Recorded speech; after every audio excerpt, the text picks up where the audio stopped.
In the world of Dragon Ball, in the year 759 of the Age of the Dragon, Raditz sat aboard a spaceship en route to Earth, his eyes closed in contemplation. Suddenly, he opened them slowly, revealing a look of confusion. What is happening? Wasn't I killed by them? Raditz, or rather Jiang Bai, murmured to himself as he surveyed the unfamiliar surroundings, his heart brimming with uncertainty. Once a promising student in the 21st century on Blue Star, Jiang Bai was a disabled high school student with decent grades, destined to attend university, secure a job to sustain himself, and lead an ordinary life. At least, that was his aspiration. However, life, as we know, is a relentless saga. The hardships of existence never spare the unfortunate. From the onset of his first year in high school, he faced relentless bullying from classmates due to his physical condition. Embracing a philosophy of avoiding trouble, Jiang Bai chose to downplay the situation. After all, as a child of humble means, he lacked both the time and resources to confront such issues. He endured through to his senior year, believing that once the college entrance examinations concluded, everything would improve. Alas, he was brutally beaten to death by his tormentors in the dormitory. He could never forget the grotesque expressions on their faces. "Hey, your grades are pretty good. I can't stand you high achievers. What are you so proud of? Today, I'll teach you a lesson." The suffocating sensation of being smothered by a pillow and the excruciating pain of broken bones remained etched in his memory. Is this a rebirth? Jiang Bai pondered as he examined his surroundings, quickly grasping the gravity of his predicament. Just as he was contemplating where he was, a sharp pain struck his head. Fragments of memories flooded in, and he realized that he had been transported to the Dragon Ball universe, taking on the identity of the Scion Raditz. Since fate has granted me a second chance, I will become stronger, never to be bullied again. From this day forth, I am Raditz, he vowed silently. He began meticulously sifting through the memories of his predecessor, eager to learn all about the Scions and the Dragon Ball world. As he delved deeper, he discovered that he was currently in the midst of Raditz's quest to find Goku, with a spaceship set to land in just 10 minutes. Has the story already commenced? Time is of the essence, and this body's combat power is still too weak, he mused. Scanning with his battle detector, Raditz found his power level to be 1500, a mere fodder in the Z era, especially considering this original body was already 29 years old. What was Goku's strength at 29? A Super Saiyan at full power could obliterate Cell with a single Kamehameha if it weren't for his extraordinary regeneration abilities.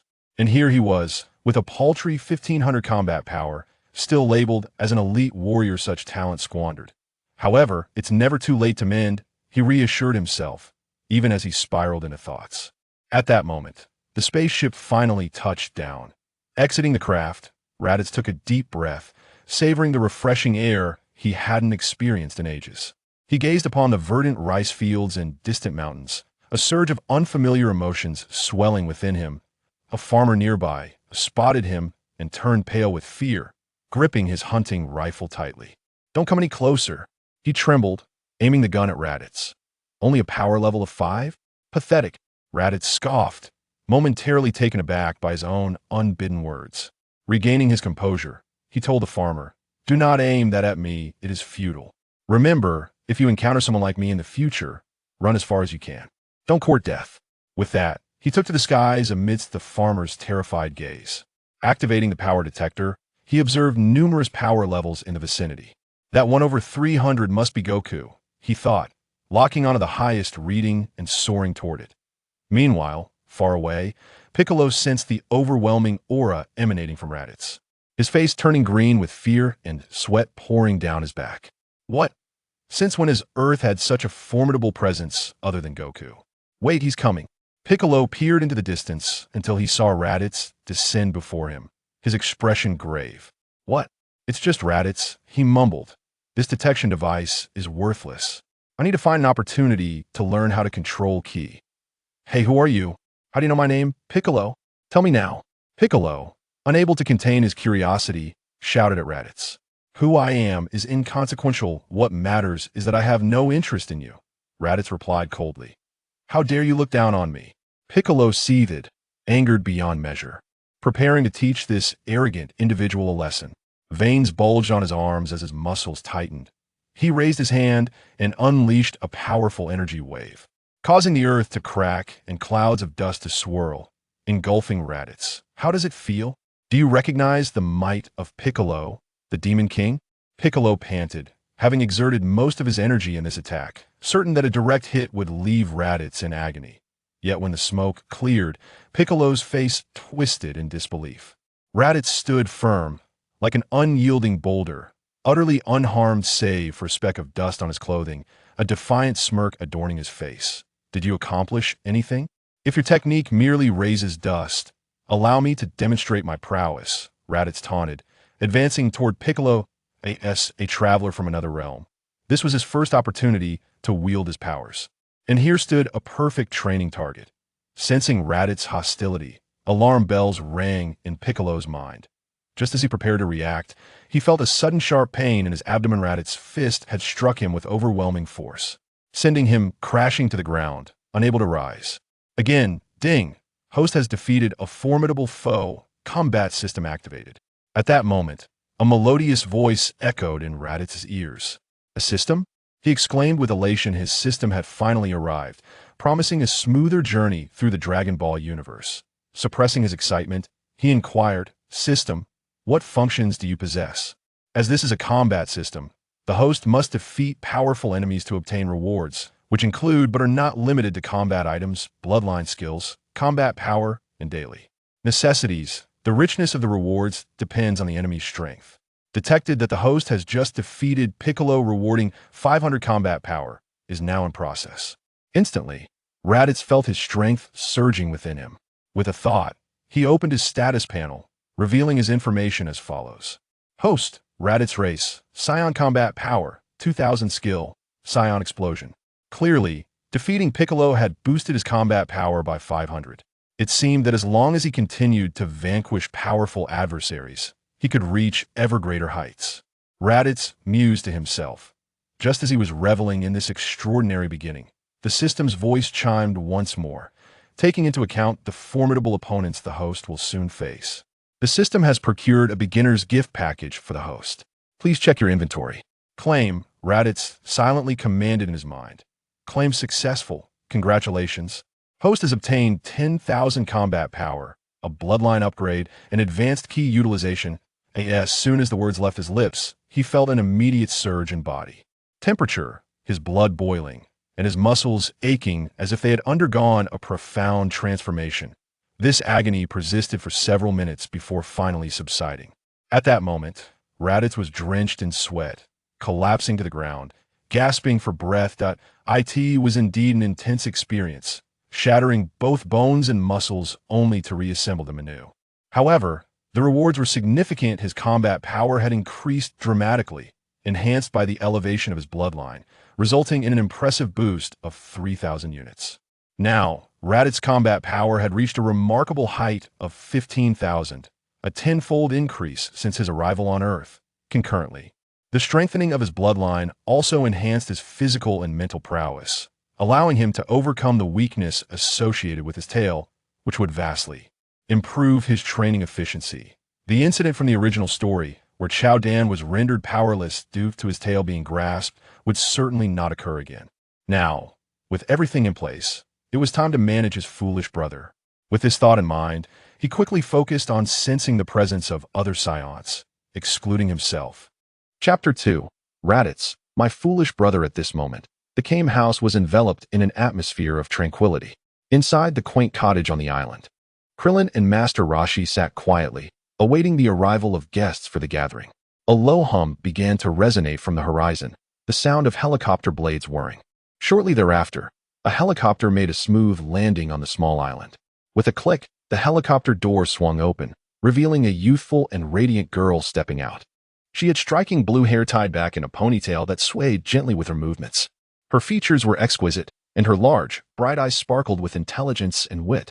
Dressed in a simple yet stylish athletic outfit, she exuded vitality and competence.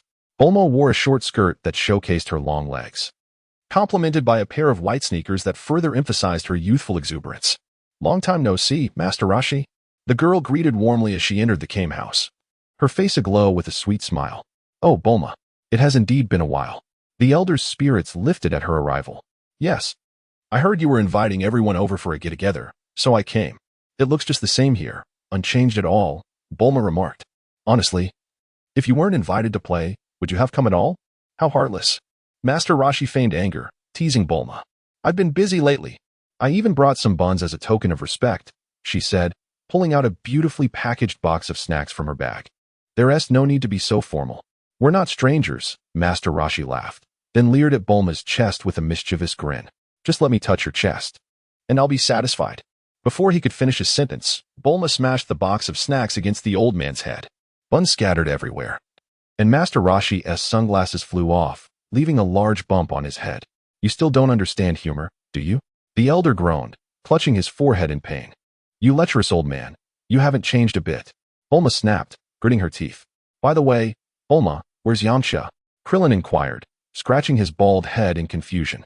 Humph, I don't care about that scoundrel. Bulma huffed, her indignation palpable. I'm not telling him that everyone is gathering here. Why do you two always argue for no reason?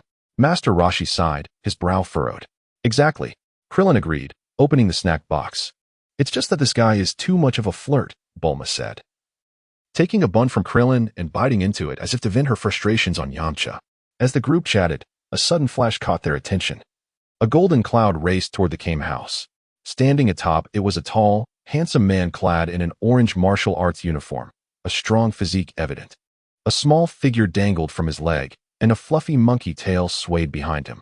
The man leaped down from the cloud, greeting everyone with a wave. Hey, long time no see, everyone. Goku. Upon seeing son Wukong, the group erupted with excitement. They then noticed the child in Goku's arms. Hey, who is this kid? Bulma was the first to voice her curiosity. Yeah, Goku, are you playing babysitter now? Krillin chimed in. Son Wukong paused, glancing at their puzzled expressions. This is my son. What? The group erupted in disbelief. Goku, are you serious? Is this really your child? Krillin asked, barely able to keep his jaw from dropping in astonishment. Yes, Gohan. Come greet everyone, Goku said, bringing the little one forward. The child nervously adjusted his clothes before shyly saying, Hello, everyone.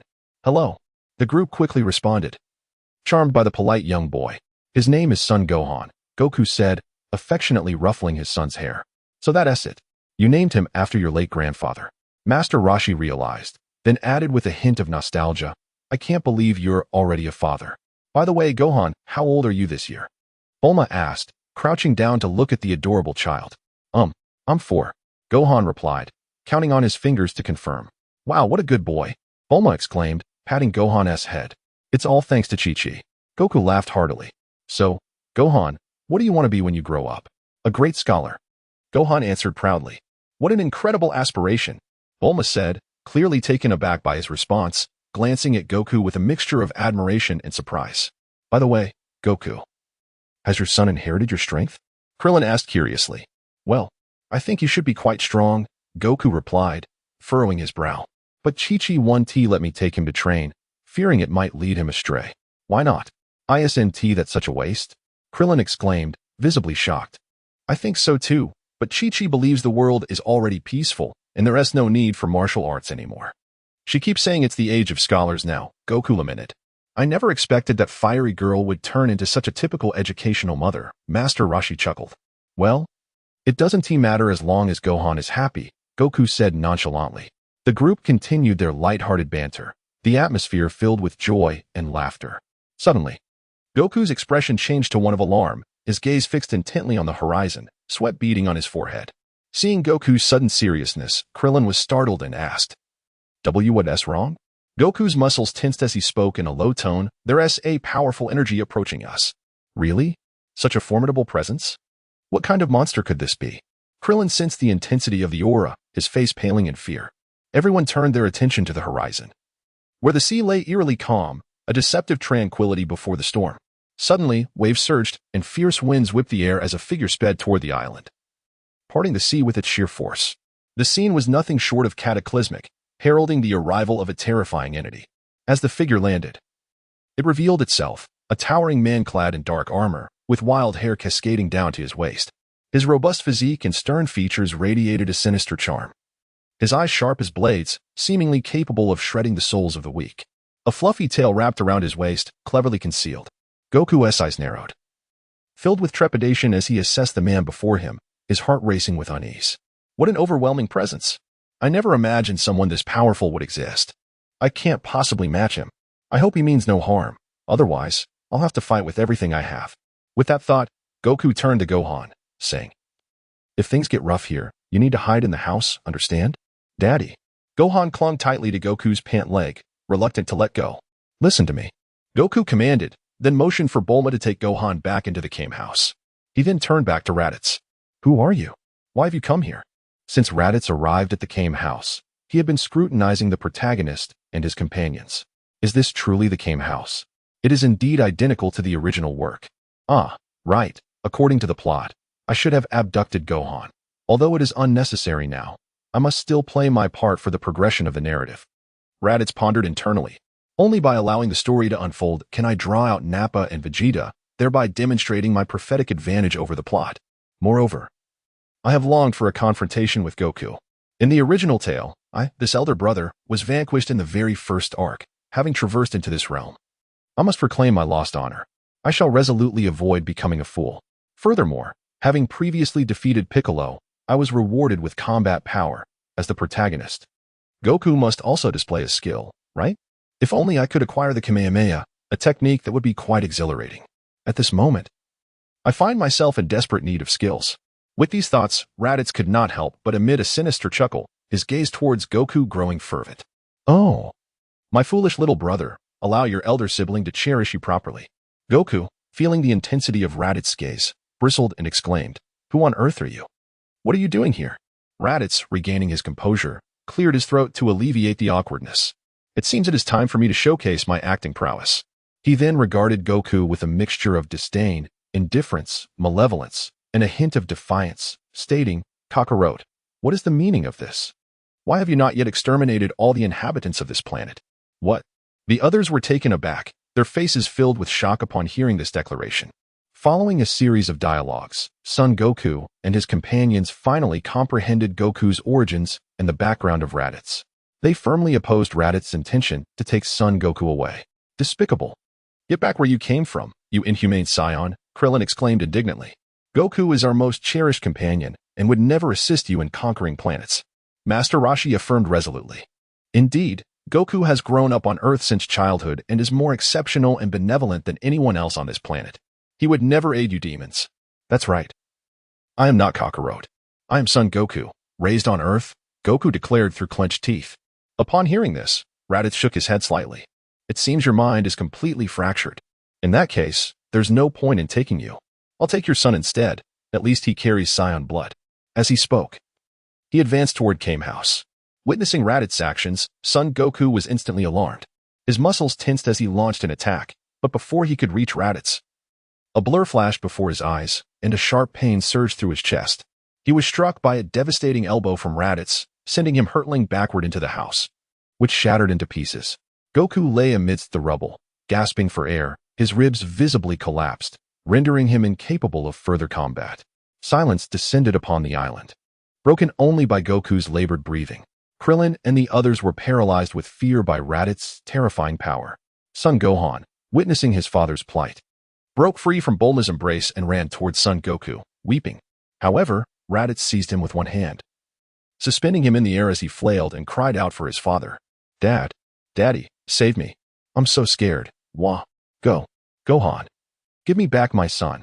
Son Goku struggled to Raditz's feet, clutching at his leg. "How pathetic.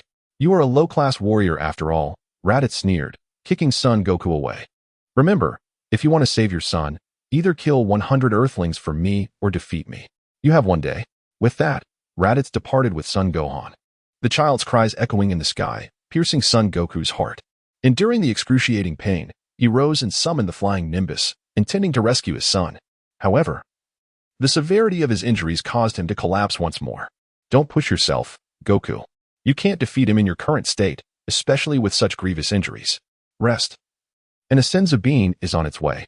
To think there would be someone this powerful in the world.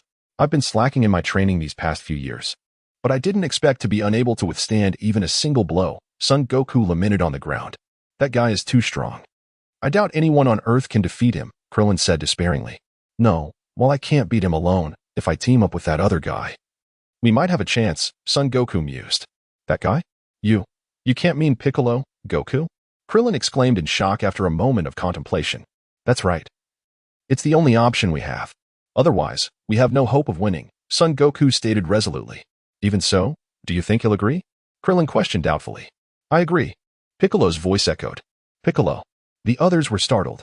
Piccolo ignored their reaction and continued. Don't think I'm doing this to help you. I intend to rule the Earth someday. And this guy is my biggest obstacle. This alliance is merely to eliminate him. Son Goku chuckled at Piccolo. Well, thank you anyway, Piccolo. Don't thank me yet. Have you thought about how to deal with him? That guy is incredibly strong. Hearing Piccolo's composed voice, Son Goku calmed himself and began to consider their strategy. The Scion's tail is a weakness. If it's grabbed, they lose all their strength. Here's what we'll do. Meanwhile, Raditz, having abducted Son Gohan, sped toward his spaceship. The child in his arms had already lost consciousness, the result of Raditz silencing his incessant cries with a swift blow for some peace and quiet. Upon returning to the ship, Raditz tossed Son Gohan into the cabin and sealed the window before assessing his gains. System, where are my rewards? Ding. Host has defeated Son Goku. Rewards are being distributed. Congratulations, Host, for gaining 1000 power level, the Super Kamehameha technique, and a random transformation pack. Instantly, Raditz felt a surge of warmth coursing through his body, increasing his power level to 16,000. Simultaneously, the knowledge of how to use the Super Kamehameha was etched into his mind. Not bad. A decent power level boost and a powerful new technique. More importantly, this random transformation pack. With a thought, Raditz opened the pack's description. Random Transformation Pack, a unique and wondrous pack containing forms such as Great Ape, Super Saiyan 2, and more. With a little luck, you could ascend to the heavens in one step. Seriously? If I get Super Saiyan, I'll be unstoppable. Let's do it. Overwhelmed with excitement, Raditz decided to go all in, mentally commanding, open the pack. A golden light flashed before his eyes. Ding, congratulations, Host, for obtaining the humanoid Great Ape transformation. Raditz, you son of a. After venting his frustration, Raditz resigned himself to reality. Well, it's better than nothing. Unlock transformation. He muttered, and the method for transforming into a humanoid Great Ape appeared in his mind. A human body wielding the power of a Great Ape. A tenfold increase in power with zero energy consumption. I guess I'll call it the Ape Man form. With a power level of 16,000 and a tenfold increase in Ape Man form, he would have a power level of 160,000. He could be considered invincible in the Saiyan saga. The moon had already been destroyed, and Vegeta would need to rely on an artificial moon to transform into a Great Ape, which would consume a significant amount of energy. Even a fully powered-up Vegeta would only reach 150,000. Considering Raditz's agility and technique, he could confidently crush Vegeta even if he did nothing for the next year. Of course, Raditz had no intention of slacking off. With so many powerful enemies in the future, he couldn't afford to rely on others. He preferred to keep his fate in his own hands. Now that everything was in place, he was waiting for his foolish brother to come and challenge him. Knowing the plot, Raditz was aware that Goku would bring Piccolo to challenge him. However, to advance the story and introduce Vegeta and Nappa, he was happy to wait. He was also looking forward to their rematch. He had inquired with the system about the challenge criteria, and it was determined that the opponent's identity and condition would determine whether it qualified as a new challenge. In other words, if someone Raditz had defeated improved their power level and challenged him again, he would receive new rewards. That was why he had severely injured Son Goku earlier. He needed Son Goku to use the Scion's passive ability to increase his power level. If he remembered correctly, they had a sense of being. Son Goku could increase his power level again. As for whether he was worried about losing, in the original narrative, it is lamentable that despite training for an entire year on planet Ko, the protagonist achieved merely 8,000 in power level, while he himself surpassed 10,000 after consuming just a single divine being. How could he possibly stand a chance? Poor Son Goku, at this moment, remains oblivious to the fact that Raditz views him merely as a tool for exploitation. Simultaneously, having reached a consensus with Piccolo, Goku prepares to track Raditz's location using the Dragon Ball affixed to Gohan's hat, in a bid to rescue his son and vanquish Raditz. Before embarking on this perilous journey, Goku receives the divine beans from Krillin and consumes one. His injuries are instantly healed. To his astonishment, Goku discovers that his combat prowess has significantly increased, instilling him with heightened confidence in his ability to defeat Raditz. Piccolo, let us go forth and conquer him, Goku declares as he mounts the Nimbus Cloud. soaring into the distance. "Humph, do not command me," Piccolo retorts, employing his flight technique to follow closely behind. The climactic battle is about to commence. Chapter 4. Raditz, a stellar performance. The shoot is wrapped up. Has it finally arrived? Raditz gazed at the clear blue sky and spoke. He sensed the energy of Goku and Piccolo approaching him. Sure enough, two dark figures soon appeared in the sky, rapidly drawing nearer. Piccolo and Goku landed before him, their eyes radiating determination. "Kakarot, have you come seeking your demise?" Raditz mocked coldly. "Raditz, where is my son?" Goku's brow furrowed, his eyes ablaze with fury. "What? Do you truly believe that bringing this worthless fool along will allow you to defeat me?" "That is a most unamusing jest," Raditz sneered, releasing a fragment of his formidable aura, instantly overwhelming Goku and Piccolo with a tidal wave of pressure. "I shall defeat you and rescue my son," Goku declared resolutely, fixing his gaze upon Raditz as he began to shed his weighted clothing. Aware of the immense power emanating from Raditz, he knew he could not hold back. Piccolo, too, removed his cap and cloak, feeling a sense of liberation wash over him. Both warriors unleashed their full energy, entering a state of combat. As the winds howled and the ground trembled, Raditz assessed their energies. Piccolo had a battle power of 408, while Goku, having recovered from the brink of death, surged to a battle power of 600. It was, as expected, deep in thought. Raditz considered how to extract information about the Dragon Balls from them to lure Vegeta and Nappa to Earth. Shaking off his reverie, he looked at the poised duo, casually adjusting his stance and waving his hand. "Come now, you pathetic fools who cannot accomplish anything without forming alliances. Show me your prowess." Goku and Piccolo exchanged glances before charging at Raditz, one after the other. Goku surged ahead, launching a powerful punch aimed at Raditz's face. The speed of his strike caused the air around them to roar. Unperturbed, Raditz sidestepped effortlessly, countering with a punch that sent Goku hurtling back several meters. Crying out in pain, Goku quickly regained his composure and attacked Raditz once more. Meanwhile, Piccolo seized the opportunity, continually searching for angles to strike. Their assault was relentless, akin to a torrential storm, surrounding Raditz with an impenetrable onslaught. Yet, amidst such ferocity, Raditz remained composed, effortlessly intercepting all their attacks. The air crackled with the sound of their collisions, while the surrounding grass was sent flying by the sheer force of their energies. "What is the matter, Kakarot? Weren't you intending to defeat me? This level of effort is insufficient." Raditz taunted, growing increasingly familiar with their fighting styles and beginning his own offensive. A swift kick sent Piccolo out of the battlefield, while his fist rained down upon Goku like a torrential downpour. Goku cried out in agony, blood flowing freely, until a crushing blow from Raditz sent him soaring like a kite with its string cut. Panting heavily, Goku pushed himself up from the ground, gasping for breath, feeling as if his throat and lungs were being torn apart. Despair filled his heart. He had hoped to utilize his newfound strength to defeat Raditz, only to discover the vast chasm between them. He felt utterly powerless to grasp Raditz's tail. "Is this truly the end? Piccolo, do you have any secret weapons left?" Goku asked, supporting Piccolo as he struggled. "I have indeed mastered a new technique through rigorous training, but it requires an extensive concentration of energy." "You must buy me some time," Piccolo replied, visibly displeased. "This was originally intended for you, yet here I am assisting you." Goku chuckled. "Leave it to me." With that, he resumed his stance and charged at Raditz, while Piccolo withdrew from the battlefield, exerting every ounce of energy to elevate his power. His eyes bloodshot, muscles taut. He placed 2 fingers to his forehead, energy coalescing at his fingertips, emitting arcs of electricity. Meanwhile, Goku fought desperately to keep Raditz occupied. Aware of Goku's intentions, Raditz chose to hold back, playing along with the charade.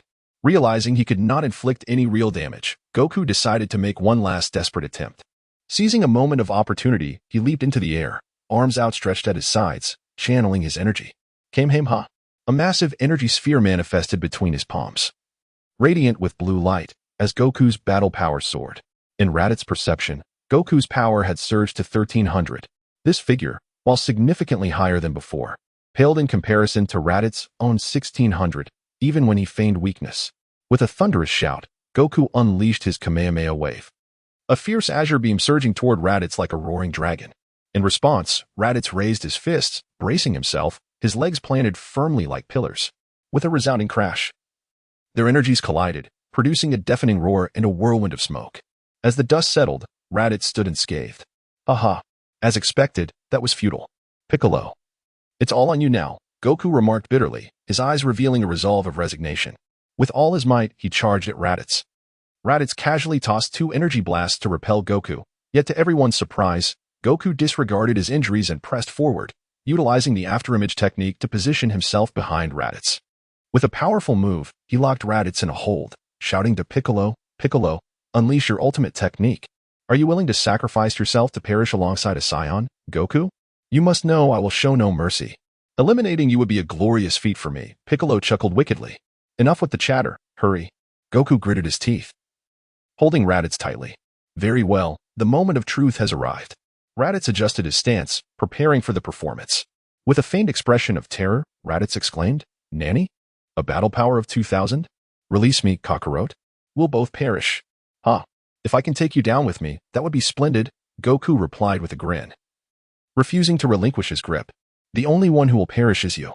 Should Goku fall, his allies can use the Dragon Balls to revive him, while you will descend into the abyss." Piccolo sneered coldly, his energy primed and ready. "Make your move, Piccolo, quickly," Goku shouted, closing his eyes in anticipation. "Apologies for the wait. Die now." Special beam cannon. Piccolo's energy erupted from his fingertips, forming a searing spiral beam that hurtled toward Raditz and Goku. In a shocking turn of events, Raditz effortlessly broke free from Goku's grasp, removed his scouter, crushed it in his hand, and deflected the special beam cannon with a mere slap. "It's all over." Goku's face drained of color, and Piccolo collapsed weakly to the ground. Just as they believed their end was nigh, Raditz unexpectedly lifted Goku from the ground, patting him on the shoulder with a smile. "That was impressive. The script has wrapped up." "Huh." Both Piccolo and Goku were left utterly bewildered by Raditz's unexpected behavior. Chapter 5. The Purpose of Notification. The Scions arrive on Earth unperturbed by their questions. Raditz took a seat to reflect on the day's accomplishments. Ding. "Congratulations, host, for defeating Son Goku. Rewards are being distributed." "Congratulations, host, you have obtained a Senza Bean Collection Package. Senza Bean Collection Package contains 30 Senza Beans, refreshed monthly, with any remaining beans from the previous month carried over." "Congratulations, host, you have acquired all combat experience and skills from Son Goku, age 23. Congratulations, host. You have achieved a combat power of 4,000. Congratulations, host, for defeating Piccolo. Rewards are being distributed." "Congratulations, host, you have attained cosmic survival ability." "Congratulations, host. You have acquired the skill, Magic Flash." "Congratulations, host, you have gained access to the hyperbolic time chamber. 3 days. As the rewards were distributed, Raditz felt his power grow exponentially, along with a wealth of intricate battle experience filling his mind. It would be no exaggeration to say that he could now defeat 10 versions of his former self. Previously, he had relied solely on the rudimentary application of the powers retained from his original self, focusing on brute strength. In close combat against a worthy opponent, he would have faltered. Now, the protagonist's battle experiences came at the perfect time. Additionally, the Senza Bean package and cosmic survival ability provided him with ample means for survival and a sense of security. Most exhilarating was the acquisition of the hyperbolic time chamber. Although it was merely 3 days, it equated to 3 years in the outside world. Coupled with the chamber's exceptional training environment, it was truly an indispensable tool for overtaking rivals. Just as Raditz was engulfed in excitement, Son Goku's voice disrupted his thoughts. "What are your true intentions?" he asked, watching Raditz with a wary and complex gaze. "My purpose?" Raditz chuckled. "Initially, it was my 2 companions who sent me to bring you back for our joint conquest of this planet. However, I have had a change of heart.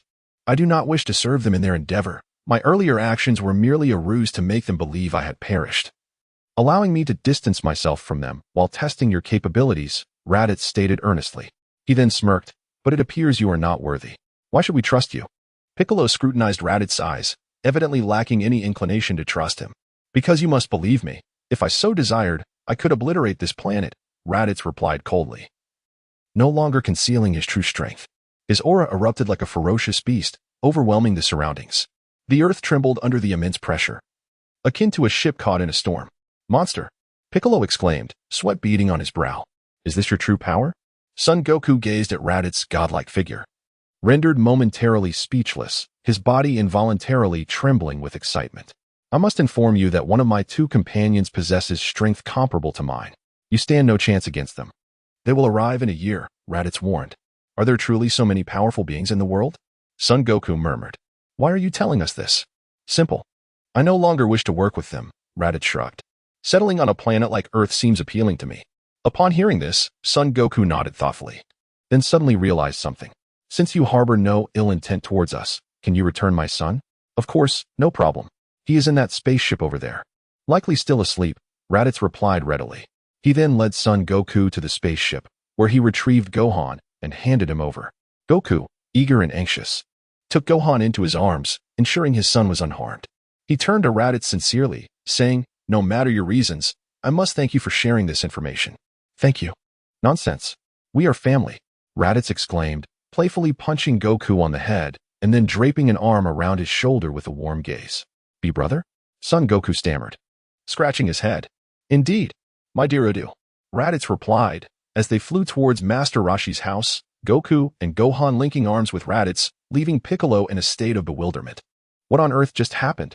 Piccolo muttered, rising from the ground, and flew towards the lookout to seek answers from the old sage who seemed to know much. Meanwhile, Raditz, guided by Son Goku, returned to Master Roshi's house. Upon Raditz's arrival, everyone felt a palpable tension in the air, akin to preparing for battle. It was Son Goku's intervention that prevented a conflict from arising. After Goku's persuasion, Raditz finally earned the trust of the others. It was imperative to trust him. He possessed the power to destroy Earth. The mere fact that he was willing to converse peacefully was a significant gesture. Consequently, in honor of Raditz, the group held a celebratory gathering at Master Roshi's house. After the festivities, Goku took Raditz to Mount Paozu, where Chi-Chi, upon learning of Raditz's true identity, was taken aback and seemed rather flustered. After respectfully greeting Raditz, she hurriedly began preparing a meal to welcome this long-lost brother of Goku. After a sumptuous feast, Raditz exited Goku's home, contemplating his next steps. First, I must address the issue of finances, he mused. The saying goes, a penny can thwart a hero. And now that he intended to reside on Earth, it was essential to secure a source of income. Resolute, Raditz took to the skies towards West City. You mean to say you need money? Bulma remarked, eyeing the imposing figure before her with a hint of incredulity. Who would have thought that the fearsome scion, upon his arrival on Earth, would display such decorum? Indeed, I can assist you in gathering high-quality minerals from hazardous regions, and you would compensate me for my efforts. Raditz affirmed with a nod. Regarding money, you can simply ask me. It's really not that complicated, Bulma replied, sipping her coffee. I have no habit of owing debts. I prefer the security of a trade. Raditz shook his head.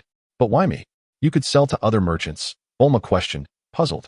You are a friend of Kakarot, and I trust you. I have no faith in other Earthlings, Raditz replied sincerely.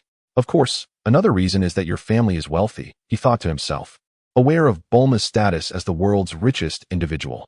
Besides, being Goku's brother, he would surely receive a more generous payment. All right, I understand. I do need some minerals produced in dangerous areas, Bulma said, handing Raditz 2 photographs. This white mineral is found in the ice continent, and the blue one is located deep underground. If you can procure these 2 minerals, we can discuss the payment. Leave it to me, Raditz exclaimed, feeling invigorated as if millions of bills were beckoning him. He accelerated towards the ice continent, filled with determination. After gleaning the necessary mineral information from Bulma, Raditz's initial destination was the ice continent. It's remarkably frigid here. Feeling the bite of the cold, Raditz promptly enveloped himself in an aura, creating a protective barrier. All right, let's get to work. Money's within reach. Brimming with motivation, Raditz meticulously scoured the continent, and the results were promising. Before long, he unearthed a truck-sized chunk of blue and white mineral. That should suffice for this area. Next, I'll venture underground. With one hand, Raditz hoisted the mineral and swiftly transported it to Capsule Corporation. Then, amidst the bewildered expressions of the employees, he took flight once more. Upon arriving at a vacant location, he employed his full power to forcibly excavate a passage into the earth, descending into the subterranean depths. Upon reaching the underground, Raditz discovered a remarkably harsh environment, characterized by scorching lava and pungent odors. Raditz patiently sought traces of the rare ore. After a period of diligent searching, he finally located a massive deposit of the coveted mineral. Elated, he rushed toward it, ready to extract it. However, at that precise moment, a colossal monster erupted from the lava, launching an assault on Raditz. Raditz sidestepped the attack and took a closer look. It was an enormous, robust, crimson serpent. Its body was shielded by a layer of thick scales, which shimmered brilliantly. Each scale exhibited a vivid scarlet hue, reminiscent of burning flames. The serpent's head was vast and menacing, with piercing eyes that conveyed both authority and ruthlessness. As it opened its cavernous maw, sharp fangs and a crimson tongue became visible. The serpent's body undulated sinuously, allowing it to move with lightning-like speed. Upon beholding the creature before him, Raditz felt beads of perspiration form on his brow, and his lips twitched involuntarily. Well, is this Dragon Ball? Clash of the Heavens? As Raditz was lost in thought, the serpent had already marked him as its prey. With its muscles contracting powerfully, the serpent lunged at Raditz with astonishing speed, attempting to ensnare him. It opened its blood-drenched jaws, intending to swallow Raditz whole. Humph. Try to devour me? I wonder if your teeth are strong enough. Subsequently, Raditz's aura erupted, and he moved with even greater velocity, striking the serpent's vitals with a single, devastating punch. Thud. A muffled sound echoed as the punch, as swift as lightning, carrying an immense surge of energy, pierced directly through the serpent's body. The force of the blow was astonishing, as if capable of rending any obstacle. Blood gushed from the wound, staining the surrounding earth crimson. The serpent writhed in agony, but could not withstand the fatal blow. Its life came to an end at that moment, and it collapsed to the ground, devoid of any vitality. Withdrawing his hand from the bloody cavity, Raditz's gaze fell upon the serpent's fangs. These could be valuable, Raditz mused. Consequently, Raditz crouched down, grasped the serpent's tooth, and forcefully wrenched it outward. With a distinct snap, the tooth broke free. Holding the tooth, Raditz scrutinized it closely. It was incredibly sharp, gleaming with a cold, hard light. I'll inquire with Bulma and see if she has any use for it. Having made up his mind, Raditz gathered his spoils and returned to Capsule Corporation once more. Amidst the now-numb expressions of the employees, Raditz once again hauled a sizable chunk of ore, extracted from the depths, into the laboratory. He then proceeded to Bulma's mansion to report the completion of his mission. Upon entering the laboratory, Bulma's attention was immediately captivated by the two immense and radiant rare minerals that had been placed there.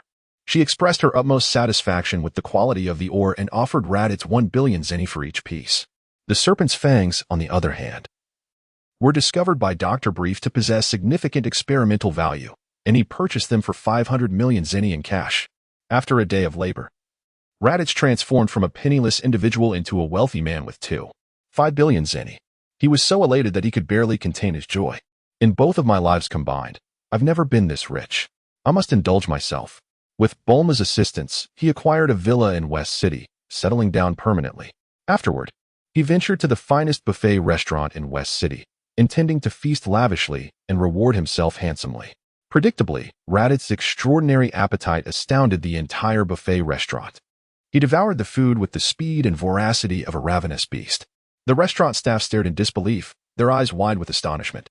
An hour elapsed, and Raditz remained seated at the table, an insurmountable pile of empty plates accumulating before him. At this point, the restaurant manager, in tears, approached him, his voice trembling.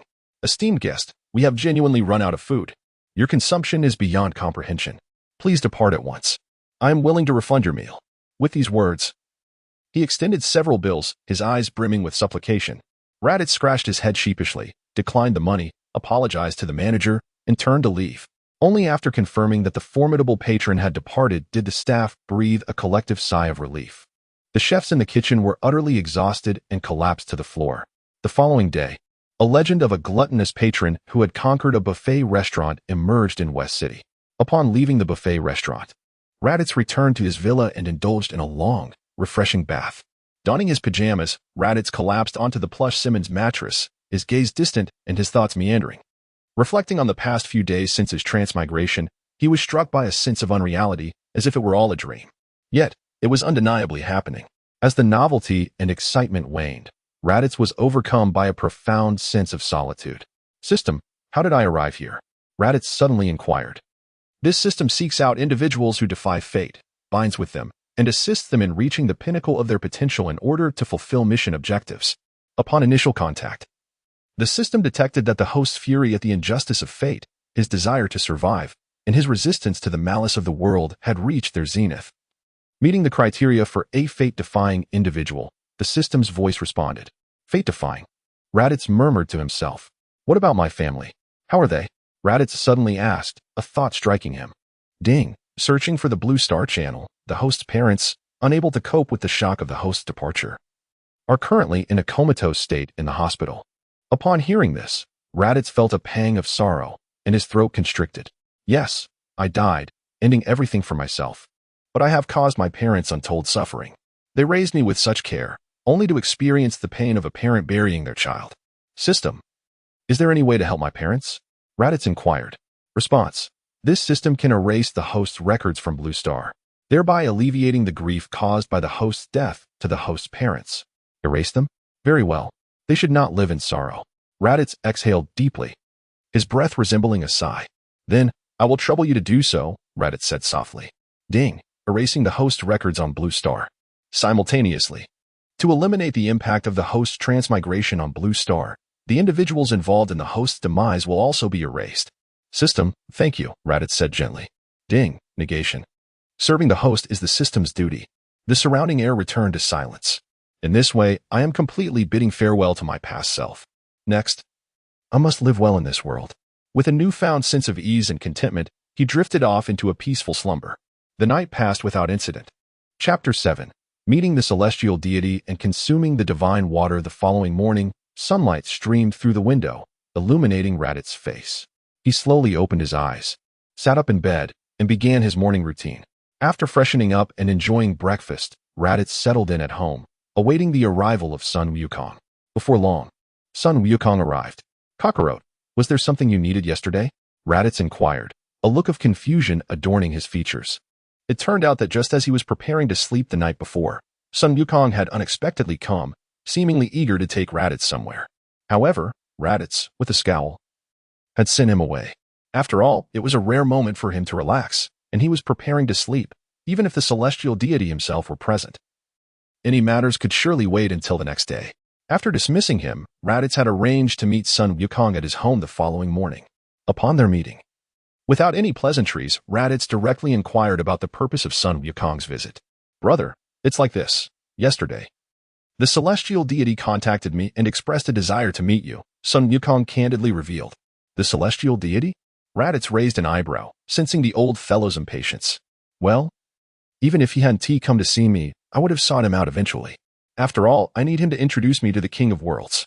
Now that he has taken the initiative, it will save me considerable effort, Raditz mused inwardly. Very well, Kakarot, lead the way. I shall meet this celestial deity. Raditz nodded in agreement. All right, then stay close to me, son Wukong instructed, calling out for the Nimbus cloud. A golden cloud appeared, floating gently before him. After they both ascended onto it, the Nimbus cloud surged forward towards the celestial palace. Raditz followed closely, utilizing his flight technique. The scenery around them blurred into a whirlwind of colors as they traveled swiftly. In no time, a towering white spire emerged before them, gleaming like a radiant pearl embedded in the sky. Son Wukong pointed at the tower and said, "That is the Korin Tower. The celestial deity's palace resides atop it."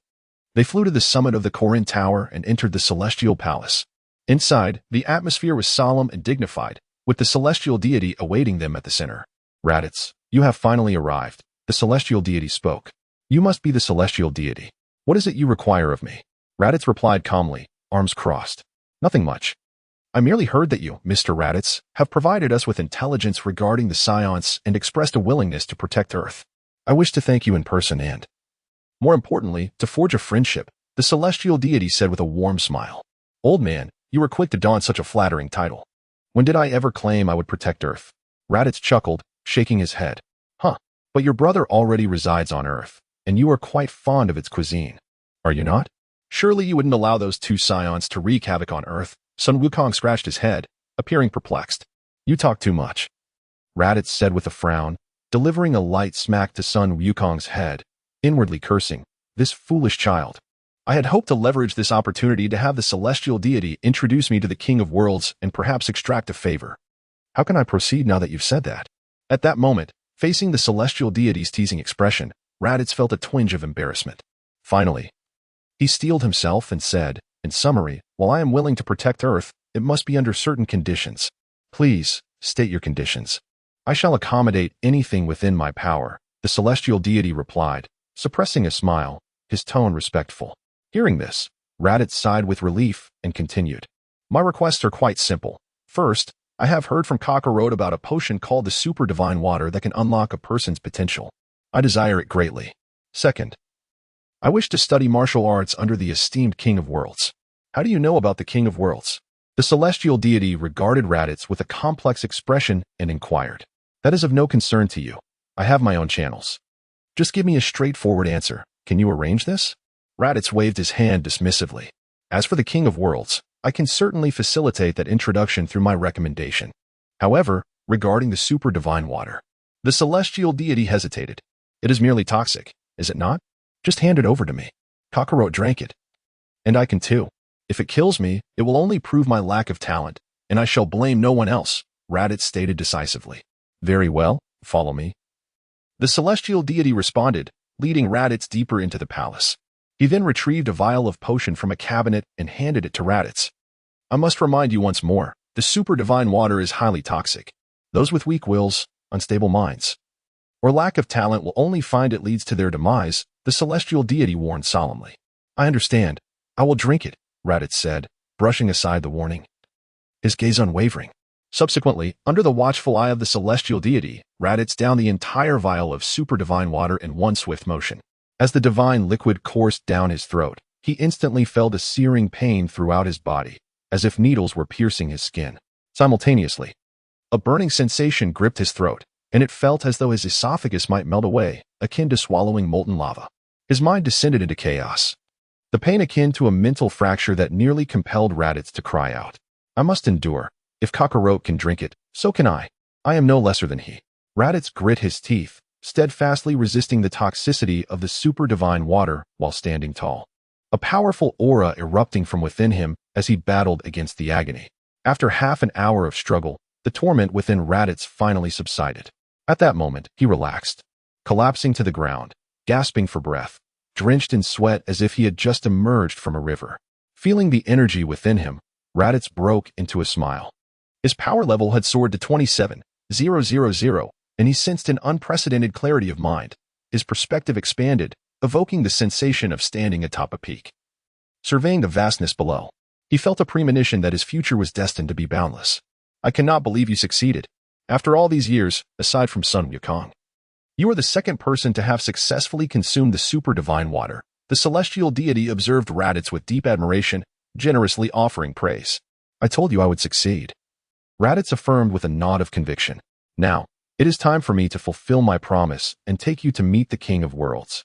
Wukong, you shall accompany us as well. The celestial deity beckoned to Sun Wukong. Ah, do I really have to go? Sun Wukong asked. Of course. The earth faces formidable foes ahead. Both of you brothers must train together. The more strength you possess, the greater the assurance, the celestial deity instructed, gesturing for Sun Wukong to stand beside him. Now, both of you place your hands on my shoulders. We must first report to the King of Hell before confirming that the two of you are adequately prepared, the celestial deity proclaimed, initiating the teleportation to the underworld. At that moment, the King of Hell sat at a dining table, engrossed in paperwork. His massive form resembled a small mountain, his skin a deep crimson, with a pair of large, red horns atop his head. One hand propped up his head, while the other wielded a brush, continuously making notes. A look of irritation evident in his eyes. What brings you here, celestial deity of earth? The King of Hell finally lifted his head upon noticing the celestial deity's arrival, casting a glance of impatience in his direction. Chapter 8. Swift Passage Through Snake Path. Encountering the King of Worlds, the celestial god took some time to explain his intentions to King Enma. Once the celestial god finished speaking, King Enma remained silent, his fingers incessantly tapping the table, his brow furrowed in deep thought. If that is the case, sending Sun Wukong to meet the King of Worlds may not be an issue, however. As he spoke, King Enma pointed a massive finger towards Raditz. This seems rather irregular, considering this individual has committed numerous transgressions in the mortal realm. Lord King Enma, given the urgency of the situation, an additional ally could provide us with greater strength. Might you grant us some leniency? The celestial god implored, his gaze fixed on King Enma, trembling slightly. Lord King Enma, allowing me to meet the King of Worlds not only aids me, but is also beneficial to you. Raditz interjected suddenly amidst the impasse. What makes you say that? King Enma inquired, intrigued to discover what rationale Raditz might present to convince him. It's quite simple. If you do not permit me to learn from the King of Worlds, I may very well be unable to defeat the Scions who are set to arrive in a year. Should the Scions annihilate all humans on Earth, the influx of souls reporting to the underworld would be overwhelming, and you would be burdened with excessive work. However, if you assist me, you will mitigate your workload significantly. Raditz earnestly articulated. King Enma was momentarily taken aback, images of himself overworking at the desk flooding his mind, sending a shiver down his spine. Evidently, Raditz's cunning persuasion had successfully swayed King Enma, who promptly acquiesced to Raditz's request, dispatching a blue demon to drive Sun Wukong and Raditz to the entrance of Snake Path. Gentlemen, just follow this path, and you shall reach the residence of the King of Worlds, the blue demon indicated, gesturing towards the winding road ahead. Wow, what a long road, Sun Wukong exclaimed, shielding his eyes as he gazed at the seemingly endless serpent-like path, filled with awe. How long will it take to traverse this distance? Sun Wukong inquired with curiosity. That depends on one's individual strength. A mere mortal may take hundreds, if not thousands, of years to complete the journey. Sigh. Meeting the King of Worlds is indeed a formidable challenge, the demon replied. Cease your complaints. This is merely part of the trial. Run swiftly, and you shall arrive sooner. Raditz remarked nonchalantly. Indeed. By the way, brother, how long can you run? I'm uncertain. It could be a few hours or perhaps a day. In any case, I shall be faster than you, Raditz declared before soaring into the air, propelling himself forward at high speed, leaving behind a thunderous roar and a trail of white energy. Keep running. I shall await you ahead. As Raditz's voice faded, he had vanished from sight. Darn it. I must also put forth my best effort, Sun Wukong exclaimed, channeling his energy and taking off at his utmost speed, leaving the blue demon astounded in place. Meanwhile, in the celestial goddess temple, Piccolo was engaged in conversation with the celestial god. What are you thinking, old man? Do you truly trust him so readily? Piccolo questioned, his brows knitted in skepticism. Given the ongoing Scion crisis, we must unite all available forces. Raditz's formidable strength is indispensable, the celestial god replied, his back turned to Piccolo, speaking with deliberate calmness. I believe you have lost your senses, placing your hopes in a Scion. Piccolo scoffed derisively. Why not? At present, Raditz possesses the greatest capability to assist us in overcoming the crisis on Earth. Thus, we have no choice but to trust him and believe in his goodwill towards our planet. Let us not forget, he has yet to bring harm to Earth. Even if he were to act against us, I doubt we would have much chance of victory. Even if we fused, the celestial god countered with a smile, undeterred by Piccolo's mockery.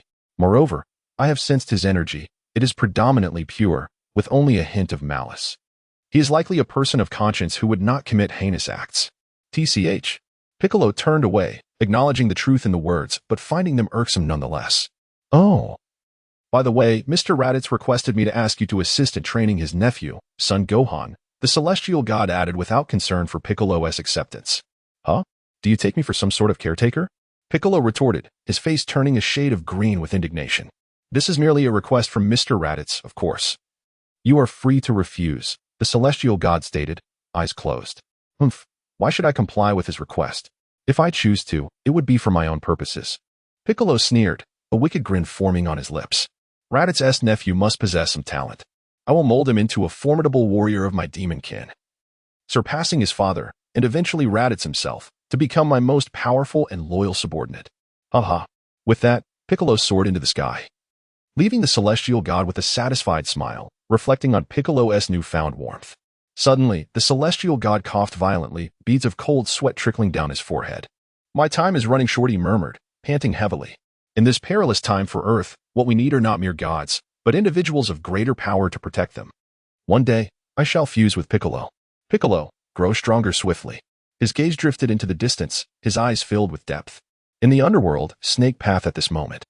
Raditz was racing along Snake Path. It must be nearing the destination, right? He murmured to himself. Indeed, after a few more minutes of flight, Raditz finally spotted a small green planet. King Kai's planet, Wei arrived. Upon seeing his destination, Raditz accelerated towards the planet.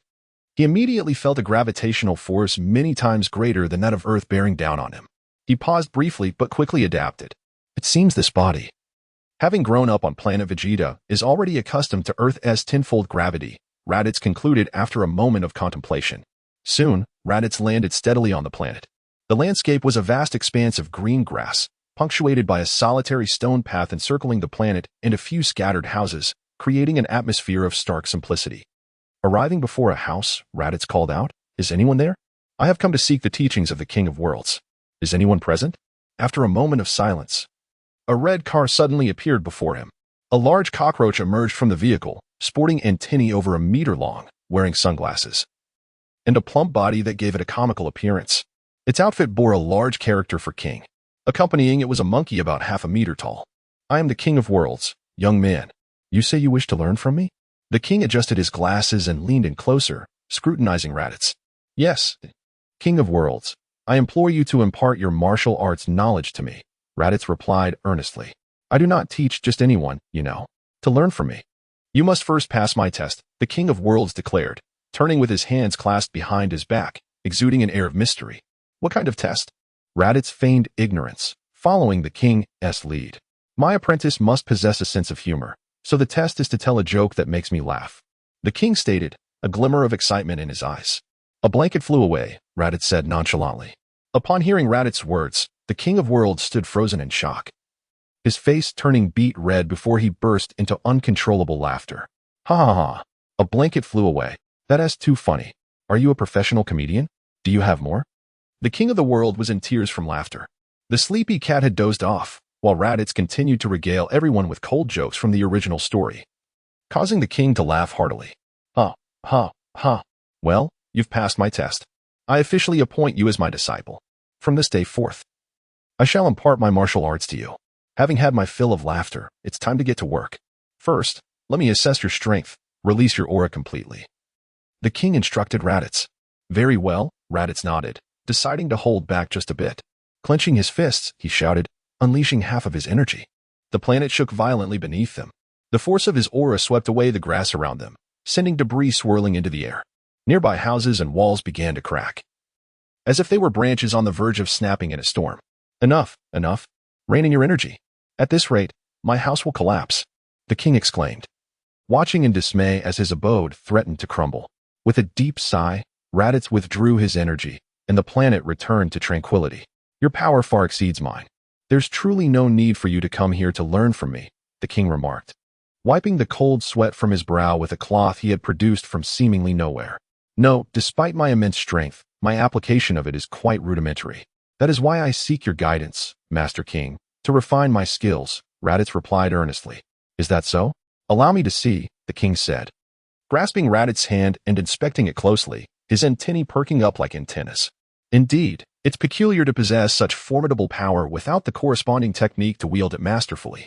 Releasing Raditz's hand, the king continued, first, let's solidify your fundamentals. After that, we shall work on techniques. This will enable you to fully harness your strength. Looking up, the king inquired, the gravity on my planet is 10 times that of Earth, yet you appear quite at ease. Have you undergone similar gravity training before? Sort of. The gravity on my home planet is comparable to that of your esteemed world, Raditz responded. Oh, so you are not from Earth? The king asked, puzzled. Indeed. I hail from planet Vegeta as a scion, Raditz clarified. A scion, you say? Frankly, it's my first time encountering such a serene scion as yourself. The king expressed in astonishment. Yes, I strongly oppose the misdeeds of our race. I have come here because, in the near future, Earth is set to be attacked by other scions, Raditz confessed. Is that so? The king pondered for a moment, gazing skyward, his antennae rising once more. Indeed, those 2 scions will likely arrive on Earth within about a year. One of them, you are currently no match for, the king noted, sensing the scion's location. However, you need not worry. Training here, 1 year will yield the benefits of 10 years of your usual practice. Focus on mastering my techniques over the next few years. And with your strength combined with my special moves, defeating the scions will be a trivial matter, the king assured, thumping his chest with confidence. Then I shall rely on you, Master King, Raditz said respectfully.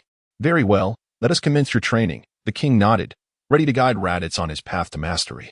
Chapter 9, The Commencement of Training. Sun Wukong falls into health. Firstly, we must begin by solidifying the foundation. The King of Worlds said to Raditz at present, your foundation is insufficiently robust, rendering you incapable of harnessing the power within your perfect form. Only through strengthening your fundamentals can we discuss the refinement of techniques. Raditz nodded, albeit non-committally. The true extent of his strength was merely a few thousand. The remainder was derived from the system. His combat power had surged dramatically, yet even with his current experience in battle against Sun Wukong, he felt rather unsteady. It was indeed time for diligent training. After all, a fragile foundation cannot support a towering edifice. His journey was still long, and he must not be careless with the basics. Impatience would lead to folly. What should I do? Raditz humbly inquired. The best method to strengthen your foundation is to place your body under pressure, allowing you to gradually master it. The King of Worlds explained. You hail from planet Vegeta, where the gravity presents no challenge to you. Therefore, let us add some weight to your frame. The king, a true master of martial arts, astutely identified Raditz's dilemma and proposed a fitting solution. He then gestured for Raditz to stand before him. Now, I shall use my abilities to increase your weight. From this moment on, whether you are eating, training, or resting, you must not remove this burden. Do you understand? The king admonished gravely. I understand. Please proceed, my lord, Raditz replied, his eyes gleaming with determination. All right, huh? The king shouted, launching a pink orb of light towards Raditz.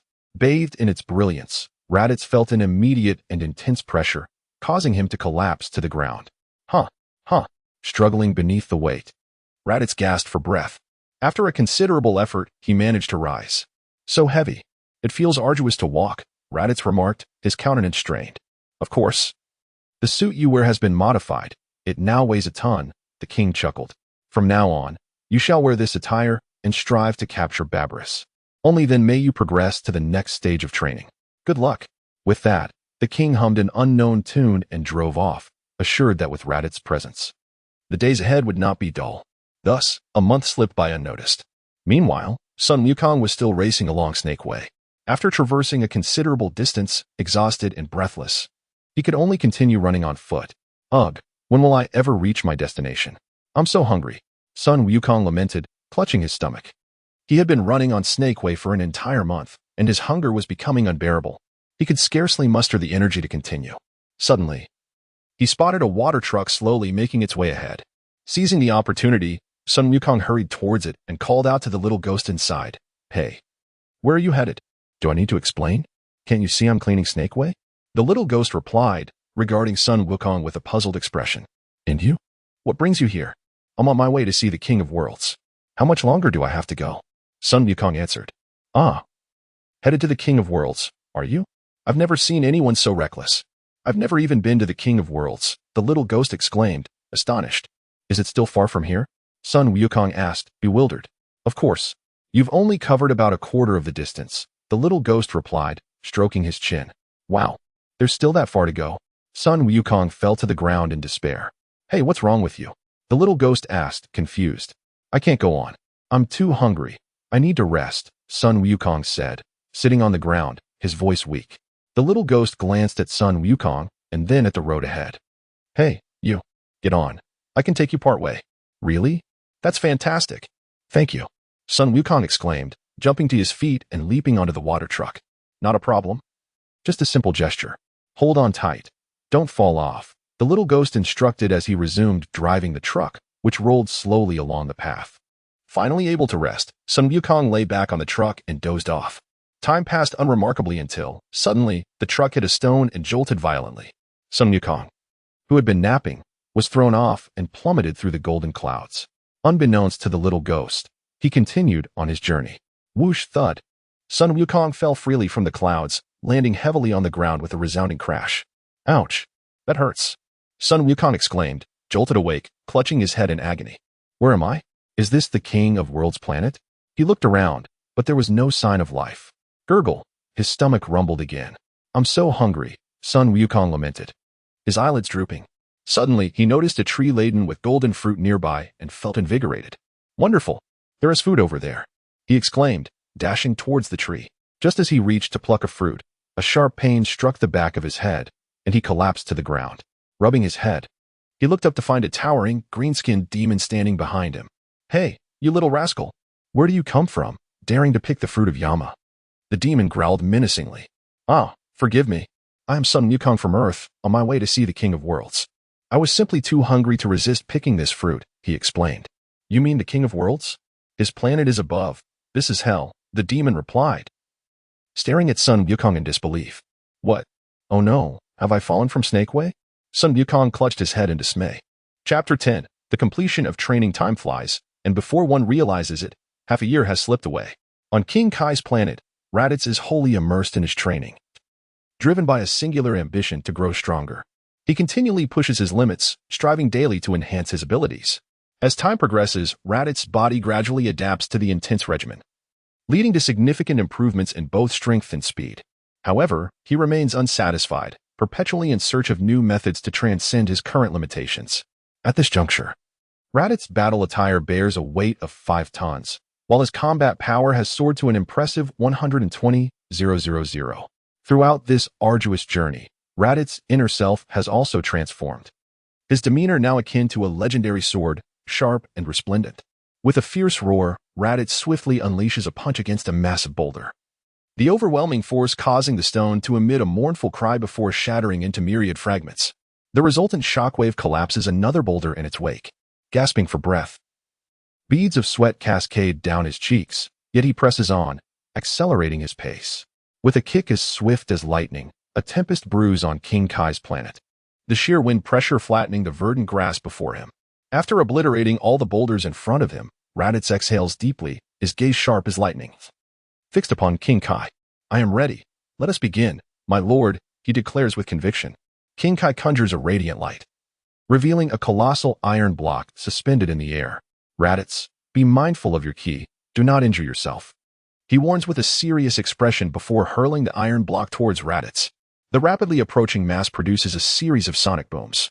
Facing the impending iron block, Raditz maintains a tranquil demeanor, his aura calm as still water, reminiscent of the serenity before a storm.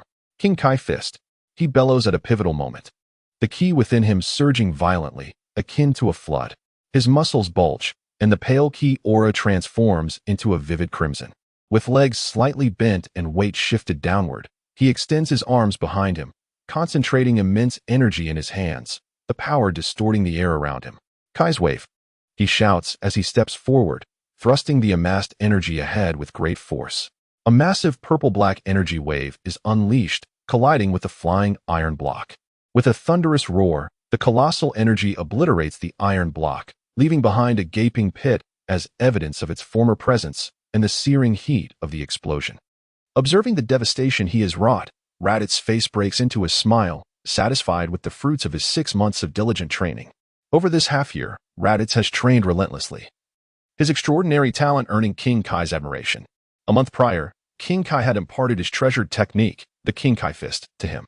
Initially, King Kai intended to teach Raditz the spirit bomb alongside the King Kai fist.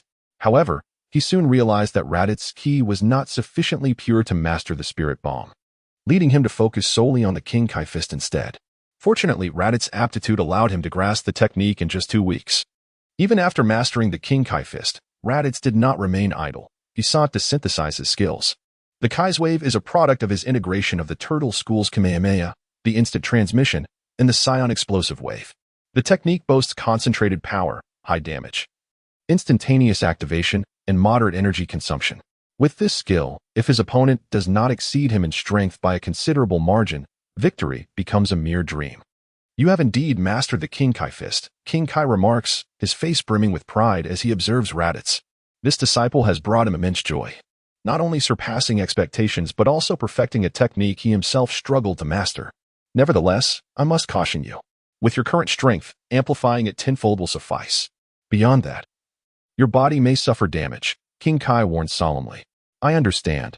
I shall not jeopardize my life," Raditz replies, nodding in agreement. "Well then, your prowess has reached an extraordinary level, and there is little more I can teach you. You may depart," King Kai says, turning away and waving his hand dismissively. "Are you truly sending me away?" "I shall miss you, my lord," Raditz quips, half in jest. "Be off with you. You've consumed a lifetime's worth of my food in just half a month and frequently turned my planet into a chaotic mess," King Kai shouts, his face flushed with indignation. "Haha. Very well, my lord, I shall take my leave. Do keep an eye on my brother," Raditz replies, scratching his head in embarrassment. I know. After tending to you, I must attend to your brother as well. Do you consider this a Scion-exclusive restaurant? I am a deity more exalted than the Kaioshin." King Kai grumbles, his voice rising in complaint. Yes, my lord. Next time, I shall bring you a book of jokes. I assure you will enjoy it." Raditz responds eagerly. "That sounds more like it. Now go." With that, King Kai turns and retreats into his dwelling. After bidding farewell to King Kai, Raditz swiftly takes to the skies. An hour later, he arrives at the entrance of King Enma's palace. "Oh, it's you. Returning from your training with King Kai, I see?" King Enma remarks upon seeing the diminutive figure of Raditz. "Indeed. I would appreciate it if you could inform the Supreme Kai to summon my return," Raditz replies nonchalantly. "Very well, I shall notify the Supreme Kai at once," King Enma replies with a nod. Moments later, the green-skinned Supreme Kai arrives at King Enma's palace. "It seems your training has yielded considerable results," he observes, scrutinizing Raditz. "Indeed. Now please take me back," Raditz states, placing a hand on the Supreme Kai's shoulder. And in a flash of light, they return to the Divine Realm.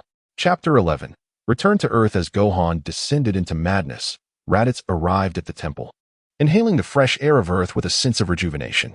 Indeed, there is nothing quite like the comfort of home. At that moment, Kami regarded Raditz thoughtfully and inquired, "Mr. Raditz, with your current strength, are you capable of dealing with those two scions?" "Quite effortlessly," Raditz replied nonchalantly. "However, I do not intend to intervene unless absolutely necessary." "Your mere assurance is sufficient," Kami responded, feeling a wave of relief wash over him. Just as Kami was about to speak further, Raditz's brow furrowed, and his gaze darted to the horizon. The energy of a scion, but it cannot be Vegeta and the others. Could it be Gohan? How intriguing. I shall investigate. With that thought, Raditz took flight toward the source of the energy. Meanwhile, in a desolate part of Earth, a colossal ape was wreaking havoc. This beast, cloaked in black fur and towering over 10 meters, possessed a long, thick tail and razor-sharp fangs, its eyes glowing a menacing red as it bellowed and pounded its chest.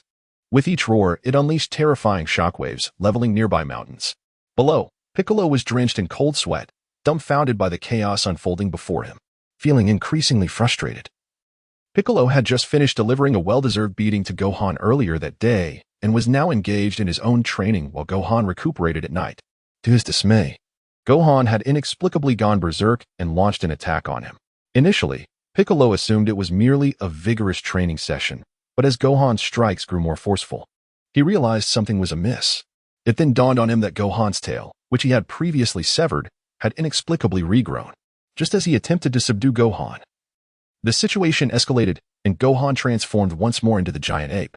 Now in this monstrous form, Gohan's power surged, sending Piccolo flying with a single punch, and beginning to devastate the surroundings. If this continues, the Earth will be destroyed. Piccolo gritted his teeth, feeling utterly powerless.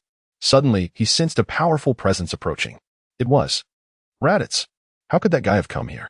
As Piccolo pondered, Raditz had already arrived. So this is the Scion transformation into a giant ape? Quite impressive. Raditz murmured to himself. With a roar, Gohan instinctively sensed the threat posed by Raditz and charged at him. Opening his mouth, he unleashed a wave of energy towards Raditz, who simply raised his hand and deflected the attack. Such a politeness from my nephew. It's time you received a stern lesson, Raditz remarked calmly, vanishing from his spot and reappearing before Gohan, delivering a powerful blow that sent the massive ape crashing into several mountains, echoing with a mournful cry. Struggling to rise, Gohan searched for Raditz, but was met with the latter's voice from behind. "No need to search, the game is over." As he spoke, Raditz conjured a blade of energy and aimed it at the base of Gohan's tail. With a sharp sound, Gohan's tail was severed cleanly. A loud crash echoed as the severed tail fell to the ground, writhing violently.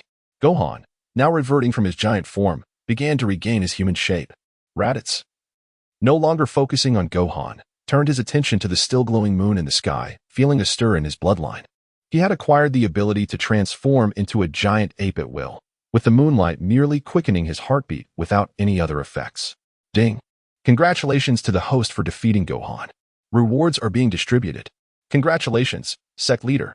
You have obtained Nightmare Mirror.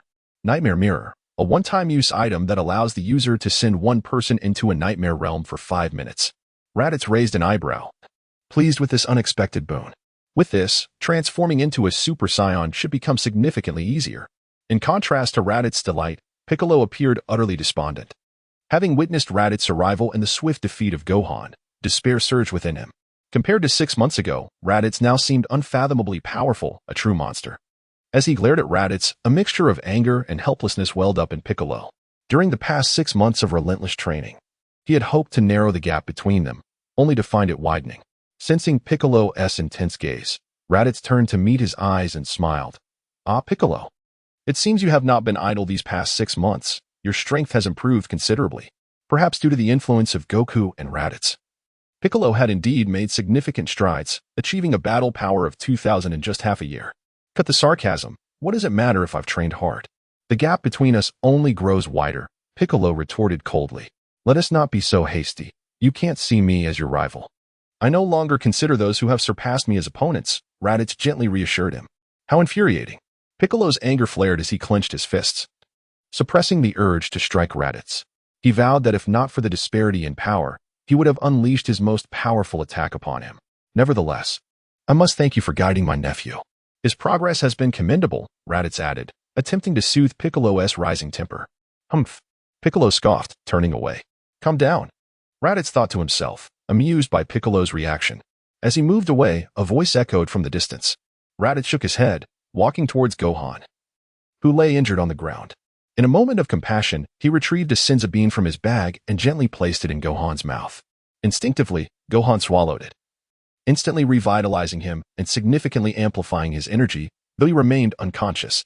Finally, Raditz grasped one of Gohan's feet, preparing to bring him back to Piccolo. What are you doing? Piccolo asked, his expression wary.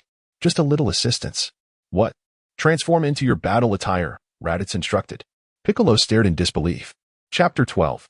The development of the Yuan Shun meditation technique. Upon hearing these words, Piccolo's eyes twitched, and he wore a look of utter disbelief. Nevertheless, he raised his hand and conjured a set of demon martial arts attire for Gohan. Weren't you training with the Kai? Why are you back? Piccolo inquired abruptly. Just taking a break. Came back to relax a bit and check on my dear nephew, Raditz replied, stretching his limbs with a contented expression. Are you here to take Gohan away? Piccolo feigned indifference, though his reluctant gaze betrayed him. What's the matter? Can't bear to part with him? Raditz chuckled. Humph. He's just a whiny little brat. If you want to take him, then go ahead, Piccolo retorted dryly. Over the next 6 months, Gohan will train with you in the mornings and with me in the afternoons.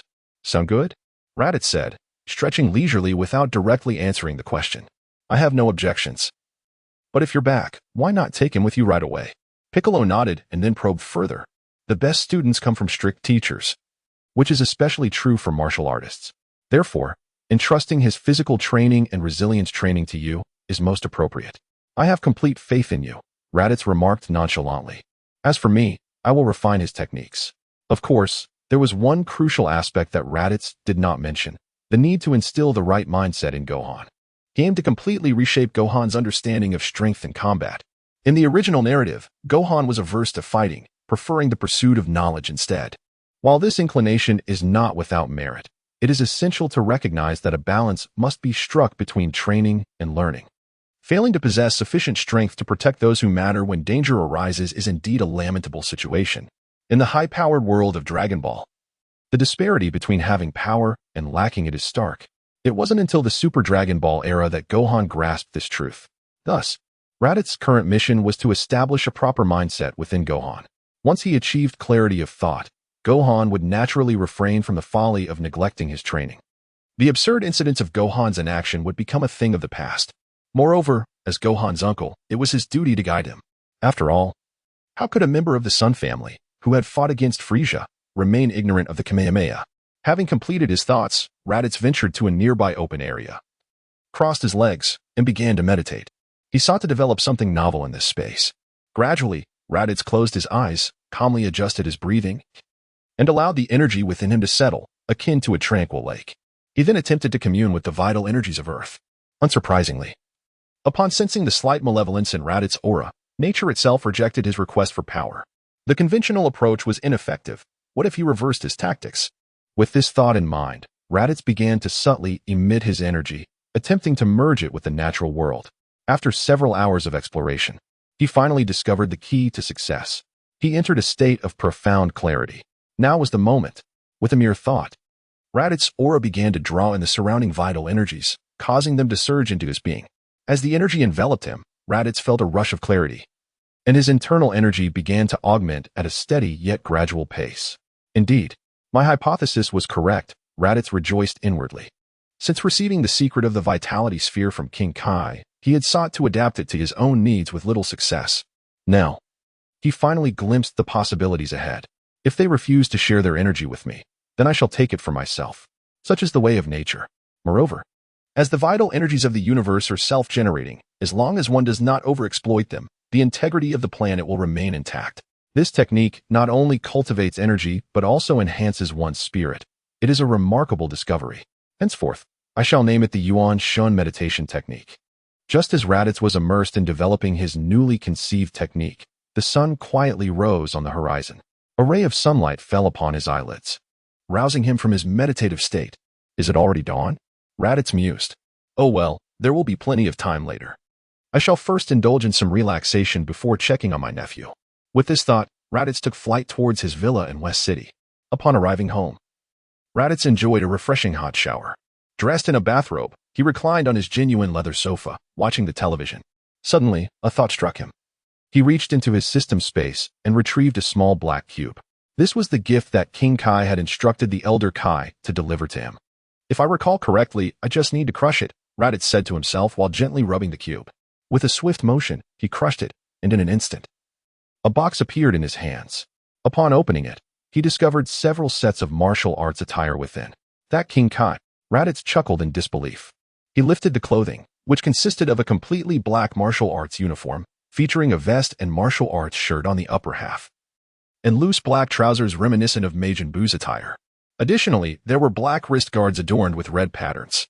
The front of the martial arts shirt bore the symbol of King Kai, while the back displayed a large character representing Sion. In summary, it was exceptionally stylish. Raditz found himself enamored with the outfit and felt a warmth in his heart. After shedding his bathrobe, Raditz donned the martial arts uniform and soon realized that it possessed the unique ability to adjust its weight. The maximum load was 400 tons, which would serve him well for some time. King Kai truly understands me. This will significantly facilitate my training. Satisfied with his new attire, Raditz decided to venture out for a hearty meal. It is worth noting that the previous buffet restaurant had placed Raditz on their blacklist, refusing to serve him again. This development left Raditz somewhat disappointed, as he had truly enjoyed the food there. After exerting some effort, Raditz located a restaurant that also offered delectable dishes. Upon entering, he called out loudly, "Boss, today's meal is on me." Chapter 13. Instructing Son Gohan. After a satisfying meal, Raditz returned to his quarters for a well-deserved nap. Despite feeling mentally invigorated after meditation, there was nothing quite as pleasant as a peaceful slumber. It is essential to indulge oneself in relaxation when time permits. By the time Raditz awoke, it was already 2 in the afternoon. Oh dear, he was late, with no time for lunch. Raditz quickly tidied himself up and consumed a senzu bean before flying off to Son Gohan's location. Meanwhile, Son Gohan had just completed his morning training with Piccolo. After lunch, he sat patiently, reclining on a large rock, his hands cradling his head, a blade of grass clenched between his teeth, staring vacantly at the vast sky. Uncle Piccolo mentioned that someone would come to teach me to fight this afternoon. Who could it be? Son Gohan murmured to himself. Today, Piccolo's demeanor was different. After their meal, he did not continue their training but instead informed Son Gohan of another instructor who would be guiding him and left without a backward glance. It had been quite some time, yet no one had arrived. Son Gohan frowned in frustration. Just then, he sensed a powerful energy approaching at high speed. Suddenly, a figure descended from the heavens, crashing down before him, stirring up clouds of dust and sending shockwaves that nearly knocked Son Gohan off his feet. "Haha, sorry for being late, my dear nephew," boomed Raditz's voice as his imposing figure emerged from the haze. "Uncle Raditz," Son Gohan called out timidly. Although Son Goku had once brought Raditz home as a guest, Son Gohan felt a twinge of fear. Haunted by the memory of that slap to the back of his head, "I shall forego introductions. Starting today, you will train under my guidance in the afternoons. If you have any questions regarding your morning training with Piccolo, feel free to ask me," Raditz stated, getting straight to the point. "Why yes, thank you for your guidance, uncle," Son Gohan replied, bowing respectfully. "Let us dispense with small talk and commence today's training. First, let me see your strength. Unleash all the energy within you," Raditz commanded, waving his hand dismissively. "Understood." Son Gohan tightened his fists and let out a resounding roar. A white aura enveloped him, crackling around as the air shimmered. The grains of sand beneath him began to levitate uncontrollably. "Roar, has your battle power already reached 800? It seems the senzu bean worked wonders," Raditz mused, stroking his chin thoughtfully. "That's enough. Now, I will suppress my battle power to match yours. If you can strike my face, you will have won," Raditz announced, diminishing his energy to approximately 800 before beckoning Son Gohan forward. "Come at me." Hiya! Son Gohan yelled, launching himself into a kick aimed at Raditz. With calm composure, Raditz extended a hand, fingers curled into a claw, effortlessly intercepting Son Gohan's kick as if it were a deliberate act on Son Gohan's part. Then, using the momentum of Son Gohan's attack, Raditz swiftly kicked backwards, twisting his body to throw Son Gohan aside forcefully. Ugh! Son Gohan was sent flying, crashing into a large rock with a thunderous impact, causing it to shatter into a pile of rubble. Moments later, Son Gohan emerged from the debris, looking disheveled. How infuriating. The intent of your attack was too obvious. Only a fool would stand still to be struck. Moreover, remember to temper your strength. Reserve some energy for yourself while exerting force against your opponent. Only unleash your full power when your adversary presents a clear opening. Raditz chastised him, imparting valuable combat wisdom. Once more, Raditz commanded sternly. Yes. Gritting his teeth, Son Gohan charged in again, only to be sent flying once more. Your attacks have improved, but your defense remains lacking. Focus on sensing your opponent's energy rather than relying solely on sight. Again, when unleashing a powerful energy wave, ensure it can reach your target. Otherwise, you will merely become a target yourself. Do not attack so straightforwardly. Learn to deceive your opponent. The lessons continued as Son Gohan was sent soaring again and again. Yet, through each defeat, he absorbed Raditz's teachings, adapting his attack strategies until he could land a few hits on Raditz. However, distracted by his own excitement, he was swiftly sent flying again, the training ground echoing with shouts and heavy breaths, persisting until the sun dipped below the horizon. As night fell, the two sat by a campfire. Son Gohan's face was bruised, his mouth bleeding, and his limbs bore various scrapes, while his chest was marked with dark bruises. At that moment, Raditz pulled a senzu bean from his pocket and tossed it to Son Gohan. Catching it, Son Gohan looked at Raditz with a puzzled expression. This is a senzu bean. Consume it, and your injuries will heal instantly, Raditz explained calmly. With a hint of skepticism, Son Gohan placed the bean in his mouth, chewing before swallowing it. Instantly, he felt revitalized as his injuries vanished. How miraculous. Thank you, Uncle, Son Gohan expressed, astonished by the bean's efficacy. What thanks are necessary? We are family, Raditz replied with a warm smile, ruffling Son Gohan's hair. Finally, they lay on the grass, gazing up at the starry sky. Uncle, what is planet Vegeta like? Son Gohan suddenly asked softly.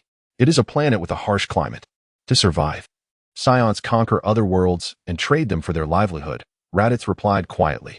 Really? I had no idea, Son Gohan said, visibly shocked. Indeed, it is quite cruel, isn't it? Raditz chuckled lightly. Truly, I never expected such a planet could harbor someone as kind as you, Uncle, Son Gohan remarked earnestly. Me? Kind? Objectively speaking, I cannot be considered a good person.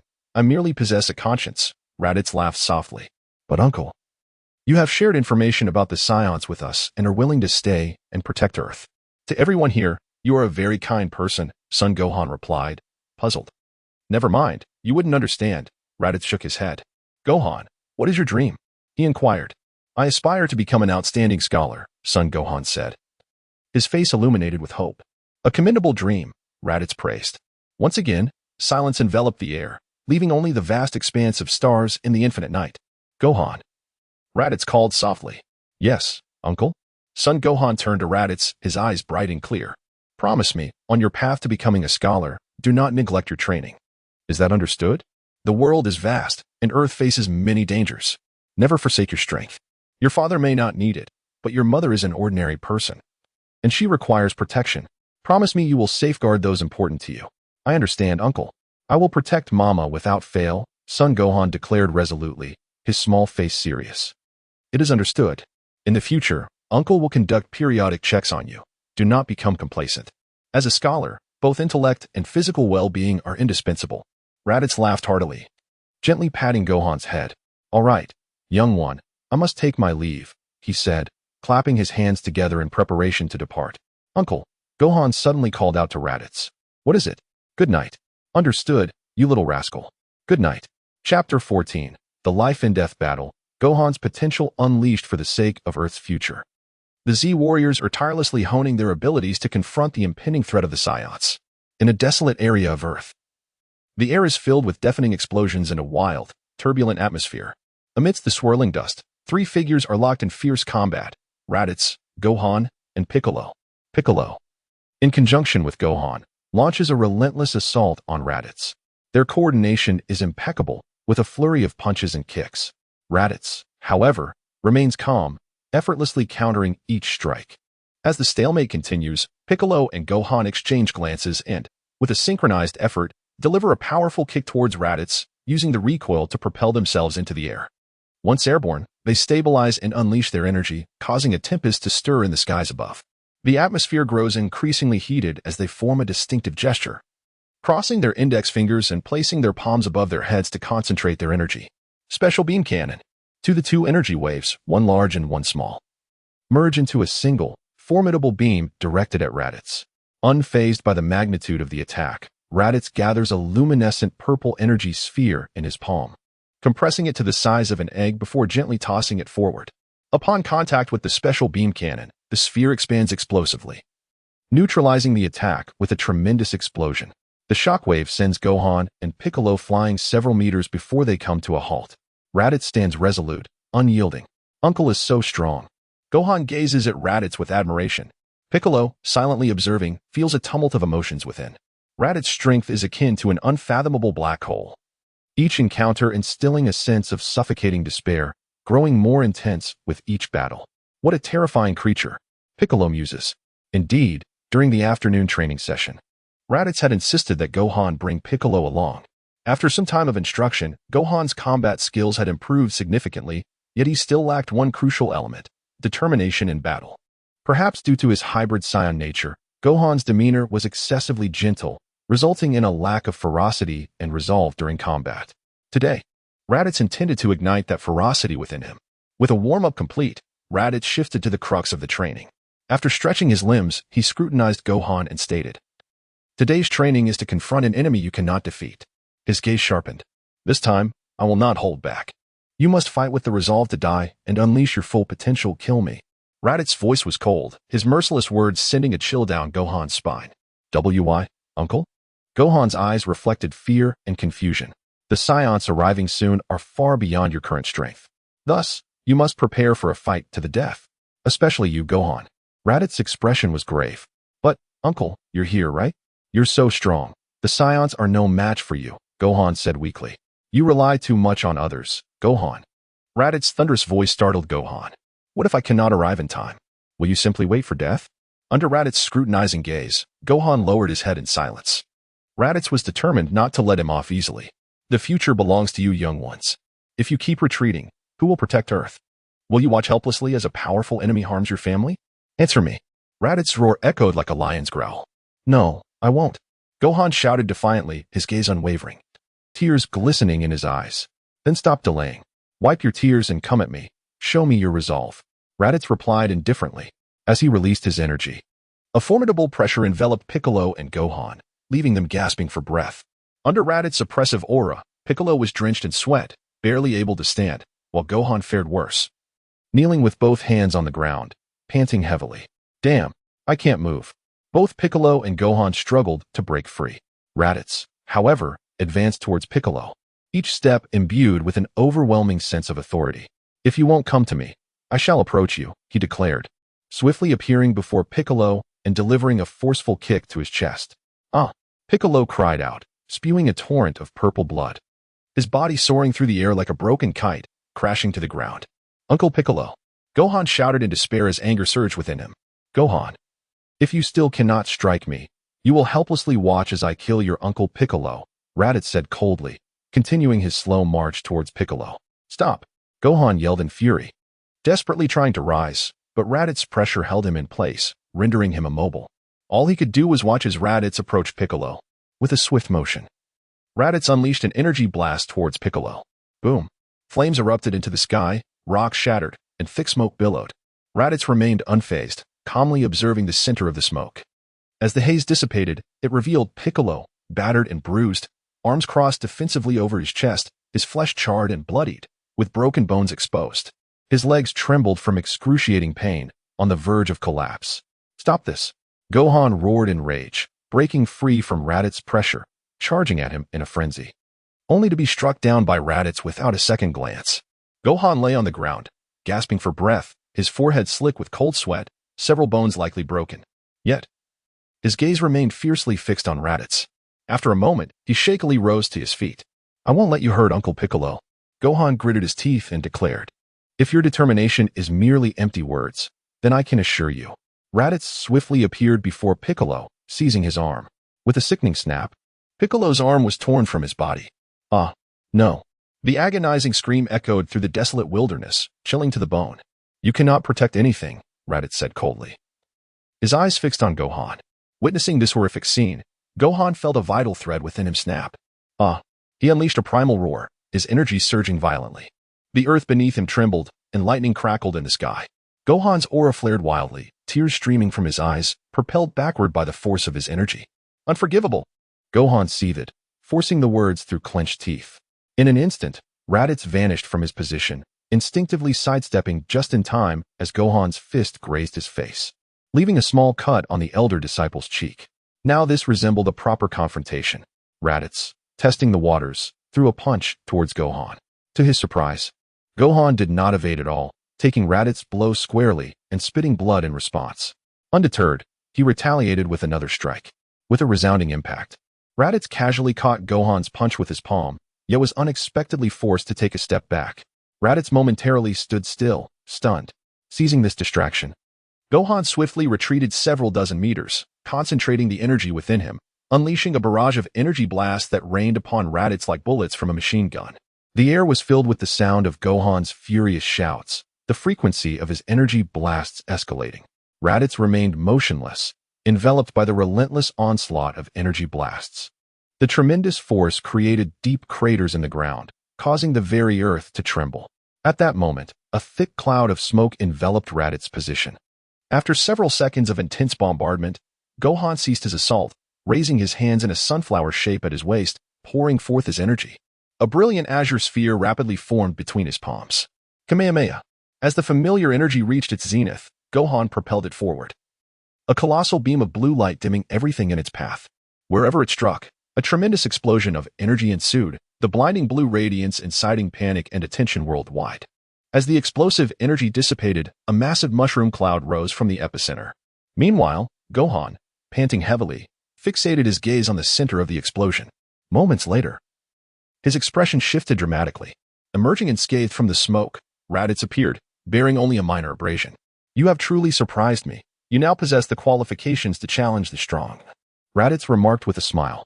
Then, before Gohan could react, he vanished from sight, stealthily appearing behind him. Sensing an overwhelming danger, Gohan instinctively attempted to turn his head. The training had concluded without granting Gohan any time to respond, and Raditz struck a precise blow to Gohan's neck. As Gohan's consciousness faded, a single phrase echoed in his ears: "Never forget the feeling of today." Chapter 14. Completion of training and reward distribution. Observing the unconscious Gohan, Raditz felt a profound satisfaction. Thus, the most formidable individual in the universe had decisively emerged. Subsequently, Raditz turned to the side, addressing the prostrate Piccolo. "Enough pretense. The mission is accomplished. You won't perish from such a level of assault." "TCH, you certainly strike with a ruthless hand," Piccolo retorted, rising gingerly from the ground and limping towards Raditz. "You truly spare no effort to instill resolve in that brat." Raditz rolled his eyes in jest while tossing 2 senzu beans toward Piccolo. Without hesitation, Piccolo accepted one of the beans, consuming it, and administered the other to the unconscious Gohan. Note: in the original narrative, senzu beans possess the ability to regenerate lost limbs. This was noted by Trunks in the Dragon Ball TV Special 2, The Desperate Warrior. If my recollection is incorrect, please consider it my personal interpretation. Indeed, today's skirmish was a collaborative scheme between Piccolo and Raditz, aimed at galvanizing Gohan to shed his weakness and confront formidable adversaries.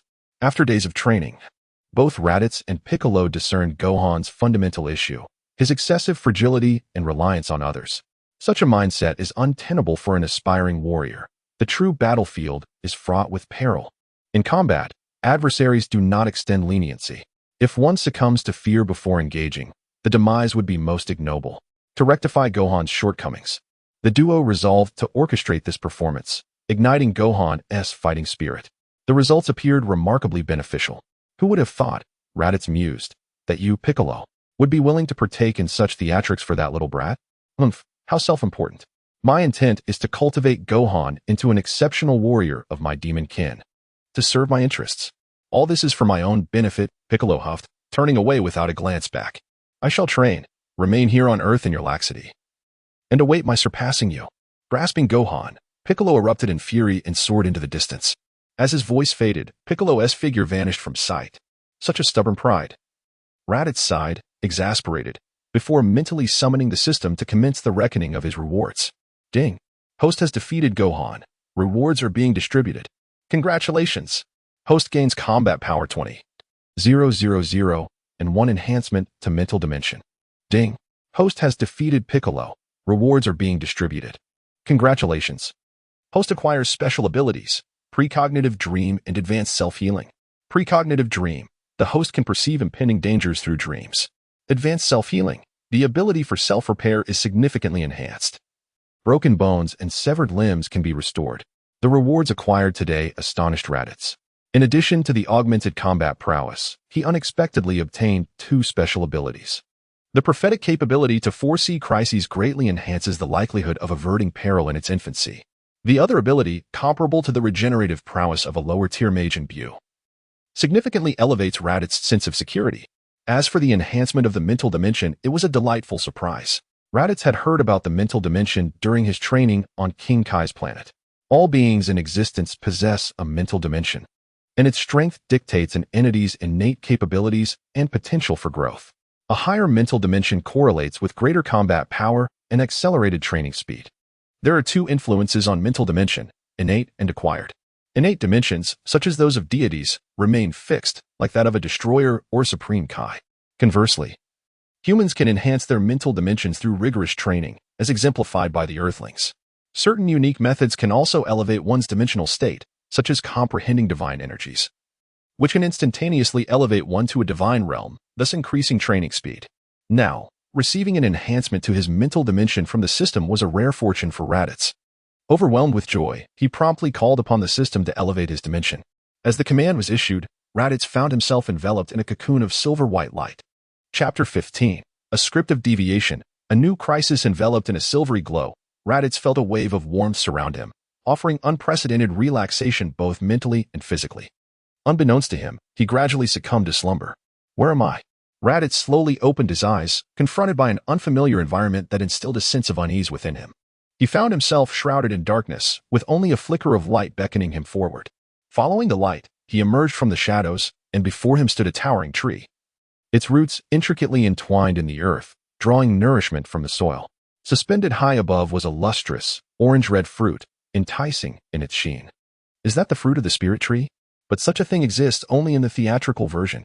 How could it be here? Raditz's heart raced with tumultuous thoughts. Suddenly, the distant sound of footsteps broke the silence. Who's there? Raditz turned, his expression wary as he gazed toward the source of the sound. A shadowy figure became discernible. Realizing he had been noticed, the silhouette halted. As sunlight pierced through, it illuminated the figure, revealing a face identical to Sun Wukong's, yet exuding an entirely different aura. Without uttering a word, this Wukong-like figure launched an attack on Raditz, a malevolent expression plastered across his face.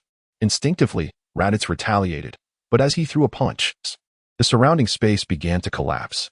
He soon felt the disorienting sensation of free fall, as if he were plummeting from a great height. In an instant, Raditz became fully alert. Taking a deep breath to calm his tumultuous emotions, his gaze filled with complexity. It seems that possessing the script does not guarantee omnipotence. How dramatically ironic. With a hand pressed against his forehead, Raditz chuckled in resignation. With a darker complexion and a visage akin to Sun Wukong's, coupled with an insidious aura. He recalled the visage from his dream and quickly deduced the answer. Darius. That vile creature addicted to drugs. Yet, upon recognizing Darius, Raditz was left even more perplexed. Setting aside the question of whether Darius poses a threat to him with his current strength, the timeline simply does not align. According to the theatrical timeline, Darius should not arrive on Earth until after the Scion Saga. Why then is he receiving a signal of danger now? Raditz pondered this conundrum. Yet he maintained a cautious mindset. Better safe than sorry. Yes, it is decided. Within the next 6 months, I must elevate my combat power to 200,000. With this small goal set in his mind, Raditz shifted his focus away from Darius and concentrated on reaping the rewards of this dimensional breakthrough. After experiencing this dimensional transformation, Raditz's mental prowess deepened, brushing against the precipice of divinity.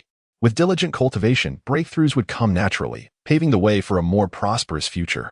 After some contemplation, Raditz once again directed his attention to the system, pondering for a moment before accessing the reward he had yet to utilize. Ding. Would you like to use the hyperbolic time chamber? Confirming his choice, Raditz decisively responded. Please select duration of use. With a maximum equivalent to 3 days in the outside world. Setting the duration to half a day, Raditz contemplated briefly before providing his answer. Ding. Initiating the hyperbolic time chamber. Please prepare within 3 minutes. Teleportation commencing. Suddenly, the space behind Raditz shattered violently, and a gust of wind swept him into the rift. He felt a weight in his chest, as though someone had yanked him backward. When he regained his senses, he found himself inside a completely white room, equipped with a bathroom, a bedroom, and an empty space housing a large vat. Peering into the vat, he could only see an abyss of darkness, as if it were a bottomless chasm.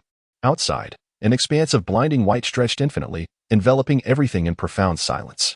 Leaping from the room, Raditz experienced the overwhelming gravity of this white space, which intensified the deeper he ventured.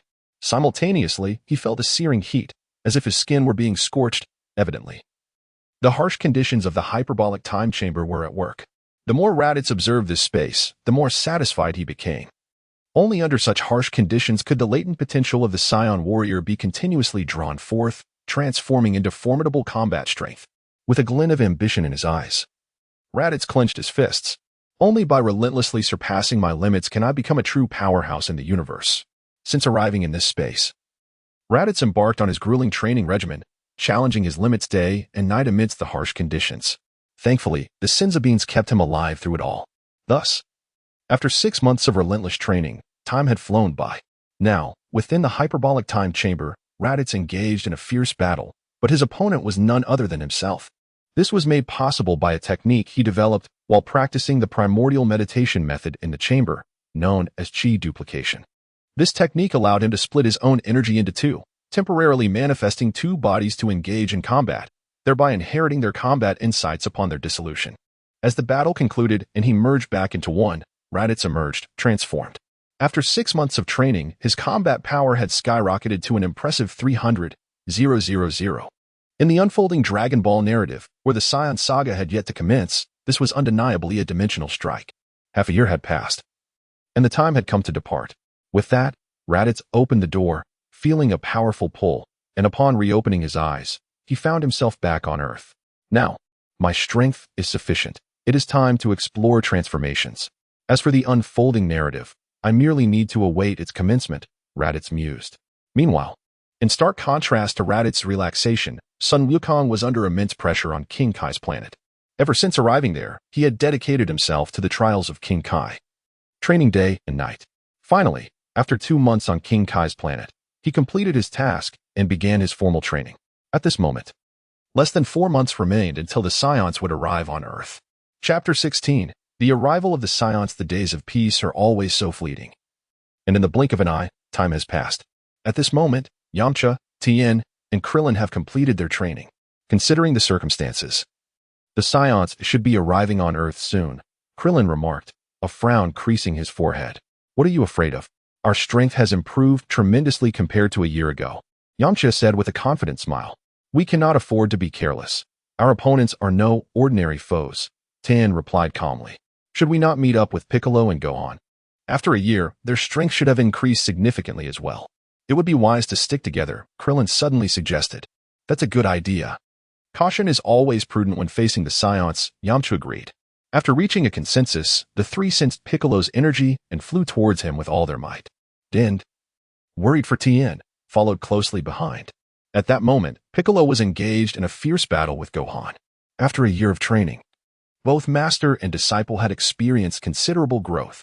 Piccolo's combat power had reached 6,000, a significant increase from the original story, ensuring he would not be easily defeated by Nappa. In contrast, Gohan's improvement was even more remarkable. He had overcome his fear of formidable enemies and transformed from a boy unable to control his power into an exceptional warrior with a combat power of 2,800. As they battled fiercely on the sandy terrain, both warriors suddenly paused, their gazes fixed on the sky. Several energies are approaching. Who could it be? Gohan asked, his expression filled with curiosity. I don't know, but they should not be Scions, Piccolo replied with a composed demeanor. They're here, Gohan thought to himself. A few figures slowly descended from the heavens, revealing Krillin and the others. Upon spotting them, Gohan's face lit up with joy as he waved and called out, Uncle Krillin. Uncle Tien. Uncle Yamcha. Is that you, Gohan? You've grown quite a bit, Krillin remarked, astonished at Gohan's transformation. The mere presence of Gohan exuded a powerful aura, leaving Krillin in awe. Higi, it's all thanks to my training with Uncle Piccolo, Gohan said with a bashful smile, demonstrating humility. Per Gohan. Living in the wilderness with Piccolo must have been tough, Krillin said sympathetically. Not at all. Uncle Piccolo has treated me well, Gohan replied with a smile. Really? It's hard to imagine the Demon King Piccolo being so nurturing, Krillin remarked, a hint of skepticism in his eyes. Hey, bald brat, are you here to seek death? Piccolo shot back, seemingly unnerved by Krillin's gaze. How dare you underestimate us? We've trained hard for a year to prepare for the Saiyans. Before Krillin could respond, Yamcha, filled with anger, began to retaliate against Piccolo. However, Piccolo merely crossed his arms, unfazed by Yamcha's fury. With your level of strength, what good is your training? You are insignificant. Even if you did not come, I would defeat the Saiyans and then conquer Goku, becoming the ruler of this world. What did you say? Hearing this, Yamcha was enraged and was about to strike when Tien firmly held him back. Calm down. Remember why we are here, Yamcha, Tien said, his gaze steady. Humph. Just wait until you face Raditz, Yamcha muttered under his breath. Are you looking for trouble? Piccolo's face turned green with anger, ready to teach this insolent earthling a lesson. Enough. We must focus on the Saiyans and avoid infighting, Gohan interjected, acting as a mediator and successfully bringing an end to the quarrel. The group gathered together, awaiting the arrival of the Saiyans. Meanwhile, what was Goku doing as the decisive battle approached? Goku was still on his way back, having been delayed due to King Kai's miscalculation of the time required for his return. Now, he was exerting every effort to reach Earth and silently praying that his friends could hold on until he arrived. It is worth mentioning that due to Raditz's interference, Goku's battle power was significantly higher than in the original story, currently standing at 16,000. Though King Kai said my strength is sufficient to handle the Saiyans. Why is my heart racing so? Goku felt uneasy, sensing that something dreadful was about to unfold. With my brother on Earth, nothing should go wrong. I hope it's just my imagination. With a silent prayer, Goku accelerated to his maximum speed, striving to reach the battlefield as swiftly as possible. At that moment, Earth was engulfed in midday heat, and its inhabitants enjoyed their leisurely post-meal respite, unaware that disaster was imminent. Two fiery streaks streaked across the sky, crashing into the city. With two resounding booms, massive clouds of dust were kicked up. Once the dust settled, two enormous craters appeared, housing two colossal, round spacecraft silently resting within. The impact of the massive vessels sent the citizens of the city into a panic, fleeing in terror. The police were alerted and rushed to the scene to investigate. Within 3 minutes, officers surrounded the two spacecraft, their eyes fixed on them, expressions tense. Suddenly, the doors of the spacecraft creaked open, as if pushed by an unseen hand. Though the sound was subtle, it resonated clearly in the stillness. Two figures emerged from the ship. The crowd held its breath as a tall, menacing man stepped forward. His bald head gleaming, muscles bulging like volcanic rock, exuding an aura of intimidation. A sinister smile played on his lips, and a long, brown tail wrapped around his waist. Following closely was a shorter man, dressed similarly in a blue battle suit. His M-shaped black hair was styled back, radiating arrogance. He possessed a gaunt face, his sharp gaze sweeping over the surroundings. These two were none other than Vegeta and Nappa. Upon witnessing the scene, some timid officers collapsed in fear, while others retreated slowly, their expressions filled with terror. Humph, so this is Earth? Quite unimpressive, Vegeta sneered. Shall we greet these frightened people? Nappa grinned wickedly. Don't be too rough. This planet is meant to be sold, Vegeta warned, crossing his arms. Understood. Nappa replied, gathering energy in his hands before extending his fingers upward. A powerful surge of energy erupted, obliterating the city in an instant. Before the stunned onlookers could comprehend what was happening, the city was reduced to ashes. Boom. The lingering energy continued to hammer the ground, producing a deafening explosion. The shockwave swept across every corner of the Earth, leaving the Z-fighters reeling, except for Piccolo, who stood calmly in place. These heartless fiends. Krillin was drenched in cold sweat, horrified by the Saiyans' brutal methods. Simultaneously, he was astonished by the terrifying prowess of the Saiyans. Chapter 17. A fractured battlefield. The explosions raged for several seconds before gradually subsiding, and as the smoke dissipated, It seemed as though everything in the city had evaporated into thin air. Only a vast, desolate crater remained as evidence of its past existence. Perhaps I exerted a bit too much force, chuckled Nappa, scratching his bald head. Enough of the antics, Nappa. If the destruction is too severe, this planet won't sell. Vegeta remarked, a frown creasing his forehead, his expression tinged with displeasure. My apologies. Let us commence at once. Sensing the impatience of the figure before him, Nappa quickly stowed away his playful demeanor. With a flick of his fingers, he activated the power level detector affixed to his left eye. As he gazed at the numbers flickering on the lens, a look of surprise crossed his face. Most of the inhabitants on this planet had power levels in the single digits, yet he was astonished to discover that there were individuals with power levels exceeding 1,000. Oh, how intriguing, Vegeta mused, a smirk forming as he activated his own device. Once he confirmed the readings, his smile widened, a glimmer of predatory intent flashing in his eyes. Let us proceed, Nappa, he commanded, and the two of them soared into the sky, rapidly heading towards the source of the power readings. After traversing through layers of clouds, they soon arrived at a desolate expanse of rocky terrain. Suspended in the air, they scrutinized the figures of Piccolo and the others below. They then descended. The Z-fighters stood on high alert, muscles tensed, ready for battle at a moment's notice. The atmosphere around them instantly turned charged and hostile. 6 individuals, 5 of whom possess power levels above 1,000. It's no wonder that the incompetent Raditz fell to your hands, Vegeta said coolly, his gaze shifting to Piccolo for a thorough examination. You must be a Namekian. I've heard that your kind possesses a wish-granting Dragon Ball. I presume that's what you and Raditz spoke of? Ah, so they are aware of the Dragon Balls, Piccolo replied. Naturally. Over a year ago, we received this information through the communication feature of our power level detectors. That's why we came to Earth even after Raditz's demise. In other words, we came for the Dragon Balls, Nappa explained. What? Raditz ISNT. Krillin began, confusion evident on his face until Piccolo interrupted him. Understanding Nappa's words and comprehending Raditz's intentions, which brought a new realization about his own origins. Calming his complex emotions, Piccolo responded, if you desire the Dragon Balls. Have you consulted me, the great Demon King Piccolo? Oh so, I must eliminate you to obtain the Dragon Balls. Then, Vegeta sneered. Forget that notion. Goku will be back any moment now, and until then, we shall not allow you to wreak havoc on Earth, Krillin declared firmly. Interesting. So you believe you can prevail once Kakarot arrives? Vegeta mused, stroking his chin with a bemused expression. Very well, I shall entertain you until Kakarot arrives, after all. We have all the time in the world, Vegeta replied, turning to Nappa. Nappa, how many cultivator seeds do we have left? Let me check.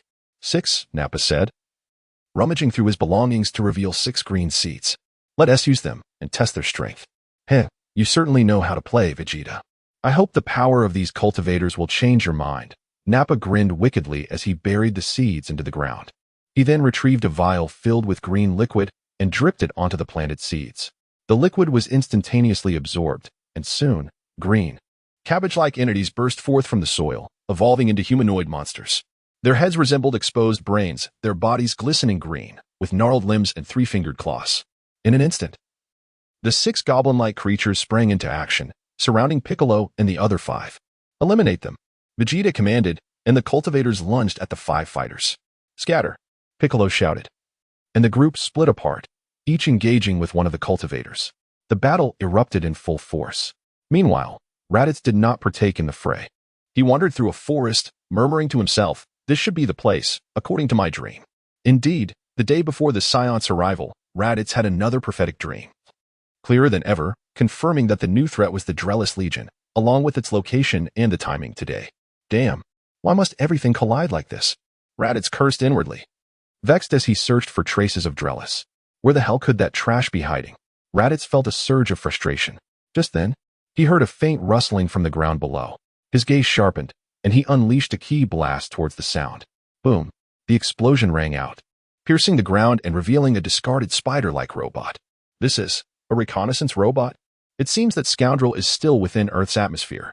Connecting the dots, Raditz replayed the events of the movie in his mind, deducing that Drellis was likely positioned beyond Earth. Gradually, Raditz closed his eyes, relaxing his body and expanding his senses. 2 minutes later, he detected an overwhelming energy near Earth's atmosphere and grinned, a glint of killing intent in his eyes.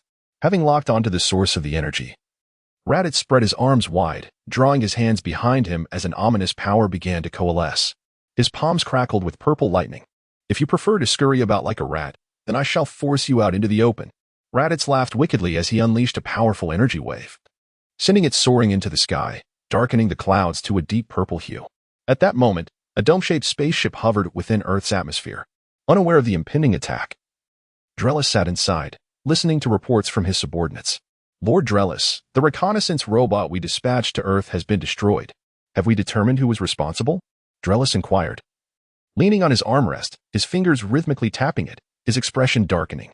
We're not sure, but judging by the attire, it appears to be a scion, a subordinate replied. A scion? Kakarot? No, such a low-class warrior shouldn't possess such keen detection skills. Could it be Vegeta? Drellis pondered, perplexed. Forget it, it's of no consequence. With my power, even Vegeta would be forced to cower at my feet.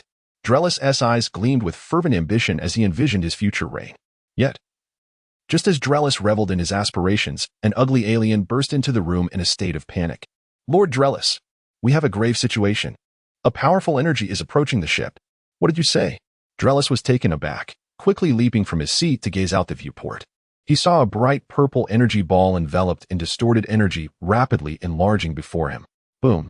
The two forces collided, unleashing a tremendous explosion that obliterated the ship into countless fragments, leaving Drellis as the sole survivor of his legion, while the others were reduced to cosmic dust. Though Darius activated his energy shield in a flash to shield himself, he was still propelled several meters away, the tremendous force causing him to spit out a mouthful of blood. Damn it! Which reckless fool dares to attack my ship? Enraged, Darius searched with fiery eyes for the culprit who had destroyed his vessel. No need to look further, for I am right here. Upon hearing these words, Darius turned to find Raditz floating behind him, arms crossed. It's you. How could a coward like you still be alive? Darius exclaimed in astonishment at the sight of Raditz. Let's skip the pleasantries. I have come to end your life, Raditz replied coldly, his icy gaze fixed on Darius as though he were merely a defenseless prey. What gives you the right? You are nothing but a squanderer of your own potential. Before Darius could finish his retort, Raditz swiftly appeared before him.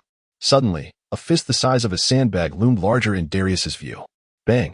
A resounding punch landed squarely on Darius's face, sending him flying several meters and causing him to cough up a copious amount of saliva. I am pressed for time and cannot afford to waste words with you. Just know that today, you must die here. With that, Raditz clenched his fist, a murderous intent radiating as he charged once more towards Darius. Chapter 18. The narrative deteriorates. 500,000 battle power. Bang. Bang. Bang. Seizing the moment of Darius' momentary paralysis, Raditz rushed forward to deliver a series of finishing blows. 3 powerful punches that struck with the swiftness of lightning, landing squarely on Darius' nose. Crack. Under the force of Raditz's might, Darius' nasal bridge shattered, and a torrent of blood gushed forth from his nostrils, rendering him a pitiful sight. How dare you be so arrogant? Darius exclaimed, his anger flaring as blood streamed from his wounds. In a sudden surge of fury, an immense wave of energy erupted from him, forcing Raditz, who sought to continue his assault, to retreat. Once he regained his footing, Raditz's gaze towards Darius grew solemn. The plot is increasingly askew, he muttered to himself. Sensing the overwhelming aura radiating from Darius, Raditz concluded that his opponent's battle power must now hover around 500,000, a stark deviation from the original narrative. In the source material, Darius would have needed to consume the fruit of the spirit tree to attain such strength. Yet, at this moment, Darius had neither consumed any fruit nor had the opportunity to cultivate the tree. How had he acquired such power? Raditz's mind raced with frustration, exclaiming internally, "What is happening today?" Little did he realize that all of this was a consequence of his own actions. It turned out that prior to invading Earth, Darius had been diligently surveying the planet's information.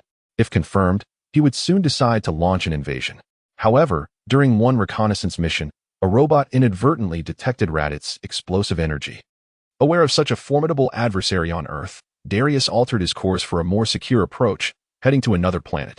After conquering that world and planting the spirit tree to siphon its vitality, Darius consumed the resulting fruit, significantly boosting his strength, which prompted him to reconsider his attack on Earth. Yet, before he could act, Raditz had already intercepted him. "You've pushed me to this point.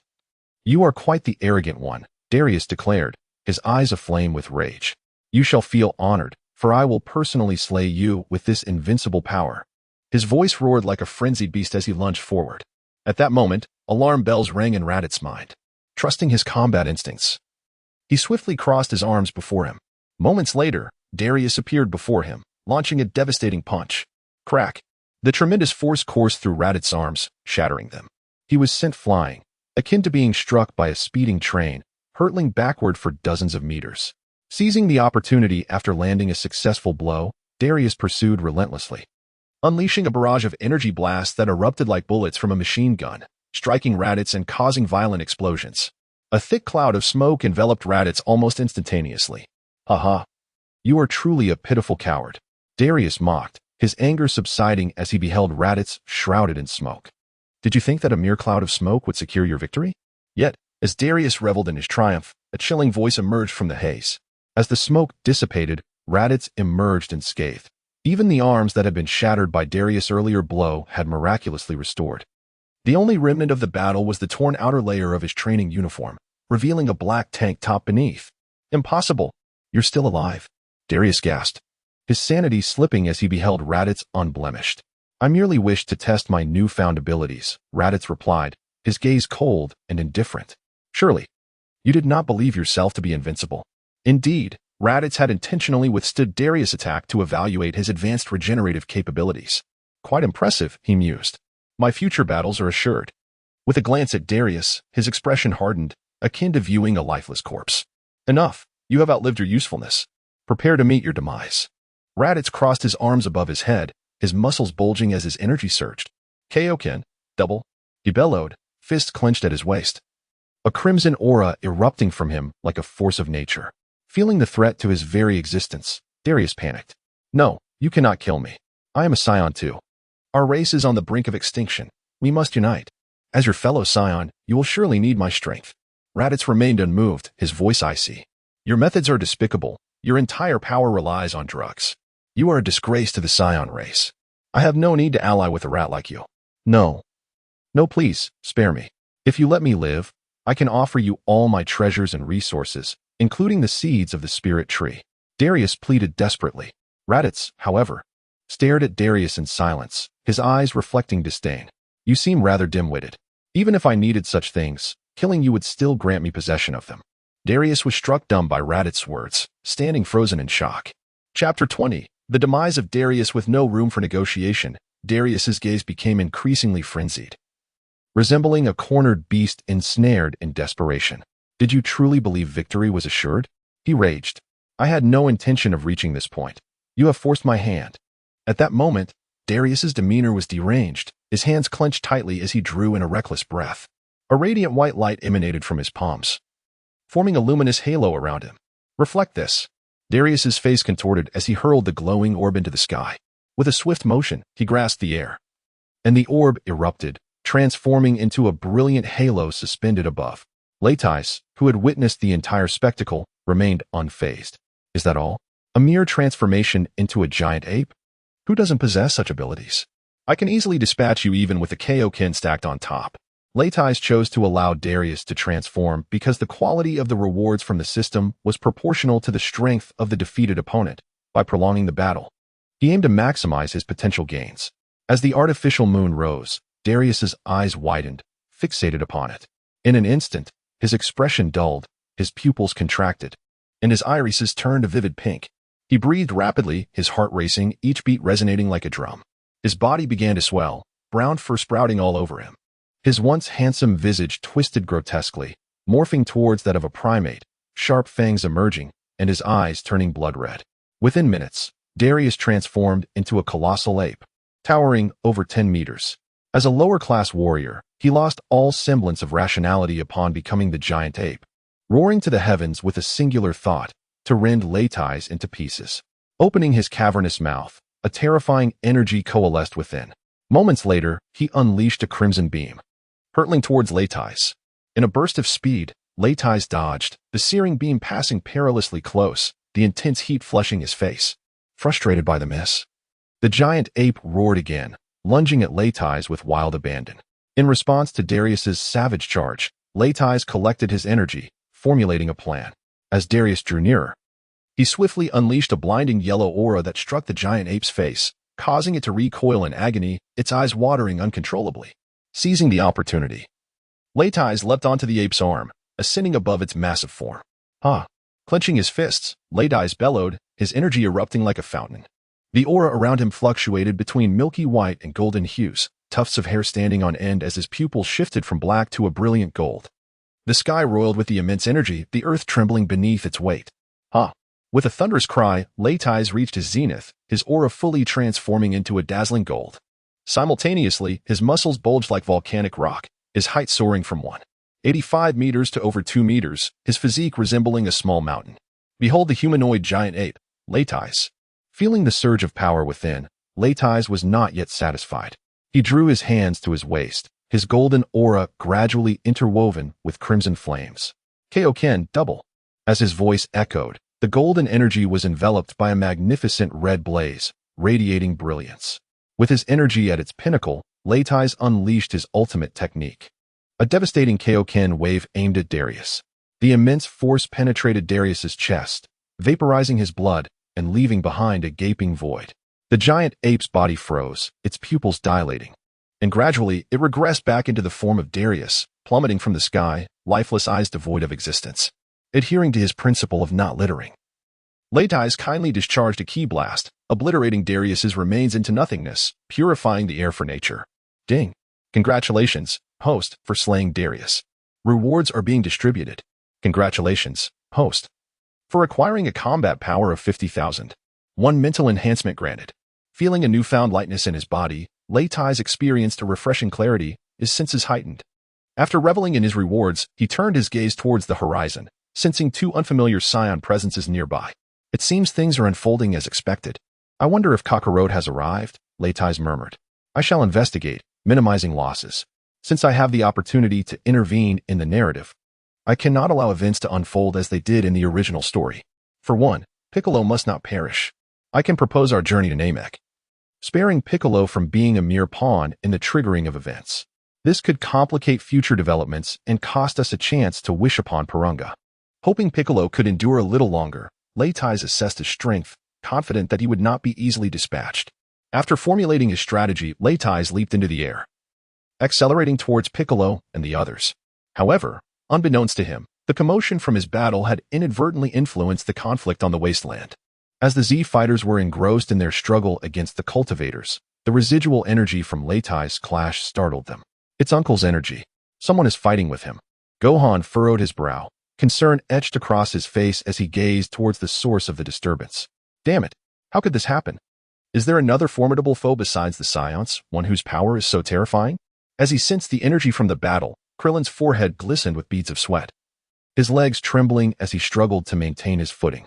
Piccolo remained silent, but the tension in his arms betrayed his inner turmoil. A battle is occurring over there. Nappa mused, stroking his bearded chin. Indeed, the intensity suggests formidable opponents, Vegeta replied, his demeanor calm. Allow me to assess. Their power must be significant. Nappa activated his scouter, only to be met with unexpected chaos as the readings spiked wildly, causing the device to malfunction within mere moments. Boom.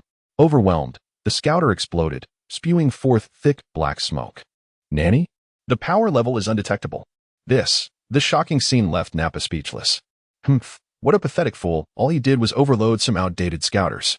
I could achieve the same in my giant ape form, Vegeta scoffed, dismissing Nappa's astonishment. After all, strength dictates perspective. As Prince of the Scions, revered as the greatest prodigy, with a power level of 18,000, Vegeta could not fathom that there existed Scions who far exceeded him. Nor could he conceive that one such individual possessed a horrifying power level of 300,000. Moreover, at that moment, Vegeta was unable to sense energy, rendering him incapable of accurately gauging the threat posed by the enemy. Indeed, you are right. After all, as the prince, you are the unrivaled genius among the Scions.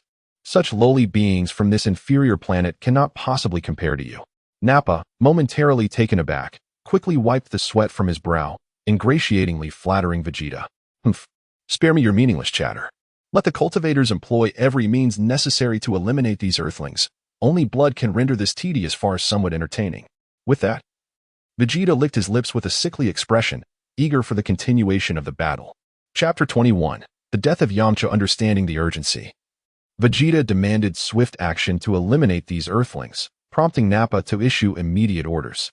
The demeanor of the Scions grew increasingly ferocious as they exchanged glances and recalibrated their combat strategy, setting their sights on the weakest among them, Yamcha.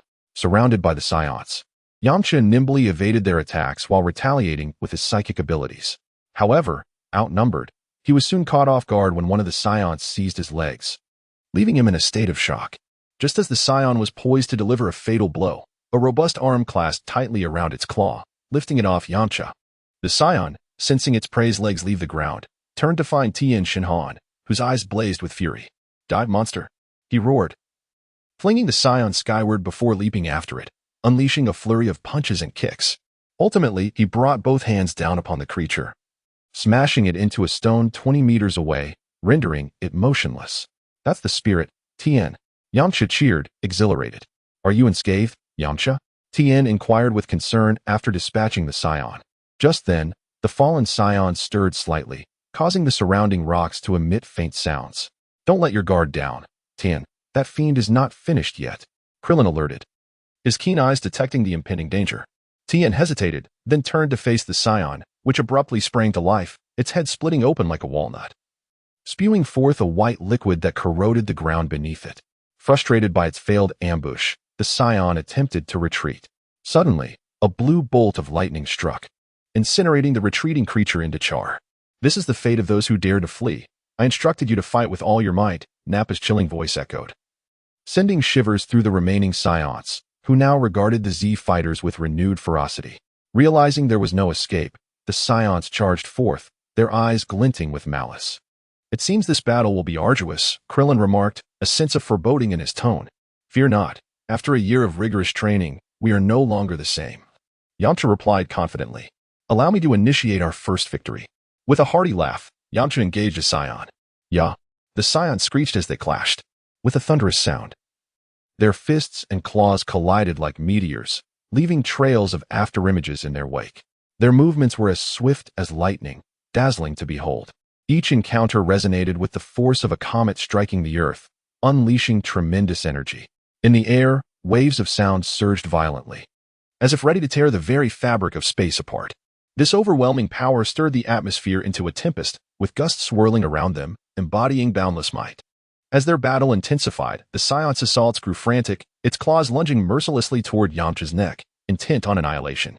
Yet, amid the tempest of blows, Yamcha remained composed, meticulously seeking an opening.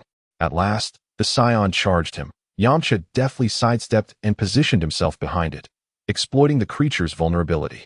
Seizing the moment, he unleashed a Kamehameha wave, striking the Scion's back. It howled in anguish, propelled into the ground, creating a deep crater upon impact. Splendid. Yamcha has triumphed. Whether through the crystal ball of fortune-teller Baba or among those present, everyone, including Bulma and Krillin, erupted in cheers for Yamcha's victory. Gradually descending from the sky, Yamcha hovered near the defeated Scion. "Hey, Scion, is this the terrifying monster you speak of?" "Its power is rather unimpressive," he mocked, a smirk playing at the corners of his mouth as he gazed down at the fallen green creature. "What did you say?" Nappa, enraged by Yamcha's derision, sought to teach him a lesson, only to be halted by Vegeta's hand. "Hold on, Nappa," Vegeta scoffed, his gaze fixed on the Scion in the pit, which had begun to stir. "Allow me to handle the next 4 monsters." With a confident gesture, Yamcha indicated himself. In that moment, the Scion, feigning death, suddenly sprang up, latching onto Yamcha with an unyielding grip. Yamcha felt a surge of dread as he struggled to break free, but the Scion's grasp was as unyielding as iron. Regardless of his efforts, the creature raised its head, a sinister grin spreading across its face as it reveled in Yamcha's panic. With a surge of energy, the Scion glowed fiercely with a menacing green light. Boom! A tremendous explosion erupted, enveloping the area in thick smoke. As the haze dissipated, Yamcha lay motionless on the ground, his clothing torn, arms outstretched, curled into a fetal position, breathless. "Haha, this is how it should be." Vegeta laughed heartily, relishing Yamcha's fate. "Yamcha," echoed the anguished cries of the Z fighters, their hearts shattered by the loss. Chapter 22. The annihilation of the cultivators. The demise of Yamcha cast a shadow over the hearts of the Z warriors, an icy dread enveloping them. It was unfathomable that he had chosen to self-destruct. Piccolo, astonished, regarded the enemy with heightened vigilance. Yamcha, he is truly gone. Clinging to disbelief. Krillin rushed to Yamcha's side, and as he grasped his hand, he felt as if he had turned to stone. His legs buckled, and with a thud, he collapsed to the ground, seemingly bereft of his spirit. Cursed be this fate. Tears streamed uncontrollably down his cheeks, his heart heavy with despair and sorrow. Meanwhile, far away at Kame House, Bulma watched the heartbreaking scene unfold through a live stream, her hand clasped over her mouth, tears cascading down her face. Yamcha. She murmured his name, her heart wrenched in agony. At that moment, Master Roshi approached her, gently placing a hand on her shoulder. Do not weep any longer, Bulma. Once Goku returns and defeats the enemy, we can use the Dragon Balls to bring Yamcha back, he sighed, softly patting her back in a gesture of comfort. Nodding. Bulma lifted her head from the elder's shoulder, resolutely drying her tears as she turned her focus back to the battle, silently praying for Goku's return. Shifting her gaze to the battlefield, Krillin suppressed his grief. Rest assured, Yamcha, I will avenge you. He cast a determined glance at Yamcha's lifeless form before striding towards the fray. Hey, this is quite unsanitary. We should first dispose of the corpses, Vegeta scoffed. His disdainful gaze fixed on Krillin. Enraged, Krillin clenched his fists, his eyes aflame with fury as he glared at Vegeta. Everyone, stand back, he shouted, raising his hands above his head. An electric energy crackled between his palms as a brilliant orb of light began to form, golden energy swirling around it. With a mighty shout, Krillin hurled the luminous sphere forward, but its speed was unexpectedly sluggish. Both Nappa and Vegeta effortlessly evaded the attack. What is this bald fool doing? Nappa scratched his head in confusion. This is bad. The speed is too slow, Piccolo thought, sensing the impending doom. While all seemed lost to the others, Krillin remained unperturbed, a calm smile gracing his lips. He abruptly lifted both hands, causing the sluggish orb to ascend at an unusual angle, soaring into the sky. Now's the time, perish. He bellowed, and as the moment was ripe, he forcefully pressed down, causing the massive orb to fragment into dozens of radiant projectiles, resembling a torrential downpour of light that rained down upon the remaining cultivators. The cultivators, struck with terror, scattered in all directions. A few unfortunate souls, unable to dodge in time, were instantly pierced, meeting their demise amidst a shower of debris. Yet, the bombardment continued, filling the battlefield with smoke and chaos. Incredible. He wiped them all out in one go, Tien exclaimed in awe. No, one still lives, Gohan observed, his brow furrowed and his gaze sharp. Suddenly, a nearby cave erupted with a thunderous blast, and a green figure darted out, charging straight for Gohan. This cultivator had cleverly evaded Krillin's onslaught by hiding in the cave during the explosion, waiting for the perfect moment to strike. After careful consideration, the cultivator had chosen Gohan as its target, reasoning that the small boy, whose stature was similar to its own, would lack significant combat prowess. Determined, the cultivator lay in wait for the opportune moment. At last, as the smoke began to clear, it seized the chance to launch a surprise attack on Gohan.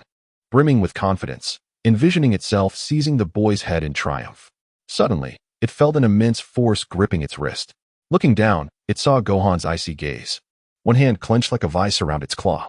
Panic surged through the cultivator as it attempted to withdraw its hand, but the overwhelming strength rendered it immobile. Ha! With a fierce shout, Gohan lifted the cultivator and flung it into the air, disappearing in an instant, reappearing before it. He brought down his fist with tremendous force upon the cultivator's head, then propelled himself forward, delivering a swift kick to its midsection before it could hit the ground. With a resounding crack, the cultivator was cleaved in two, exploding into fragments mid-air. Impressive, Gohan, Krillin praised, marveling at the boy's swift resolution of the battle.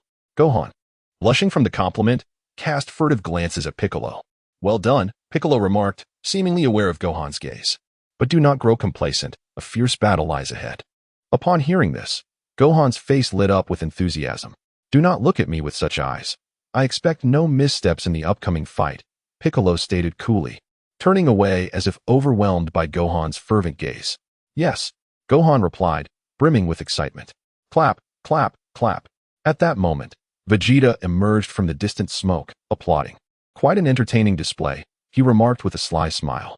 Yet, the next instant, his eyes revealed a deep disdain for the others, as he declared, I believe this tiresome farce should come to an end.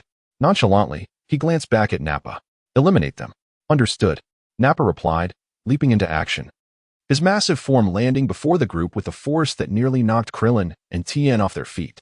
Now, let the fun begin, Nappa grinned wickedly, exuding an aura of brutality. Chapter 23, A Fierce Battle.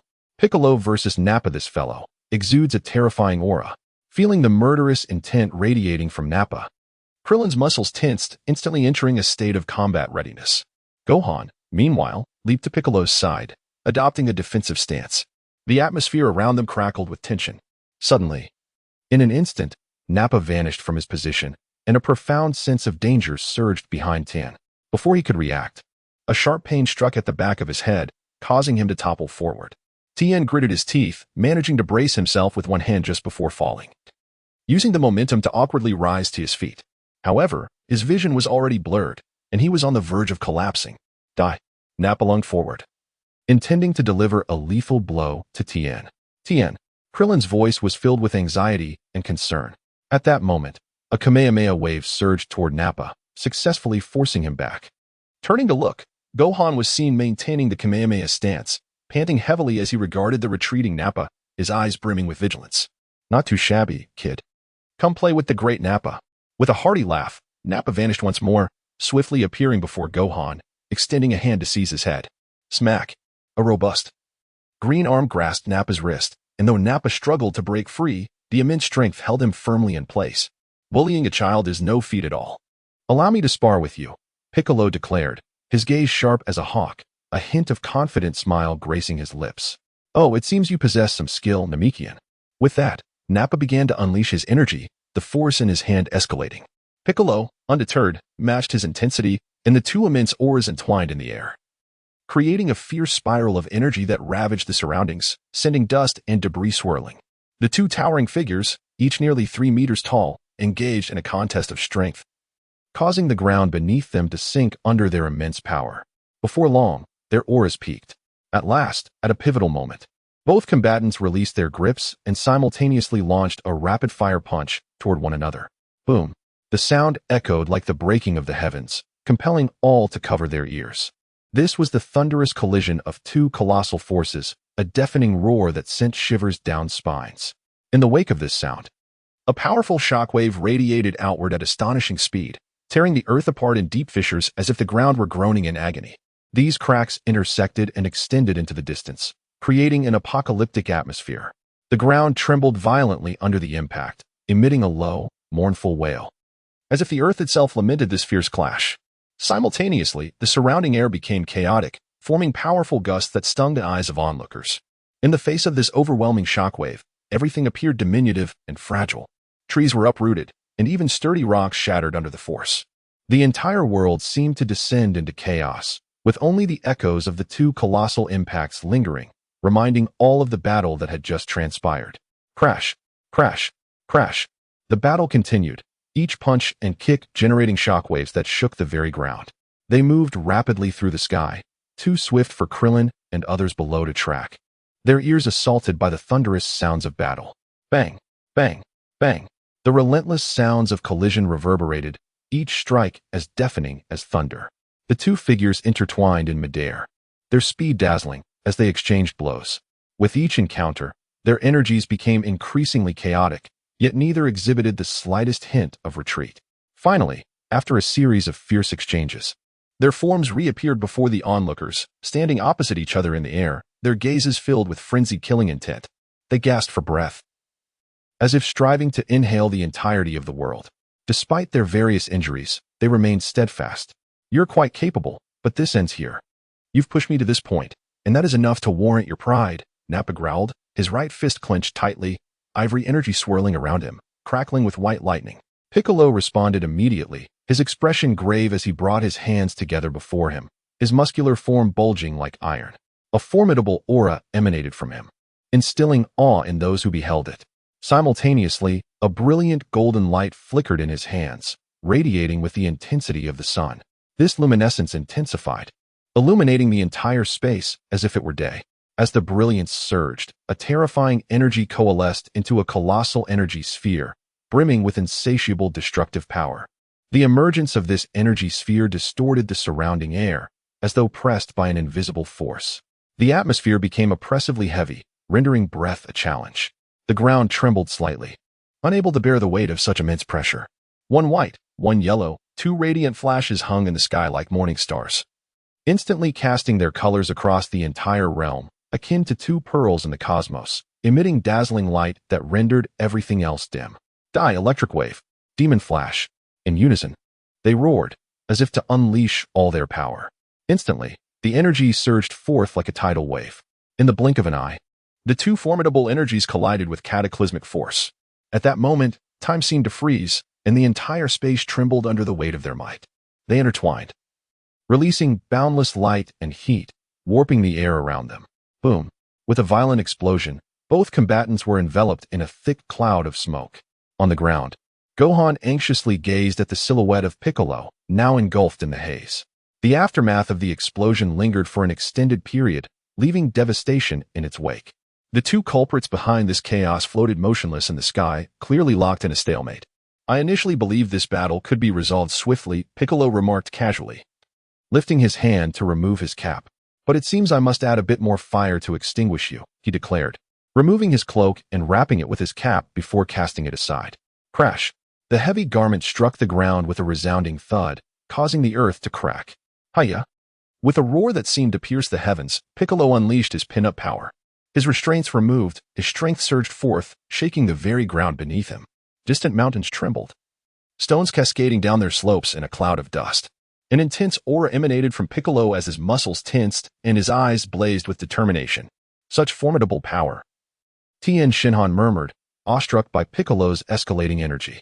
Truly befitting the name of Demon King. Come, Scion, Piccolo challenged, poised for battle. Humph, mere bravado, Nappa scoffed. As a scion of the Scion elite, you stand no chance against me. He lunged at Piccolo, fist aimed at his face. But with a whoosh, Piccolo vanished, leaving Nappa grasping at thin air.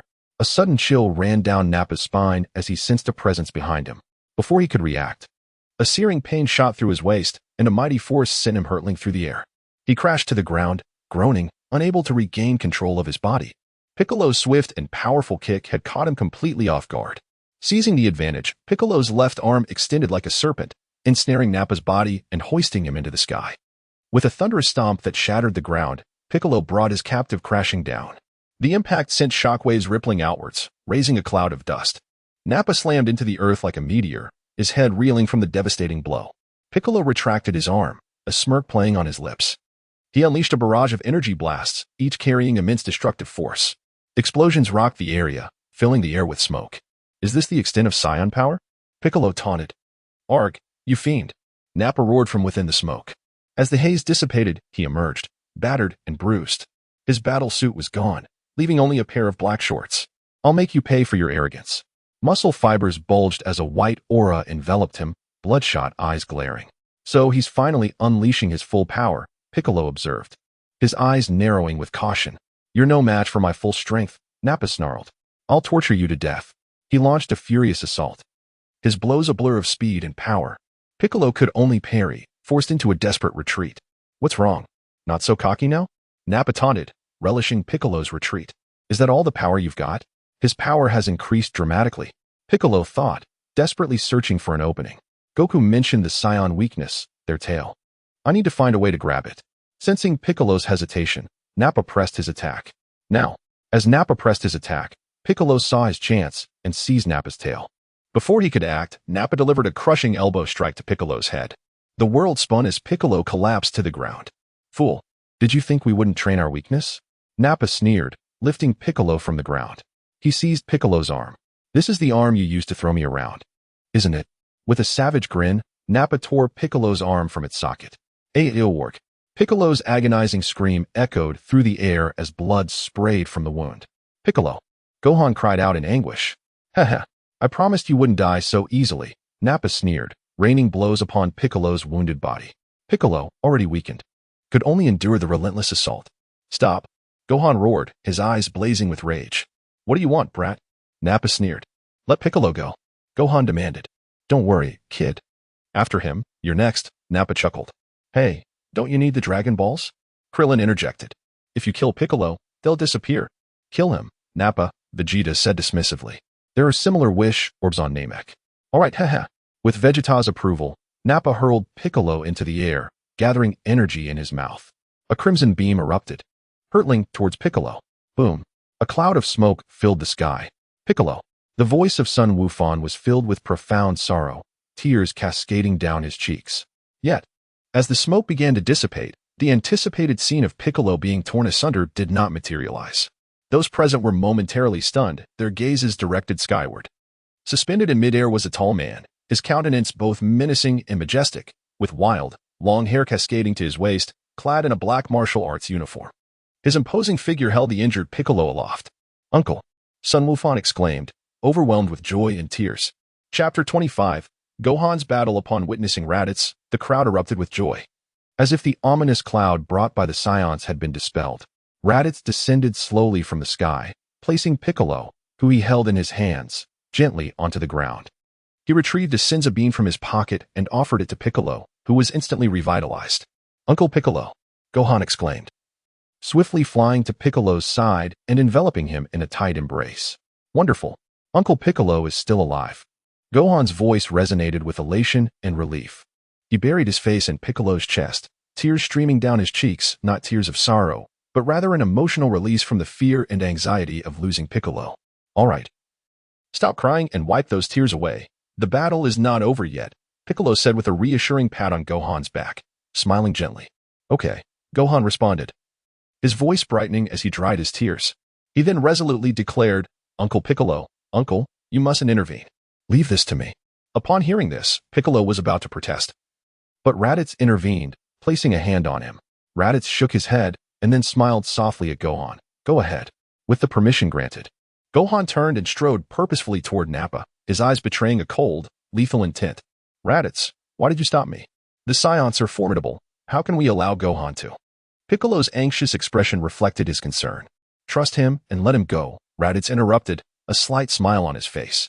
"With his current combat power, I can only say that the bald-headed one over there is in for a rough time." Raditz had sensed Gohan's impressive strength. Defeating Nappa would be a walk in the park for him. He marveled at Gohan's extraordinary potential, thinking, is he truly destined to be the strongest in the future? Goodness. His combat power reads 2,800 but is written as 12,000, is it? At this point, the outcome of the battle seemed all but assured. Meanwhile, upon seeing Raditz, Nappa and Vegeta were equally astonished. "Is that Raditz? I thought that fool was dead?"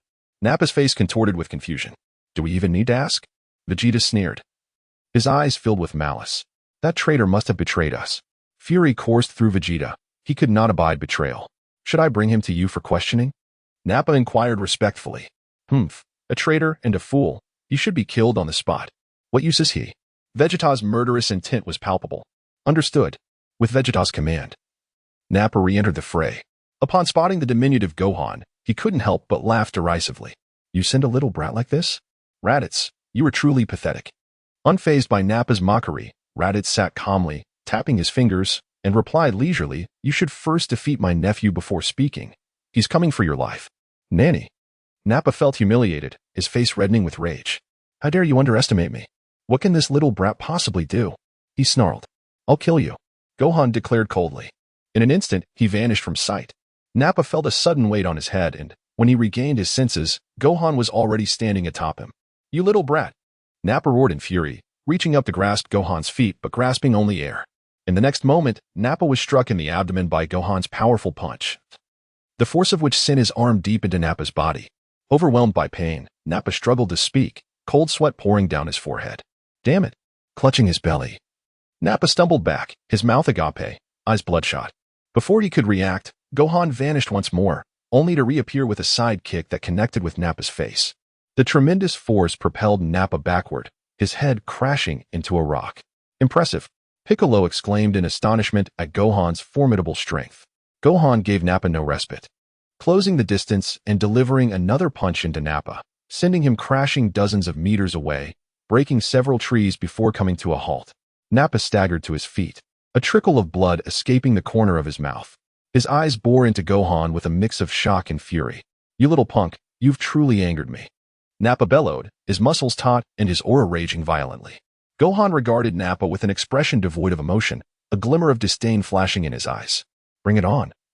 If you can." The arrogant taunt sent Nappa into a frenzy, charging forward in a wild rage. "I will never forgive you," Nappa roared, yet Gohan stood resolutely, unyielding, his gaze steely with murderous intent. An uncontrollable aura erupted from him, causing the heavens and earth to tremble. Chapter 26. The Defeat of Nappa, Confrontation with Vegeta. Beep. Beep. Beep. Vegeta's power level detector emitted a warning signal. Following the direction indicated by the signal, Vegeta glanced at Gohan. The numbers on the device fluctuated wildly. What? A power level of 12,000. This little brat. Vegeta's gaze towards Gohan shifted, revealing a mix of astonishment and uncertainty. Die! Nappa roared in fury, launching a powerful punch that struck Gohan squarely in the face. Clang! The force of the blow resonated as if it had struck steel, causing Nappa's hand to tingle from the impact. His expression morphed into one of disbelief, quickly followed by a ferocious desire to attack again. At that moment, Gohan moved, swiftly lifting his left foot to deliver a kick to Nappa's abdomen. Thud!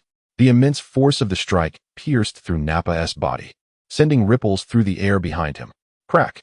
A crisp sound echoed as Nappa's spine shattered under Gohan's assault. His face contorted in agony, cold sweat cascading down his brow. Before he could make another move, Gohan extended a hand, placing it slowly against Nappa's chest. Then, drawing in a deep breath, he activated his internal energy. The muscles in his forearm contracted, and he clenched his fist with fierce determination. Boom! A powerful, precise punch erupted, causing Nappa's bones to protrude grotesquely. As he spewed forth a torrent of blood, his body sliding uncontrollably backward for several meters. He fell to the ground in a distorted position, resembling a lifeless dog. Wonderful! Gohan has emerged victorious. Krillin cheered exuberantly upon witnessing Nappa sprawled on the ground. Gohan, you did well, the weakened Tien Shinhan remarked with a faint smile. See, I told you not to worry, Raditz said nonchalantly, producing a bag of sunflower seeds and munching away. Piccolo remained silent, his gaze betraying a sense of admiration. Nappa. Save me. Nappa turned his head toward Vegeta, his eyes filled with desperation. Save you? Don't be ridiculous. I have no use for a worthless fighter, Vegeta retorted, not even sparing Nappa a glance as he unleashed an energy blast towards him. Boom. In a moment of despair, Nappa perished, reduced to mere ashes. What a cruel individual. To eliminate a comrade so mercilessly, Krillin and the others trembled at Vegeta's brutality. Hey, kid, Vegeta turned to Gohan, his eyes reflecting a hint of appreciation. How about you join me? With your strength, you would not be mistreated. Witnessing Gohan's formidable talent, Vegeta felt a surge of admiration for gifted individuals. I will not accompany you in your malevolence, Gohan resolutely declined, his expression brimming with righteousness. Vegeta smirked slightly, as if anticipating Gohan's response. Humph, what a dull fellow. You don't think you've won, do you? Since you refuse to join me, I shall have to kill you myself. His eyes turned icy, radiating a palpable sense of menace. Gohan, recognizing the imminent threat, promptly prepared for battle. The clash was about to commence as Vegeta's energy surged explosively, propelling him toward Gohan like a cannonball. Gohan summoned every ounce of strength to withstand the onslaught, yet he was still forced back several steps by Vegeta's overwhelming power. Damn it! Gohan gritted his teeth and charged forward once more. The two exchanged blows fiercely, neither yielding an inch, enveloping the battlefield in their fierce aura. However, as time passed, Vegeta's attacks grew increasingly ferocious, and Gohan found himself struggling to defend against the relentless onslaught, his stamina rapidly depleting. Just then, Vegeta hurled an energy ball. Gohan had no choice but to endure the impact. The force was too great. He finally succumbed, blood spilling from his mouth as he collapsed to the ground. How does it feel to sense the gap between us? Vegeta sneered, slowly approaching Gohan. Though his body had reached its limit, Gohan's indomitable will kept him fighting. He braced himself against the ground, struggling to rise. Each attempt was accompanied by pain and exhaustion, yet he refused to surrender. His eyes sparkled with unwavering determination. Sweat dripped from his forehead, soaking his clothes, but he paid it no mind. His heart held only one thought: to rise, to continue fighting. Taking a deep breath, he summoned all his strength to push himself up and finally succeeded in standing tall. What can you do by standing up? Vegeta mocked, observing the trembling Gohan. I will not allow you to destroy the earth. Gohan shouted defiantly, lifting his hand with great effort to gather his remaining energy and unleash the Kamehameha wave. A powerful energy wave surged towards Vegeta. Caught off guard, he was struck directly, stumbling back in surprise. However, He quickly regained his composure, a sneer curling his lips. Is that all you've got? You think you can stop me? Vegeta roared, his body radiating an even more blinding light as he prepared to deliver a fatal blow. In an instant, a searing, violet energy surged toward Gohan, threatening to engulf him. Gohan! From afar, Piccolo's heart raced with fury as he shouted in desperation. At that moment, Raditz suddenly appeared before Gohan, effortlessly intercepting Vegeta's attack with a single hand. What? Vegeta gasped in disbelief. Uncle. Gohan managed to lift his heavy eyelids, forcing a faint smile. You've done well, now you may rest. Raditz's calm voice resonated, causing Gohan's tense nerves to finally relax, and he succumbed to unconsciousness. Collapsing into Raditz's arms, Piccolo swiftly flew over, and Raditz turned to hand Gohan to him. Once Piccolo carefully cradled Gohan, Raditz retrieved a Senzu bean from his pocket, urging him to feed it to Gohan. As Piccolo took the Senzu bean, a strange expression crossed his face, internally questioning where Raditz had acquired so many Senzu beans.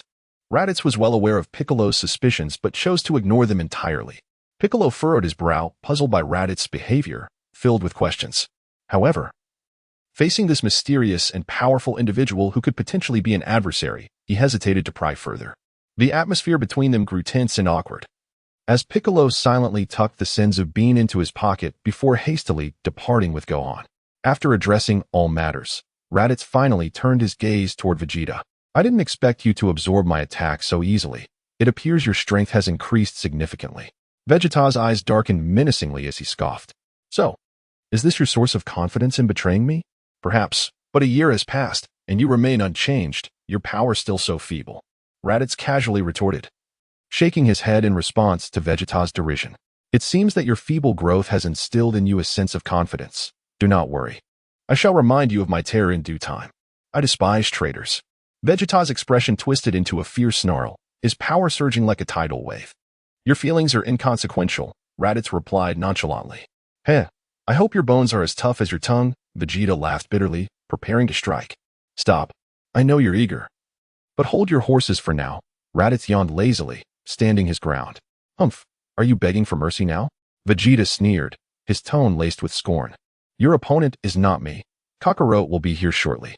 In the face of Vegeta's mockery, Raditz remained indifferent, absent-mindedly picking at his nails with an air of nonchalance. What could it be?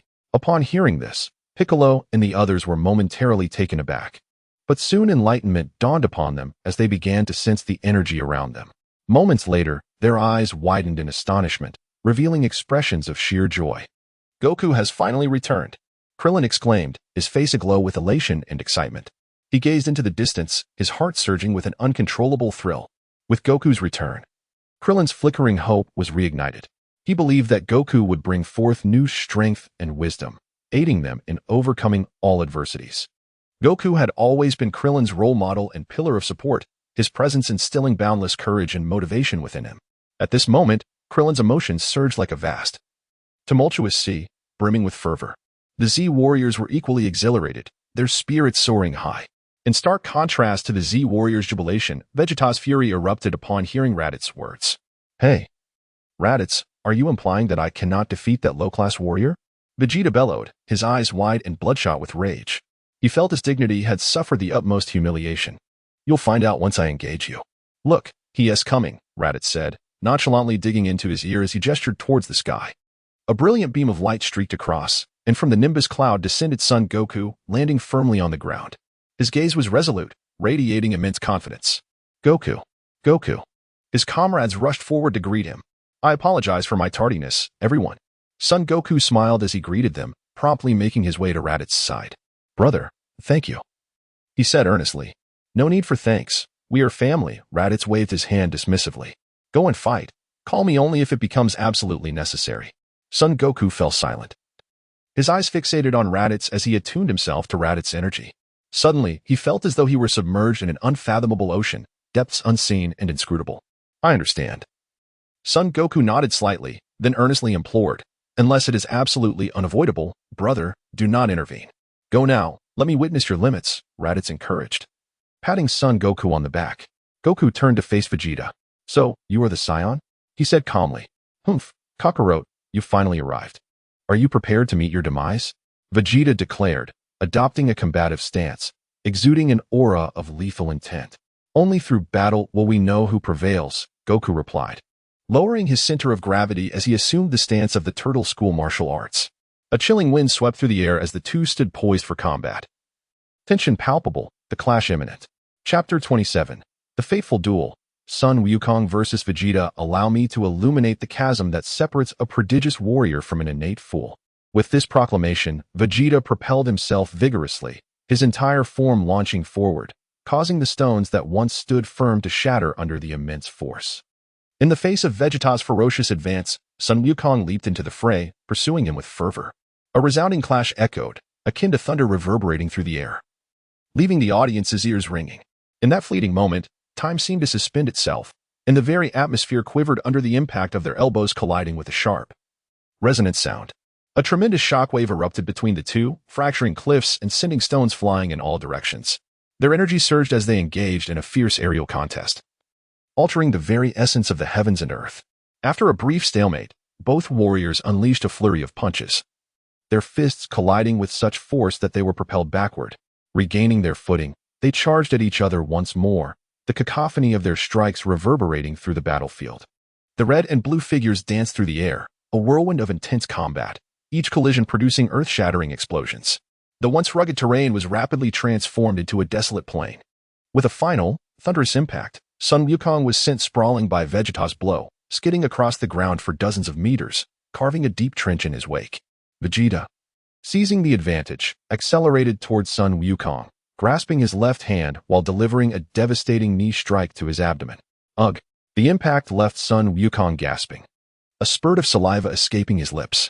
Gritting his teeth through the excruciating pain, he lifted his head and charged at Vegeta. Their heads collided with a resounding thud, causing Vegeta to see stars as he relinquished his grip on Sun Wukong. Seizing the opportunity, Sun Wukong swiftly ensnared Vegeta's ankle with his right foot.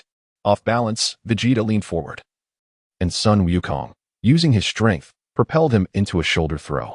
With a resounding crash, Vegeta's back met the ground, sending shockwaves through the earth that splintered the ground into a web of cracks. The very ground trembled beneath the force of their encounter. Having successfully executed his maneuver, Sun Wukong swiftly moved aside, extending his hands to gather his energy. In mere moments, he conjured a massive energy sphere nearly a meter in diameter. Faced with this overwhelming force, Vegeta lifted his hands, hurling it skyward. The sphere arced sharply upward, exploding in a thunderous eruption reminiscent of a breathtaking firework display. Subsequently, Vegeta launched himself at Sun Wukong once more, his hands firing energy blasts like a relentless machine gun. With nimble footwork, Sun Wukong deftly evaded the onslaught. His gaze locked onto Vegeta's every movement, determined to uncover a flaw. As Sun Wukong drew nearer, Vegeta propelled himself skyward again. Sun Wukong pursued fiercely, launching a rapid barrage of strikes, each punch a blur of speed. Vegeta barely evaded the onslaught, retreating before delivering a powerful blow to Sun Wukong's chest. Though staggered, Sun Wukong quickly regained his stance. They exchanged another punch, the force of their actions creating distance between them. How can a mere lower-class warrior compare to me? A genius fighter? Vegeta seethed with fury as he struggled to subdue Sun Wukong. His attacks grew increasingly frantic. Observing this, Sun Wukong maintained his composure, adopting a defensive stance, waiting patiently for Vegeta to reveal a weakness. Now, at last, in a moment of reckoning, Vegeta leapt high, his right leg descending like an axe. Sun Wukong wore a peculiar smile, remaining steadfast in his position. Boom! That kick passed through Sun Wukong's form, leaving a gaping crater in the ground. A mere illusion? Panic seized Vegeta, sensing a chilling presence behind him. Sun Wukong pivoted, delivering a powerful kick to Vegeta's side, launching him through the air. Vegeta traced a parabolic arc before crashing heavily to the ground, a cloud of dust erupting around him. Wukong is about to claim victory, Krillin exclaimed, his arms raised in exhilaration. Not so fast, Raditz replied, his expression devoid of emotion, his calm demeanor unsettling. Huh? Krillin was momentarily taken aback, his eyes widening in astonishment and confusion. Yet, Raditz paid no heed to Krillin's reaction, continuing with a cryptic tone, "Now, the real battle begins." A faint smile graced his lips, imbued with an air of mystery and intrigue. His gaze turned toward the distant battlefield, eyes shimmering with anticipation, as if awaiting a critical event that promised to be the highlight of this unfolding saga. Indeed, the rock pile pressing down on Vegeta trembled violently. Hiya! With a surge of power, Vegeta emerged unscathed, radiating intense energy like an enraged beast. His eyes, bloodshot with fury, glared ahead. Unforgivable! How could I, Prince Vegeta, be inferior to a low-class warrior like you? Vegeta's chest heaved like bellows, his black hair swaying with each rapid breath. His eyes turned crimson, blazing with a wild light that threatened to consume everything before him. But as he inhaled deeply, the violent aura seemed to be grasped by an unseen hand, swiftly receding. Vegeta's eyes cleared, though the coldness and madness remained, making him resemble a calm yet ferocious predator, inspiring dread. Now, I no longer need to conceal my power. I will use all my strength to kill you, Vegeta stated coldly. He inhaled deeply, as if drawing all the surrounding energy into himself. Closing his eyes, he focused, adjusting his state. As his breathing steadied, his aura began to rise. Suddenly, Vegeta's eyes snapped open, gleaming intensely. He roared, a sound that echoed through the space, shaking everyone. His aura ignited like a flame, rapidly reaching an astonishing level. At that moment, Vegeta seemed immense, his powerful presence inspiring awe. His eyes burned with brutality and killing intent. Die Kakarot. His muscles tensed, strength surging through him. He darted toward his foe like lightning, fueled by boundless rage and malice. In this fierce battle, Vegeta displayed unparalleled strength. His attacks were a relentless storm, leaving Goku no respite. Each punch and kick carried devastating power, inspiring awe. Goku, unwilling to yield, met Vegeta's onslaught head-on. They engaged in a thrilling duel, filling the battlefield with tension. Vegeta's fists rained down on Goku, who, unable to evade, could only brace himself with his arms, enduring the brutal assault. Finally, a sweeping kick sent him crashing to the ground, raising dust and cracking the earth. As the dust settled, Goku's battered figure emerged. His once vibrant orange martial arts uniform was now tattered, a testament to the fierce battle. Shredded pieces lay scattered like fallen petals, and his blue undershirt was torn, barely covering him. See? This is the difference between us, Vegeta sneered. A low-class warrior like you can never surpass a genius like me. No. I'm fortunate to be a low-class warrior, Goku replied softly, shaking his head. If I hadn't come to Earth, I wouldn't have met so many companions or received guidance from so many strong fighters. Recalling his past, Goku smiled tenderly. Perhaps you're right. I was once extremely untalented. His gaze hardened. But with effort, I believe even a fool can surpass a genius. Talking big when you're about to die, Vegeta scoffed. I was going to kill you directly, but I've changed my mind. Vegeta's eyes gleamed dangerously as he licked his dry lips and grinned maniacally. I'll break every bone in your body, letting you die slowly in pain and despair. You're really strong, Vegeta, Goku said, a smile of excitement on his face. You're worth using the Kaioken. Goku inhaled deeply, controlling his aura to break his body's limits. Red energy burst forth like blazing flames. What? Vegeta stared in disbelief. An overwhelming pressure bore down on him, and the sheer force of the aura nearly knocked him off his feet. With a powerful thrust, Goku shot into the sky, leaving a fan-shaped crater in the ground. So fast, Goku's figure flashed like lightning, appearing before Vegeta in an instant. Time seemed to stand still. Vegeta's eyes widened, sensing imminent danger. He felt death approaching, his heart racing and sweat beading on his forehead. It was as if an invisible hand gripped his throat, making it hard to breathe. A punch landed on Vegeta's face, sending blood spraying. His right cheek went numb, his face nearly deformed, and his mind clouded. The force sent Vegeta plummeting to the ground, creating a deep crater. His head swam, his ears rang, and his body screamed in pain. Struggling to his feet, Vegeta felt warm liquid on his lips. He wiped it away, revealing a stark red stain on his white glove. Blood? I was bleeding by a low-class warrior. Vegeta paused, then descended into madness. Damn you, Kakarot. I'll destroy you and this planet. Vegeta roared, his body enveloped in purple light, launching him into the air. He formed a claw shape with his hands, gathering energy in a bizarre pose. Immense power surged, crackling with electricity. Try to withstand this if you dare. If you dodge, Earth will turn to dust. Vegeta snarled. This heartless bastard. Goku cursed, activating the Kaioken and cupping his hands at his waist, gathering energy. The immense energies darkened the sky, leaving only blue and purple lights, causing the surrounding sand and rocks to float. It was a scene of apocalypse. Me. Goku chanted, the blue sphere in his hands growing brighter.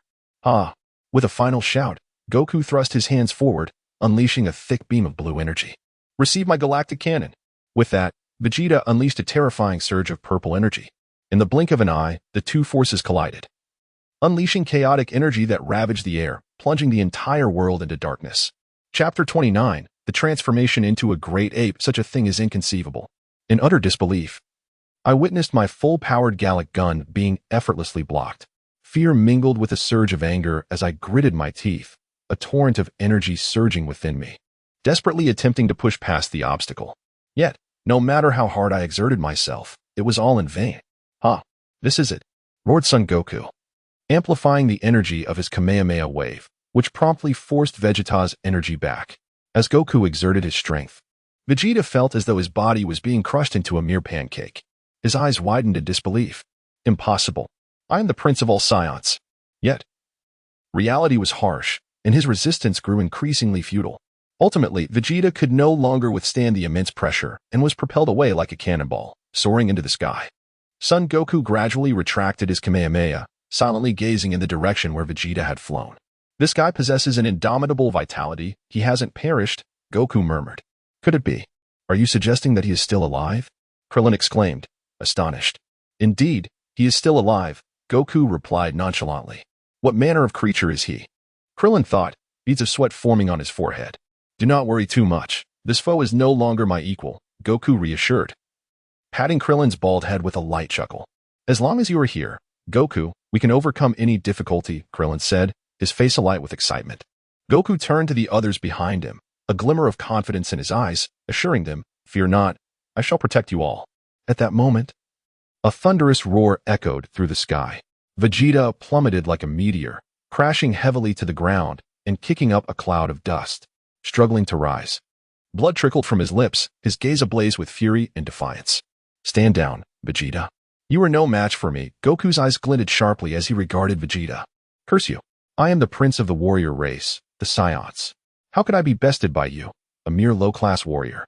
Vegeta seethed, his fists clenched as if ready to erupt like a volcano. He bellowed hysterically at the sky, embodying a futile rage.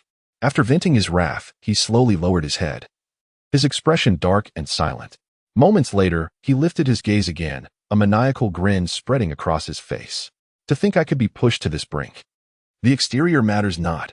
I shall transform into a great ape and crush you. What is that guy babbling about? Goku wondered, perplexed by Vegeta's words. Kakarot. You will regret not having a tail, Vegeta sneered. When the full moon reflects sunlight, it emits over 17 million units of Blutz waves, which triggers our Scion tails to react and transform into great apes. As he spoke, Vegeta covertly infused energy into his palm, creating an artificial full moon. Raditz observed this without interference, thinking, well, if he cannot defeat me, I might as well take advantage of the situation. Damn it, Kakarot is right in front of me, and I have no means to locate the moon on Earth. Though it will diminish my combat prowess, I must resort to that technique. While contemplating, Vegeta bided his time, gathering energy to fabricate an artificial full moon. Finally, at a pivotal moment, Vegeta suddenly lunged, hurling a white energy sphere toward Goku, who instinctively dodged in surprise. However, the sphere did not head toward him, but twisted at an odd angle, soaring skyward. Arise! Vegeta shouted, his hand clenched tightly. The orb in the sky detonated, emitting blinding white light, and soon, a small round moon hung overhead. What on earth is that? Goku gasped, astonished by the sight of the artificial full moon. Now you have no chance, Kakarot. No matter how strong you are, you cannot defeat me in my great ape form. Vegeta's face twisted into a savage, frenzied grin as he threw his head back, laughing maniacally. With each laugh, his chest heaved, his heart racing as if it would burst from his chest. In that instant, Vegeta's body underwent a remarkable transformation. He rapidly expanded, muscles inflating as if inflated, bones cracking ominously. Hair erupted from his skin, enveloping him entirely. His features warped, mouth protruding, teeth elongating, eyes turning blood red, glowing with a beastly light. In mere breaths, he had fully transformed into a colossal ape, towering over 10 meters. His form as immense as a mountain. This great ape emanated a formidable aura, instilling dread in all who beheld it. The great ape roared thunderously, and transformed Vegeta's power surged, releasing a massive aura that sent the Z fighters reeling. How do you like that, Kakarot? You are now doomed, Vegeta declared, brimming with confidence as he resumed his arrogant demeanor. He advanced toward Goku, each step causing the ground to tremble violently. Goku sensed an unprecedented pressure, yet he remained composed. Taking a deep breath, he formed hand seals rapidly and shouted, Kamehameha. A powerful energy wave surged from his hands, hurtling straight toward Vegeta. However, the great ape's skin was as hard as iron, effortlessly withstanding the attack. Seeing this, Vegeta's arrogance soared, and he swung his massive arms like hammers toward Goku. Goku was taken aback, activating his Kaioken technique to narrowly evade the colossal fist. Boom! The immense iron fist struck the ground, causing the earth to collapse and split in two, forming a chasm nearly 100 meters deep. How could this happen? Goku thought. Watching the terrifying destructive power of the great ape, a single bead of cold sweat trickling down his forehead. Chapter 30. A desperate struggle, sixfold Kaioken you cannot escape, Kakarot. With a thunderous roar, the transformed ape-like Vegeta brandished his fists, relying on his agility and formidable combat experience. Goku narrowly evaded attack after attack. Yet the vast disparity in their power left him perilously exposed. As his stamina waned, a momentary lapse caused him to be struck by Vegeta's tail, the immense force embedding him into the stone wall. After considerable effort, Goku extricated himself, gasping for breath, his gaze somber as he faced the colossal figure before him. I'll share a revelation with you. Vegeta, in his giant ape form, grinned wickedly, raising his massive fist. Once we Saiyan's transform, our power multiplies tenfold. The winds of his punches howled, and the earth shattered into fragments. Vegeta's eyes glinted with ferocity, his monstrous form intimidating. Goku, momentarily stunned, was flooded with childhood memories. Goku, stay indoors on the full moon night. There will be terrifying ape monsters outside. His grandfather's warning echoed in his mind. Suddenly, clarity washed over him. So that's it. I finally understand, he murmured. The giant ape that crushed my grandfather, the one that ruined the martial arts tournament, was me. I did all of that. Gritting his teeth, Goku's expression transformed, revealing a newfound resolve, his eyes ablaze with the fires of battle. Forgive me, Grandpa. If I have the chance to return to the afterlife, I will apologize. Kakarot, are you sure you don't want my assistance? You cannot defeat this creature alone. Raditz crossed his arms, raising an eyebrow. Hee, I know, brother. But facing such a formidable opponent is an opportunity one cannot waste. As he spoke, the white aura around him gradually receded, replaced by a crimson energy that blazed like fire. He had entered the Kaioken state. The ferocious pressure of his energy battered Goku's body, and the shackles within him shattered as his power surged, soaring skyward. Goku's countenance twisted in rage, his muscles bulging grotesquely, arms larger than his thighs. Sweat, born of intense agony, evaporated into steam amidst his fiery aura, yet he pressed on, embodying a fiend risen from the depths of hell. Kaioken, sixfold. Goku's voice boomed, madness dancing in his eyes. The overwhelming force shattered the stone pillar beneath him into countless fragments, leaving Goku suspended in midair, reveling in his unleashed energy. Goku, you must not elevate the Kaioken beyond fourfold. The Kai on King Kai's planet was drenched in sweat, alarmed. Yet, Goku was oblivious to the warnings, relentlessly amplifying his power. The sheer force of his energy sent tremors through the earth. Raditz, observing from a distance, shook his head silently. He cannot win. Although Vegeta was battered and drained most of his energy to create an artificial moon, he still possesses a power level of 10,000. Goku, pushing his body to the limit with the sixfold Kaioken, barely reaches 96,000, and his deteriorating condition prevents him from exerting his full strength. This duel is a foregone conclusion. It seems I must intervene after all. Raditz remained poised, ready to assist his brother at a moment's notice. Oh, he still has a trick up his sleeve? This should be entertaining. Vegeta's interest peaked, his eyes gleamed like a predator sizing up its prey. With a sudden burst, Goku lunged at Vegeta, his fists clenched in a fierce strike. The stark contrast in their sizes rendered Goku akin to an ant before a giant. The absurdity of the scene was palpable, yet reality defied expectations. With a thunderous crash, Goku's fist collided with Vegeta's colossal frame, akin to a comet striking the earth. Vegeta was sent hurtling backward, demolishing a small mountain, his massive feet carving a deep trench in the ground before finally halting. But the formidable defenses of the giant ape proved insurmountable. Vegeta emerged unscathed. In contrast, Goku panted heavily, his breath labored. What's wrong? That attack was hardly a scratch. Where did all that bravado go? With a mocking tone, Vegeta swung another punch at Goku. In the brief moment of distraction, Goku was sent flying, spitting blood as his energy plummeted. Before he could recover from the pain, Vegeta's tail swept towards him, sending Goku crashing to the ground as if swatting a fly. Damn it! Goku struggled to rise, his body feeling like a shattered puzzle, his face ablaze with pain, his vision blurring. Run, Kakarot. If you can't escape, I'll crush you underfoot. Vegeta cackled, preparing to stomp on Goku. With a desperate leap, Goku narrowly evaded the blow, creating a massive crater in the earth below. I have no choice but to risk it all. Glancing at his trembling biceps, Goku gritted his teeth and shakily placed his hands at the sides of his head. Solar flare! Goku shouted, radiating blinding white light. Vegeta shrieked, momentarily blinded, tears streaming from his eyes. Seizing the opportunity, Goku retreated to a stone platform 100 meters away, raising his hands as he began to draw on the energy of nature around him. In an instant, the life force of the world coalesced into shimmering starlight, merging into Goku's being. Moments later, a pure white aura enveloped him. However, Vegeta, as if sensing impending danger, closed his eyes and launched a crimson energy blast toward Goku. Struck by the energy, Goku plummeted from the stone platform, his gathered energy dissipating significantly. The plot thickens. Vegeta, it seems you've discovered the secret to sensing energy, Raditz mused. A hint of surprise in his gaze. Damn it. So close. As Goku's energy scattered, he cursed inwardly, his body reaching its limits. Chapter 31. Son Goku's Defeat. Raditz's intervention. Vegeta's vision had gradually returned, his crimson eyes searching for Goku with fierce anger. He swiftly pinpointed his quarry and charged. As Vegeta closed in, Goku acted quickly, hurling the remnants of his spirit bomb towards Vegeta's face. A deafening roar erupted as the spirit bomb detonated against Vegeta's face, instantly obliterating his left eye in a spray of blood. "Ayya! My eye, you damn cockroach!" Vegeta shrieked, clutching his ruined eye. Seizing the opportunity, Goku placed his hands at his waist, channeling his energy into a Kamehameha wave. Moments later, a colossal azure beam slammed into Vegeta's chest, accompanied by Goku's furious roar and a desperate outpouring of his life force. A cataclysmic explosion ensued, birthing a towering mushroom cloud.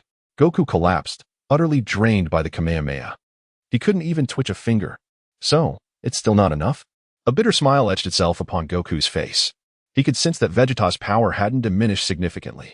As the smoke dissipated, Vegeta emerged, his combat armor in tatters, his chest hair singed, and blood trickling from a ghastly, yet superficial, wound.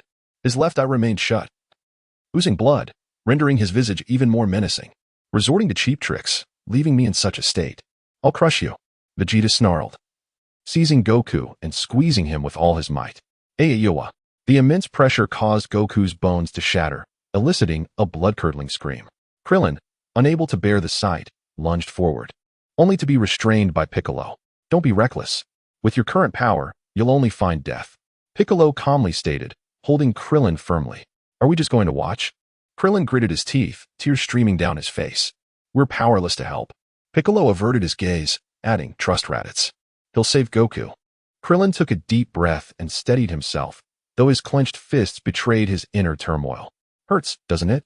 Don't worry, I'll end your suffering soon. I'm going to twist your head off. Vegeta sneered, placing his hand on Goku's head, his eyes gleaming with malice.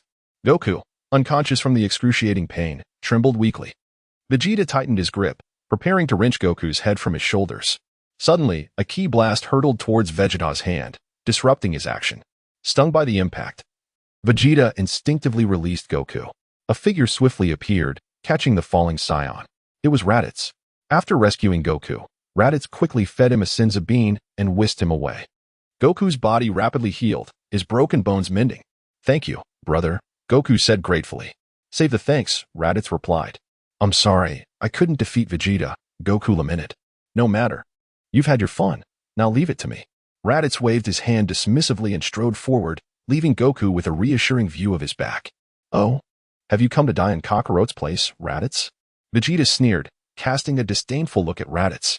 I hope you'll still be laughing soon, Raditz retorted calmly. Just a talentless waste, spouting nonsense. Vegeta clearly disregarded Raditz's words. Without further ado, Raditz vanished and reappeared before Vegeta, startling him. When did you? Before Vegeta could finish, Raditz struck him in his injured left eye. The renewed assault caused the wound to bleed profusely once more. Ayya! You despicable cur! Vegeta roared, showering Raditz with insults. Before the pain in his eye could subside, Vegeta was struck by an unbearable blow to his abdomen. A searing ki blast exploded within Vegeta's stomach, inflicting agonizing pain. He clutched his abdomen, but the pain intensified, threatening to tear him apart. Sweat poured down his face, and his complexion paled. He gritted his teeth, struggling to stand, but the pain was too great. Raditz descended to the ground, his gaze fixed on Vegeta's tail. He seized the appendage and, with a mighty heave, lifted the Scion Prince high into the air. Then, with a grin, Raditz slammed Vegeta into the ground, creating a tremor that shook the earth. His face contorted with fury as he repeatedly lifted and slammed Vegeta. Vegeta was tossed about like a rag doll, his vision blurring, blood flowing from his nose and mouth. His armor in ruins. Vegeta finally roared, his eyes blazing with rage and humiliation. He had been confident in his strength, yet he was powerless against Raditz. Damn it! Vegeta cursed inwardly, unable to believe his predicament. Ha ha ha! Raditz laughed uproariously, taunting, Vegeta, aren't you supposed to be strong? You bastard! How could I, Prince Vegeta, lose to a weakling like you? Vegeta's eyes were bloodshot, his gaze filled with rage. But Raditz paid him no mind, continuing to slam him into the ground. After a time, seemingly bored, Raditz hurled Vegeta away. The massive body crashed into a mountainside, causing it to crumble. If you're weak, train more. If you can't handle losing, don't bother showing up. The past is the past, the present is the present. Raditz dusted off his hands and spoke dismissively. Chapter 32. Defeating Vegeta and revealing the truth. A gust of cold wind swept through the area, causing everyone present to shiver involuntarily. Such immense power, unable to suppress a gulp, Piccolo felt as though his very worldview was about to shatter. Just moments ago, the formidable Vegeta had effortlessly defeated Son Goku. Yet here he was, reduced to this state by Raditz. Was this man even human? Tien Shinhan found himself questioning his existence, cold sweat pouring down his brow. Fantastic! Krillin exclaimed with excitement, his eyes sparkling with hope. The Earth is saved. He danced about in joy, contrasting sharply with the others who contemplated the situation more deeply. For Krillin, resolving the immediate crisis was paramount. Truly the elder brother. Observing Raditz's invincible figure, Son Goku clenched his fists, his gaze ablaze like a roaring flame. Feeling a surge of passion coursing through him, he was filled with admiration and longing for Raditz's overwhelming strength, sparking an intense fighting spirit within him. Goku's body trembled slightly, as if every cell was awakened, resolving that once the turmoil passed, he would challenge Raditz again. His eyes radiated unwavering determination and courage.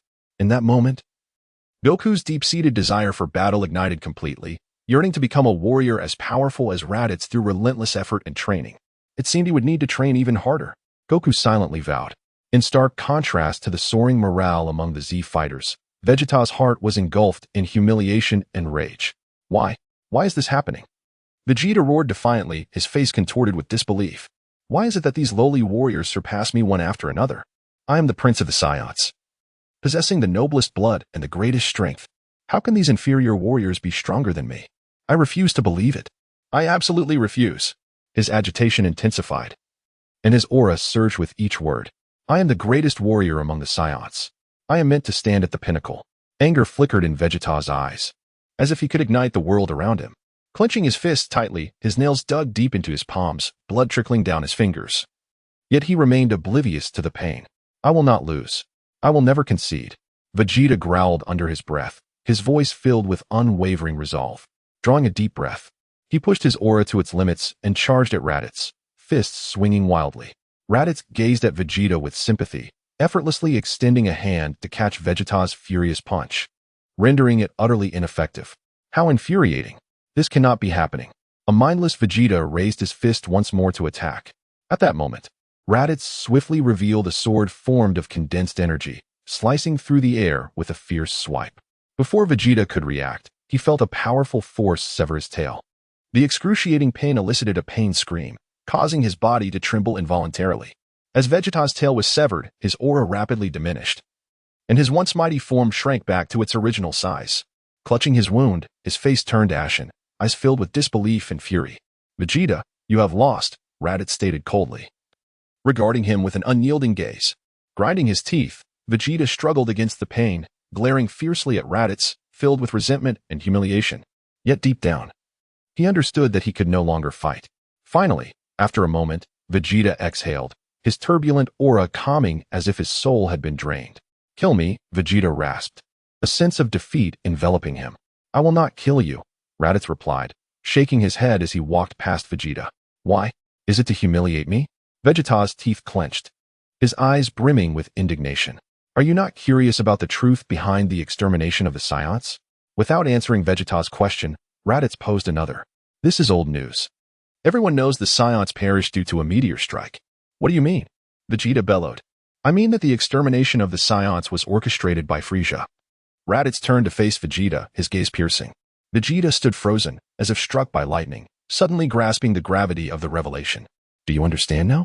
Noticing Vegeta's change in expression, Raditz inquired, observing the silent contemplation that enveloped him. Is this the reason for your betrayal? Then why? Not enough. What? Far from sufficient. Vegeta fell silent. After stating this, Raditz turned to leave. Wait. Vegeta called out suddenly. Raditz turned back, wordlessly waiting for Vegeta's response. Soon. The Frieza force will head to Namek, Vegeta stated coldly. Thank you. A hint of a smile graced Raditz's lips as he tossed a Senzu bean to Vegeta. Catching it. Vegeta gazed at the bean with confusion. When you feel you are near death, consume it, Raditz instructed, flying back toward the Z fighters without looking back. After receiving the Senzu bean, Vegeta silently turned away, his steps unsteady, each one a struggle, yet he pressed on without faltering. Thus, he limped back to his spacecraft. Once inside, Vegeta promptly sealed the hatch and activated the ship's engines. With a roar, the vessel ascended, soaring into the depths of space.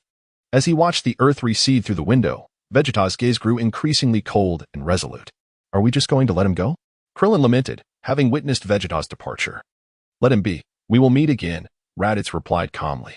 Upon hearing Raditz's words, Krillin fell silent, recognizing that, after all, Raditz was the one who had defeated Vegeta. Leaving the matter in his hands. Raditz, what you mentioned about Namek and Frieza. Piccolo suddenly interjected, breaking the surrounding tension. Allow me to explain the events that are about to unfold, Raditz began, as the truth gradually emerged, and the faces of those present turned increasingly grim. Chapter 33, Preparing for the battle on Namek. Little did they expect that the truth behind the extermination of the Scions would unfold in such a manner. Upon hearing Raditz's account, Krillin couldn't help but break into a cold sweat. Was there truly another formidable enemy lurking? Tien sighed deeply. Namek? My homeland? Piccolo's gaze was complex. This world is indeed fascinating, teeming with such powerful beings. Goku's eyes sparkled with excitement.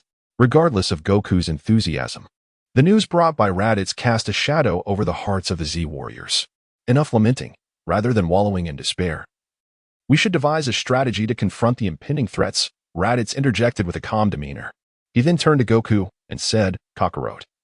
I overheard the Elder Kai mention a room of spirit and time in the temple.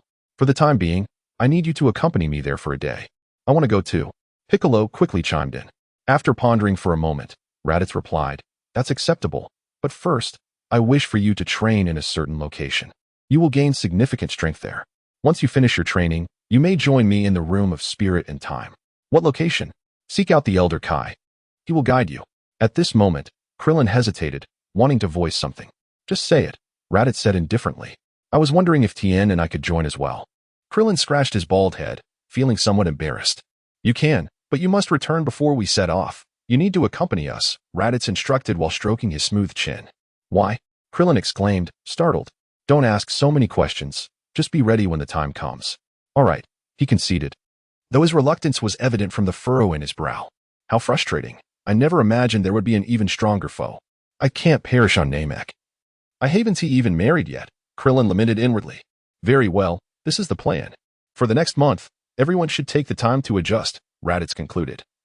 Leading Goku away, the others, including Piccolo, promptly sought out the Elder Kai as instructed. The ravaged Earth, having endured fierce battles, finally found a moment of respite. Meanwhile, Goku and Raditz soared through the skies with the sleeping Gohan cradled in Raditz's arms. Brother, why are you bringing me back to Capsule Corp? Goku asked, puzzled. Naturally. To persuade Chi-Chi, without her consent, how could you venture out? Raditz replied with irritation. Goku paused, taken aback by Raditz's words, before scratching his head and offering an awkward smile. Notably, Raditz's support had improved Goku's household circumstances, and Chi-Chi had not yet insisted that Goku find a job. Moreover, due to Gohan's evolving mindset, she had become more lenient regarding Gohan's martial training, as long as he kept up with his studies. Raditz's intention to accompany them stemmed from his desire to bring Gohan along. Having resolved Goku's domestic challenges, Raditz emerged as a commendable elder brother in Chi-Chi's eyes. More persuasive than Goku himself. After an engaging morning of negotiation, Chi-Chi transitioned from staunch opposition to tearful consent, aided by Gohan's gentle encouragement. Ultimately, they agreed that Chi-Chi would allow the brothers to take Gohan for training into Namek, under the condition that they would ensure Gohan's safety. With family matters settled, Goku promptly flew to Bulma's home to borrow the dragon radar, preparing to resurrect those who had perished in battle. Shortly thereafter, Goku gathered the Dragon Balls and prepared to make his wish. "Come forth, Shenron," Goku exclaimed, extending his arms and calling for the Eternal Dragon. As he did, the 7 Dragon Balls were arranged neatly on the ground. In an instant, the sky darkened, and the Dragon Balls radiated a brilliant light that soared into the heavens. Within this luminous glow, a massive dragon gradually emerged. Its serpentine body spanned hundreds of meters, with shimmering scales that emanated a mysterious glow. Its eyes were like 2 colossal pearls, exuding an aura of authority. The dragon lowered its head, gazing at Goku and the others, and spoke in a deep voice. "State your wishes, and I shall endeavor to fulfill them." Kakarot, make sure to phrase it like this. Raditz leaned in, whispering something into Goku's ear. Goku nodded and turned to Shenron. "O dragon, please revive those who have perished on Earth." Shenron nodded, its crimson eyes gleaming. A radiant light enveloped the entire Earth, instantly reviving all those who had died, including Yamcha, who had been killed by the Cybermen. At that moment, a bewildered Yamcha appeared at the Kame house. Upon seeing him, Bulma rushed over, embracing him and bursting into tears. Yamcha, scratching his head, gently patted Bulma's back to comfort her. "Your wish has been granted. Farewell," Shenron intoned, transforming into a beam of light that ascended into the sky. As the light scattered into 7 Dragon Balls soaring into the firmament, Shenron's figure gradually faded from view. The skies began to clear. With matters settled, a fatigued Raditz returned to the villa. After a refreshing shower, he sat down to eat while calling upon the system to review his gains. "Ding! Congratulations, host, on defeating Vegeta. Rewards are being dispensed. Congratulations, host, for acquiring a power level of 50,000. Congratulations, host, for obtaining the skill Super Instant Transmission. Super Instant Transmission, an enhanced version of the instant transmission technique from Yardrat, allowing the user to teleport by sensing energy, enabling immediate travel to lifeless planets upon acquiring their coordinates. Not too shabby, but somewhat disappointing," Raditz remarked as he bit into a piece of roasted beef. After quickly finishing his meal, he let out a satisfied burp and began preparing for bed. He felt an overwhelming fatigue, as if all his energy had been sapped, leaving his body heavy and weak. Slowly, he approached the bed and collapsed onto the soft mattress with a soft thud. His eyelids gradually closed, his gaze losing focus, and his thoughts began to blur. As time passed, his breathing deepened and steadied, his body fully relaxing. In this tranquil environment, he drifted into slumber. When he opened his eyes again, Raditz found himself enveloped in darkness. "Not again," he groaned, the familiarity of the sensation prompting a sigh of exasperation. Chapter 34, Deadly Danger. This ability truly torments one. "I can hardly sleep well whenever something goes awry." Complaining aside, Raditz strides forward with determination. He meanders through the endless expanse of the universe, his steps light yet resolute. As time unfolds, he gradually realizes he is immersed in a vast celestial realm. The brilliant stars twinkle with a faint luminescence, resembling jewels embedded in a black tapestry of night. Their sheer multitude is astonishing, as if they constitute an infinite treasury. Raditz is overwhelmed by the magnificence of this scene, a surge of reverence swelling within him. In the distance, a shimmering river of stars meanders gracefully, tracing a beautiful arc across the sky. This galactic river comprises countless stars that illuminate one another, radiating a dazzling brilliance. Gazing upon this Milky Way, Raditz feels the vastness of the cosmos envelop him. Before he can ponder his whereabouts, the scene shifts once more. Suddenly, Raditz finds himself standing upon a lush expanse of land, surrounded by flourishing trees. His gaze extends ahead, where a figure clad in armor stands tall, its skin a deep purple, a long tail trailing behind, and its towering height of 2 meters and 4 centimeters exuding a formidable presence. Above its head, 2 horns, reminiscent of a demoness, reach towards the heavens, while its blood-red eyes brim with murderous intent. Just a single glance into Raditz's eyes sends a chill down his spine, rendering him motionless.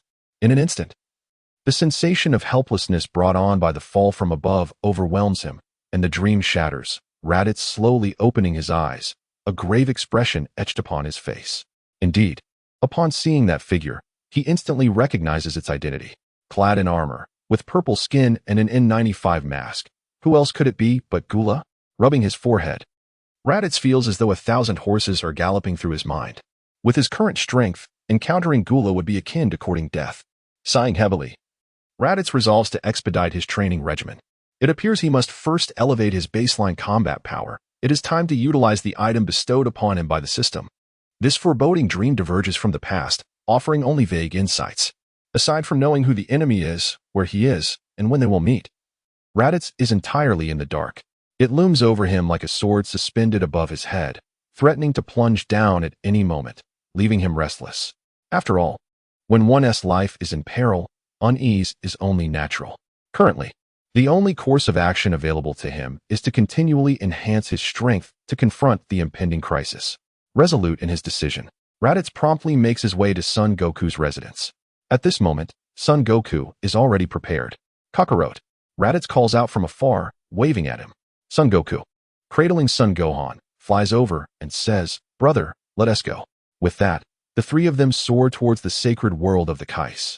Upon arriving, Raditz informs the Supreme Kai of Frisia's impending threat. The Supreme Kai's brow furrows upon hearing this, stating, "I did not foresee such a formidable adversary in the future. With your current strength, you would certainly not stand a chance against him. However, there is no need for excessive concern. As long as you train within the room of spirit and time, it may aid in enhancing your abilities." Upon hearing the Supreme Kai's words, Son Goku and Raditz exchange knowing glances and nod in agreement. Subsequently, they follow Mr. Popo's guidance into the room of spirit and time. The passage of time within this chamber differs from the outside world. 1 year here equates to merely 1 day outside. Son Goku and Raditz resolve to seize this opportunity to fully bolster their strength. Son Gohan quietly observes from the side. Though still young, he comprehends the significance of the moment. He silently vows to train diligently, aspiring to become a warrior as powerful as his father and uncle. In the days that follow, Son Goku and Raditz engage in rigorous training, steadily augmenting their strength. Son Gohan, too, diligently studies alongside them, occasionally offering insights that astonish both Son Goku and Raditz. Days pass in this manner. On one particular day, Raditz deviates from his usual routine, entrusting Son Gohan to Son Goku's guidance while he focuses on his own training. The reason is simple. Raditz has encountered a bottleneck in his training. It has been 2 months since he arrived in the room of spirit and time. And despite his combat power reaching 2 million, it has stagnated for a week now. Therefore, Raditz seeks to break through this barrier using external pressure. Entering the white gravity chamber, Raditz concentrates and maximizes the weight of his training attire. Boom. A tremendous pressure envelopes him, and in an instant, Raditz is pinned to the ground, immobile. The sound of cracking bones echoes, and blood begins to seep from his pores. His complexion pales to a ghostly white, and breathing becomes increasingly labored. It feels as though his body is on the verge of shattering, each bone emitting a cry of anguish.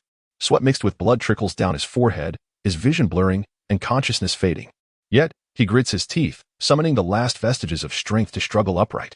However, the gravity presses down upon him like an insurmountable mountain, mercilessly crushing him. In this moment, Raditz distinctly feels the flow of blood within him slowing. Akin to a river nearing desiccation, he can even hear the rhythmic thumping of his own heart. Stand up. Stand up. I cannot fall here. On the precipice of death, Raditz harbors but one conviction: break through the bottleneck. His hands, now pressed against the ground, grip tightly, veins bulging as he defiantly expels energy. Resisting the surrounding pressure, Raditz struggles to rise from the floor. His entire being is drenched in sweat and blood, appearing utterly disheveled. Yet, his already formidable physique, now further enhanced by the effort to resist the pressure, seems to swell, muscles bulging as if ready to burst through his skin. Each muscle radiates an unparalleled power, exuding an aura of authority. Despite this, his gaze remains steadfast, revealing an indomitable spirit. As his energy continues to swell, Raditz senses a powerful force converging from all directions. Yet he does not waver. Instead, he grits his teeth, straightening his spine against the pressure. His eyes are resolute and sharp, as if piercing through every obstacle before him. Drawing a deep breath, he concentrates all his strength, preparing for an explosive release. With a mighty roar, his momentum reaches a new zenith, shattering the shackles of his limits.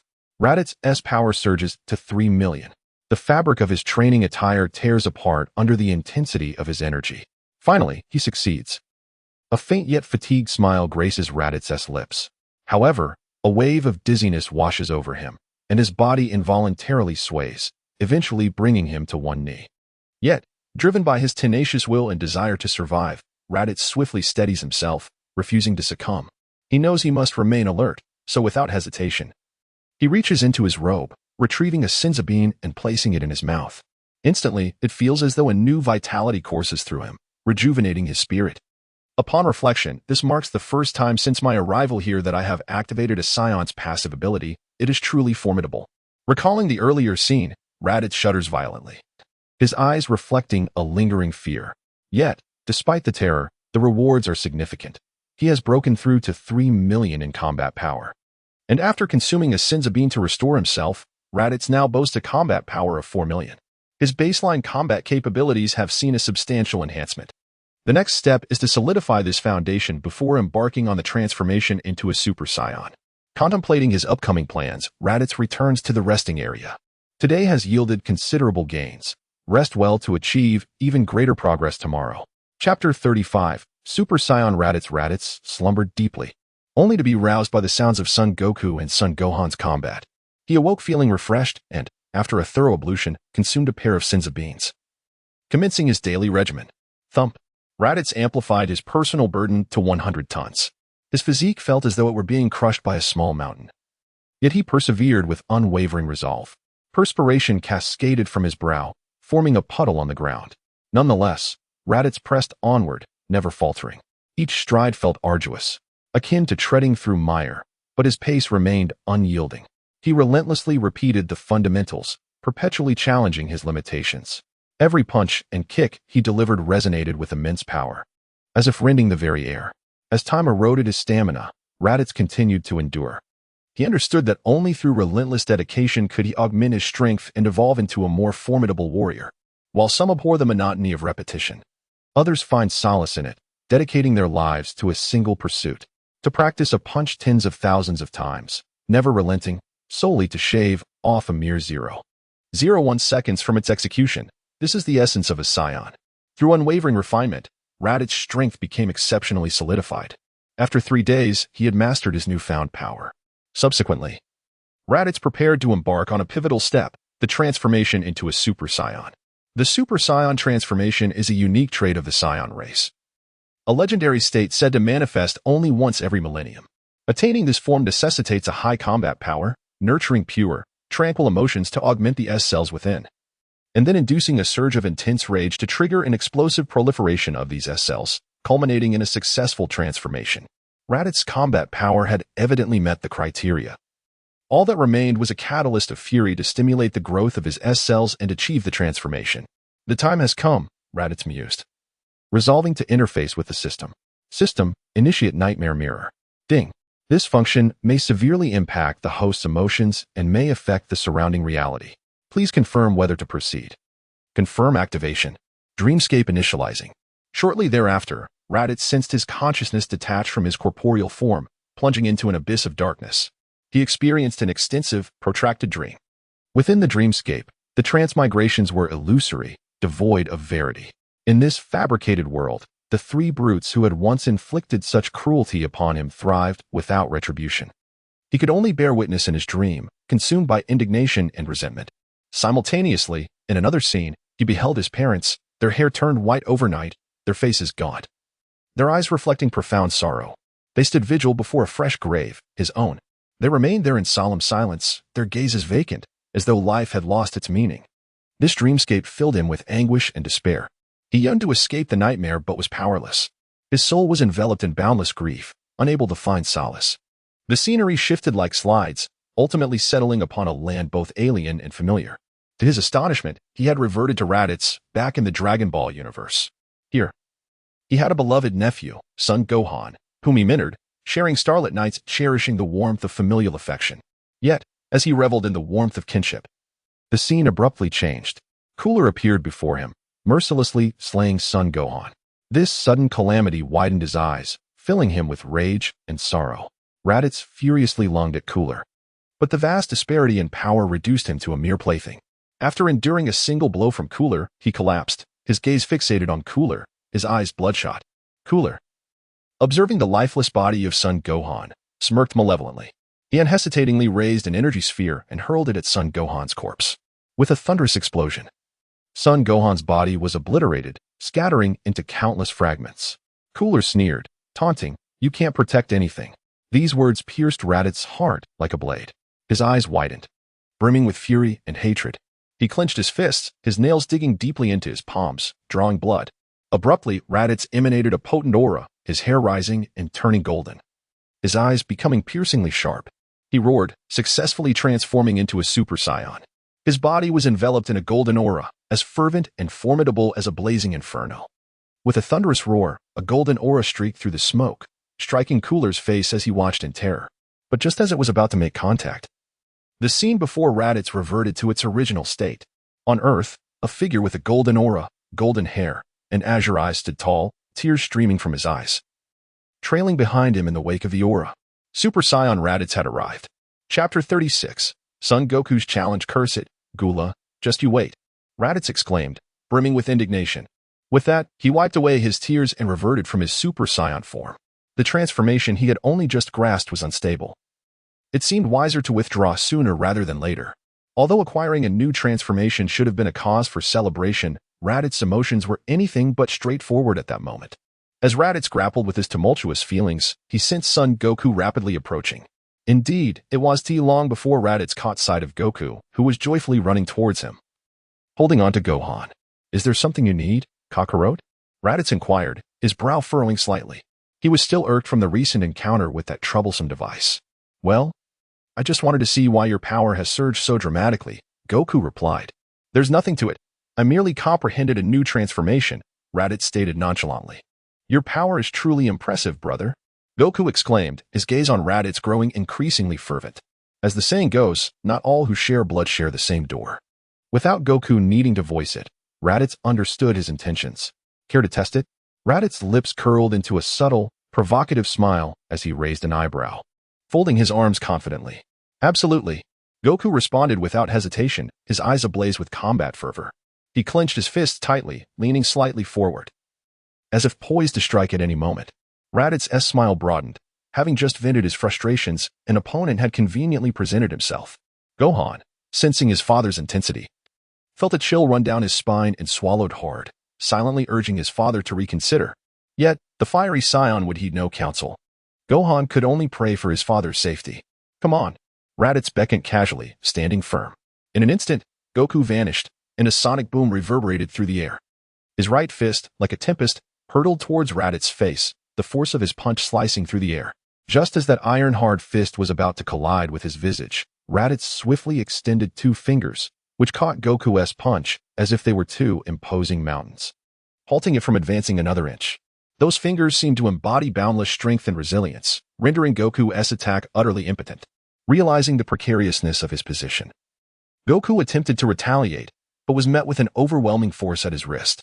With a flick of his wrist, Raditz sent Goku hurtling backward, who only regained control after flying several dozen meters.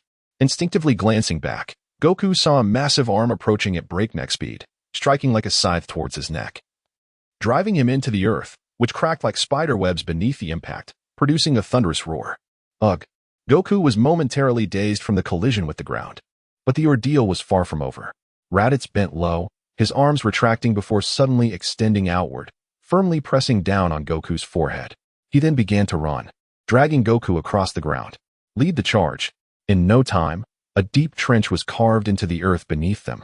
The brutal scene caused Gohan to gasp in horror, goosebumps rising on his skin as he looked at Goku with increased pity. The punishment continued. After leading the charge, Raditz held Goku by the head, lifting him to eye level. With a mere thought, he concentrated energy into the orange glow forming in his grasp. Boom! The energy within his palm erupted, sending a column of yellow light soaring into the sky.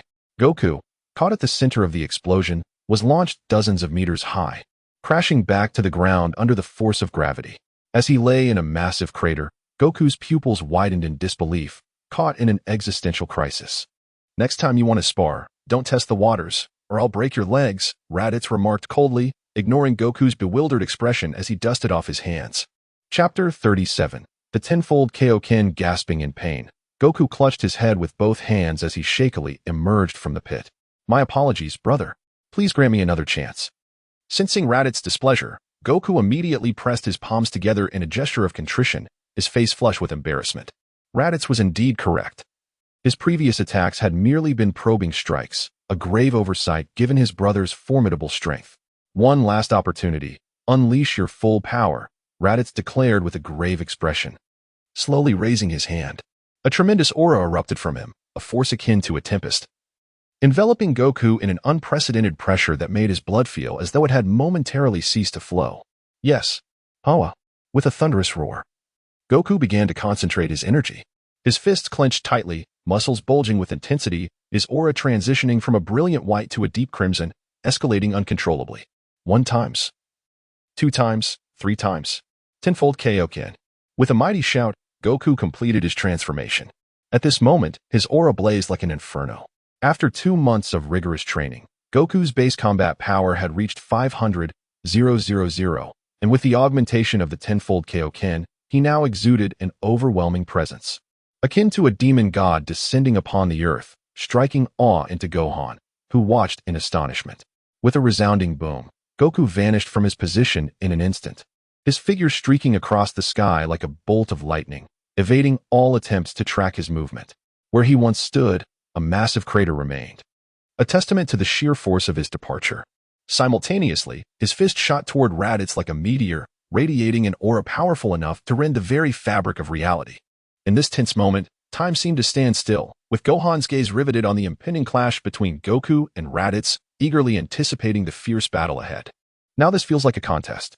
Raditz laughed heartily as he met Goku's punch with one of his own. Boom. A heavy thud resonated as the shockwave from their collision rippled outward, and Raditz was sent hurtling backward. After gliding through the air for several meters, he regained his composure, wiping the blood from the corner of his mouth, his eyes glinting with exhilaration. The battle between Raditz and Goku was intensely fierce, with both warriors exerting their utmost capabilities. Goku, relying on his raw power, initially gained the upper hand, yet Raditz, undeterred, relentlessly sought out Goku's vulnerabilities, aiming to deliver a decisive blow. During one fierce exchange, Raditz's hand was struck forcefully by Goku, shattering the bones instantly. Gritting his teeth in agony, Raditz gasped, but thanks to his formidable regenerative abilities, his hand swiftly returned to its original state. Undaunted by his injury, Raditz escalated his onslaught against Goku. His attacks grew fiercer, and the combined strain of their combat and the Kaioken's side effects began to take their toll on Goku. Just as Goku found himself in a precarious situation, he suddenly unleashed the afterimage technique as a feint. Seizing a momentary opening, he channeled all his energy into a powerful Kamehameha wave, striking Raditz squarely in the chest. Raditz staggered backward, propelled by the tremendous force, crashing heavily to the ground. Slowly rising from the earth, he appeared unscathed within mere breaths, the ghastly wound on his chest healing as if it had never existed. Witnessing this, Goku felt a surge of foreboding and hastened to increase the frequency of his attacks, striving to conclude the battle swiftly. Raditz, however, was not so easily thwarted, employing his superior technique to wear down Goku's stamina through a relentless barrage of strikes. Crack! Goku's muscles began to spasm, signaling that his body was approaching its limits. I can't delay any longer. Without hesitation, he lifted his leg and sent Raditz flying, placing his hands on his hips to gather energy for the Kamehameha. Are you unable to hold on any longer? Let this one strike determine the victor. Raditz's aura surged ominously as he extended his arms behind him, his upper body leaning backward.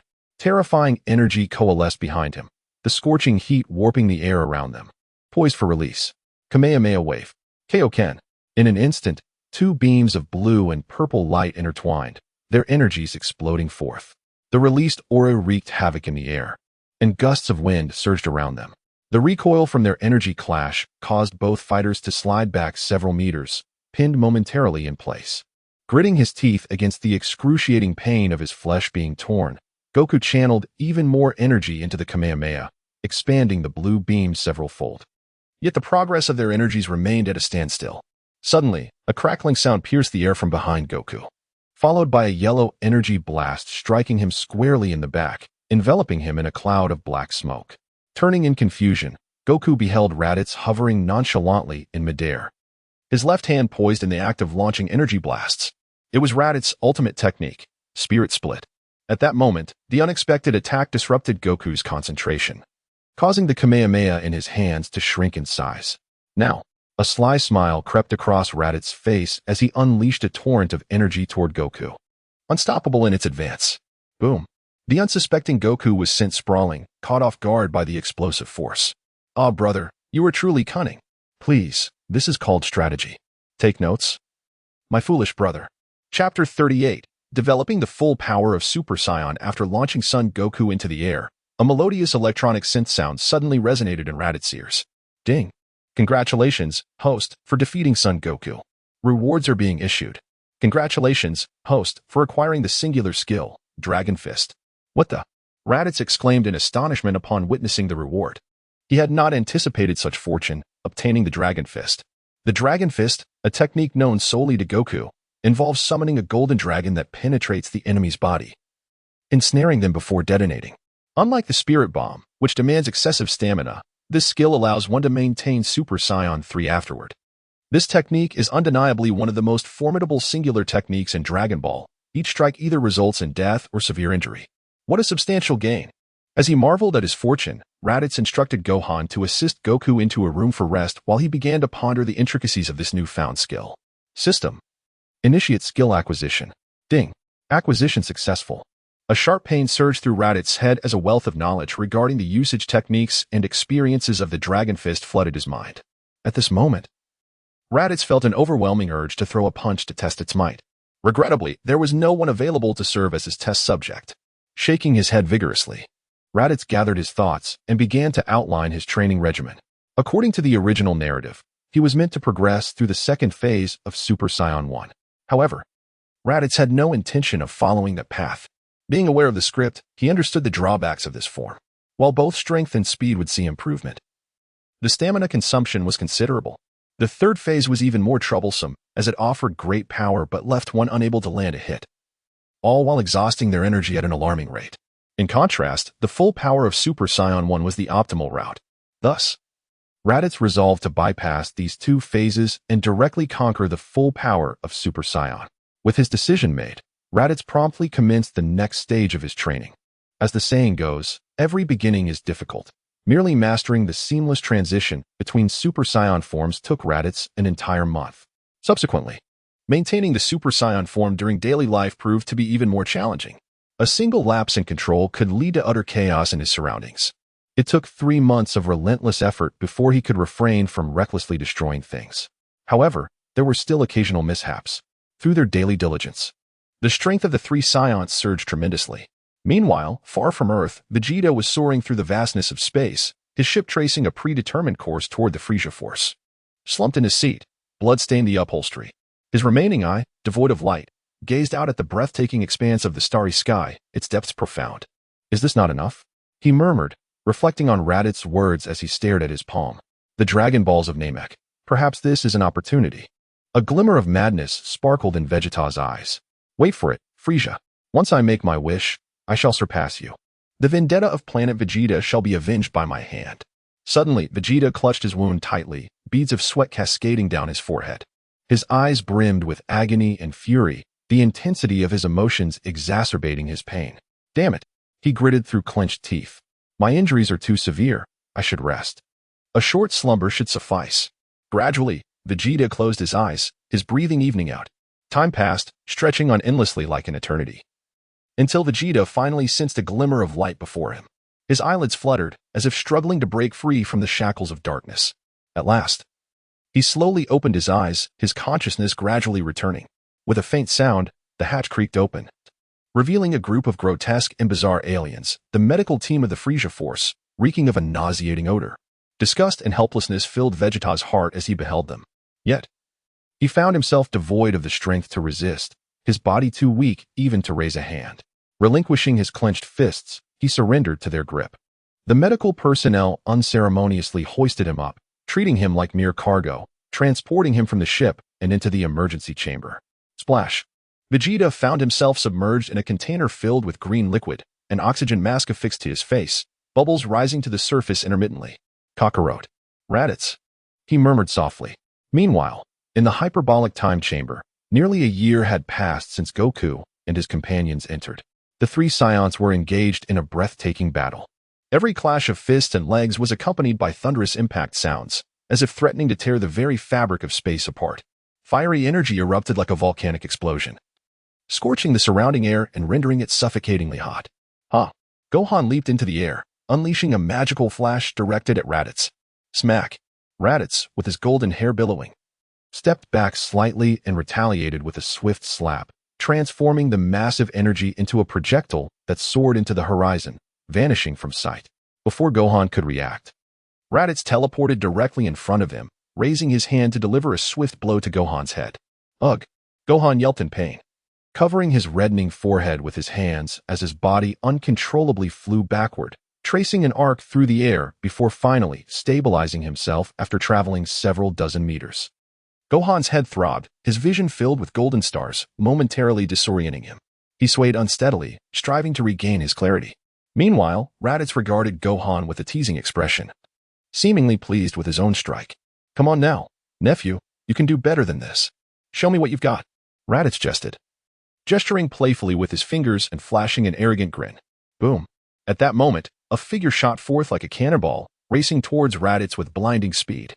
Raditz's gaze sharpened as he sensed a formidable energy approaching. Reacting swiftly, he raised his arm to block.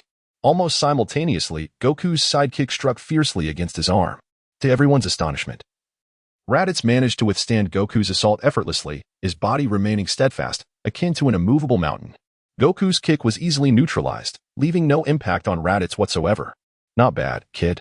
You almost succeeded, Raditz teased with a chuckle. Then with a powerful twist of his wrist, he sent Goku flying. After a year of rigorous training, the trio had significantly enhanced their powers.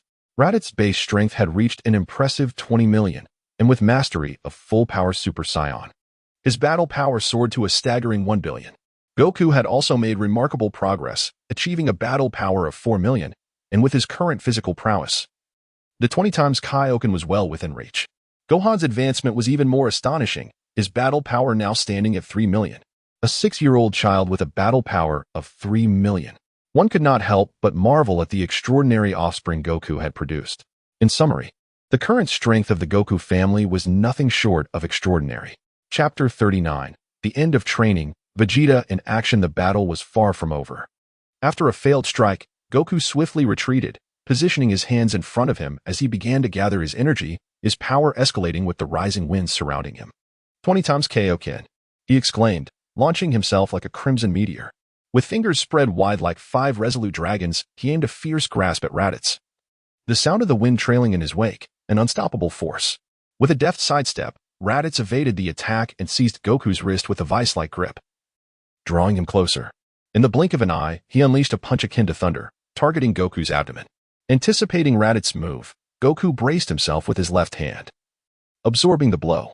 The sheer force reverberated through him, creating a tense standoff as if time itself had frozen. Their bodies pressed tightly together, muscles taut. Power exchanged in a fierce contest.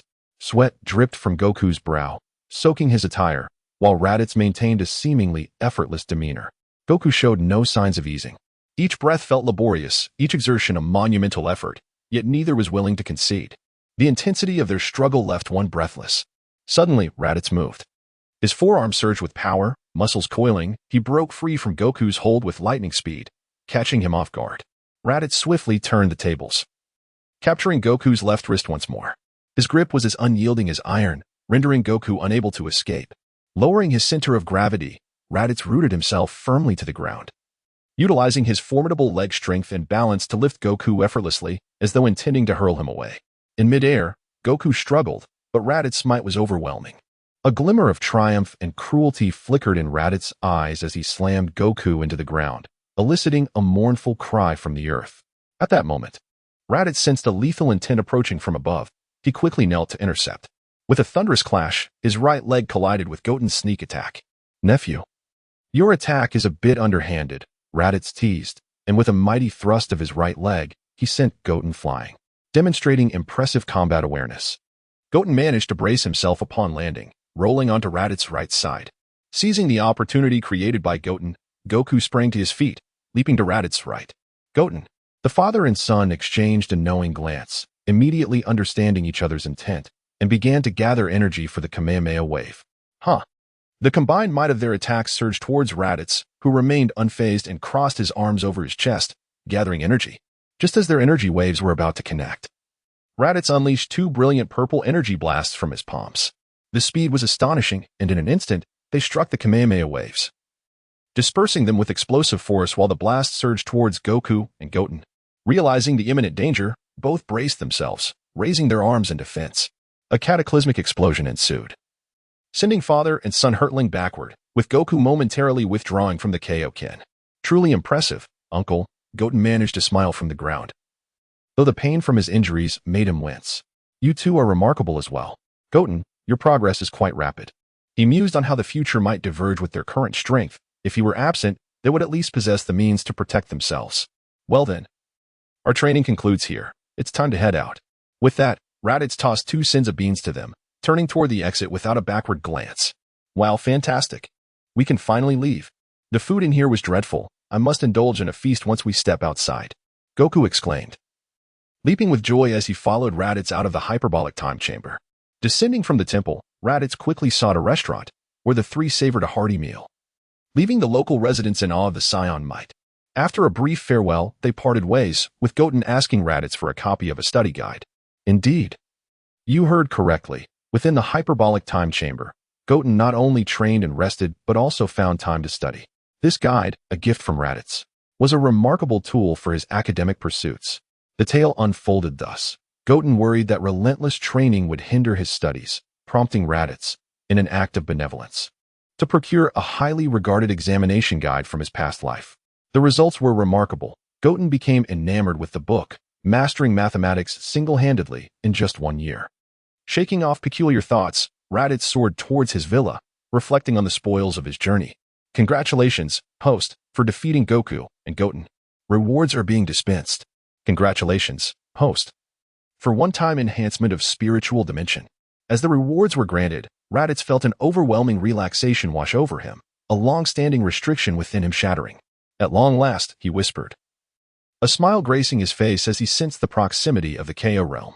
During the year spent in the hyperbolic time chamber, he had consistently engaged in spiritual meditation, rapidly advancing his dimensional prowess. Emerging from the chamber, he found himself on the brink of a breakthrough, and this enhancement had come at an opportune moment, promising significant progress in his future mastery of divine energy. Filled with rejuvenated spirit, Raditz brimmed with joy and confidence, aware that this breakthrough held profound significance for him and that the path ahead would be more expansive. Moreover, he sensed an increase in his lifespan, akin to the elixir of eternal youth. With matters progressing smoothly, it was time to commence the modifications on his spaceship. After setting his course, Raditz took a moment to rest. Meanwhile, on Earth, preparations were underway for the impending clash with Frieza. But what was Vegeta, far away with Frieza's forces, up to? Just emerging from the medical pod, Vegeta had fully recovered from his injuries after a thorough soaking in a healing solution. However, in contrast to the original story, his battle power now stood at a formidable 30,000. This was hardly surprising, given that his experience on Earth had been significantly more taxing than in the original narrative. A testament to Raditz's influence. Dressed in his battle attire, Vegeta contemplated his next moves. Regarding the news of Dragon Ball, Frieza must have eavesdropped through his detector. Perhaps at this very moment, he is on Namek, and I must expedite my plans. Contemplating this, Vegeta turned to signal the medical officer to approach. What is it? Lord Vegeta? The medical officer, resembling a lizard, inquired with a hint of confusion. Is the king, Frieza, here? Vegeta paused momentarily before asking. No. The king has gone to Namek. Just as I suspected. Realizing the urgency, Vegeta spun around, intending to dash towards the spaceship's cockpit. Hey, Vegeta. Where do you think you're going? A mocking voice interrupted him. Get out of my way, Chui, Vegeta coldly retorted, refusing to glance back as he continued forward. Are you still daydreaming about immortality? With King Frieza around, it's not your turn, Chui brazenly approached, dismissively patting Vegeta on the shoulder. In an instant, Vegeta unleashed an attack, delivering a forceful elbow strike to Chui's abdomen. The armor covering Chui's midsection shattered, creating a significant dent and enveloping Vegeta's elbow. Gah! The immense force compelled Chui to retch violently, expelling a torrent of filth from his mouth as he collapsed heavily to the ground, clutching his stomach and trembling. Speak when spoken to, and do not lay your filthy hands on me. With that, Vegeta bolted towards the cockpit. Faster, faster. The one destined for immortality shall undoubtedly be me, Prince Vegeta. He swiftly leaped into the cockpit, and, with a flurry of operations on the controls, the spaceship immediately lifted off. Shortly thereafter, the hatch opened, and it sped towards Namek. Damn it. Chui rose from the ground, his eyes bloodshot with rage. He was determined to report Vegeta's betrayal to King Frieza. Only then could he justify eliminating Vegeta. Vegeta, you are doomed. Chui hissed through clenched teeth. Chapter 40. The Pursuit of Vegeta, the Death of Xiao Roar. It appears that Vegeta remains undeterred. As the commentary on the message from Xiao unfolds, Frieza, with a bemused smile, gently strokes his chin, leaving his emotions inscrutable. Behind him lies a number of Namekian corpses, and to his right stands a tall, rotund figure of rosy hue, cradling a colossal Dragon Ball, evidently seized from the Namekians. Yes, Lord Frieza, we have detected that Vegeta has arrived on this planet, replied Sabo, his delicate features adorned with respect. Mr. Dodoria, please ensure the Dragon Balls are well guarded, for. At this juncture, Frieza's gaze turned frigid. Exuding a palpable aura of menace, Mr. Vegeta harbors nefarious intentions towards my Dragon Balls. I shall keep a vigilant watch, rest assured, Dodoria responded with utmost reverence. Satisfied, Frieza reverted to his cheerful demeanor. Tell me, how shall I thwart the defiance of Vegeta? He inquired with a smile. Fear not. I have dispatched Xiao to hunt down Vegeta. Their powers are evenly matched. It is a most fitting arrangement, Sabo interjected. Indeed, let us proceed to our next destination. We must hasten to gather the Dragon Balls. I can hardly await the gift of eternal life. As he spoke, a vision of immortality danced in his mind, causing Frieza to narrow his eyes in delight. Meanwhile, having received Frieza's permission, Xiao frantically sought Vegeta's whereabouts. That wretched Vegeta, I shall rend him to pieces. Xiao's eyes glinted with malice, clearly harboring a grudge against Vegeta for a prior blow. He had better hide for eternity, otherwise, should I catch him. What will you do? Vegeta's voice suddenly cut through the air, startling Xiao. Upon turning to behold Vegeta's figure, Xiao's spirit soared. At last, I have found you. Vegeta, prepare to meet your demise. I believe you have lost your wits, Vegeta scoffed, coldly deriding him. Arrogant fool, King Frieza has commanded me to end your life. You are doomed. Xiao shouted, his eyes bloodshot, clearly unhinged. With your pathetic skills? I stand here. If you possess the courage, come forth. Otherwise, cease your barking like a mad dog. Each word from Vegeta was laden with scorn, causing Xiao to lose his composure. Die. With that, Xiao unleashed a wave of energy. Boom. The energy struck Vegeta, producing a thunderous sound. Instantly, dark smoke enveloped him, obscuring his form. How does it feel? Still defiant? Xiao laughed triumphantly, reveling in his apparent victory. He believed he had finally found an opportunity to assert himself against the Saiyan Prince, whom he had long despised. Yet, as he basked in his triumph, the smoke began to dissipate, revealing Vegeta, utterly unscathed. Not too impressive, though, the dust you raised is rather irritating, Vegeta remarked, casually brushing off the remnants of ash from his chest and shoulders, a confident smile gracing his face. His eyes radiated pride and contempt, as if dismissing Qiuyi's attack entirely. This display of calm and confidence astonished Qiuyi, instilling a flicker of unease within him. Impossible. In a panic, Qiuyi let out a roar and charged forward once more. Swish. Just as his fist was about to make contact with Vegeta, the latter vanished without a trace. Alarmed, Qiuyi frantically searched for Vegeta's presence. At that moment, he felt a tremendous force surging from behind. Turning, he was met. Chapter 41. Soaring into the cosmos. I never anticipated that my strength would increase so significantly after this recovery. After vanquishing Qiuyi, Vegeta, emulating the Z fighters, suppressed his energy. The techniques of these Earthlings indeed proved useful. It is best to proceed with caution before acquiring the Dragon Balls. Vegeta pondered, stroking his chin.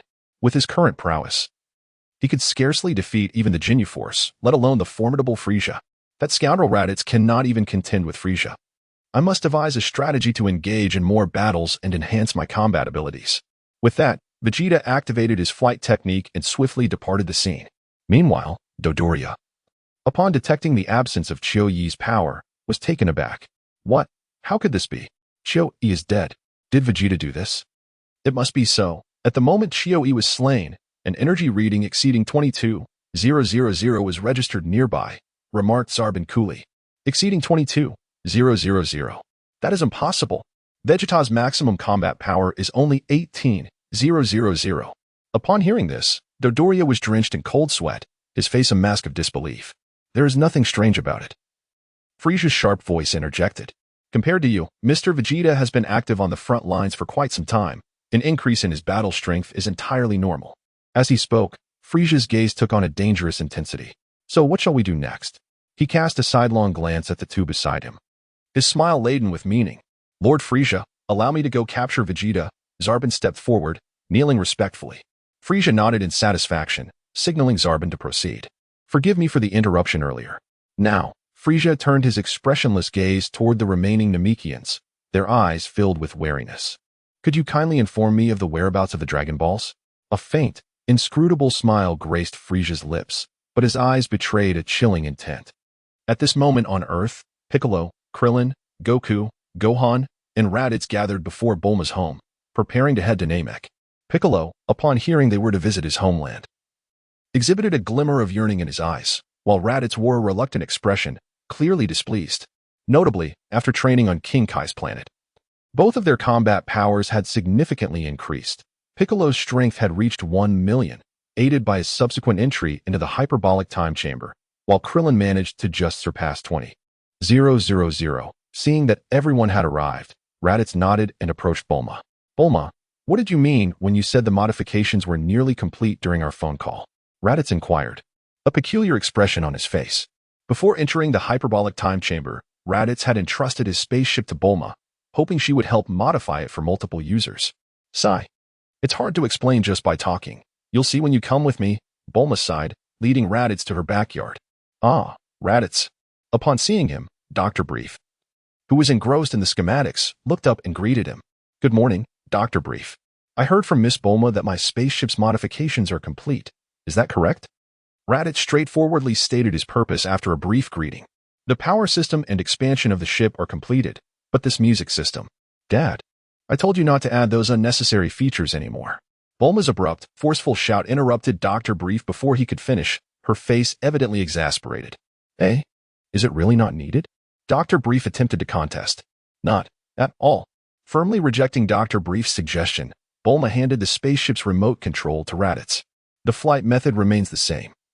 According to your coordinates, we should arrive in 6 days, Bulma instructed. Thank you.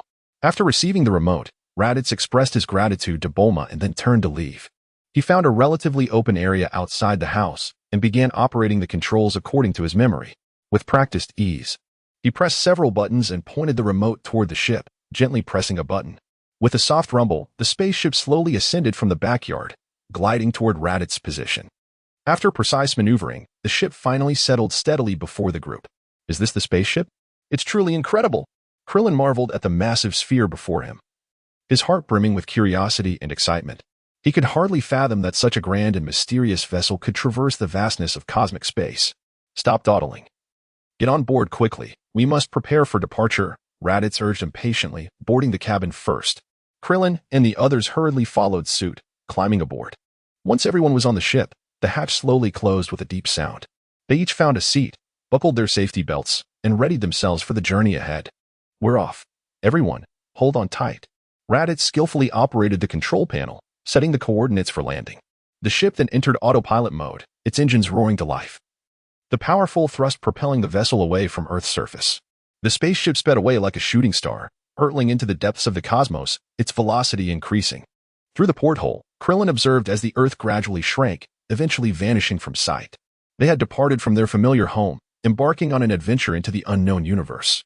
Chapter 42. The sudden mutation of Raditz falling into a black hole. A colossal spaceship floated silently in the boundless expanse of the universe, resembling a solitary fortress.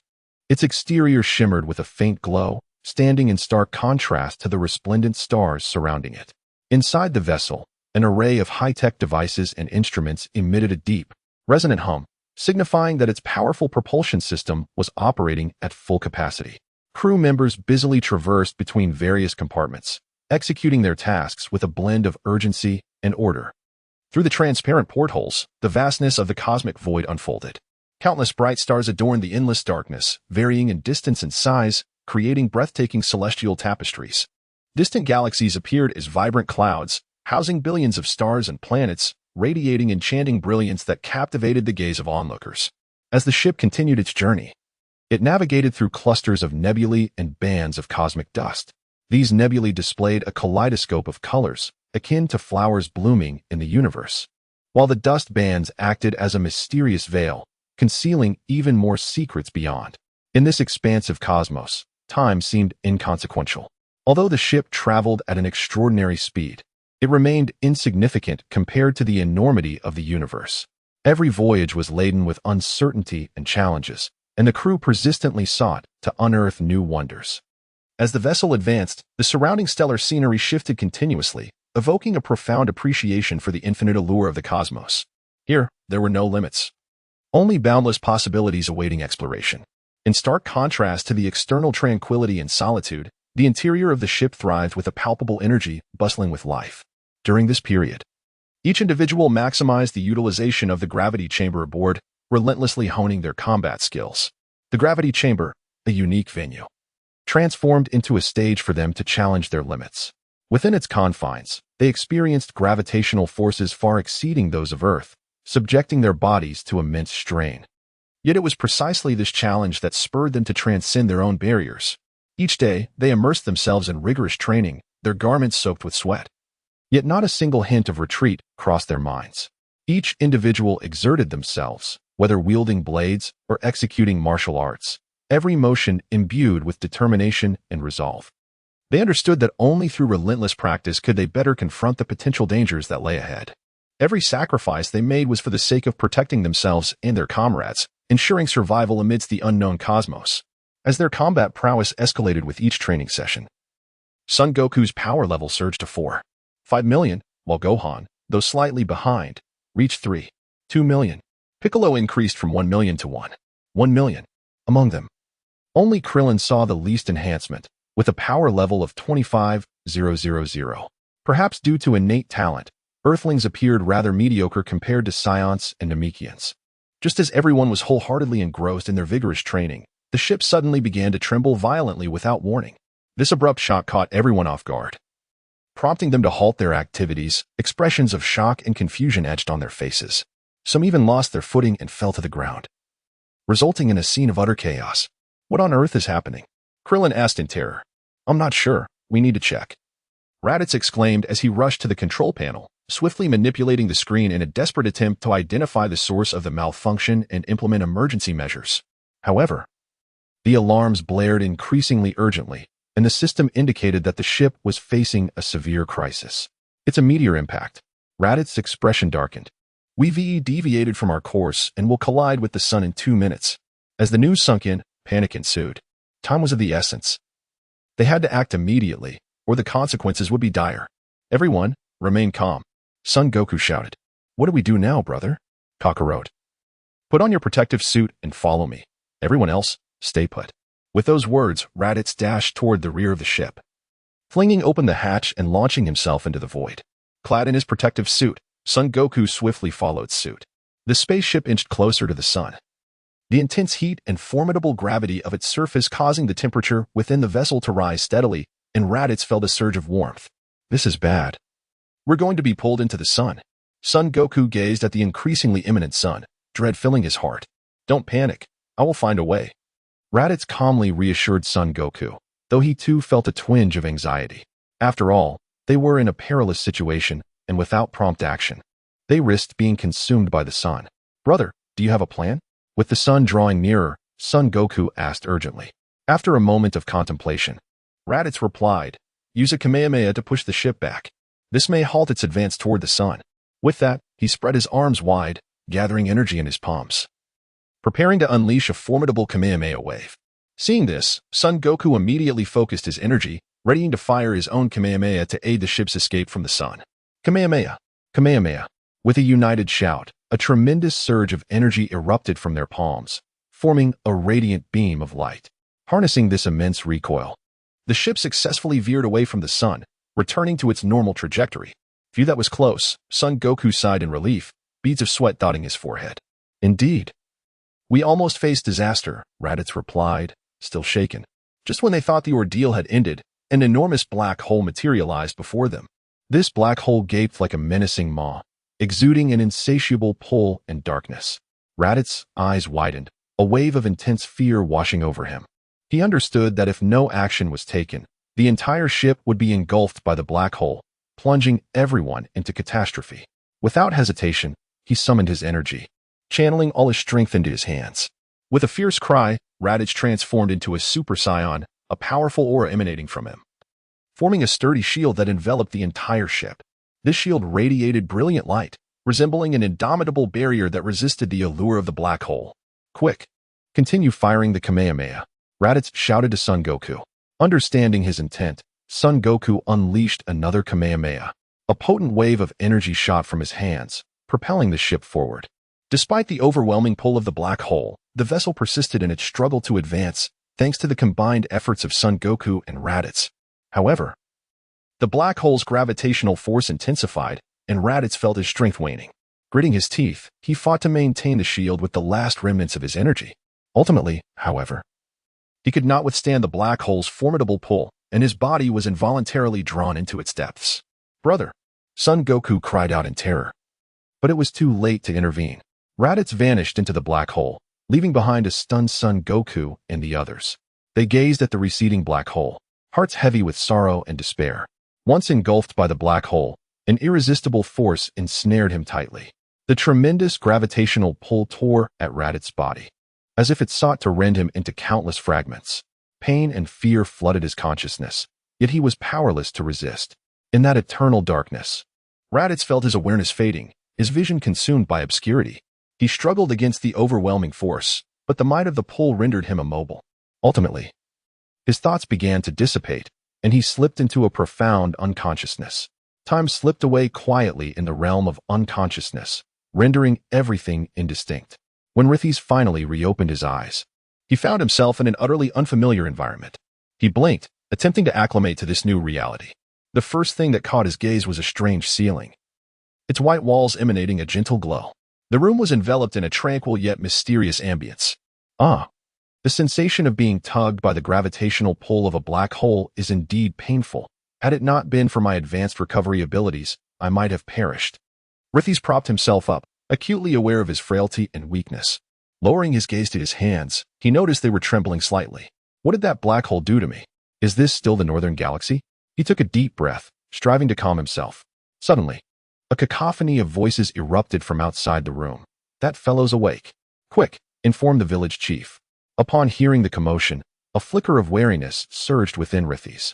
He swiftly leapt from the bed and approached the door, ready to push it open. However, the door swung open automatically, revealing an elderly figure before him, resembling a smurf. Who are you? Where am I? Raditz demanded, glaring at the figure and adopting a defensive stance. Do not be alarmed. I am the chief of this village. The figure replied in a gentle tone. You collapsed near our village, and we brought you here to safety. Raditz exhaled in relief, though he remained vigilant. Where is this? Who are you people? The chief smiled and explained, We are the Corel people, and this is White Star. Thank you for saving my life, Raditz said, slightly lowering his guard. I am Raditz, a Scion. If there is anything I can assist you with, I will do my utmost. Scion? You mean the Scions of the Northern Galaxy? The chief's expression morphed into one of astonishment, as if he had witnessed something utterly extraordinary. What's wrong? Is there an issue, chief? Raditz inquired, puzzled by the chief's incredulity. Oh, this is quite serious. My child, you are in the Southern Galaxy, the chief exclaimed loudly, his voice so booming that it startled Raditz. At this revelation, Raditz was rendered utterly speechless. Chapter 43. The Sovereign of the Southern Galaxy. Gulo, upon hearing the old village chief's words, Raditz felt as though a multitude of bees were buzzing in his head, creating a cacophony of confusion. His eyes widened, and his mouth slightly agape. He seemed poised to articulate a response, yet found himself at a loss for words. The abrupt revelation was overwhelmingly shocking, rendering him momentarily incapable of acceptance or comprehension. Drawing a deep breath, Raditz exhaled slowly, striving to calm the tumultuous thoughts that had arisen from his astonishment. He shook his head vigorously, as if attempting to dispel the chaotic ideas swirling within. Gradually, he lifted his gaze, his expression reflecting a mixture of bewilderment and incomprehension as he regarded the venerable village chief. Could you enlighten me about the circumstances in the Southern Galaxy? Raditz inquired, his voice low yet tinged with urgency. He understood that acquiring further knowledge about the Southern Galaxy was crucial to effectively confronting the impending challenges. He fixed his gaze intently upon the village chief, hoping to glean useful insights and guidance. The village chief, displaying a commendable honesty, recounted all he knew without reservation. He informed Raditz that this galaxy was under the dominion of Gula, the brother of the tyrant Frisia. Gula possessed formidable strength, surpassing even that of Frisia, and his methods were ruthlessly cruel. Gula's influence was extensive, commanding a legion of powerful warriors and armies, all fiercely loyal to him. They rampaged across various planets, pillaging resources and inflicting suffering upon the innocent. This galaxy was fraught with peril and challenges. After absorbing the chief's narrative, Raditz appeared to be deep in thought, though internally he was seething with indignation. Well, it seems I've stepped into my own personal dungeon. Calming the tumult within, Raditz began to ponder how he might confront Gula. It was inevitable that a confrontation would occur. After all, Raditz was not one to live in perpetual fear of ambush. Rather than remain in a state of constant vigilance, he preferred to take the initiative and quash danger at its inception. With this resolve, Raditz turned to the village chief and asked, "Does this domain also fall under Gula's jurisdiction?" His tone was measured, yet his eyes betrayed a glimmer of determination and decisiveness. The chief sighed, as if recalling an unpleasant memory. He then began to narrate a tale from long ago. It turned out that this seemingly tranquil planet had long been ensnared in a web of suffering. A year prior, it had succumbed to the might of Gula's malevolent army. In stark contrast to the cold and fearsome Frisia, Gula was a tyrant of unparalleled cruelty. His oppressive reign enveloped the planet in an atmosphere of dread and despair. The planet, rich in mineral resources, had become a coveted prize for Gula's forces. To satiate their insatiable greed for these precious materials, soldiers frequently conscripted the villagers for grueling labor in the mines. These innocent souls were forcibly uprooted from their homes, sent to perilous sites where they toiled day and night, clinging to the faintest hope of survival. Yet, in the eyes of these merciless soldiers, the inhabitants were mere expendable commodities. Should any individual falter in their labor, they would be discarded without a second thought, as if their lives held no value. Fresh laborers would quickly replace them, continuing to serve the soldiers' interests. The Gula army is set to arrive again tomorrow. It will be my turn this time. I must not allow these beasts to target the children. The village chief, casting a glance at the innocent faces of the children outside, spoke with a voice choked by despair and fury. Tears shimmered in his eyes, as though he could already envision the tragic fate that awaited him. He inhaled deeply, attempting to regain his composure. Yet his trembling lips betrayed the fear and unease he felt within. Bowing his head to the ground, he was overwhelmed by a sense of helplessness and sorrow. He resolved that, by any means necessary, he would protect these children, even at the cost of his own life. As these thoughts consumed him, tears streamed down the weathered face of the village chief, a poignant testament to the intertwining of his grief and rage, stirring empathy in those who witnessed his plight. He was acutely aware of the harsh reality he faced, yet felt powerless to effect change, forced to silently endure the pain and helplessness. Observing the sorrowful elder, Raditz fell into a contemplative silence. The rationale for vanquishing Gula had now been amplified, to liberate the innocent from harm. At that moment, the village chief lifted his head, gently wiping away his tears, and once more donned a familiar, warm smile. Gazing at Raditz, he spoke softly, "Child, please rest here for a while and recover. Depart in the morning to avoid causing you further trouble." The chief's voice was gentle yet resolute, imbued with an irresistible strength. His eyes radiated deep concern and affection for Raditz. Grateful, Raditz nodded in agreement, appreciating the sanctuary provided by this kind-hearted elder, which enveloped him in a sense of profound reassurance. The chief smiled, patting Raditz on the shoulder, and then turned to leave the room.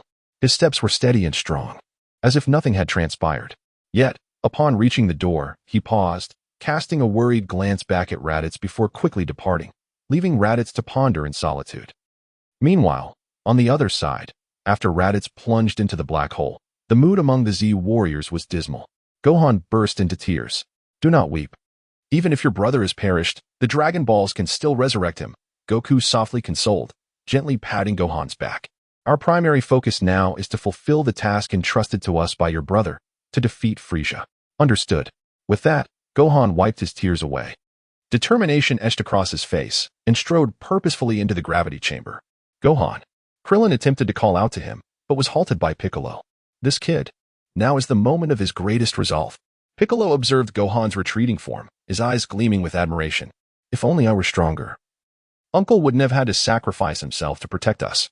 Gohan gazed at the gravity control device, lost in thought. "I am too weak."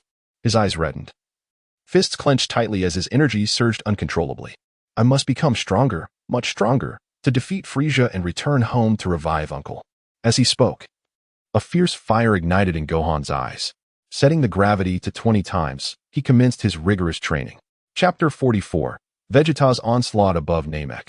3 suns ceaselessly revolved, casting the planet in perpetual daylight. It had been 2 days since Vegeta's defiance against Frisia's forces. During this time, he evaded Frisia and the Ginyu Force, occasionally dispatching minor adversaries while relentlessly searching for the Dragon Balls. Damn it! Frisia has ravaged this area. Where could the Dragon Balls be? Suddenly, Vegeta furrowed his brow, his gaze sharpening as he sensed an approaching presence. That power. Is it Zarbin or Dodoria? He muttered, assessing the intensity of the approaching ki. Come. Only through battle can I grow stronger. A disdainful smirk played on Vegeta's lips as he suppressed his ki to approximately 24,000, patiently awaiting his adversaries. The surrounding air seemed to thicken, a biting wind whispering through the desolate landscape. An oppressive silence heralded the impending storm. Soon, 2 faint glimmers appeared on the horizon. Vegeta watched impassively as they grew brighter, eventually solidifying into 2 figures who halted before him. Finally, Vegeta thought, confidence radiating from his stance. So, it is Vegeta. The scouter was accurate, Zarbin remarked coolly, observing Vegeta. Vegeta's power level, exceeding 22,000? Unbelievable, Dodoria thought, a hint of trepidation creeping into his mind. What? Did Frisia send you 2 lackeys to deal with me? Vegeta sneered, his voice laced with icy contempt. Humph. Still defiant in the face of death? Against the 2 of us, you stand no chance. Zarbin retorted, a sinister smile spreading across his refined features as he unleashed his immense power. The ground trembled, and the air crackled with energy. Indeed. Prepare to meet your end. Zarbin's words snapped Dodoria out of his momentary stupor. He realized that even Vegeta had his limits, and together, they could easily crush him. Dodoria fully released his ki, a savage grin contorting his face. The atmosphere grew heavy, pregnant with the promise of a brutal clash. In an instant, Zarbin lunged forward, reaching Vegeta with blinding speed. He aimed a sharp chop at Vegeta's neck, the force behind it tearing through the air. With nonchalant ease, Vegeta raised a hand and intercepted the blow. The impact resonated with a deafening boom. Vegeta's grip tightened, and with a swift motion, he flung Zarbin away. The force sent Zarbin tumbling dozens of meters before he regained his footing. Vegeta seized the initiative, launching himself forward like a projectile. He appeared before Zarbin in a flash, driving a fist into his gut. Zarbin doubled over, retching. Before he could recover, Vegeta was behind him, bringing both fists down in a crushing hammer blow to the back of his head. Pain exploded in Zarbin's skull, momentarily clouding his mind. He skidded across the ground, his handsome face narrowly avoiding disfigurement. Damn it, Dodoria, why are you just standing there? Join me and kill Vegeta, Zarbin roared, his voice filled with fury. Zarbin's outburst jolted Dodoria back to reality. He bounded into the fray, joining the assault. Ha ha ha, is that all you've got, you pathetic cowards? Vegeta roared with laughter, then charged towards them. Zarbin and Dodoria met his attack with their own battle cries. The 3 warriors collided in a whirlwind of strikes, the echoes of their battle reverberating through the air. The force of their blows churned the tranquil sea into a tempestuous maelstrom. Vegeta fought with fierce determination, his movements fluid and precise as he evaded the combined attacks of Zarbin and Dodoria. Zarbin and Dodoria coordinated their assault, relentlessly pressing Vegeta. Zarbin's attacks were sharp and forceful, each blow carrying immense power. Dodoria used his bulk to try to overwhelm Vegeta. Unfazed, Vegeta employed his superior technique, engaging them in a furious exchange. Gradually, Vegeta's speed and power began to dominate, allowing him to launch a counteroffensive. Sensing Vegeta's rising power, Zarbin and Dodoria intensified their assault. However, Vegeta, fueled by unwavering resolve and exceptional combat skills, maintained his advantage. Seizing an opening, Dodoria retreated, gathering energy in his maw. A torrent of orange energy erupted from his mouth, hurtling towards Vegeta. With a casual flick of his leg, Vegeta deflected the blast. The force of his kick warped the energy beam, sending it spiraling into the sky where it detonated in a dazzling display. Now, Zarbin roared, seizing the moment. He lunged at Vegeta, attempting to restrain him. How naive, Vegeta thought as he released a burst of ki, shaking off Zarbin's hold. Then, with a swift, brutal elbow strike to Zarbin's abdomen, he caused Zarbin to gasp in agony. As Zarbin staggered, Vegeta spun around, a glint of cunning in his eyes. He seized Zarbin's long braid and slammed his head into the ground. Zarbin's face crashed against the unyielding surface. His vision blurred, his head swam, and his consciousness wavered. Overwhelmed by the pain, He collapsed, gasping for breath. Vegeta stood over him, raining blows upon his face until Zarbon's once handsome features were a bloody mess. Is that the best you can do? This is boring. Vegeta sneered, kicking Zarbon away. Zarbon, his eyes burning with hatred, struggled to rise. He inhaled deeply and steadied himself. Since you are sincerely seeking your demise, allow me to reveal to you the power of my transformation. A sinister grin spread across Sabo's face as the aura surrounding him began to surge violently, akin to a volcano erupting, relentlessly ascending. Chapter 45. The Demise of 2. Vegeta's breakthrough. With a resounding roar that pierced the heavens, Sabo's form began to metamorphose. His muscles swelled, and his physique expanded to an imposing size. A peculiar shade of green enveloped his skin, while his face contorted grotesquely. Covered in warts reminiscent of a toad, its mouth agape to reveal sharp teeth. His eyes transformed into a menacing red, glimmering with a cruel light. An overwhelming aura emanated from him, instilling fear in all who beheld him. Aside from King Frieza, you are the first to witness my hideous form. Have you pondered your demise? Sabo's gaze was frenzied, radiating malice, akin to a venomous serpent fixated on Vegeta. His voice was low and gravelly, reminiscent of a demon from the underworld. Vegeta, undeterred, met Sabo's gaze with fierce determination. You wish to kill me? Then come forth. Show me what prowess lies behind your monstrous appearance. With that declaration, he unleashed a formidable aura, bracing himself for Sabo's impending assault. In an instant, both warriors vanished from sight, only to be followed by a cacophony of violent clashes resonating through the air, sending powerful shockwaves across the surrounding seas, creating tumultuous waves. Suddenly, a piercing sound sliced through the skies as Vegeta's body shot forth like a meteor, plummeting into the endless mountain range below. The colossal impact caused the peaks to crumble, debris cascading like rain. Yet, Vegeta did not relent. Instead, he accelerated downward, crashing into the earth with a thunderous roar. The ground trembled violently, fissures spreading rapidly, leaving a gaping chasm in its wake, as dust swirled through the air, reminiscent of an apocalyptic storm. Amidst the swirling debris, Vegeta slowly emerged from the pit, wiping the blood from his lips, his gaze unwavering. How do you fare now? Sabo taunted, his demeanor brimming with arrogance. I shall personally deliver you to King Frieza. Rising to his feet, Sabo's eyes sparkled with cunning as he lunged at Vegeta once more, his movement swift and ferocious, like a wild beast. Vegeta's expression darkened as he clenched his fists, ready to counter Sabo's onslaught. The two engaged in a fierce aerial battle, their fists colliding with thunderous sounds. Their silhouettes intertwined in the sky, darting about like twin bolts of lightning. Transformed, Sabo's strength surged, each strike carrying lethal intent. Although Vegeta fought valiantly, he found himself gradually pushed back by Sabo's relentless assault. Blood streamed from a wound on Vegeta's forehead, trickling down his cheek, staining the ground, yet he gritted his teeth, refusing to elevate his aura, determined to persevere. His mind was singularly focused. Not enough. His power was insufficient. Only by transcending his limits could he vanquish Frieza. Vegeta's fighting spirit soared, his body continuously breaking through its limits amidst the barrage of attacks. Every muscle tensed, as if poised to unleash all his latent power. His eyes shone with unwavering resolve, proclaiming to the cosmos that he would not be easily defeated. The dormant energy within him began to stir, instinctively rising, gradually matching Sabo's intensity. This energy awakened like a long-slumbering dragon, releasing boundless strength. Feeling this surge, Vegeta was imbued with unprecedented confidence. As time progressed, Vegeta adapted to Sabo's rhythm, launching his counterattacks. He poured forth his entire being, showcasing his formidable combat prowess, engaged in a breathtaking duel with Sabo. Each assault and defense unfolded with breathtaking brilliance, captivating all who bore witness.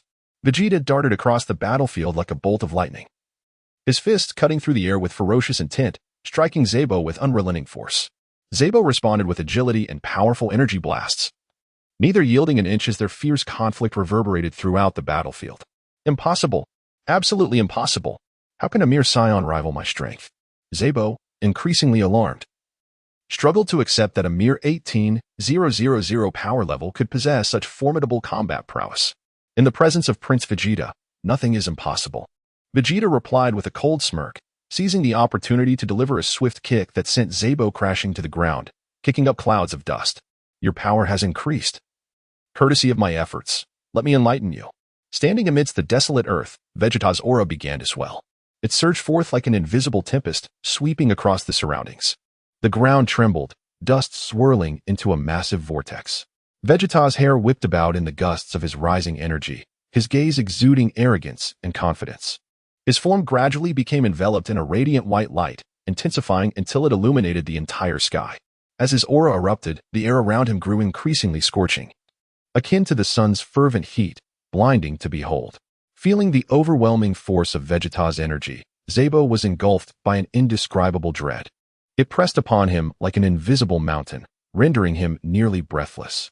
His body trembled involuntarily, cold sweat beading on his brow. With a long exhale, Vegeta regarded Zebo with a sinister smile. His eyes gleamed with triumph and confidence, as if he had already grasped the key to victory. With each breath, the air around him seemed to resonate, producing a crisp sound. Power level, 40,000. This number radiated within Vegeta's mind, symbolizing his monumental achievements in the fight. Through the fierce confrontation with Zebo, he had successfully shattered his limits, experiencing a profound enhancement in strength. My objective is achieved. It is time for your departure.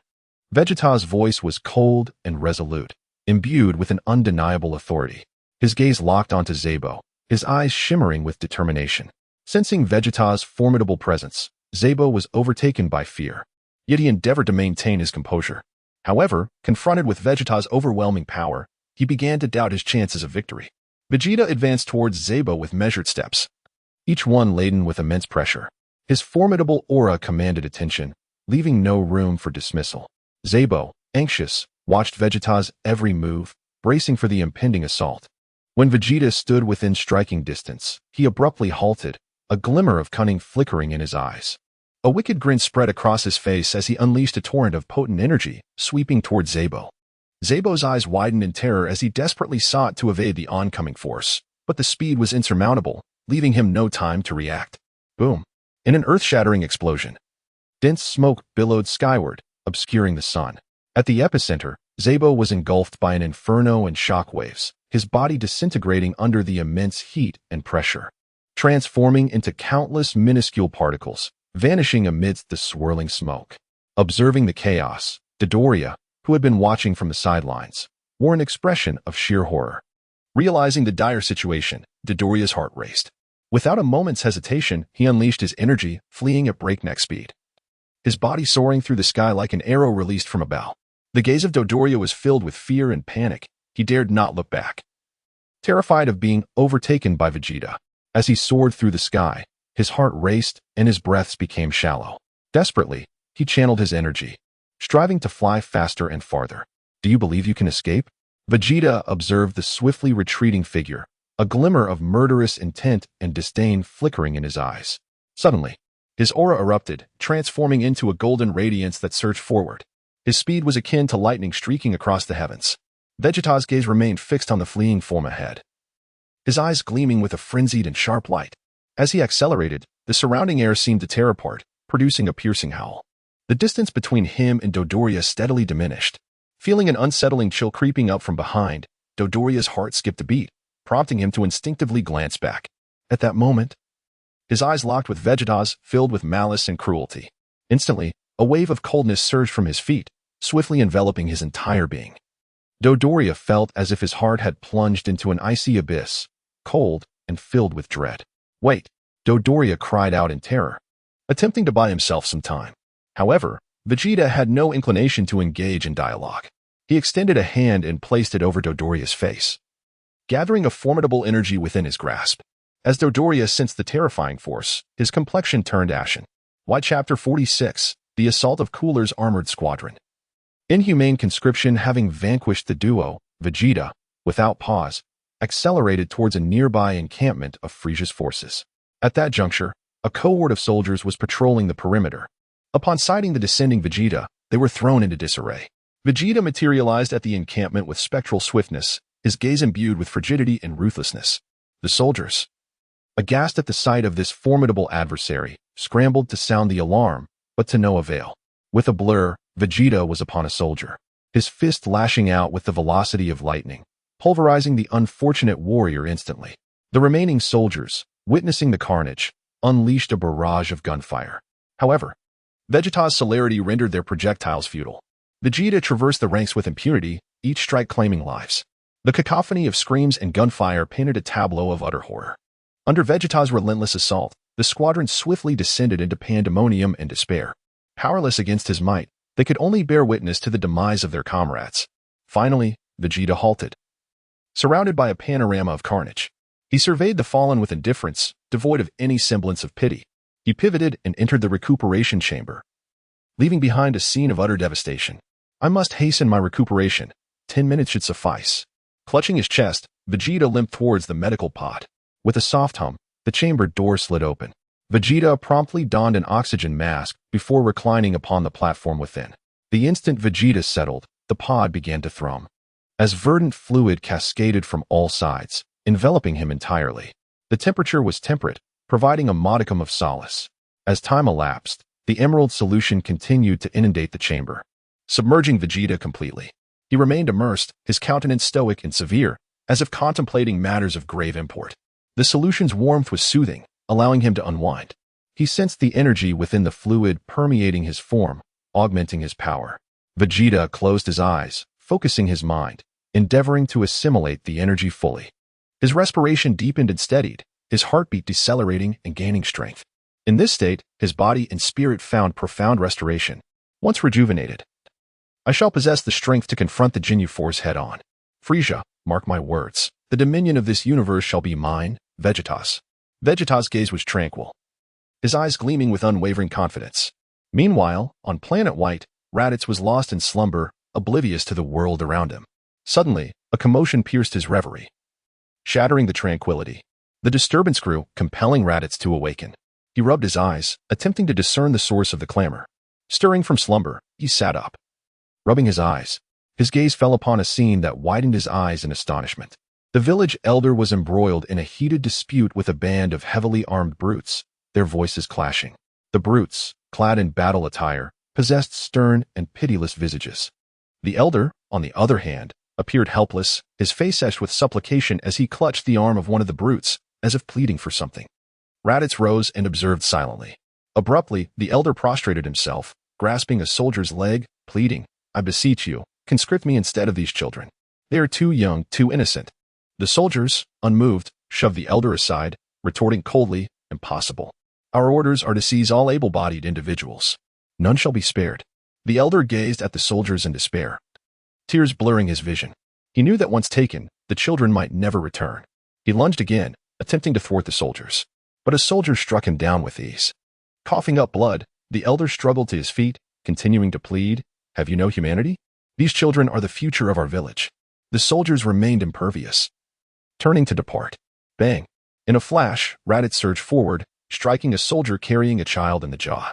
The force shattered the soldier's jaw, sending him hurtling through the air to crash against a boulder, leaving him unconscious in a pool of blood. Insolence! Daring to defy Cooler's armored squadron is a death sentence. A thunderous roar echoed. A verdant soldier, resembling a chameleon, unleashed a potent energy blast towards Raditz, imbued with immense concussive force. Raditz casually deflected the attack, as if swatting a fly. The energy blast rebounded with increased velocity, striking the soldier. The soldier's expression shifted from rage to terror as the blast detonated, obliterating him without a trace. Elder, safeguard the children. What follows is not for innocent eyes. Raditz's aura intensified, transforming him into a formidable beast exuding a chilling presence. His gaze, frigid and merciless, locked onto his adversaries, poised to strike. Children, seek refuge indoors. The elder urged, his voice laced with anxiety. He wished to shield them from the violence. The children scurried indoors, their faces etched with fear, obeying the elder's command. The elder turned to Raditz, his eyes filled with apprehension. After ensuring the safety of the non-combatants, Raditz unleashed his full power, transforming into a bolt of lightning and appearing before the remaining soldiers in an instant. His eyes, filled with murderous intent, launched a devastating wind pressure attack, sending soldiers flying. The soldiers, caught off guard, were sent hurtling through the air, crashing against a nearby structure. Raditz pursued with spectral speed, his gaze locking onto a fallen soldier. Without hesitation, he impaled the soldier's chest with a claw-like hand. The soldier's eyes widened, his face contorted with terror and agony, yet he was unable to utter a sound. With a violent surge of power, Raditz channeled an overwhelming energy into the soldier's body. In an instant, the soldier detonated like a bomb.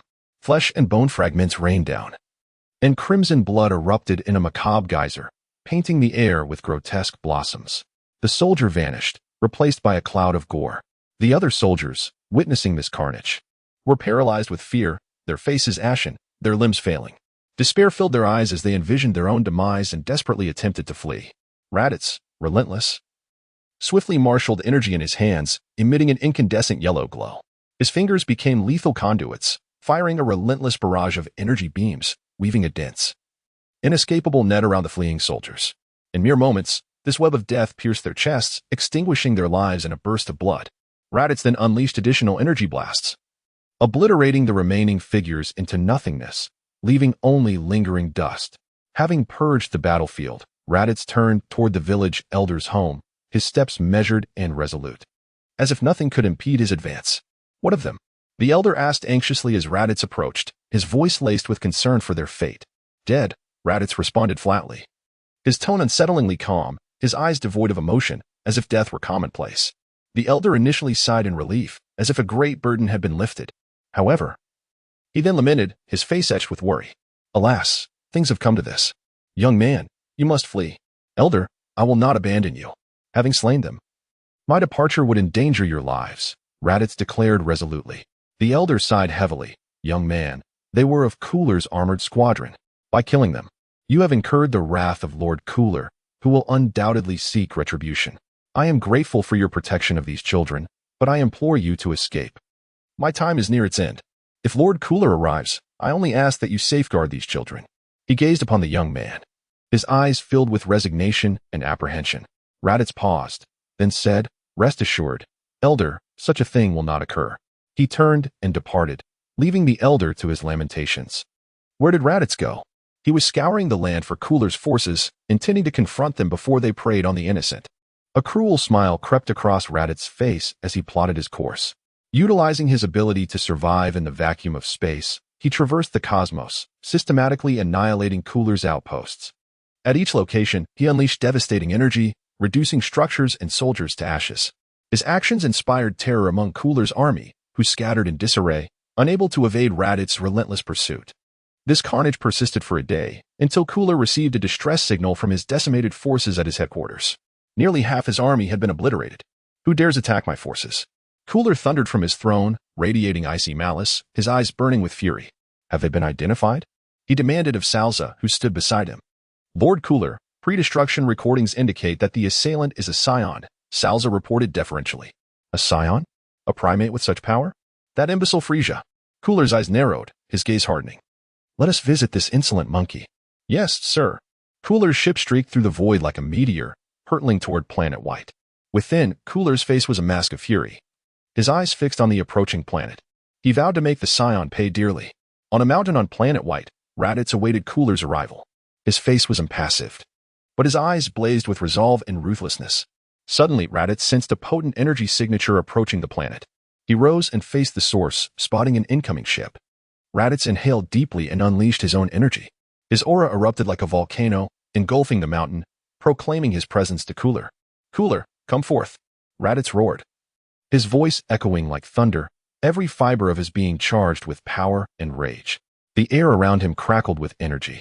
Raditz's aura surged outward in waves, broadcasting his unparalleled might. He was formally declaring war on the tyrant of the South Galaxy. Chapter 47. The Fugitive Namekian. At this moment, the sky above Namek was a profound and mysterious shade of azure, as if it were a tangible manifestation of the universe's infinite enigmas. Strange clouds floated above, some resembling colossal mushrooms, others like sinuous dragons.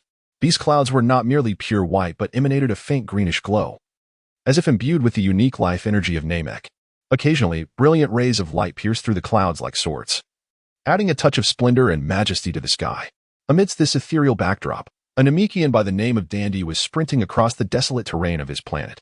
The howling wind whipped around him, causing his garments to flap violently. His small face was etched with terror, his green skin paling slightly from anxiety. Dandy propelled himself forward with all his might, kicking up clouds of dust beneath him. His eyes were frantic, desperately searching for a place to hide. Enormous rocks and peculiar flora whizzed past him as he ran. He gasped for breath, his heart pounding violently, as if it might burst from his chest. Occasionally glancing back at the encroaching danger, despair and reluctance filled his heart. Yet, The primal instinct for survival propelled him forward, igniting a breathtaking escape on this treacherous Namek. Gasping for air in an attempt to calm his thunderous heart, he muttered to himself, "Ha-hoo, ha-hoo." Dandy remained vigilant, surveying his surroundings, fearful that pursuers were hot on his heels. Once he felt temporarily safe, he collapsed to the ground like a spent animal, motionless.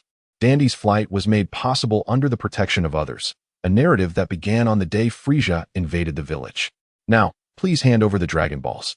Frisia spoke with an unsettling calmness, yet his eyes betrayed an insatiable greed and coldness. "Not a chance. We will not allow you to use the Dragon Balls for malevolent purposes." A stout Namekian retorted angrily, keeping a wary eye on the malevolent figure before him. As he spoke, he anxiously glanced toward the Elder's residence, his eyes brimming with concern and unease. At that moment, the Elder's condition was dire. His once imposing and dignified form appeared frail, his skin sagging and wrinkles crisscrossing like deep ravines. His eyes often drooped, burdened by the weight of time. "It seems our visitor has ill intentions." The Elder's voice was low and hoarse, imbued with profound worry upon hearing the commotion created by Frisia and his henchmen outside. "Elder, you must leave this place at once." "Allow me to stay here and protect you," Neras said urgently, his gaze resolute and unwavering, a testament to his loyalty and bravery towards the Elder. "It is futile, my child. I am too old, too feeble to even walk," the Elder replied with resignation, a glimmer of sorrow flashing in his eyes. He then turned to Dandy, trembling beside him, gently stroking his head, his gaze filled with love and concern. "Dandy, you are the most exceptional of our dragon clan in centuries, the very hope of our people. Thus, you must survive at all costs. Flee now, with unwavering determination." The Elder addressed Dandy. As he finished speaking, a radiant light suddenly enveloped Dandy, emanating from the Elder's hand. Dandy felt a surge of immense power coursing through him, awakening both flight and healing abilities within him in an instant. "This is my final gift to you. Please accept it and strive to live on. You are still young and should not perish here," the Elder implored, his expression warm and gentle, despite the deep lines etched on his face. Elder Dandy could no longer contain his tears, his voice choked with emotion. He understood the preciousness of this gift and the Elder's expectations of him. At that moment, the Elder seemed to hear something, his demeanor growing grave as he addressed Neru. "They are nearly upon us, Neru. Take Dandy and escape at once." "But your safety," Neru protested anxiously, yet his words were cut short by the Elder's trembling hand. The Elder gazed silently at Neru, his eyes conveying determination and resolve. Neru instantly comprehended the Elder's intent. He realized he could not alter the Elder's decision. Reluctantly, he nodded, swiftly lifting Dandy in his arms. With one last worried glance at the Elder, he transformed into a beam of green light, soaring into the sky. The luminous streak shot across the heavens like a meteor, carrying Dandy away from the battlefield. Meanwhile, the Elder remained behind, standing resolutely like a steadfast mountain. His gaze was calm, fixed on the horizon, as if he had already steeled himself to confront the impending foes. An aura of reassurance emanated from him. "Are you unwilling to cooperate?" Frisia's face bore a gentlemanly smile, yet his eyes were cold and brimming with malice. "I had hoped to avoid such brutishness," Frisia remarked indifferently, casually waving his hand. In that instant, the soldiers beside him surged forth like beasts released from their cages, their eyes gleaming with merciless intent as they lunged toward the innocent villagers. The massacre commenced, blood splattering, and anguish cries echoing through the air. The villagers, gripped by terror, scrambled to flee or resist, yet faced with the ruthlessly trained soldiers, they appeared utterly powerless and fragile. The combat-ready Namekians, despite their hearts aflame with anger and defiance, found themselves similarly helpless. They bravely stepped forward to protect their kin. Yet the disparity in combat prowess proved insurmountable. Their resistance was ultimately in vain. Each attack was effortlessly countered, every movement rendered futile. As the battle raged on, Frisia stood impassively at the periphery, coldly observing the chaos. He felt no compassion for the villagers' suffering and demise, as if it were merely a trivial game. The villagers, engulfed in despair, gradually succumbed to death, their blood staining the earth and transforming the once tranquil village into a bloody hell. Infuriating, an enraged Namekian, trampled beneath a soldier's boot, glared at Frisia with fiery eyes, wishing to rend him limb from limb. "What's this? Is it too late to reconsider?" Frisia leaned down, regarding the pitiful Namekian with a smirk, as if relishing a captivating performance. However, the Namekian showed no sign of fear, clenching his teeth tightly, wordlessly meeting Frisia's gaze with a cold stare, as if intending to kill the malevolent cosmic tyrant with his eyes alone. What a pity. Frisia gently closed his eyes, shaking his head in feigned regret before slowly reopening them, a cruel glint flickering within.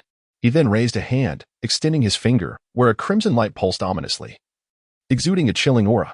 "Cease this, outsider," came the elder's aged voice from within the dwelling. "Oh my, I thought you would remain indifferent," Frisia remarked, a hint of surprise on his face as he covered his mouth with one hand, though his eyes remained devoid of true astonishment, more a provocation toward the elder.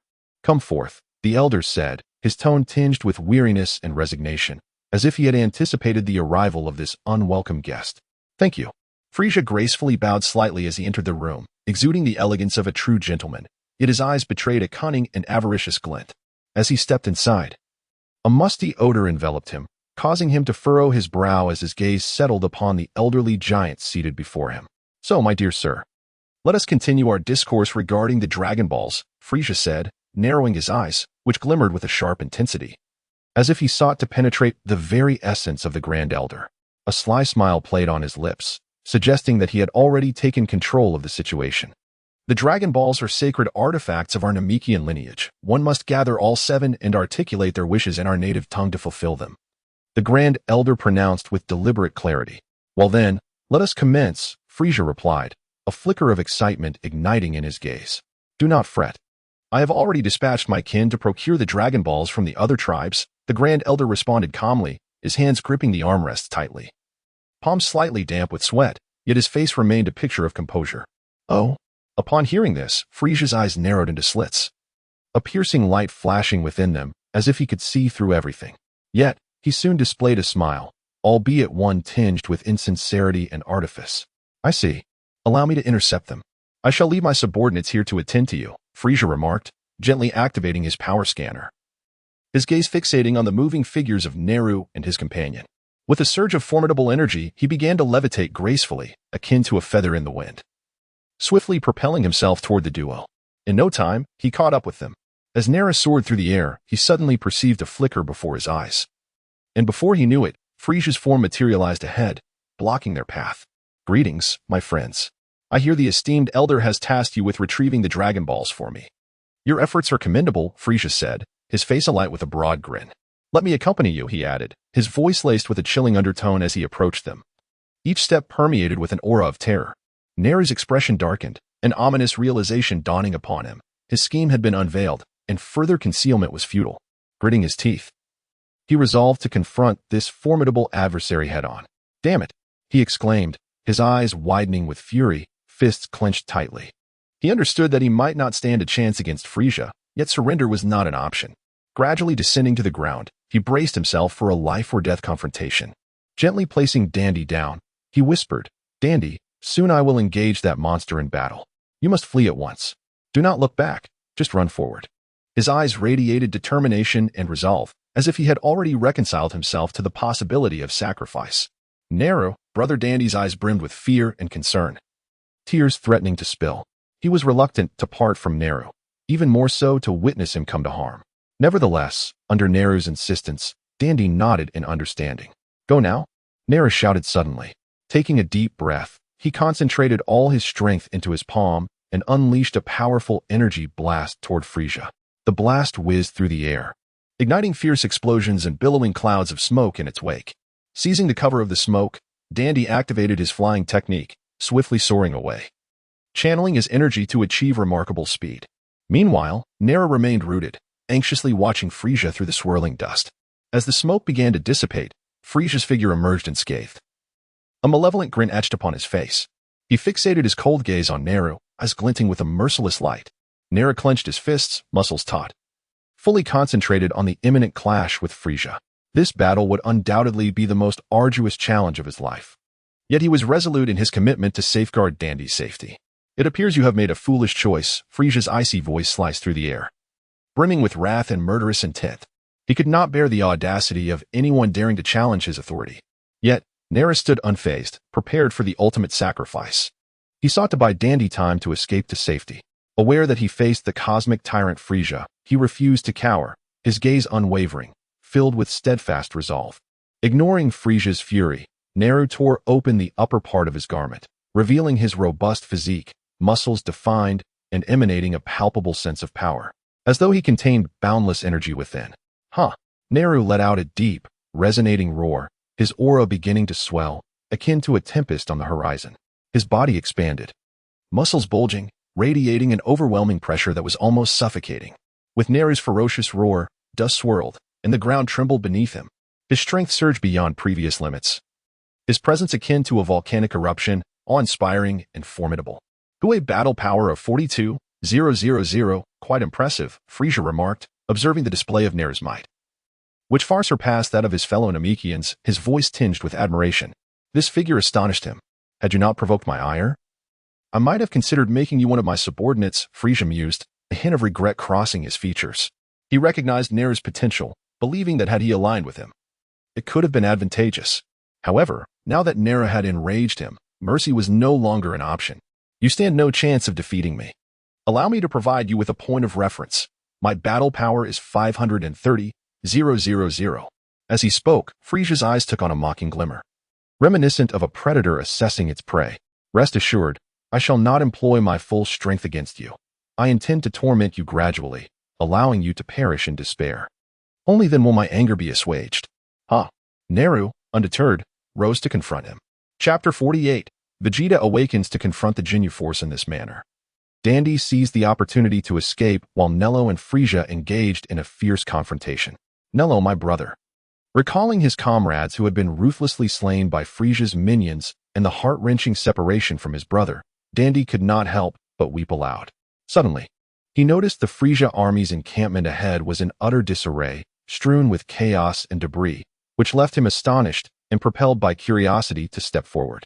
With each stride, he increasingly felt the overwhelming destruction wrought by the intense battle. His heartbeat quickened, and the terror in his mind began to spread. Yet the curiosity deep within compelled him onward. Ultimately, he arrived at the doorway of the infirmary. At that moment, within the medical chamber, Vegeta had fully regained his strength.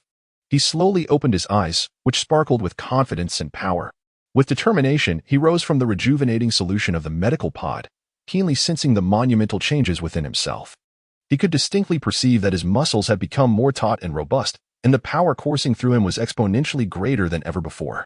Vegeta understood that this immersion treatment had transformed him, granting him a qualitative enhancement in strength. At this moment, he possessed sufficient resolve to challenge the Ginyu Force, which he had once feared. The noise from Vegeta's recovery startled Dandy, prompting him to quickly find cover.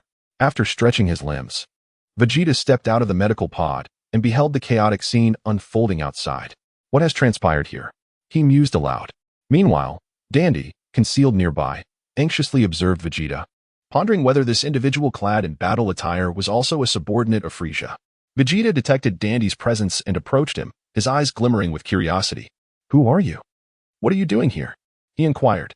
The sudden proximity of Vegeta startled Dandy, leaving him speechless as fear gripped him, fearing that Vegeta might embody the same brutality as Frisia. However, Vegeta exhibited no aggression. He merely regarded Dandy with a calm demeanor. That Namekian. Perhaps he knows the whereabouts of the Dragon Balls, Vegeta contemplated, narrowing his eyes with a glint of cunning. After a moment of reflection, Vegeta finally spoke, addressing the diminutive figure before him in a condescending tone. Hey, kid, since you are a Namekian, you must know where the Dragon Balls are, right? Tell me. Upon hearing this, Dandy felt a tightening in his chest, beads of sweat forming on his forehead. His eyes widened in fear and anxiety. This is it. Another villain seeking the Dragon Balls, he thought to himself. Noticing Dandy's hesitation, Vegeta's impatience grew. His expression turned dark, fist clenched, ready to teach this young one a lesson. Just then, he sensed a formidable energy surge approaching from a distance. Vegeta halted his actions, furrowing his brow, and gazed warily into the horizon. That energy. Frisia? He has arrived so soon. Could he have already gathered all the Dragon Balls? Damn it. With this thought, Vegeta's mood soured, a wave of intense anger surging within him.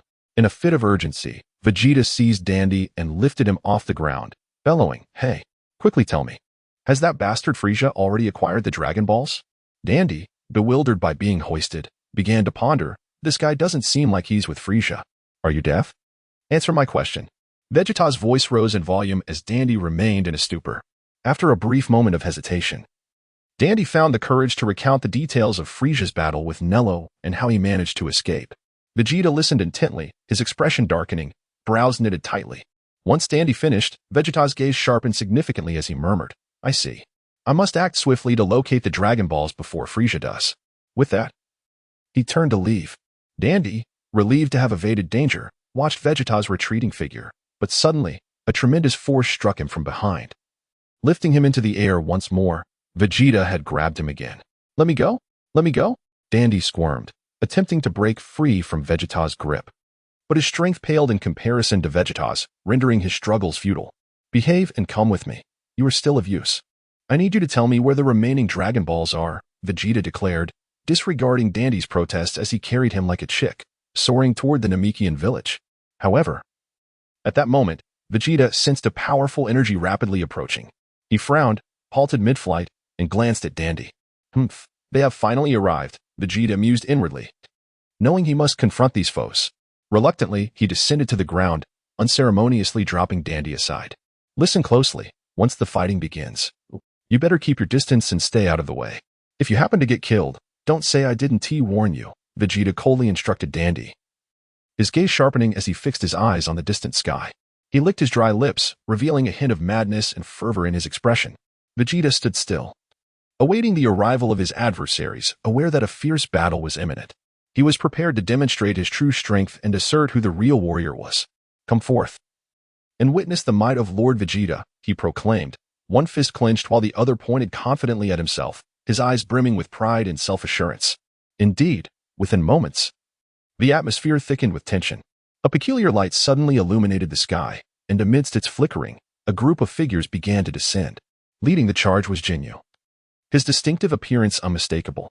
Clad in a purple-black battlesuit, Jinyu possessed a tall and robust physique, exuding an aura of cold authority. His comrades, each unique, followed suit. Rikuum, towering and muscular with a confident grin. Berta, swift and agile, darting around. Jees, with striking white hair and piercing eyes. And Goldo, though smaller in stature, possessed abilities that commanded respect. Thus, the Jinyu force emerged with imposing presence before Vegeta, their formidable energy altering the battlefield's very essence, as if the air had solidified around them. Well, little Vegeta, long time no see, Jinyu sneered, a sinister smile gracing his face, his eyes glimmering with malice. Humph. I had no desire to encounter you fools, Vegeta retorted with a contemptuous chuckle, his muscles taut, poised for an assault. That won't do. Lord Frieza has ordered us to eliminate you personally, Rikuum screeched from the side. Then come and try, Vegeta declared, as the energy enveloping him swirled violently, kicking up dust to form a miniature whirlwind. A formidable energy erupted explosively around him, causing the ground to crack and rocks to scatter in its wake. The surrounding air seemed ignited, crackling with sounds reminiscent of fireworks, while the very fabric of space appeared to warp under the sheer force of this power. An exhilarating battle appeared poised to commence. Chapter 49, Confronting Jinyu, Dandy's healing ability beep, beep, beep. At this moment, the power detectors of Guise and his companions were in a frenzy, accompanied by an insistent and jarring alarm that was utterly disconcerting. However, when the cacophony finally ceased, the displayed value sent chills down their spines, a number that transcended their wildest imaginations, issuing a dire warning. What? This is impossible. Guise gazed at the numbers before him, his complexion shifting dramatically, beads of sweat forming on his forehead and cascading down his cheeks like glistening pearls. What are you saying? How could Guise be so frightened? Just how much power does Vegeta possess? Raikum remarked with a casual smile, seemingly unfazed. 100,000. Guise struggled to swallow, his voice trembling with disbelief. 100,000. The others gasped in unison, their faces contorted with incredulity. How? How can this be? Raikum's smile froze, his eyes widening in shock as he stared at the power detector. Vegeta's strength was indeed terrifying, far exceeding their expectations. The previously relaxed atmosphere abruptly shifted to one of tension, as everyone exchanged bewildered glances, at a loss for words. We must report this to Lord Frieza immediately. Guise snapped back to reality, urgency lacing his voice. Hey, guys. At that moment, Jinyu interjected coldly, his gaze laced with iciness and cruelty. What's so significant about 100,000? Guise retorted loudly, a sinister grin creeping across his face. He turned to Vegeta, his eyes gleaming with provocation, his energy beginning to pulse ominously, as if poised to strike. Ah, haha, how could I forget that Captain Jinyu is here? Guise awkwardly chuckled, attempting to diffuse the tension. Yet, he quickly resumed his haughty demeanor. mockingly declaring to Vegeta, "Don't get too cocky. Your power is no match for our captain." "Humph. You are merely a band of jesters," Vegeta shot back with a disdainful sneer. Guys, incensed by Vegeta's taunt, felt the veins bulge on his forehead, his face flushing crimson, yet he found himself unable to refute it. He understood that, given Vegeta's current power, he was indeed outmatched. After dismissing Guys, Vegeta fixed his intense gaze upon Jinyu, his expression grave and focused. He had hoped to challenge his limits through combat, to further enhance his strength. Yet, he found himself face to face with Jinyu sooner than anticipated. There was no escape now. He had to give it his all. "Come on," Vegeta shouted, charging forward. In an instant, Vegeta and Jinyu were entangled in battle, their fists raining down like a torrential storm, each strike imbued with devastating force. Vegeta poured every ounce of his strength into the fight, acutely aware that facing a formidable opponent like Jinyu could lead to his demise. Jinyu, too, refused to be outdone, skillfully evading Vegeta's assaults while seeking opportunities to counterattack. The battlefield was engulfed in dust, their figures barely visible amidst the chaos. The sounds of their fierce struggle reverberating through the air. What a terrifying battle. He is actually holding his own against someone from the Frisia force. Dandy, hidden behind a massive rock, cautiously peeked out to observe the unfolding conflict. As the fight raged on, Jinyu launched another fierce assault. "Ha!" he bellowed, propelling himself off the ground like a cannonball aimed at Vegeta. His speed was astonishing, creating a fierce gust that stirred up the dust around him. Humph! With a sharp exhalation, Vegeta's eyes gleamed with determination, showing no signs of retreat. He bent his legs slightly, and in a flash, propelled himself forward to meet Jinyu with equal ferocity. The two collided midair with a resounding thud, akin to two meteors colliding, the shockwave distorting the air around them. Jinyu then unleashed a flurry of rapid punches, each strike accompanied by the sound of rushing wind, while Vegeta adeptly navigated the onslaught, retaliating with powerful jabs that sliced through the air with a sharp whistle. "Take this, Vegeta," Jinyu shouted, leaping high into the air, executing a swift turn before delivering a powerful kick. His leg, imbued with immense force, seemed to tear through the air, producing a howling sound. Vegeta quickly raised his arm to block. When their limbs clashed, a thunderous noise erupted as Jinyu's kick struck Vegeta's arm, sending a tremor through his body. Yet, he quickly regained his balance and seized Jinyu's leg, hurling him away. Jinyu, however, swiftly adjusted mid-air, landing gracefully on the ground. As soon as his feet touched down, he charged towards Vegeta once more, taunting, "You cannot defeat me, Vegeta." A smirk curled at the corner of Vegeta's mouth, a hint of disdain in his expression. "Then let's find out." He surged forward again, plunging back into the fray with renewed vigor. The two combatants danced across the surface of Namek, their figures a blur as the sounds of their strikes collided with resounding booms, intermingled with their shouts, creating a symphony of battle that resonated deeply. As the conflict escalated, both fighters exuded increasingly potent energies, causing the ground beneath them to tremble, as if quaking in reverence to the fierce confrontation. Above, the sky of Namek shimmered with flickering energy, illuminating the battleground drenched in strife and fervor. How is this possible? Raikum, observing from a distance, felt veins bulging on his forehead, his expression one of disbelief. Beside him, Guys echoed his astonishment, murmuring, "This is terrifying. Vegeta can actually hold his own against the captain." Bart wiped the cold sweat from his brow, his eyes filled with trepidation. The battle between Vegeta and Jinyu grew more intense, each side refusing to yield. Yet, gradually, Vegeta began to show signs of fatigue, sensing Vegeta's waning strength. Jinyu's lips curled into a cold smile as he accelerated his onslaught, unleashing a barrage of swift punches that rained down upon Vegeta like a tempest. Each strike was imbued with tremendous power and relentless momentum. Vegeta, despite his best efforts to defend himself, was struck by several blows. "Humph," he grunted, his body trembling slightly as he realized that Jinyu's attacks were becoming increasingly difficult to withstand. Seizing the moment, Jinyu executed a spinning sidekick, his leg whistling through the air like a razor's edge, aimed at Vegeta. With no time to dodge, Vegeta was struck heavily in the chest. "Ah," he cried out in pain, his body hurtling backward like a severed kite, crashing into a massive boulder and shattering it to pieces. Amidst the swirling dust, Vegeta slowly rose to his feet, blood trickling from the corner of his mouth. Jinyu, refusing to grant Vegeta any respite, teleported directly in front of him and delivered a crushing blow. Boom. The punch landed despite his battered body. Vegeta's fighting spirit remained undiminished. Gritting his teeth, he silently vowed to find an opportunity to retaliate. As Jinyu and Vegeta were locked in a fierce battle, Guldo seized the moment, deciding to use his psychic ability, the binding technique, to disrupt Vegeta and assist Jinyu in securing victory. Guldo concentrated, his eyes fixed intently on Vegeta as he muttered incantations. Suddenly, a mysterious beam of light shot from his hands, enveloping Vegeta in an instant. Vegeta felt his body stiffen, as if ensnared by an invisible force. His movements impeded for a brief moment. Oh no! Panic surged through Vegeta as he struggled against his constraints, revealing a slight opening. At that moment, Jinyu capitalized on the opportunity, charging toward Vegeta with a triumphant laugh. He raised his fist high, energy coalescing around it, accompanied by a sharp rush of wind. Vegeta could only watch helplessly as Jinyu's fist hurtled toward him. Bang! Jinyu's fist crashed into Vegeta's ribs with a bone-chilling thud. Ah! Vegeta cried out in agony, his body soaring like a marionette with severed strings, spewing blood as he fell heavily to the ground, stirring up a cloud of dust. He struggled to rise, but the excruciating pain from his fractured ribs was nearly unbearable. His face turned as pale as a ghost, his eyes filled with anguish and defiance. Jinyu stood nearby, gloating over the injured Vegeta, sneering, "Vegeta, you have ultimately fallen at my hands." Guldo approached, wearing a smug expression of schadenfreude. Vegeta gritted his teeth, glaring fiercely at Jinyu and Guldo, his heart brimming with anger and hatred. Yet, he knew he was too weak to continue fighting. How infuriating!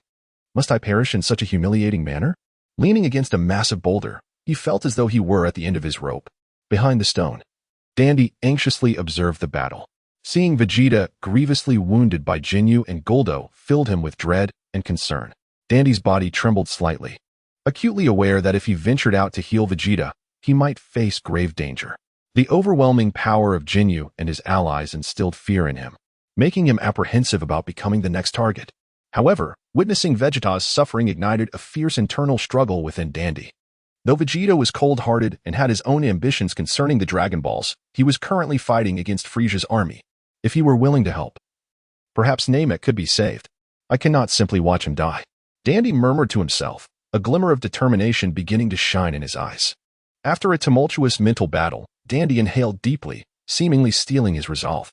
He clenched his teeth and slowly emerged from behind the stone. His steps were shaky, yet he advanced toward Vegeta, each stride quickening his heartbeat, as if it might leap from his throat. I must save him. Dandy kept encouraging himself internally. At last, he reached Vegeta's side. Vegeta's breath was faint, and Dandy wasted no time, immediately employing his healing abilities. He placed his hands over Vegeta's wounds, a gentle light beginning to emanate. Dandy focused intently on the healing process, sweat beading on his forehead, his gaze filled with concentration and resolve. On this perilous battlefield, he disregarded his own safety, striving solely to revive Vegeta and preserve a glimmer of hope for Namek's future. Meanwhile, everything around them seemed to hush, with only Dandy's healing light flickering, an emblem of hope on this war-torn field. Is that the little Namekian? Jinyu observed the scene, a contemplative look crossing his face. Indeed, it is him, the very one that Lord Frieza seeks. Jiz replied respectfully, his tone suffused with awe and flattery, bowing slightly. His voice quivered, betraying a hint of fear toward Frieza. The individual referred to as the captain regarded the small Namekian with a serious expression, his eyes glinting with cold intensity. Is that the little one? Vegeta's eyes widened in disbelief as he gazed at the diminutive green figure before him. At that moment, Dandy was intently focused on channeling his healing powers, and Vegeta felt an astonishing transformation. His life-threatening injuries began to mend at an astonishing rate. His once-fading consciousness grew clearer, eliciting a surge of astonishment and curiosity within him. Could this seemingly ordinary little one possess such formidable healing abilities? In just a moment, Vegeta was revitalized. Slowly opening his eyes, a sharp glimmer igniting within them. Rising to his feet, he felt the surge of powerful energy coursing through him, a confident smile curving at the corners of his mouth. This sensation, Vegeta clenched his fists, murmuring to himself. He could distinctly sense a tremendous enhancement in his strength, as if he were reborn. Vegeta took a deep breath, then unleashed his energy with a ferocious roar. A powerful wave of energy erupted from within him, sweeping outward in a tempestuous gust. Boom! Dust from the ground was whipped into a haze, while nearby stones and trees trembled under the force, some smaller rocks shattering under the pressure. Vegeta's hair danced in the whirlwind, his eyes radiating dominance and confidence. He was no longer the Vegeta easily defeated by Jinyu and Guldo, He had transformed into a warrior emboldened by newfound strength and resolve. Jinyu, Goldo, just wait and see. Vegeta shouted, his voice brimming with fury and determination. He understood that the ensuing battle would be his moment of vengeance, and he would make Jinyu and his companions pay dearly for their misdeeds. Well done, little one. Now quickly step aside, Vegeta said without looking back. His gaze icy as he fixed it ahead. An intense aura of murderous intent radiated from him, as if the very air around him could freeze. Upon hearing Vegeta's words, Dandy was momentarily taken aback, but quickly regained his composure, turning to flee. He realized that remaining there would only be a burden, while Vegeta needed to focus entirely on the impending confrontation. Chapter 50, An Unlikely Duo. The Z-Fighters arrive on Namek following his treatment. Vegeta's key signature stabilized and intensified. His eyes snapped open, emitting a sharp glint as he sensed the surging power within him, akin to a volcano about to erupt. That brat possesses healing abilities? So what? Sneered Jinyu, masking his initial surprise. The Jinyu force swaggered toward Vegeta. Captain Jinyu, wearing a contemptuous smirk, dismissed the scion he had recently decimated. Watch closely, Jinyu, for I shall obliterate you all. Vegeta snarled, charging into battle. Jinyu swung his massive fist, generating a gust of wind. Vegeta effortlessly sidestepped the blow and retaliated with a swift punch to Jinyu's abdomen. The force of the blow sent Jinyu hurtling through the air, crashing to the ground in a cloud of dust. The other members of the Jinyu force swarmed Vegeta. Jis and Berter flanked him, their velocity aimed at overwhelming him. Unfazed, Vegeta vanished, reappearing behind Jis. He launched a kick that sent Jis flying, then spun to meet Berter with an energy blast. Berter's attempt to evade failed, and he was engulfed in the explosion. Captain Jinyu, witnessing his team's defeat, scowled. His ki flared as he prepared his ultimate technique, amassing energy in his hands. Vegeta, anticipating his move, intercepted Jinyu with a swift strike, disrupting his concentration. The unexpected attack staggered Jinyu. Vegeta seized the opportunity, his ki escalating, his hair billowing, and his aura blazing. He unleashed a barrage of blows upon Jinyu, who could barely defend himself. Vegeta channeled his power into a final, devastating energy wave that engulfed the entire Jinyu force. The resultant explosion left a massive crater in the Namekian landscape. Only Jinyu remained, barely standing amidst the devastation. His body was charred and broken, his combat armor tattered. His limbs were twisted, and his face was marred beyond recognition. He gasped for air, his body trembling. The once proud captain was reduced to a pathetic figure, groveling on the battlefield. His comrades were obliterated, their remains vaporized. What's wrong, Jinyu? Where's your bravado now? Vegeta mocked, approaching Jinyu with predatory eyes. Stay away. Jinyu croaked. You are a broken man, Jinyu. Savor the taste of defeat. Vegeta sneered, crushing Jinyu's head beneath his foot, silencing him forever. Vegeta departed, leaving Jinyu's corpse behind. The battle concluded with the annihilation of the Jinyu force. My hypothesis is validated. Scions grow stronger when they survive near-death experiences. Vegeta exclaimed, reveling in his newfound power. His eyes shone with exhilaration and self-assurance, and a triumphant smile played on his lips. He had surpassed his limits and become more formidable. Ha. Vegeta's laughter echoed through the air, filled with pride and arrogance. He believed he could surpass all other scions and become the strongest in the universe. I now far surpass Raditz, that weakling, Vegeta declared, clenching his fist. He had proven his superiority as a scion warrior. His laughter subsided, and his gaze sharpened, piercing the distance. He sensed a potent key signature, Frisia's. Now, it is time to settle the score with Frisia, Vegeta growled, his heart burning with vengeance. He would challenge Frisia and avenge his past humiliation. Vegeta's eyes blazed with determination as he prepared for the impending battle. He would prove his might to all. Wait. Den called out hesitantly. Vegeta halted and turned to face the young Namekian. What do you want? Are you going to confront Frisia? Den asked timidly. Affirmative, Vegeta replied curtly. Please, take me with you. I must rescue my brother, Den pleaded. I would have brought you regardless.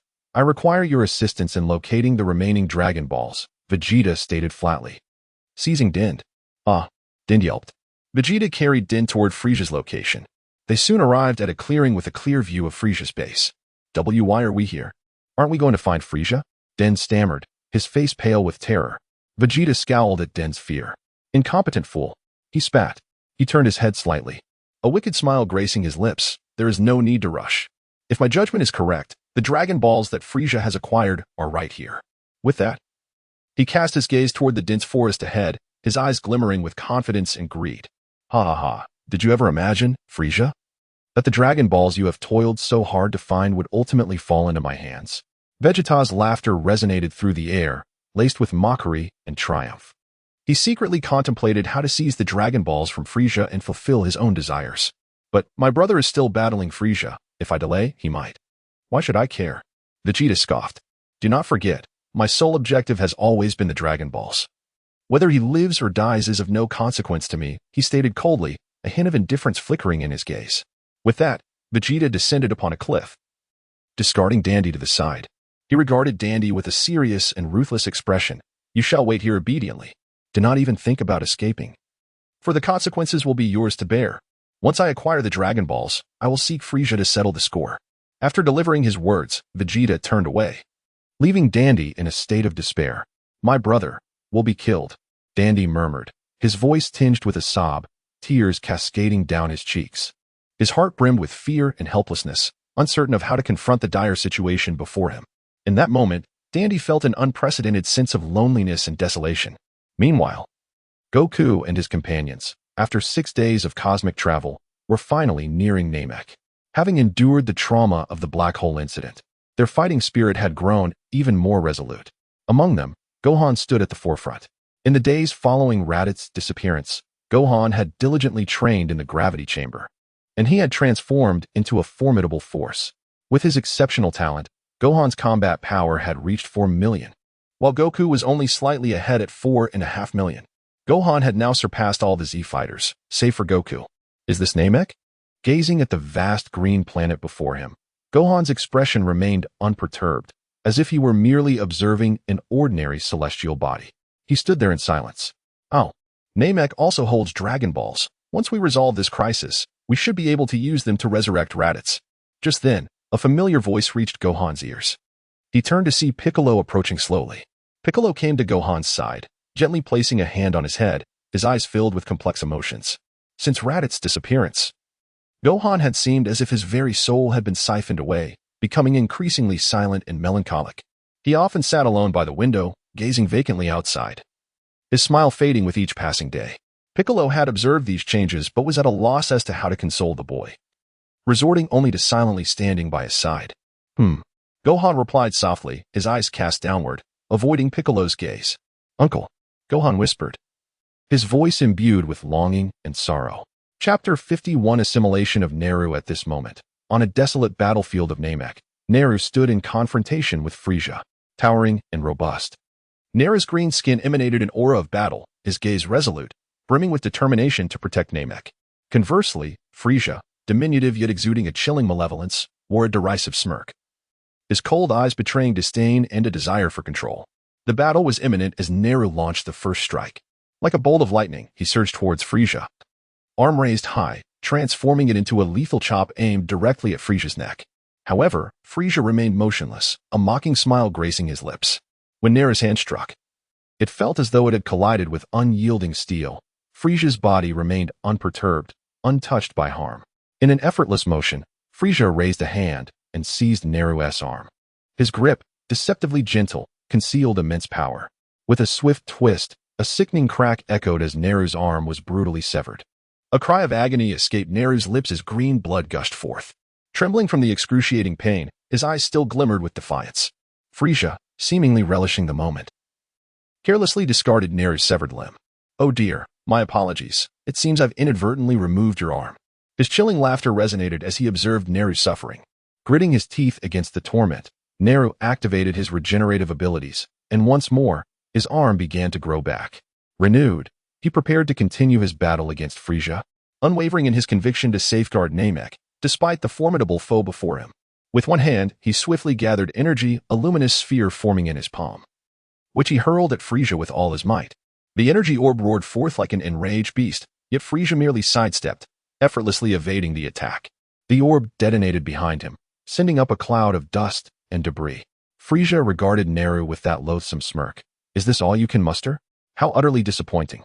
In an instant, Frieza vanished from sight, reappearing behind Naru before he could react. A powerful kick struck Naru's back, propelling him like a cannonball against a distant rock, which shattered upon impact, leaving Naru embedded within, spitting out dark purple blood. Struggling to his feet, Naru resumed a fighting stance, charging at Frieza once more. Undeterred by his injuries, he roared, unleashing a flurry of punches and kicks, each blow fueled by his boundless fury and resentment. His fists rained down like a tempest, leaving fleeting afterimages in their wake. Yet, Frieza remained composed, effortlessly blocking each assault with his arms, as if it were a mere diversion. Naru's strikes met Frieza's defenses like iron against iron, causing no damage whatsoever. Frieza's impenetrable guard and mocking gaze suggested he was merely entertained by the futile display. As Naru paused to catch his breath after a relentless barrage, Frieza seized the opportunity to counterattack. A sinister glint flickered from his fingertip, and in an instant, a beam of death shot forth. The blinding speed left Naru no time to evade. The beam sliced through the air, severing one of Naru's ears with surgical precision. Pain surged through him as blood erupted from the wound, and he clutched his head, howling in agony. Yet, there was no respite, for Frieza relentlessly pressed his assault. Frieza's eyes gleamed with cruel delight as he extended his finger again, unleashing a torrent of death beams. Naru exerted every effort to evade. But Frieza's strikes were swift and cunningly angled. The first beam grazed Naru's shoulder, spraying blood, causing his body to shudder. Moments later, a second beam pierced his abdomen, creating a gaping wound from which purple blood flowed freely, eliciting a muffled groan of pain from Naru. Frieza showed no signs of mercy, continuously altering his position to unleash more beams. Naru's limbs, thigh, arm, chest, were punctured one after another, his body becoming a canvas of wounds. With each passing moment, Naru's vitality waned, his movements growing sluggish. Ultimately, under the relentless barrage, his legs could no longer support him, and he sank to his knees, his upper body collapsing forward until he lay prostrate upon the blood-soaked ground. Once a figure of strength and resolve, Naru now lay battered and motionless, his breath faint. Teetering on the brink of death, Frieza stood nearby, reveling in his cruel triumph over the fallen warrior. Just as Frieza prepared to deliver the final blow to extinguish Naru's life, a sudden, urgent beeping erupted from the device in his ear, shattering the battlefield's brief stillness and capturing Frieza's attention. Frowning, Frieza halted his actions, glancing at the device as his subordinate's panicked voice crackled through. "Lord Frieza, we have a situation. Vegeta has attacked our ship and stolen the Dragon Balls." The tremor in his subordinate's voice was laced with fear. Frieza's expression darkened, a flash of anger and disbelief crossing his face. He had not anticipated Vegeta's audacious move at such a critical juncture. Before he could inquire further, the communication abruptly cut off, leaving only static in its wake. Frieza stood frozen, a tempest of emotions swirling within him. Anger surged at Vegeta's audacity to seize the Dragon Balls right under his nose, yet he also recognized the precariousness of the situation. Casting a glance at the near-lifeless Naru, he swiftly took to the skies, racing towards his ship. The Dragon Balls were vital to his plans. He could not allow Vegeta to succeed. On the battlefield, Naru lay alone amidst the blood, his consciousness fading, yet he summoned the strength to remain alert. Just then, he heard footsteps and a faint rustling. With great effort, he lifted his head to see Goku and his companions approaching. Goku and his team had been traversing Namek for some time, and the devastation before them filled them with shock and fury. The once vibrant landscape was marred by ruin, beautiful structures lay in heaps of debris. Streets bore the scars of destruction, and the air was thick with the scent of death and despair. As they pressed forward, witnessing the aftermath of the atrocities, sorrow and rage swelled within them. The inhabitants of Namek had once lived in peace and happiness, now subjected to such cruel fate. Goku clenched his fists, his eyes ablaze with wrath. That monster Frieza, how could he strike at innocent lives? Clenched teeth and a somber expression, Krillin uttered, "This bastard." Gohan closely followed his father, his heart brimming with resentment as he surveyed the surroundings. "We must defeat Frieza and avenge those who have perished." Piccolo remained silent, yet his fists involuntarily tightened, the flames of anger igniting within him. As they ventured deeper, they discovered Naru lying on the ground. Another individual lay there, still alive. Sensing a faint trace of life within Naru, Krillin spoke first. The group hurried towards Naru. "Hey, are you okay? Pull yourself together. What on earth has happened here?" With one hand supporting Naru's frail body, Goku urgently inquired. Naru, summoning his last ounce of strength, opened his eyes to gaze upon Goku and the others, a flicker of gratitude gracing his face. Weakly, he uttered, "Thank you. Frieza, he has come with his army, killed many." Goku roared in fury, "That despicable fiend. We will not let him escape. Do you still have any Senzu beans?" Krillin suddenly asked. "No. Goku solemnly shook his head. Shortly after the battle on Earth began, he had retreated to the hyperbolic time chamber with Raditz for training and had not asked Master Karen for Sinza beans, as the previous beans were gifted to him by Raditz. What a pity. Krillin lamented, shaking his head in disappointment. They could only watch this warrior depart. And no, it's all right. That must be very important to you. It shouldn't be wasted on me. Naru stammered. Don't speak. Conserve your strength. Gazing at the feeble Naru, a flicker of sorrow crossed Piccolo's eyes. Goku, with clenched fists, vowed to avenge Naru and the people of Namek. Remarkable. This is my first time encountering such a powerful Namekian, Naru remarked with a faint smile as he looked at Piccolo. With your strength, perhaps our kin may yet be saved, Naru said with a gentle laugh. But suddenly, his gaze turned resolute, as if he had made a profound decision. What is your name? Piccolo. Piccolo. I shall grant you a gift. What gift? Assimilate me. Chapter 52, The Rescue of the Grand Elder. Unleashing potential what? Exclaimed Piccolo, his eyes wide with disbelief as he gazed at Nail before him. He could hardly fathom the request being made. Coughing softly, Nail struggled to articulate, as Nemelians, we can enhance our combat abilities by assimilating our kin. I am nearing the end of my days. Allow me to become your strength. A conflicted expression crossed Piccolo's face. While he recognized this as the swiftest means to augment his power, the notion of assimilating a fellow clansman was difficult for him to accept. Rest assured, your consciousness will remain dominant after the assimilation. Do not hesitate. My time is truly running short. Nail's voice grew somber as he slowly closed his eyes. With Nail's final words, Piccolo placed his hand upon Nail's chest. In an instant, Nail let out a mighty roar, transforming into a brilliant white light that enveloped Piccolo completely. Thank you. Carry this power and protect planet Namek. Nail's voice echoed in the air before gradually fading away. During the process of assimilation, Piccolo felt Nail's power merging with his own, continuously rising. His physique underwent a transformation. His muscles became more defined, and his aura intensified. At last, the assimilation was complete. Piccolo opened his eyes, which now shimmered with an unprecedented brilliance. His strength had surged, as if he had been reborn. Clenching his fists, Piccolo's expression betrayed a myriad of emotions. It seems your enhancement is quite significant. Your aura is remarkably impressive, remarked Goku, approaching Piccolo and patting him on the shoulder. No, I am neither Piccolo nor Nail now.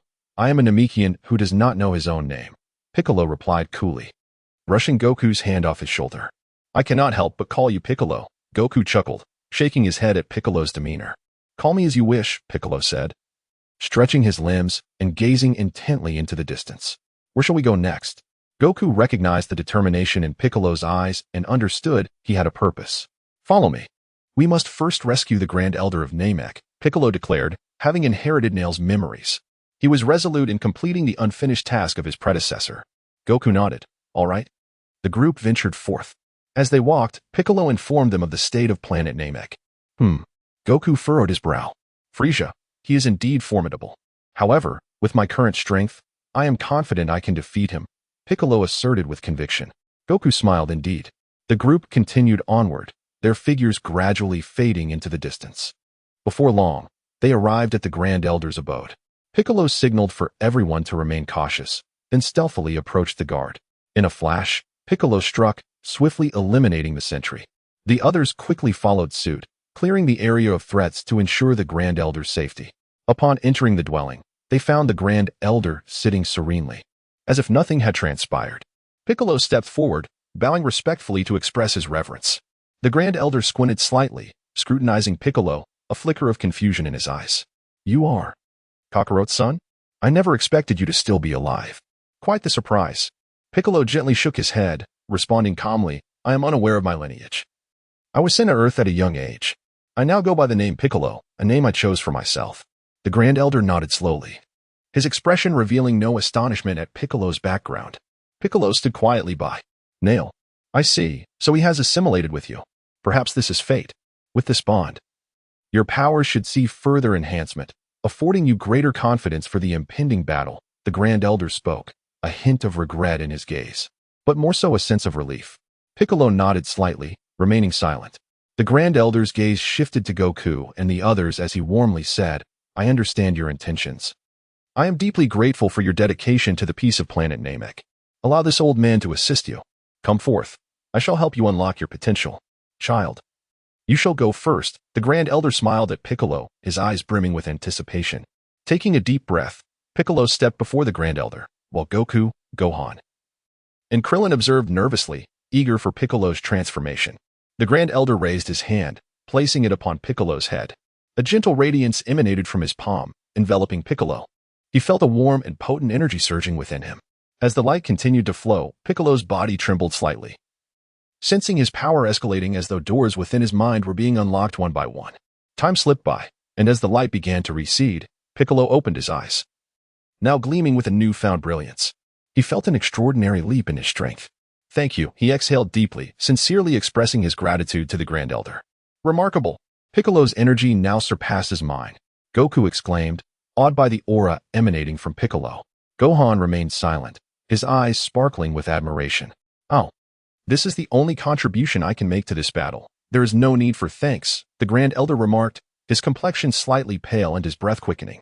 Next, it is your turn, Mr. Son, the Grand Elder said, striving to catch his breath. Let my son go. His potential far exceeds mine. Goku pondered briefly before speaking. Dad. Gohan hesitated, unsure of how to respond. Trust me, Gohan, Goku reassured his son, his gaze steadfast. Grand Elder, do you truly not need to rest for a moment? Gohan queried, conflicted. Do not waste time. My body is fine. Unlock your talents and defeat that demon Frieza. The Grand Elder insisted, placing his hand upon Gohan's head. Gohan felt a vast and warm energy surging into him like a tidal wave. Every cell in his body seemed to awaken, an indescribable sensation spreading throughout him. Boom! A tremendous aura erupted like a volcano, uncontrollable and spilling forth from his being, distorting the surrounding air as if seeking to engulf the entire world. The sheer magnitude of this energy was enough to induce tremors in those nearby. Chapter 53. The confident Vegeta. What a terrifying power. Beside him, Krillin was buffeted by this overwhelming aura, his body swaying precariously as he struggled to maintain his footing. He gazed at Gohan in astonishment, silently marveling at his strength. That's right, Gohan.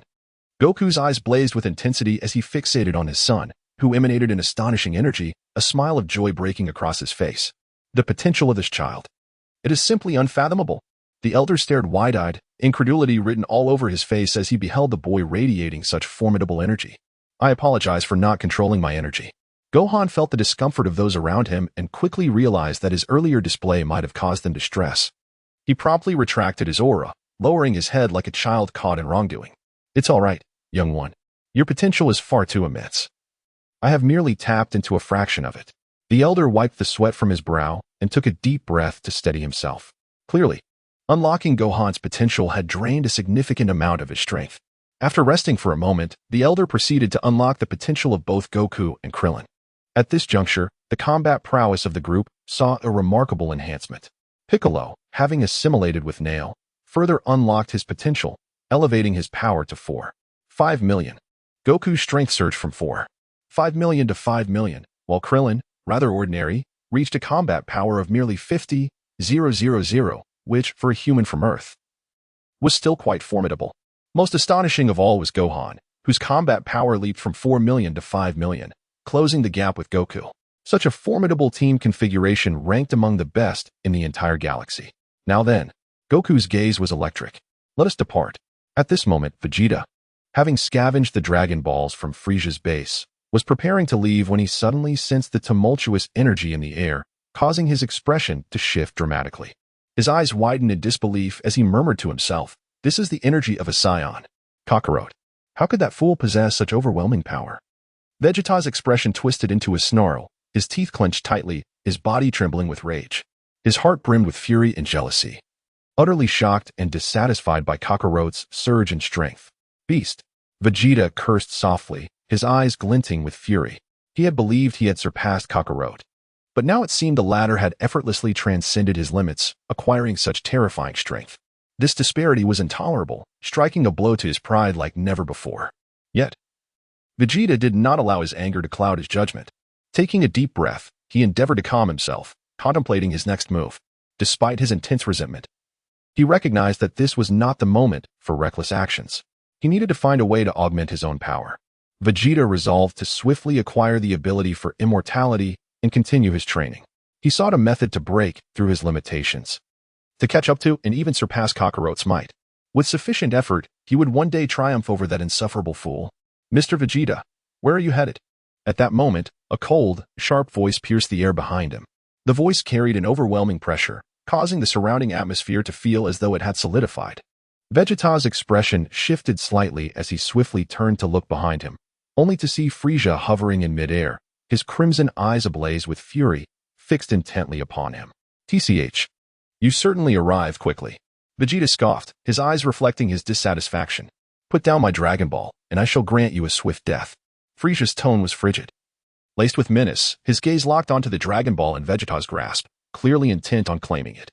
However, Vegeta appeared to disregard Frieza's words. A faint smile curving his lips. He then concentrated all his power into his right palm, unleashing a powerful aura that formed an invisible shield around the Dragon Ball. With a swift motion, he hurled the Dragon Ball far into the distance. The Dragon Ball arced through the air, rapidly disappearing beyond the horizon. Upon witnessing this, Frieza's expression darkened ominously as he roared, "You wretched creature! How dare you mock me in such a manner? You shall pay dearly for this insolence." With that, he vanished from sight, dashing toward Vegeta like lightning, throwing a powerful punch aimed at Vegeta's abdomen. Unfazed, Vegeta raised his hand to block, the tremendous impact causing the surrounding space to tremble. He swiftly pivoted, delivering a fierce kick toward Frieza. Frieza raised his arm to defend, but was forced back by the force of the blow. Without giving him a moment to breathe, Vegeta roared, launching himself forward. He shot toward Frieza like a cannonball, his fist charged with immense energy. Frieza barely managed to evade the devastating strike. In retaliation, Frieza unleashed an energy wave aimed directly at Vegeta. Boom. Undeterred, Vegeta punched the energy wave, dispersing it. The powerful shockwave rippled through the air. Regaining his stance, Vegeta bellowed, darting toward Frieza like a bolt of lightning. He pushed off the ground with tremendous force, his body shooting forward, creating a tempestuous wind. As he approached Frieza, he swung his right fist, enveloped in a radiant glow, the sheer power causing the space around it to warp slightly. Bang! Frieza, caught off guard, was struck squarely in the chest, hurtling backward, a spray of purple blood erupting from his mouth. He crashed into a distant mountain, the impact causing it to crumble into ruins. Vegeta pressed the attack, extending his arms as terrifying energy rapidly coalesced in his palms, radiating a blinding yellow light. As the energy continued to accumulate, everything around him dimmed, as if even the sun's brilliance paled in comparison to this formidable power. Tat tat tat tat tat tat. Vegeta shouted, unleashing a barrage of energy blasts that flew toward the wreckage like bullets from a machine gun, each one accompanied by a sharp, piercing sound. In an instant, the ruins were engulfed in energy blasts, flames soaring into the sky, the explosions resonating like thunder, sending plumes of smoke and debris into the air. What do you think, Frieza? This is the power of a Saiyan. Vegeta laughed triumphantly. As the smoke began to dissipate, Frieza was revealed, standing there, his figure becoming clearer. Frieza's expression was dark, his battle armor bearing several marks of damage, revealing signs of energy abrasions. A shallow wound on his left arm oozed a trickle of blood. He frowned slightly, his eyes reflecting a mix of anger and surprise. He moved his injured arm gently, seemingly gauging the pain from the wound. Then, his gaze turned back to Vegeta, the flames of wrath intensifying in his eyes. I never expected you could injure me. Your power has increased significantly. Is this the foundation of your rebellion against me? Frieza's eyes blazed with fury, exuding a chilling malice. Stop pretending, Frieza. You are afraid. Observing Frieza's somewhat disheveled appearance, Vegeta smirked coldly. Afraid? Do you think I would fear you, you wild monkey? Upon hearing these words, Frieza let out a sinister chuckle, his eyes narrowing slightly, resembling those of a venomous serpent. You should feel a sense of dread, for... Vegeta grinned wickedly, revealing his teeth. The Super Saiyan you fear the most stands right before you. Vegeta proudly pointed his thumb towards himself, his gaze brimming with arrogance and confidence. At that moment, the Z warriors rushing to the battlefield sensed the overwhelming energy emanating from the clash between Frieza and Vegeta. Someone is fighting. It's Vegeta's aura, Goku remarked. His opponent possesses considerable strength. Who could it be? Could it be Frieza? Krillin exclaimed. It's unlikely, Goku replied, shaking his head. Given my brother's demeanor, Frieza cannot be that weak. Stop speculating. We will know soon enough. With a sudden burst of energy, Piccolo accelerated, leaving the others behind. He intended to make Frieza truly experience the wrath of the Namekian. Let us hurry, he urged. Nodding in agreement, The group quickened their pace. Almost there. At that moment, a glimmer of determination shone in Gohan's eyes. "Uncle, wait for me." Chapter 54. The Battle of the Southern Galaxy South Galaxy. White Star. At this moment, the inhabitants of this planet were staring up at the sky in utter terror. A colossal spaceship, resembling a towering mountain, was slowly descending from the heavens. This was none other than Cooler's flagship, and the oppressive aura it exuded caused the entire planet to tremble. Simultaneously, a dazzling white pillar of energy erupted from a cliff not far from the descending vessel, soaring towards the firmament like a ferocious dragon. Accompanied by this surge of power, gale-force winds began to howl with unrestrained fury, threatening to tear everything asunder. The ground quaked violently, seemingly unable to withstand such an immense impact. Amidst the resplendent light, Raditz stood firm, arms crossed, his raven locks dancing wildly in the tempestuous winds, radiating unparalleled dominance and majesty. As the light gradually subsided, the spaceship's hatch slowly creaked open, revealing Cooler's elite squadron emerging in perfect formation. Each member possessed an imposing stature, their gazes sharp and unwavering, brimming with confidence and pride. First to appear was a reddish-brown amphibian-like being, nearly 3 meters tall, his skin smooth and resilient, as if capable of deflecting any assault. Next was a verdant-skinned behemoth of muscle, his physique sculpted with defined striations, each fiber brimming with boundless power. Finally, a blue-skinned youth with flaxen hair emerged, his eyes betraying a hint of roguishness and insouciance. These three were none other than the members of Cooler's armored squadron, Nai's, Dor, and Salza. Following closely behind was a robust figure with violet skin, his facial features sharply defined, his eyes cold and piercing, radiating a chilling aura of supremacy. Crimson irises added to his imposing presence, and white armor accentuated his might and ruthlessness. It was Cooler, Emperor of the South Galaxy. A potent aura permeated the atmosphere as they hovered in midair, resembling demonic entities descending upon the world, inspiring awe and trepidation. "Is there a matter, Scion?" Cooler inquired, his gaze frigid as he looked down upon the wild monkey before him. "Nothing of consequence," Raditz replied with a sly grin, elevating himself to match Cooler's altitude. "I merely foresaw you becoming my adversary, so I've come to eliminate you preemptively." Salza, standing beside Cooler, erupted in uproarious laughter, the sound echoing through the air with disdain and mockery. "You, an impudent wild monkey? Do you truly believe?" Before he could complete his sentence, Raditz extended a finger, aiming it at Salza's head. In an instant, a surge of formidable energy emanated from Raditz's fingertip. With a resounding bang, Salza's body exploded into fragments, a gruesome spectacle. "Is it not basic etiquette for subordinates to remain silent when their superiors are conversing?" Raditz remarked, his tone laced with sarcasm. "Or perhaps you failed to instill such manners in him, Mr. Cooler? It seems you possess a considerable degree of self-assurance," Cooler responded, his voice devoid of emotion. "Daring to slay my subordinate before my very eyes." He stood motionless, the surrounding air seemingly frozen. His gaze was icily indifferent. Yet an aura of palpable malice permeated the atmosphere, akin to the calm before a tempest. He remained still, yet one could sense a profound, simmering rage. "I am exceedingly fond of my life," Raditz retorted with a wicked grin. "I wouldn't dare confront you without absolute certainty of victory." Humph. Hearing this, Cooler's ire intensified. Yet he also recognized that the individual before him was more formidable than initially anticipated. "Let us dispense with the formalities and commence the battle directly," Raditz declared. "I have other matters to attend to." As he spoke, he began to stretch his limbs, the sound of his bones cracking filling the air. Strands of his hair began to stand on end, his pupils gradually transformed into a golden hue, and his aura shifted into a golden radiance, exuding an imposing presence. "Both of you, retreat to the ship," Cooler commanded, casting a disdainful glance at the two men, visibly shaken by Salza's demise. He now understood that the Scion's combat prowess far exceeded theirs, rendering their participation futile. The two men, relieved by the order, hastily turned and fled towards the spaceship. Cooler inhaled deeply, his massive frame trembling slightly, as if amassing immeasurable power. With each breath, a surge of energy erupted from within him, like a raging torrent. He then proceeded to channel his entire being, every muscle tensing, veins bulging, as hard as steel. The aura emanating from him intensified, as blazing and violent as a raging inferno. Suddenly, Cooler stomped the ground with tremendous force, causing the earth to tremble violently, the resulting shockwave forming a miniature tornado that spread outwards. Trees were uprooted and shattered, leaves and branches swirling chaotically through the air. The once verdant forest was instantly ravaged. leaving behind a scene of utter devastation. Cooler stood unmoving at the heart of the storm, his gaze like a blade. The two auras clashed fiercely in the air. The surrounding atmosphere growing heavy, the sky darkening, and lightning flashing, as if the apocalypse had descended. Boom. The two combatants moved almost simultaneously, their velocity generating sonic booms that reverberated through the air. In the blink of an eye, the two towering figures collided.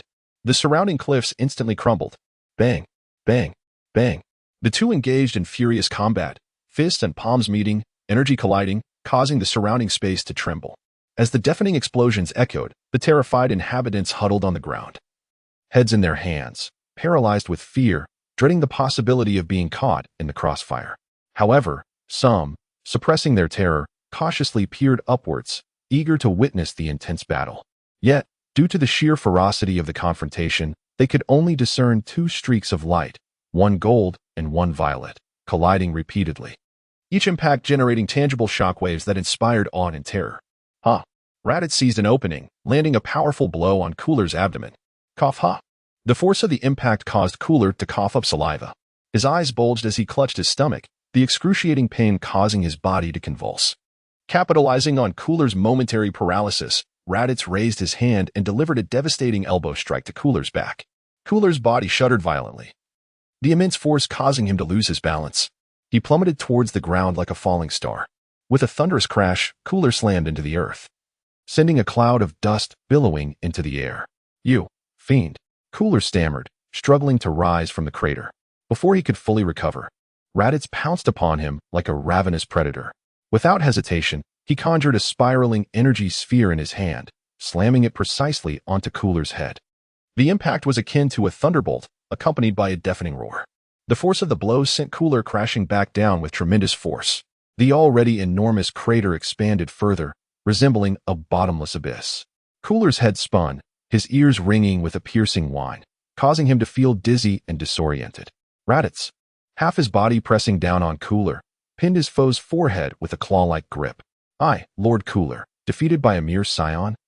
Cooler's eyes blazed with fury, his aura surging violently. He began to unleash a torrent of fury, a formidable wave of energy causing the surrounding air to tremble.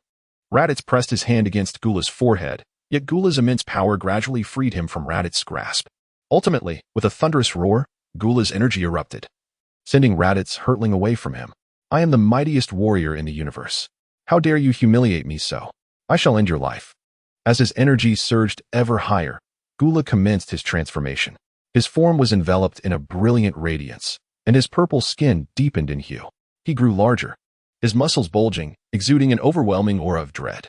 When the light dissipated, a new Gula emerged, radiating sheer dominance. His physique had become colossal, akin to an unmovable mountain. The purple skin shimmered with an enigmatic glow, resembling impenetrable armor. A pair of immense horns sprouted from his head, rising menacingly and emanating a sinister presence. His gaze was chillingly cold, seemingly capable of piercing through anything. His eyes burned a fierce red, while his mouth was obscured by a silver-white armored mask, rendering him like a malevolent spirit risen from the depths of hell. With a resounding thud, Gula struck the ground with his powerful tail, producing a deafening sound. "This is my true strength. Now let the second round commence." Gula advanced step by step towards Raditz, his visage brimming with confidence and lethal intent. It was about time. Raditz grinned at the sight of Gula transformed into his towering form. Chapter 55, The Final Form? Unyielding. Gazing at the dramatically transformed Gula, a spark of interest flickered in Raditz's eyes. To be frank, this elevated form was indeed quite impressive. Let us see if you can still smile after this. Observing Raditz's light-hearted demeanor, Gula felt an uncontainable fury rise within him. "How dare this contemptible wild monkey look down upon me, the great Gula? I shall flay you alive to relieve my pin-up resentment." Gula seethed inwardly. In a swift motion, he lunged toward Raditz, delivering a powerful straight punch aimed directly at his face. With a resounding crash, Raditz quickly raised his arms to shield himself, bracing for the incoming assault. The ensuing clash of their bodies echoed like thunder, reverberating through the air. The immense force sent Raditz staggering back several paces before he finally managed to regain his footing. The ground beneath him bore deep impressions, as if a giant had tread upon it. At that moment, Raditz felt a tingling numbness in his arms, as if they had lost all sensation. Gula's strikes were executed with unparalleled speed, leaving Raditz no time to react. Gula whipped his thick tail around with lightning speed, aiming a horizontal sweep at Raditz's head. Yet, relying on his keen combat instincts, Raditz deftly sidestepped the fierce attack. The tail slicing through the air just inches from his face, accompanied by a rush of wind. As Gula's attack missed its mark, Raditz seized the opportunity to counter. Without hesitation, he swung a punch back at Gula's face. Surprisingly, Gula chose not to evade, allowing Raditz's fist to make solid contact. The impact caused Gula's neck to snap in the direction of the blow, but he retaliated mercilessly, delivering a heavy punch that struck Raditz squarely. Raditz, caught off guard, staggered backwards several steps before he could steady himself. Suddenly, a wave of danger washed over him, causing the hairs on his body to stand on end, prompting him to retreat hastily. Just as he did, Gula unleashed a slash of purple energy blades from his hands. The sharp edges sliced through the air, severing a few strands of Raditz's hair and tearing a gash in his training uniform, revealing a slender, shallow red wound on his chest that healed almost instantaneously. With a cry, Gula charged forward once more, wielding the energy blades with deadly precision. Raditz, alarmed, continued to retreat, despite his advanced regenerative abilities. The pain was UND Chapter 56, the complete annihilation of the Gula Legion. As time passed, the chilling sound finally ceased. Gula lay helplessly on the ground, his eyes vacant and devoid of life, as if his very soul had been extracted. He could no longer feel any pain. His nervous system had utterly collapsed. In this moment, he could do nothing but lie still upon the cold earth. With a deep sigh of relief, Raditz felt an overwhelming sense of exhilaration. Indeed, when confronted with an insurmountable problem, eliminating the source of the trouble brings the greatest satisfaction. A lesson for the next life, perhaps. Observing Gula, who was now a mere shadow of his former self, Raditz felt no pity. Instead, he mercifully unleashed a wave of energy, sending Gula to the depths of hell. Having performed a good deed, he decided to see it through to the end. I shall pay a visit to Lord Inma and request that Gula be sent to paradise. With a sly smile curling his lips, Raditz stroked his smooth chin, eagerly anticipating the spectacle of Frisia and Gula, the two brothers, hanging from opposing trees. Indulging in a farcical drama, how amusing that would be. The thought made him chuckle. Just as he was about to leave, his peripheral vision caught sight of Gula's spaceship parked nearby. His eyes lit up with excitement. How could I have almost forgotten this? It's worth a considerable sum. Raditz mused, striding purposefully towards the vessel. Inside the spaceship, Nez and Dre were taken aback by the shocking news of Gula's demise. Nez's eyes widened in disbelief, nearly popping from their sockets, bloodshot and alarming. His mouth gaped open as if someone had seized his throat, rendering his voice hoarse. Trembling, he gazed at the fallen Gula, a surge of intense fury and confusion swelling within him. Their leader, whom they had unwaveringly followed, had been defeated. What was to become of their future? Dre gritted his teeth, flames of anger igniting in his eyes. He fixed his gaze on Raditz, who was drawing closer, his fists clenched, poised to avenge Gula. Dre, what shall we do now? Nez asked, his expression one of bewilderment and helplessness, as if he had lost his way. Dre, however, was resolute, his face dark and foreboding. Let us confront that scoundrel. We shall avenge Gula, he declared fiercely, his voice brimming with rage and determination. The Gula Special Forces were valiant warriors, unyielding in the face of death, without a trace of cowardice. At that moment, a voice cut through the tension. Oh, quite bold, aren't we? The sudden utterance sent shivers down their spines, their bodies trembling involuntarily. Their heads turned slowly, as if encased in ice, to behold Raditz standing behind them, arms crossed. A mocking smile adorning his face, exuding an aura that sent chills through the air, akin to a ferocious beast eyeing its prey. When did you arrive? Dre stammered, his eyes wide with terror, sweat trickling down his forehead, his entire body quaking. I just got here, Raditz replied nonchalantly, the playful smile lingering on his lips, his gaze icy as if regarding two insignificant insects. This instant transmission technique is rather convenient, he thought to himself. Well then, I hereby declare this spaceship mine. You two may depart now, and do send my regards to Gula, Raditz announced. With that, a brilliant yellow light flickered in his hand, a surge of potent energy radiating from his palm. Dre and Nez barely had time to scream before they were enveloped by this force, engulfed in flames.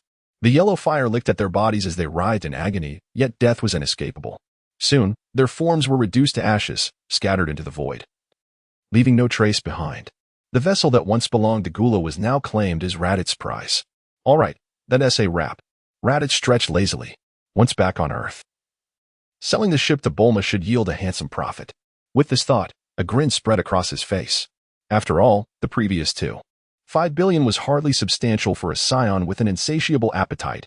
It would only suffice for a few years at most, before he set out to cash in. Selling the spaceship to Bulma's family should provide him with ample resources for a while. Having clarified his thoughts, Raditz exited the spaceship, retrieving the empty capsule from Bulma and stowing the vessel away. Afterward, he turned slowly and walked towards the villagers still prostrating on the ground. Their faces were etched with terror and reverence as they gazed up at this powerful being, Raditz. My lord, the Gula Legion. The old village chief trembled. Approaching Raditz with utmost respect, his tone and manner transformed entirely. They are all dead, and you need not address me in such a manner, Raditz replied, extending a hand to assist the elder to his feet. And no, you have not only vanquished that merciless tyrant, but you have also saved our entire village, indeed, the whole planet. You are a savior, a divine being. The old chief's voice quivered with emotion, tears welling in his eyes. Hearing this, Raditz shook his head, smiling gently. Let us not speak of divinity. I am merely a scion passing through, who could not bear to witness their atrocities. After all, no citizen of a great nation would harbor affection for capitalists, particularly when Raditz held a grudge against them. Please, do not leave. Allow us to properly host you. To express our gratitude, the old chief implored sincerely. Unable to refuse their heartfelt invitation, Raditz attended their feast as a guest, though some apprehension lingered in his mind. He endeavored to maintain politeness and decorum. The banquet table was laden with an array of dishes, roasted meats, fruits, bread, and more. The food appeared relatively normal, devoid of any peculiar or repulsive items. Yet, Raditz felt a twinge of unease, uncertain of the safety of the fare. Cautiously, he picked up a piece of roasted meat and took a bite. Tender and juicy, it was surprisingly palatable. Sampling other dishes, he found them not particularly exquisite, yet not unpleasant either. After a hearty meal, Raditz felt a profound sense of comfort and satisfaction. Leaning back, he took a moment to rest. Suddenly, he recalled his original objective, searching for the Dragon Balls. Therefore, he resolved to take action. He moved to the center of the room, closed his eyes, and focused his mind. Utilizing his formidable sensing abilities, he began to search the cosmos for a specific coordinate. As time elapsed, beads of sweat began to form on Raditz's forehead. He concentrated intently, leaving no minute clue unnoticed. Finally, after what felt like an eternity, he opened his eyes, a glimmer of joy igniting within them. At last, I have found it, Namek. Raditz exclaimed with excitement, having pinpointed the location of Namek. Now, all that remained was to wait for the opportune moment to embark on his journey. Chapter 57, System Upgrade. Power Surge. The coordinates have been located, and at this moment, Raditz merely needs to focus his thoughts to depart from this place. However, he exhibits no urgency. Given his current strength, a journey to Namek would result in a one-sided massacre, devoid of any challenge. Thus, he resolves to delay his actions, allowing the others to play a while longer. Once they have exhausted themselves, he will return to tidy up the aftermath. At this juncture, Raditz suddenly recalls something. It seems the system has been unusually silent for quite some time. Since departing Earth for Namek, the system has remained dormant, unresponsive to his attempts at conversation, as if it has vanished entirely. This leaves Raditz perplexed, uncertain as to what might be amiss. He begins to call out to the system, hoping for some response. System? Raditz calls softly, yet the silence around him remains unbroken, devoid of any reply. Frowning, he muses to himself. Could it be that the system has truly malfunctioned? Or is it intentionally ignoring me? Determined, Raditz decides to try once more. System, are you still there? Can you provide me with a hint? Ding. The system upgrade is complete, re-establishing connection with the host. Host, I have returned. Where have you been during this time? Raditz inquires, raising an eyebrow with curiosity. Version is being updated, temporarily entering sleep mode. How did the update fare? He asks. Ding. This update enhances the quality of future rewards to better accommodate the host's upcoming challenges. Additionally, a new absorption module has been added, allowing the host to randomly absorb abilities, attribute enhancements, passive skills, etc. by defeating opponents. The triggering conditions are equivalent to battle rewards. This is excellent, Raditz exclaims, his eyes lighting up. If his enemies possess extraordinary skills, there is now a chance he could acquire them. Ding. Detection of the host defeating the formidable foe, Gula, during the update period. Rewards are being granted. Congratulations, host. You have acquired the Breath of the Gods, 1-5. Absorbing Gula's abilities. Congratulations, host. You have gained all defensive attribute enhancements that Gula possessed in life. You have acquired Gula's skill, Blade of Death, with Gula's defensive attributes now his own. Raditz's physique becomes remarkably resilient. His body seems to be enveloped in an impenetrable armor, with each muscle brimming with astonishing strength. The already robust form has grown even more imposing and powerful. Moreover, having obtained a fragment of the breath of the gods, his mind feels unprecedentedly ethereal. Sensing a gradual expansion of his spirit, should I now be considered a transcendent mage of flesh? He muses, flexing his muscular frame. With everything in place, he decides to let them fight for a while longer, opting to rest. Now, Raditz, harnessing the dimensional power of the King of Worlds, possesses vast mental energy capable of perceiving the aura of Namek.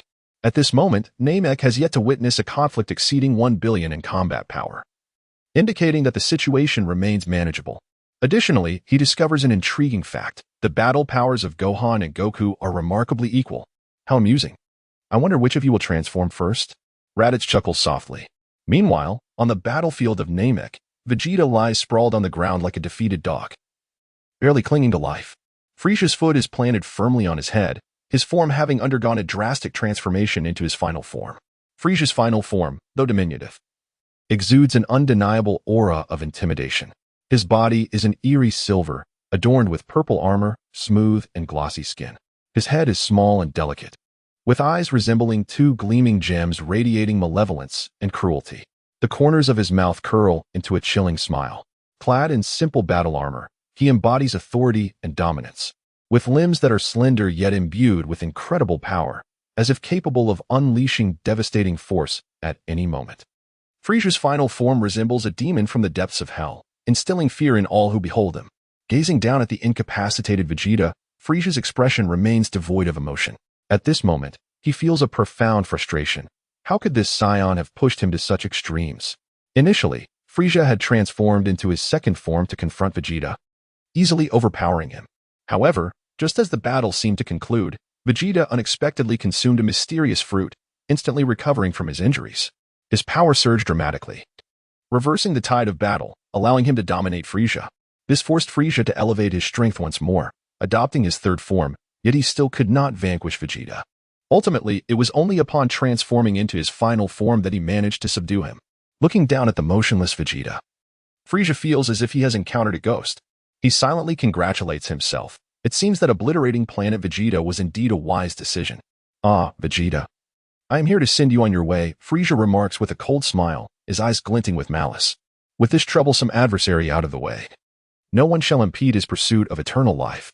With that, Frisia slowly lifts his foot from Vegeta's head, then, with a powerful kick, sends his body soaring into the sky like a cannonball, crashing heavily to the ground. Finally, Frisia raises his left hand, extending his index finger.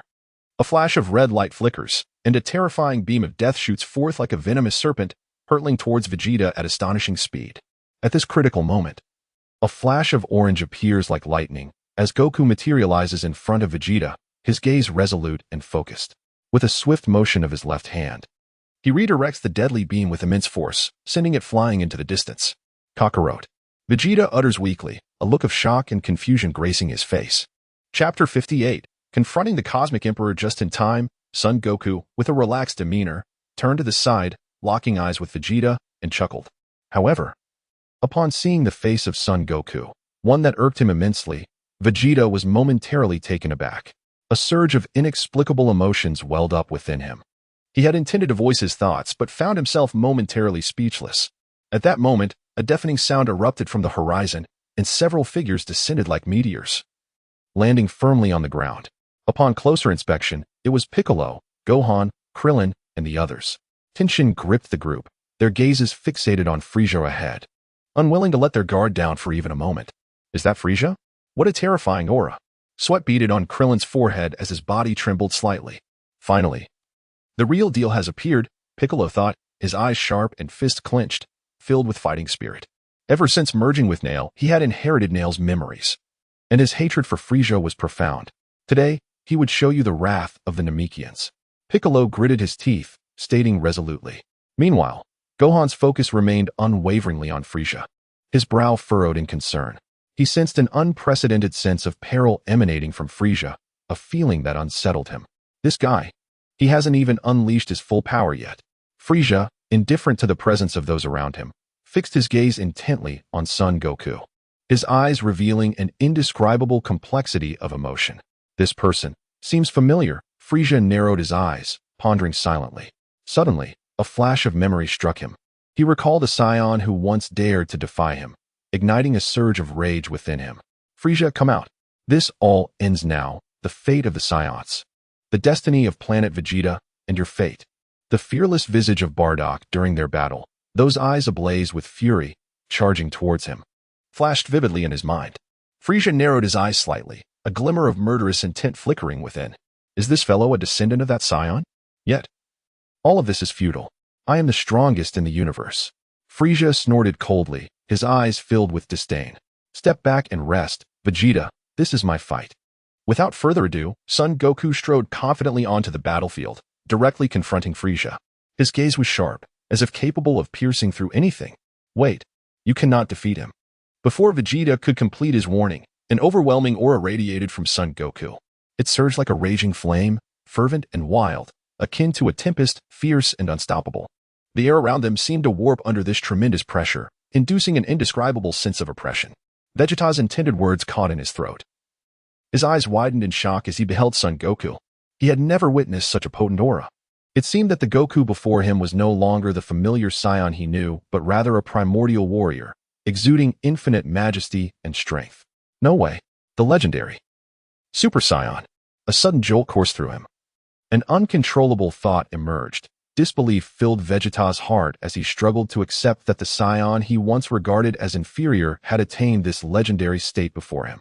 Jealousy slithered through him like a venomous snake. Why him? As the prince of the scions, he had tirelessly aimed to become a Super Saiyan, only to be eclipsed by this once ordinary warrior. Anger followed. Vegeta gritted his teeth, his fists clenched, eyes burning with indignation.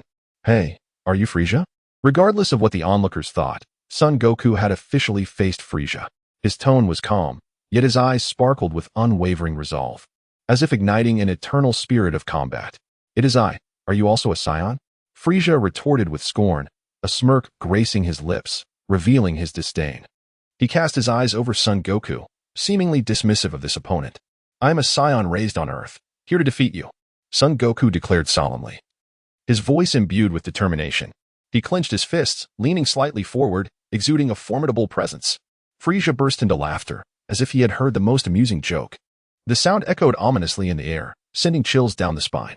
What are you laughing at?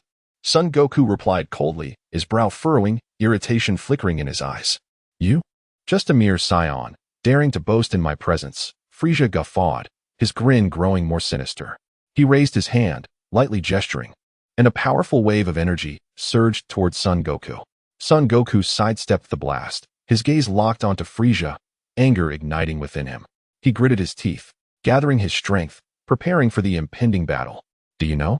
I have eradicated all scions. The explosion of planet Vegeta was not due to a meteor. It was I who obliterated it. Frieza's expression hardened, his words dripping with pride and cruelty. That has nothing to do with me. You disrupted the peace of Namek. I am here to eliminate you.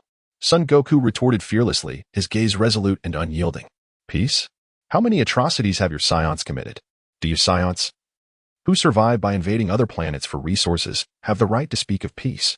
Frieza mocked, his voice thick with contempt. That is why they perished. Son Goku stated calmly. Say what you will. Since you intend to resist me, prepare to die. With that, Frieza darted towards Son Goku. The battle was about to commence. In an instant, Frieza and Son Goku clashed, their fists colliding with a deafening roar. Frieza's attacks rained down like a torrential storm, each strike imbued with lethal force. Yet Son Goku, undaunted, adeptly evaded Frieza's blows while seizing his opportunities to counterattack. Their figures darted across the battlefield, a dazzling blur of motion. The collision of their energies continuously sparked powerful shockwaves, shattering the surrounding rocks. Bang, bang, bang. The resounding impacts echoed through the air, as if threatening to tear the very sky apart. The intensity of their confrontation reverberated, leaving bystanders awestruck. Their eyes widened, fixated on the breathtaking battle, fearful of missing a single moment of the action. Vegeta and Piccolo, with veins bulging on their foreheads, displayed signs of fatigue but persisted through gritted teeth. Son Goku and Frieza's forms swiftly traversed the sky, each attack radiating immense power, thickening the air around them. Krillin stood nearby, drenched in cold sweat from anxiety. He strained to discern the details of the combat, but the disparity in power rendered him unable to see anything but vague shapes and flickering lights. His heart heavy with worry for Son Goku. Yet amidst this tension, only Gohan appeared calm and collected, his gaze fixated intently on the battleground. He observed every detail of the skirmish with unwavering focus, as if possessing a unique understanding of the unfolding situation. Boom. At a certain moment, Son Goku and Frieza finally materialized, clashing in mid-air, locked in a stalemate. A terrifying aura swirled around them, creating a distorted magnetic field that encompassed the entire battlefield. Under the influence of their colossal energies, the surrounding waters boiled, waves surging violently. Abruptly, Frieza released his grip, and Goku's body, propelled by inertia, lurched forward uncontrollably. Thwack! Seizing the moment, Frieza lifted his left foot and delivered a sharp kick to Goku's chin. The impact resonated with a dull thud, sending Goku soaring dozens of meters into the sky before he managed to halt his ascent. Scarcely had he regained his composure when Frieza launched another assault. He descended upon Goku from above, clasping his hands together like a hammer, and brought them down with brutal force on the back of Goku's head. Goku was instantly driven into the earth, causing the ground to crumble and emit a mournful groan. Emerging from the crater, Goku wiped the blood from his lips and fixed his gaze upon Frieza, who hovered in the air. A flicker of excitement danced in his eyes. I must admit, you're quite formidable, but if you think this is enough to defeat me, you're sorely mistaken, Goku declared. Is that so? Then brace yourself for another taste of my power.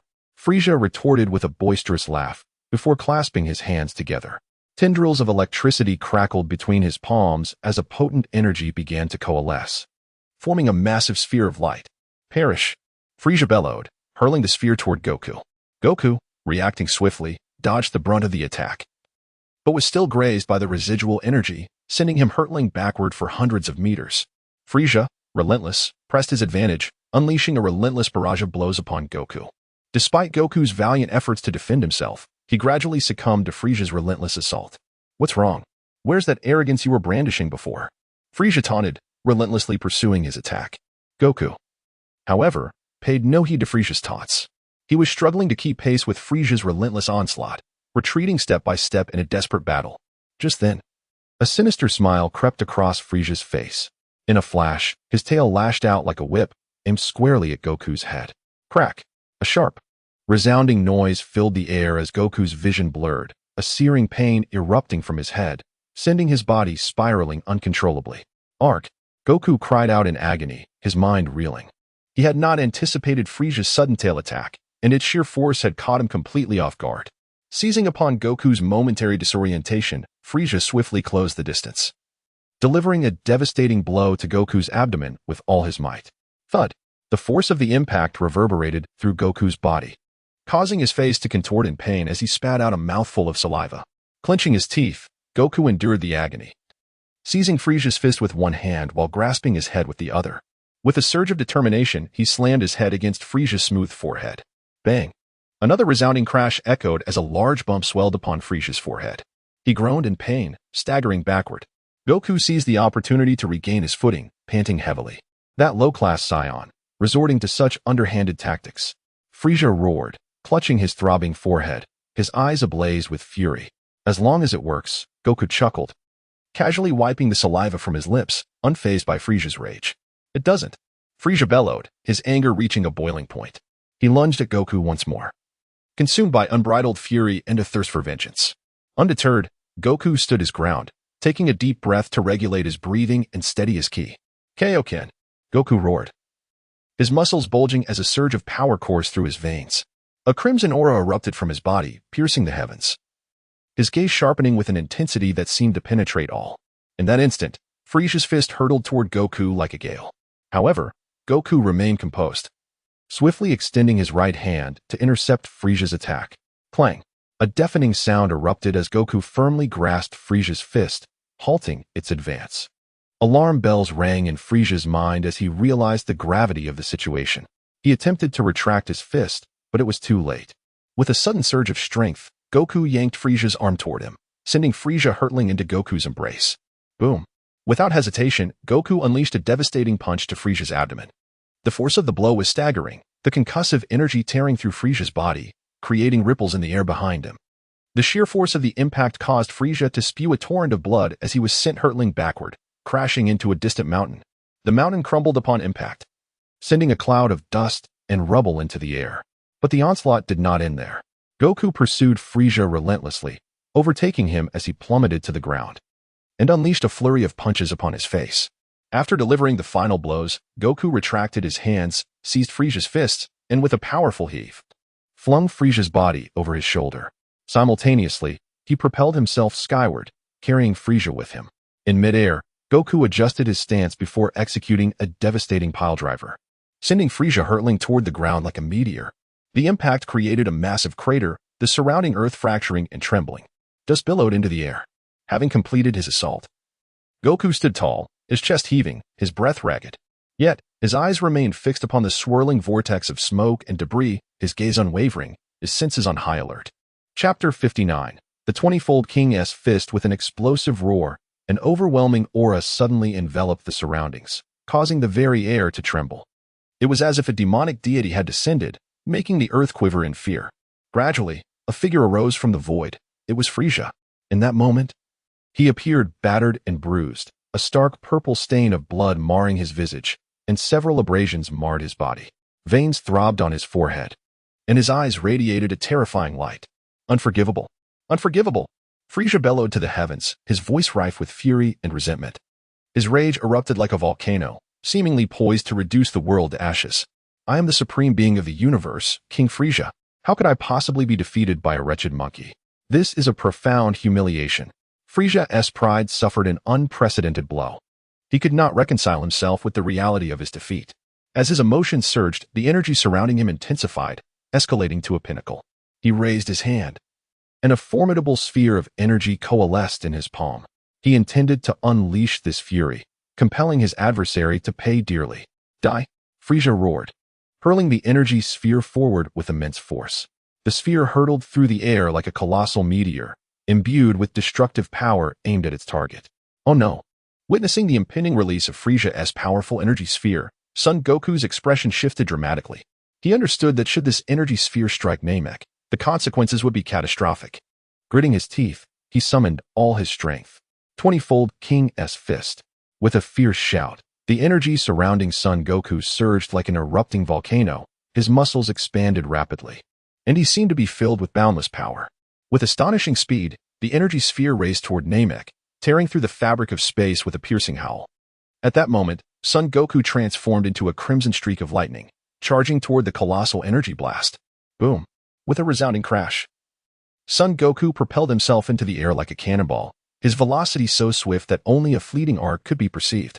He then spread his arms wide, concentrating all his might into his palms, determined to withstand the energy blast.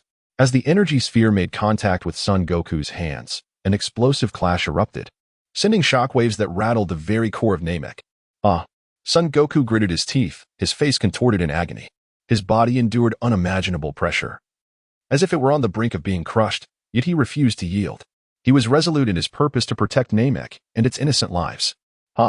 Son Goku roared, exerting force with his hands, striving to push the energy sphere back. The immense energy began to compress under his strength, the forward momentum gradually waning.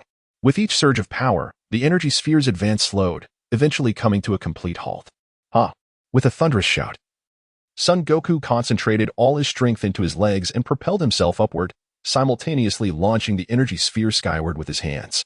The energy sphere ascended with breathtaking velocity, trailing brilliant sparks as it fiercely rubbed against the air, resembling a blazing comet streaking across the sky. Finally, with a thunderous explosion, the sphere detonated in midair, scattering countless fragments into the atmosphere. Phew. The storm generated by the explosion radiated outward. Son Goku's hair danced wildly in the wind. Beads of sweat cascaded from his forehead and dripped from his nose. Clearly, absorbing that energy blast had drained him significantly. Undeterred, he fixed a fiery gaze upon Frisia. You bastard! The people of this planet were nearly slaughtered by you. Son Goku roared, and in an instant, he dashed toward Frisia like a bolt of lightning. In the blink of an eye, a fist laden with fury struck Frisia squarely in the face, sending him flying 100 meters. Before Frisia could even touch the ground, Son Goku surged forward in a blaze of speed, appearing directly beneath him. With his hands planted firmly on the ground, he leaped, merging his feet to deliver a powerful kick to Frisia's lower back, propelling him upwards. Frisia had yet to regain his bearings when his body was involuntarily thrust skyward. Meanwhile, Son Goku, hands supporting him, rolled into the air, rocketing toward Frisia, adjusting his stance mid-flight to deliver a crushing blow to Frisia's head. Frisia plummeted heavily into the earth, the impact resonating with a colossal explosion, sending a vast cloud of dust soaring, obscuring the sky. As if the world had descended into chaos. Excellent. Goku is on the verge of victory. At that moment, Krillin cheered exuberantly from the sidelines, his face flushed. Fists raised high, his eyes sparkling with excitement. That guy, could it really be Kakarot? Vegeta was taken aback by the devastation wrought by Son Goku. His eyes wide in disbelief as he absorbed the scene unfolding before him. He swallowed hard, his throat constricting, unable to voice his astonishment. In stark contrast to their reactions, Piccolo and Gohan remained remarkably composed, standing still, their gaze fixed intently on the heart of the battlefield. What's wrong, Gohan? Isn't it wonderful that Goku is winning? Krillin asked, momentarily bewildered, questioning Gohan's lack of exuberance. No. Frisia's energy has not diminished. Gohan shook his head, his voice somber. A frown creased his brow, a hint of concern etching his features. He sensed that, compared to Frisia, Goku's energy was beginning to wane. Father, Gohan murmured softly. This is troubling. At the core of the battlefield, Son Goku was acutely aware that Frisia still thrived. His expression grew grave. I never anticipated Frisia to be this formidable. I must give it my all. If all else fails, I shall have to resort to the spirit bomb. With that thought, Son Goku tore off his tattered outer garment, revealing a blue tank top beneath. After the intense battle, his martial arts uniform was in tatters. A chill breeze swept through as Frisia emerged slowly from the swirling dust.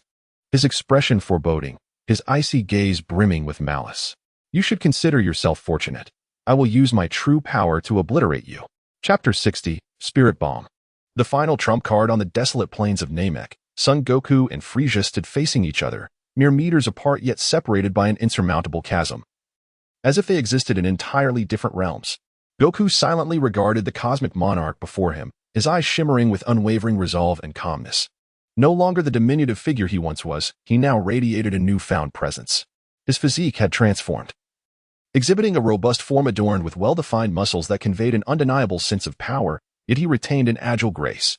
Each muscle seemed to harbor boundless explosive strength, evoking awe in those who beheld him. His aura had undergone a cataclysmic shift. Once gentle, it now emanated a fierce intensity, akin to a sword drawn from its sheath, radiating an unsettling sharpness. The fervor in his gaze burned like an all-consuming flame, betraying his fervent desire for battle and unwavering determination. The force he exuded was reminiscent of a towering mountain, instilling an impression of immovability.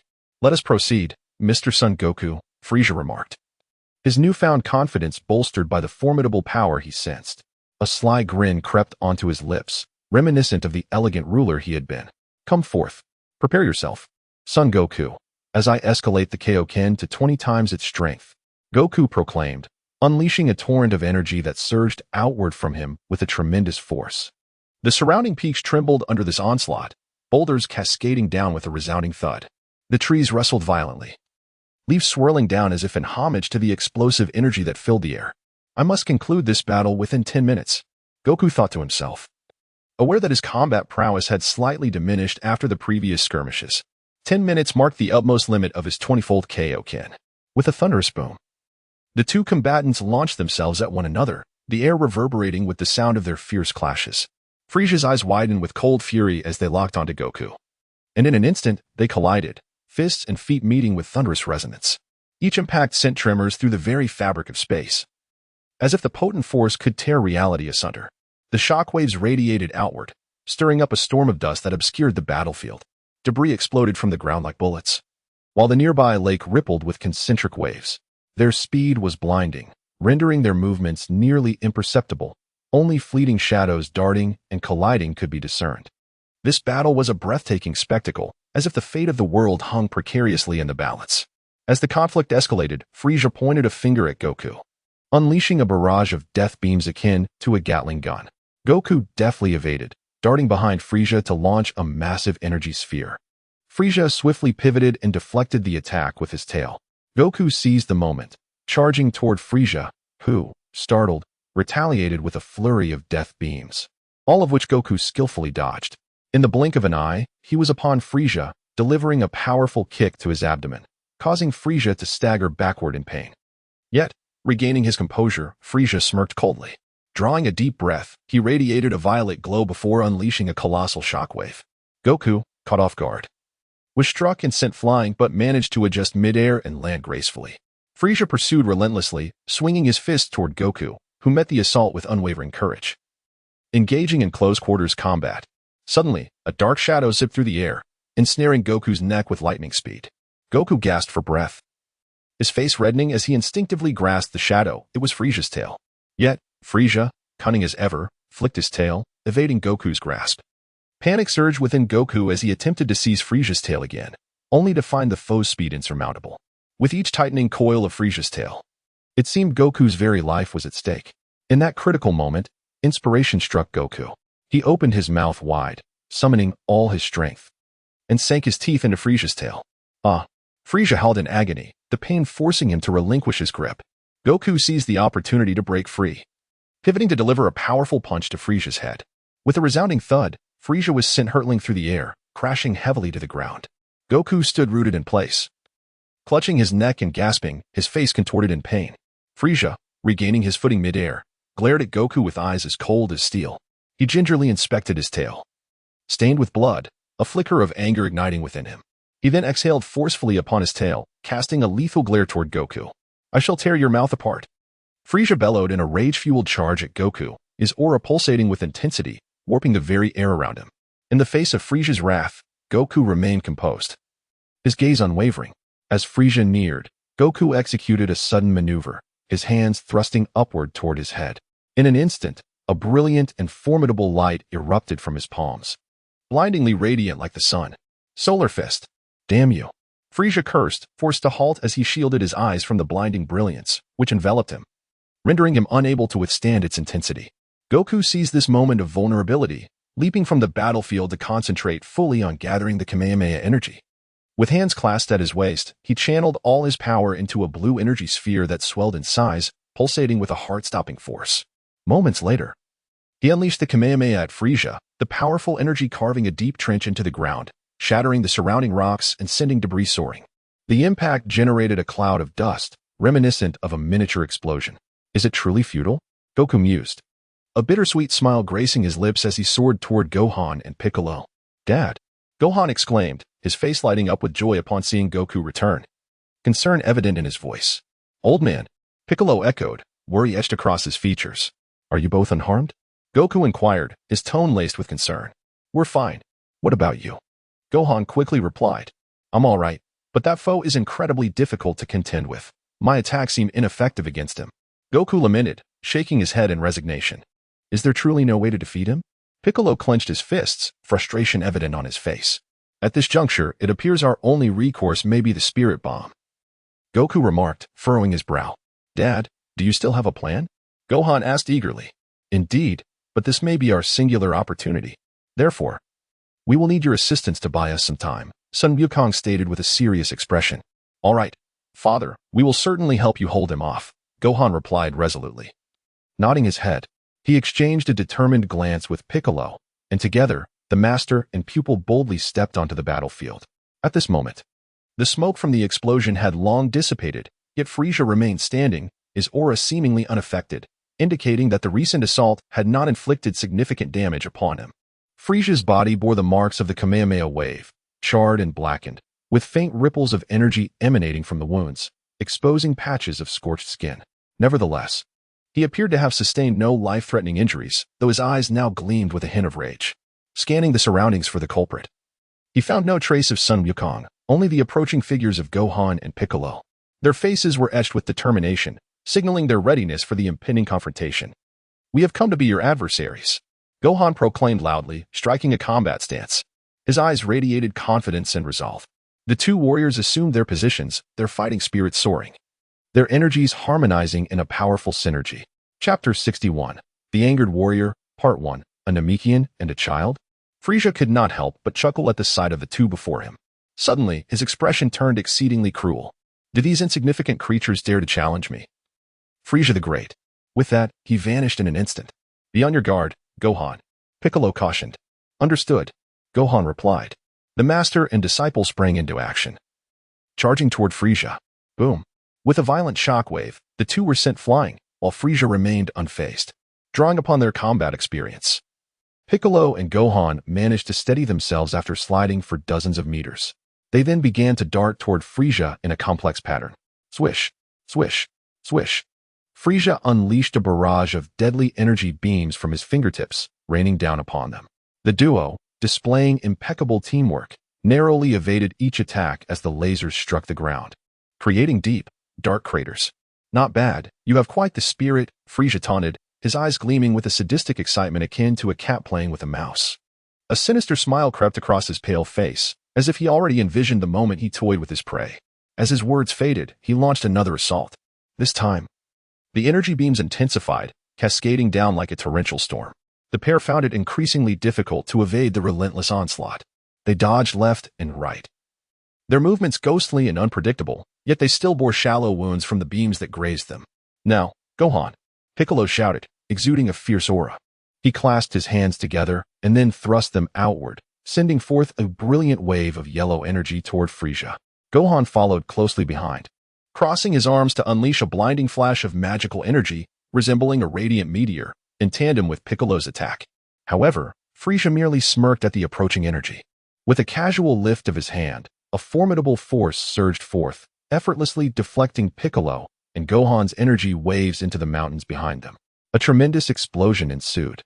As the peak crumbled, a colossal fireball erupting into the sky as if to ignite the heavens.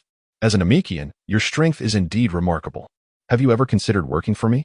Agree to my terms, and I shall spare your life, Frisia said, squinting his eyes and wearing a smug grin directed at Piccolo.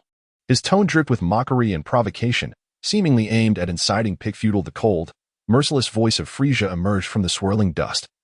And in the blink of an eye, he stood before Gohan, his hand clasping around Gohan's neck like an iron vice, lifting him effortlessly into the air. Gohan was instantly engulfed by a fierce sensation of asphyxiation, his eyes widening in terror as he gazed at Frisia's sinister grin. His consciousness began to fade. At that critical moment, a familiar and resolute voice pierced through the tension. Spirit bomb. Frisia's expression shifted dramatically as he turned to look behind, where a radiant disk of yellow light hurtled toward him at an astonishing speed. The air seemed to cleave apart in its wake. A chill coursed through Frisia's being, and instinctively, he sidestepped to evade the impending danger, but it was too late. The spirit bomb grazed his tail, severing a portion with a sharp sound. A scream of agony erupted from Frisia, the searing pain forcing him to release his grip on Gohan's throat. Gohan collapsed to the ground, gasping for breath. Gohan, hurry and escape. At that moment, Krillin had darted to the forefront of the group. Solar flare, he bellowed, unleashing a blinding light from above. Caught off guard, Frisia, still reeling from his earlier pain, was momentarily blinded by the brilliance. Not this move again. He howled in frustration, wiping away the tears from his eyes. Goku, now's your chance, Krillin shouted, having successfully aided Gohan while assisting the injured Piccolo. Meanwhile, Frisia regained his sight and, hearing Krillin's call, looked up to see Goku hovering majestically in the air, arms raised high, cradling an enormous blue and white energy sphere, its essence pure and divine. Prepare to receive it, Frisia. With a powerful shout, Goku hurled the spirit bomb towards Frisia with tremendous force. Oh no! The spirit bomb soared through the air, exuding an aura capable of annihilating everything, causing Frisia to visibly pale. His eyes widened in horror as he attempted to evade, but it was futile. The spirit bomb struck him with a cataclysmic force, reverberating throughout the surroundings. Bathed in the radiance of the spirit bomb, Frisia's body trembled as if it were on the verge of being torn asunder by the overwhelming power. He yearned to resist, but found himself utterly immobilized, forced to watch the energy engulf him. In that moment, the world seemed to freeze, with only the blinding light and terrifying might of the spirit bomb wreaking havoc. Frisia's form vanished within the brilliance, leaving no trace behind. As the spirit bomb detonated, the surrounding air grew searing hot, and the ground trembled violently. Nearby mountains crumbled into oblivion. After what felt like an eternity, the light began to dissipate, revealing a desolate wasteland. The once thriving planet lay in ruins, and Frisia's presence had long since vanished. At this moment, Goku and the others lay prostrate upon the ground, their bodies buried beneath layers of yellow dust, appearing utterly disheveled, yet their smiles radiated brighter than ever. "We did it. We finally defeated that fiend," Krillin exclaimed. Sprawled on the ground with his arms raised high, tears of joy mingling with laughter. "I thought I was done for this time. We are victorious." Uncle Piccolo Gohan turned to his side, gazing at the now-repaired Piccolo, a silly grin adorning his face. Piccolo, having utilized his unique regenerative abilities, had restored his severed left arm and the gaping wound in his abdomen. He gently lifted his arm, his massive hand stroking Gohan's hair, a faint smile gracing his lips. "Indeed, we have triumphed. Today has been quite hectic, hence the late update. Do not worry. There is still one more chapter to come." Chapter 62, The Enraged Warrior, Part 2, on the desolate battlefield. Laughter and joy erupted as everyone celebrated their survival against the odds. "What a stroke of luck to be alive," sighed Krillin. Sitting on the ground with his hands supporting him, gazing up at the sky. As this journey was drawing to a close, Sun Wukong inquired, "Do you have any plans?" His eyes sparkled with anticipation for the future and concern for his lifelong friend. Krillin, rubbing his bald head, smiled and replied, "Well, I wish to lead a tranquil life and perhaps address some significant matters." "Significant matters? What do you mean?" Sun Wukong asked. His curiosity piqued as confusion flickered in his gaze. Krillin lowered his head, his face reddening like a ripe apple. I mean marriage. I want to find a gentle and kind wife and live a good life together." Upon hearing this, Sun Wukong was initially taken aback before bursting into laughter. His joyous sound resonating through the air, carrying blessings for his friend's happiness. Beside them, Son Gohan joined in the laughter, and the atmosphere was filled with mirth. "Let us go seek out the locals for the Dragon Balls to resurrect the fallen." Sun Wukong clapped his hands, rallying everyone to action. They all nodded in agreement. However, at that moment, the water nearby erupted with violent ripples. A figure shot forth from the depths, startling everyone. "Frieza?" They gasped in shock. Recognizing the battered form of Frieza, his body marred with wounds, yet his expression remained menacingly fierce. His presence plunged the group into tension. No one had anticipated his survival. "You wretched beings, you nearly killed me. Today marks your doom." Frieza snarled, his eyes ablaze with fury as he fixed his gaze upon Sun Wukong and his companions. With a swift motion, a brilliant beam of death shot forth like lightning, hurtling towards Son Gohan. Gohan.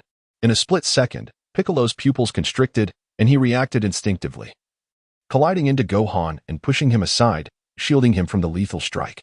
The crimson beam pierced through Piccolo's chest, blooming like a ghastly, vivid flower. Piccolo's gaze dimmed as life ebbed away, teetering on the brink of death. "Piccolo, Uncle." Son Gohan's eyes widened in disbelief. Frozen in shock as he witnessed the scene, his mouth agape, unable to utter a word. "Run, Gohan." Piccolo's voice was a mere whisper, weak and hoarse. Before he could finish, his body fell limply to the ground, lifeless. "But this isn't over." Frieza's face twisted into a despairing grin, relishing the moment. His gaze shifted toward Krillin, a cruel smile curling at the corners of his mouth. He raised his left hand and grasped the air toward Krillin, who found himself ensnared by an invisible force, lifted into the air, flailing helplessly, terror etched in his eyes. "Krillin, stop, Frieza." Sun Wukong's face drained of color, an uncontrollable rage surging within him. His eyes widened as he fixed his furious stare on Frieza, flames of wrath igniting within. "Dare to sever my tail? You shall perish." Frieza roared, abruptly lifting Krillin higher, and with a single motion, Krillin's body exploded into a shower of crimson fireworks. Witnessing Krillin's tragic demise, Sun Wukong's expression turned vacant, his hands trembling as a string of reason within him threatened to snap. Krillin had died once before. He could not be revived with the Dragon Balls again. The realization ignited an inferno of fury within Sun Wukong, unleashing a tempestuous energy that whipped the surroundings into chaos. Son Gohan's eyes brimmed with disbelief, his expression a mask of sorrow and despair as he stared at Piccolo's lifeless form. At that moment, Piccolo lay still, eyes closed, his warmth extinguished. Son Gohan felt a deafening hum in his ears, memories flooding back like a tidal wave. "Gohan, wield your strength to protect those dear to you." He envisioned his uncle smiling as he caressed his head, a warm and tender expression that brought joy. Then, the memory of his uncle falling into a black hole surfaced, filling him with profound sorrow. Yet, this all transpired in the blink of an eye. When Son Gohan regained his senses, he once more beheld Piccolo's fallen figure. "I'm so useless," he murmured, fists clenched tightly, nails digging into his palms, blood trickling through his fingers, yet he felt nothing. Tears streamed down his cheeks like a deluge, splattering on the cold ground. An overwhelming mix of grief and rage erupted within him. "Adu!" Son Gohan roared, his voice echoing into the heavens, deafening and powerful. His eyes dulled, as if his soul had departed, tears swept away by a fierce wind, swirling in the air. The wrath emanating from the father and son duo engulfed Namek, the sky darkening with thunder and lightning. Their hair began to stand on end, shimmering with golden light, oscillating between yellow and black. With a pair of furious roars, their energy solidified into a brilliant gold, bursting forth from their beings like a solar flare. Ascending into the sky, their hair stood upright, transformed into radiant gold, akin to a blazing inferno. A formidable aura enveloped the surroundings, causing the ground to tremble. At that moment, Son Wukong's eyes widened, filled with uncontrollable malevolence, an indescribable ferocity radiating from him. He clenched his jaw, every tooth seemingly on the verge of shattering, fixated on Frieza as though he intended to devour him whole. Simultaneously, Son Gohan's gaze was chilling, ignited with boundless fury and murderous intent. Tears streamed from his eyes, mingling with his surging energy, yet the powerful wind swept them away, creating a hauntingly beautiful scene. What in the world is this? Frieza's eyes widened in disbelief. Staring at the furious duo, a wave of unprecedented terror washing over him. A bone-chilling coldness crept up his spine, spreading throughout his body.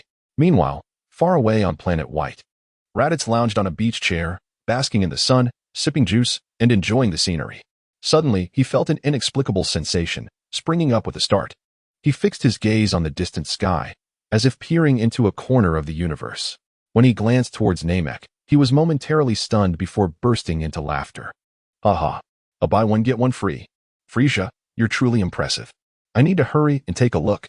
Latte Eyes, with a smile, wiped away the tears of laughter from the corners of his eyes, preparing to embark on his journey to Namek. "Provide some data, please. The child is on the brink of starvation. After a dissection class, I found it difficult to eat, and the thought of writing added to my discomfort. Upon reviewing the income, my desire to weep only intensified." Chapter 63. Frieza's despair. What in the world is transpiring here? Frieza muttered, utterly bewildered. Are scions not limited to transforming into great apes? He felt the oppressive weight of two murderous gazes upon him, sending shivers down his spine. "You vile creature! How dare you murder Krillin?" Goku's fists clenched, his knuckles bone-white as his aura intensified, his golden hair radiating under the fiery glow. "I shall never forgive you," Gohan declared with unwavering resolve, his words imbued with an unyielding determination. He strode purposefully toward Frieza.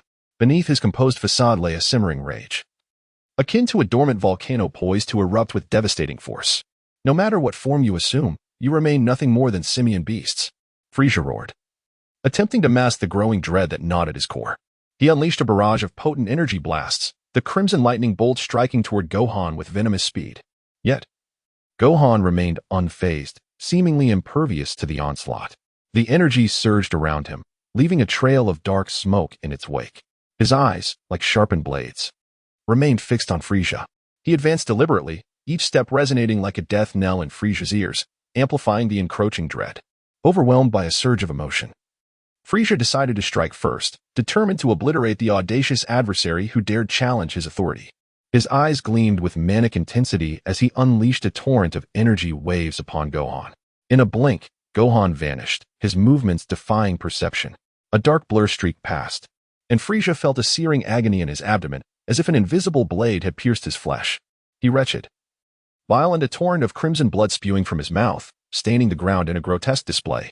Gohan emerged from the shadows, his expression unrelenting, his eyes burning with a murderous intent that threatened to tear Frieza asunder. His vision blurred, and as he was about to collapse, a sharp pain shot up from his tail as Gohan stomped on it, preventing him from falling. "You fiend!" Frieza's fury reached a boiling point. He raised his hand, his eyes blazing with malice, and unleashed a furious assault. But a deafening roar, as if emanating from the depths of hell, echoed in his ears. The sound sliced through the air, causing him to shudder. He realized, to his horror, that his left hand was ensnared by an unyielding force. He struggled in vain, finding himself completely immobilized. Frieza turned to see Goku standing there, a figure of divine retribution. Goku's hand was clamped around Frieza's wrist like a vice. His eyes, like cold stars, stared down at him. The pressure intensified, and Frieza gasped for air. With a sickening crack, his fingers snapped, the sound echoing in the silence. Frieza's scream pierced the air, his face contorted in agony. Before the cry faded, Gohan's fist slammed into Frieza's stomach, the force enough to shatter steel. Another blow landed on his face. With his left hand immobilized, Frieza was helpless against Gohan's onslaught, his body jerking with each impact. Nearby, Raditz reclined on a boulder, munching on a fruit, a look of amusement on his face. He pitied the hapless tyrant. Even one Super Saiyan is too much for him. Now he's being pummeled by two. Poor Frieza. Frieza lay broken and gasping for air, his body fractured and bleeding. "You wretch," he stammered. He trembled, tears of rage and humiliation streaming from his eyes. He had never imagined such a devastating defeat. Chapter 64. Frieza's demise with a swift, decisive motion. Son Gohan propelled his right foot forward, sending the prone Frieza hurtling through the air to crash heavily upon the ground. "Valsimian," Frieza rasped, struggling to his feet. His eyes devoid of reason.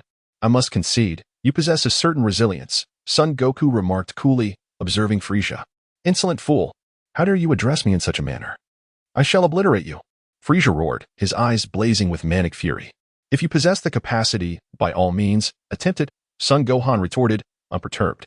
A vein throbbed in Frieza's forehead as he channeled his energy, a dark orb of power materializing and expanding rapidly within his grasp. Son Goku and Son Gohan remained stationary, observing without intervention. "Dare to flaunt such arrogance. I shall eradicate this planet, along with both of you," Frieza hissed. His teeth gritted as he launched the energy sphere not towards his adversaries, but towards the ground. Raditz, who had been spectating from afar, furrowed his brow upon witnessing the energy sphere. "Can't these two learn from past mistakes?" he thought with a sigh. It's beyond comprehension how both the original Super Saiyan Son Goku and now this father-son duo would risk annihilation. Muttering under his breath, Raditz leaped from his perch. "If these imbeciles won't act, I cannot remain idle. There's no merit in courting a cataclysmic demise. May this planet vanish in a cataclysm of destruction." "You insensate fools," Frieza proclaimed, a malevolent grin contorting his features as he unleashed the energy towards the ground. In that critical juncture, Raditz materialized like a phantom, intercepting the lethal energy sphere. His dormant power erupted, radiating an awe-inspiring aura. Without hesitation, he delivered a devastating kick to the energy sphere.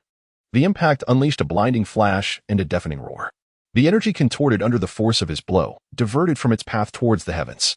There, it detonated in a cataclysmic explosion, its shockwaves rippling outwards. Raditz stood firm. "Who dares?" Frieza sputtered, incensed at the dissipation of his energy. "Your reckoning," Raditz retorted, arms crossed. "Elder brother, uncle." The figures registered, and elation surged through the two Saiyans. However, their reunion was interrupted by Raditz, who delivered sharp blows to their heads. "What lunacy possesses you? Were it not for my intervention, Frieza would have reduced this planet to cosmic dust." Son Gohan recoiled, his youthful countenance flushing with shame. Son Goku could only scratch his head sheepishly. "I shall address your recklessness momentarily." Raditz glared at Son Goku and strode towards the departing Frieza. "Wait, elder brother." "Frieza," Son Goku began. "Cease your prattle. If you can vanquish him, surely I can." Raditz's voice echoed back. Son Goku fell silent, pulling Son Gohan aside as they reverted from their Super Saiyan forms, settling down to watch. "Raditz, have you also betrayed me?" Frieza's face registered shock. The shock gave way to rage, his eyes glinting dangerously. "Why do you monkeys always defy me?" Before he could complete his tirade, Raditz's fist connected with Frieza's face. The impact sent Frieza crashing into a nearby rock face. "I have little time for your blathering," Raditz stated and resumed his assault. Frieza, pinned against the rock, struggled in a panic. Raditz seized Frieza's head, grinding his face against the stone. Releasing his grip, Raditz seized Frieza's leg and head, bracing his knee against Frieza's back, and snapped his spine. With a final act of contempt, Raditz hurled Frieza skyward and unleashed a Kaiser wave. Frieza's body was obliterated in midair. Chapter 65. Restoration of peace accompanied by a magnificent explosion of fireworks in the sky. The Cosmic Emperor Frieza has officially fallen. Ding. Congratulations, host, for defeating Frieza. Rewards are being distributed. Congratulations, host, for acquiring 1/5 of the Divine Aura and the skill, Advanced Healing. Congratulations, host, for absorbing Frieza's battle power. Boom. The resounding noise seemed capable of shattering the very fabric of the universe.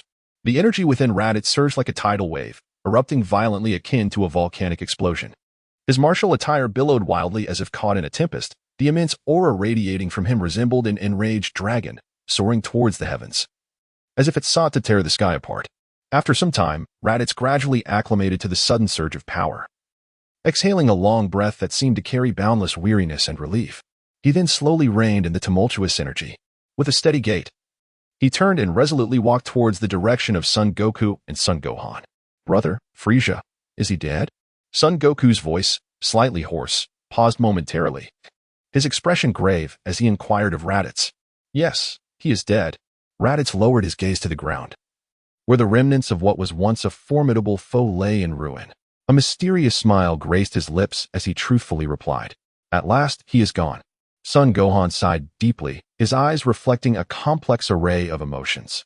The sacrifices made to vanquish the malevolent Frieza weighed heavily on them all. The loss of comrades felt akin to sharp blades piercing his heart. "What surprises me is that both of you have transformed into Super Saiyans. How does it feel?" Raditz's lips curved into a faint smile, revealing a glimmer of astonishment. "It is a tremendous power, but the cost is far too great." Son Goku pressed his lips tightly together, his eyes flickering with anguish and conflict as he spoke heavily. The strength gained at the expense of loved ones felt like an unending torment. "Krillin and Piccolo, they are both dead, aren't they?" Raditz asked gently. Upon hearing this, a wave of sorrow washed over Son Gohan.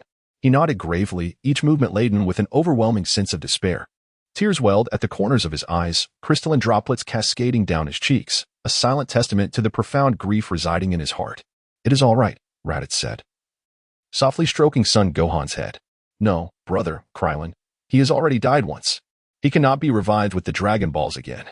As he spoke, hot tears streamed down Son Goku's face, flowing freely like a raging river. This once indomitable man, who stood tall and fearless in the cosmos, now wept before Raditz like a helpless child, concealing a deep affection for Krillin beneath his stoic exterior, alongside an irreparable pain. Just moments ago, Krillin had been playfully patting his bald head, a shy smile illuminating his face as he earnestly stated his desire to find a kind and gentle wife and lead a simple, happy life. And yet, in the blink of an eye, he had perished before their eyes without warning. Son Goku stood there, frozen in disbelief, helplessly watching as his closest friend was obliterated. Unable to intervene. "Who told you that?" Raditz inquired, a smile playing on his lips as he gazed at Son Goku. "Huh?" Son Goku was momentarily taken aback. "But the dragon on Earth. That is on Earth. The one from Namek has no such restrictions. If you doubt it, you may ask that little friend behind you." Raditz gestured with his somewhat rugged chin towards the back.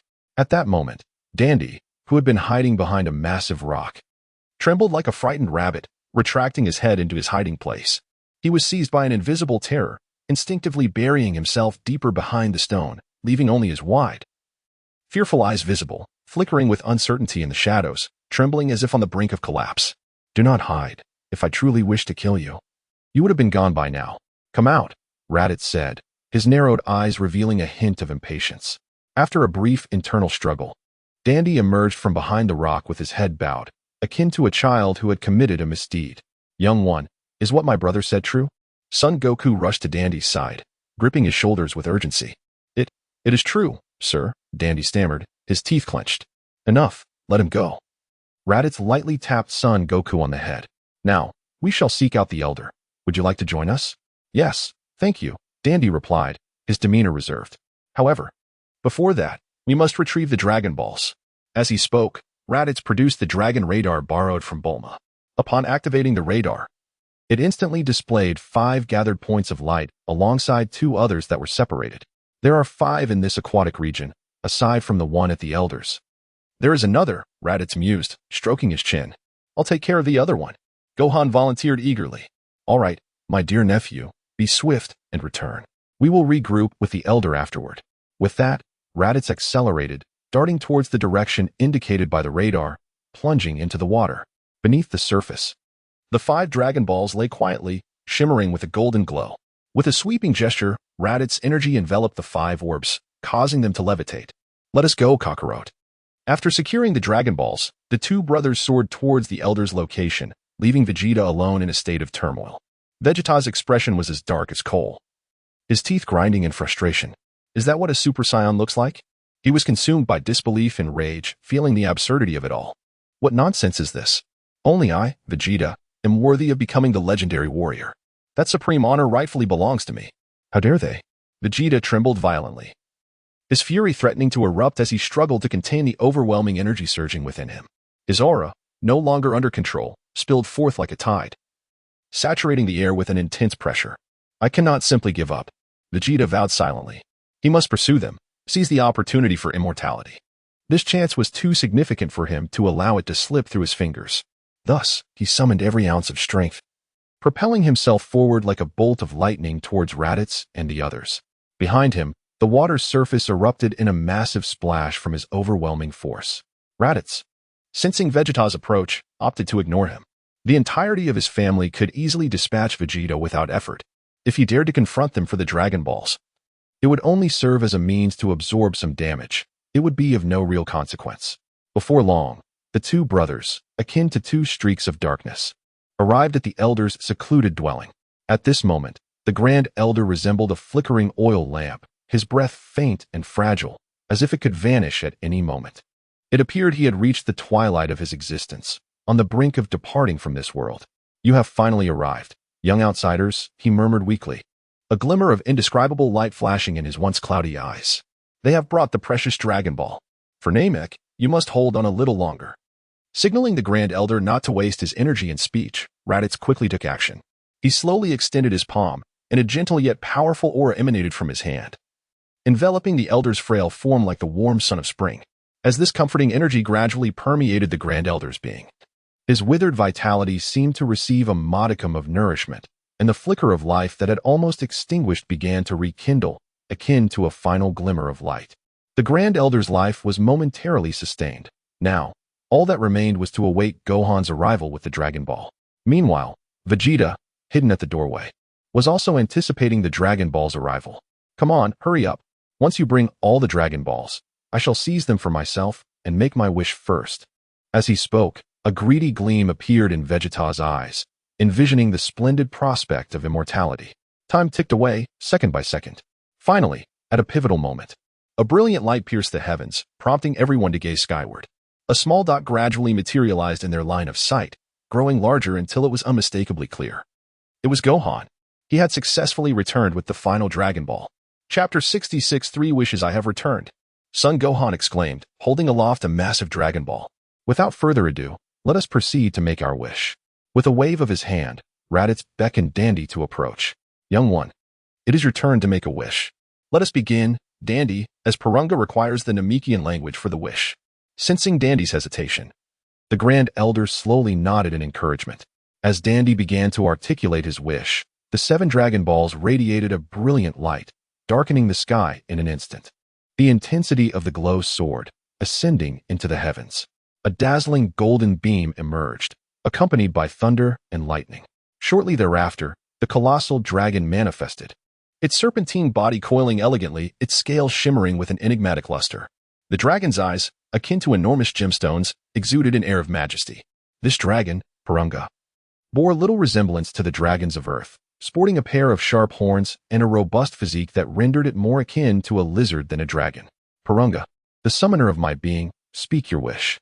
I am capable of fulfilling any desire, the dragon rumbled. In response, Dandy turned to Raditz, indicating that he should voice their wish. We must first ensure all is secure to prevent any unforeseen events. Let us restore your Grand Elder's youth. Raditz decided after a brief contemplation. Upon hearing this, Dandy promptly expressed the wish in the Namekian tongue to Purunga. This wish is quite simple, Purunga acknowledged, his eyes glowing red. A radiant light enveloped the Grand Elder, who suddenly appeared rejuvenated. His features softened, wrinkles vanished, and his previously stooped posture straightened. His skin regained a healthy green hue, and vitality sparkled anew in his eyes.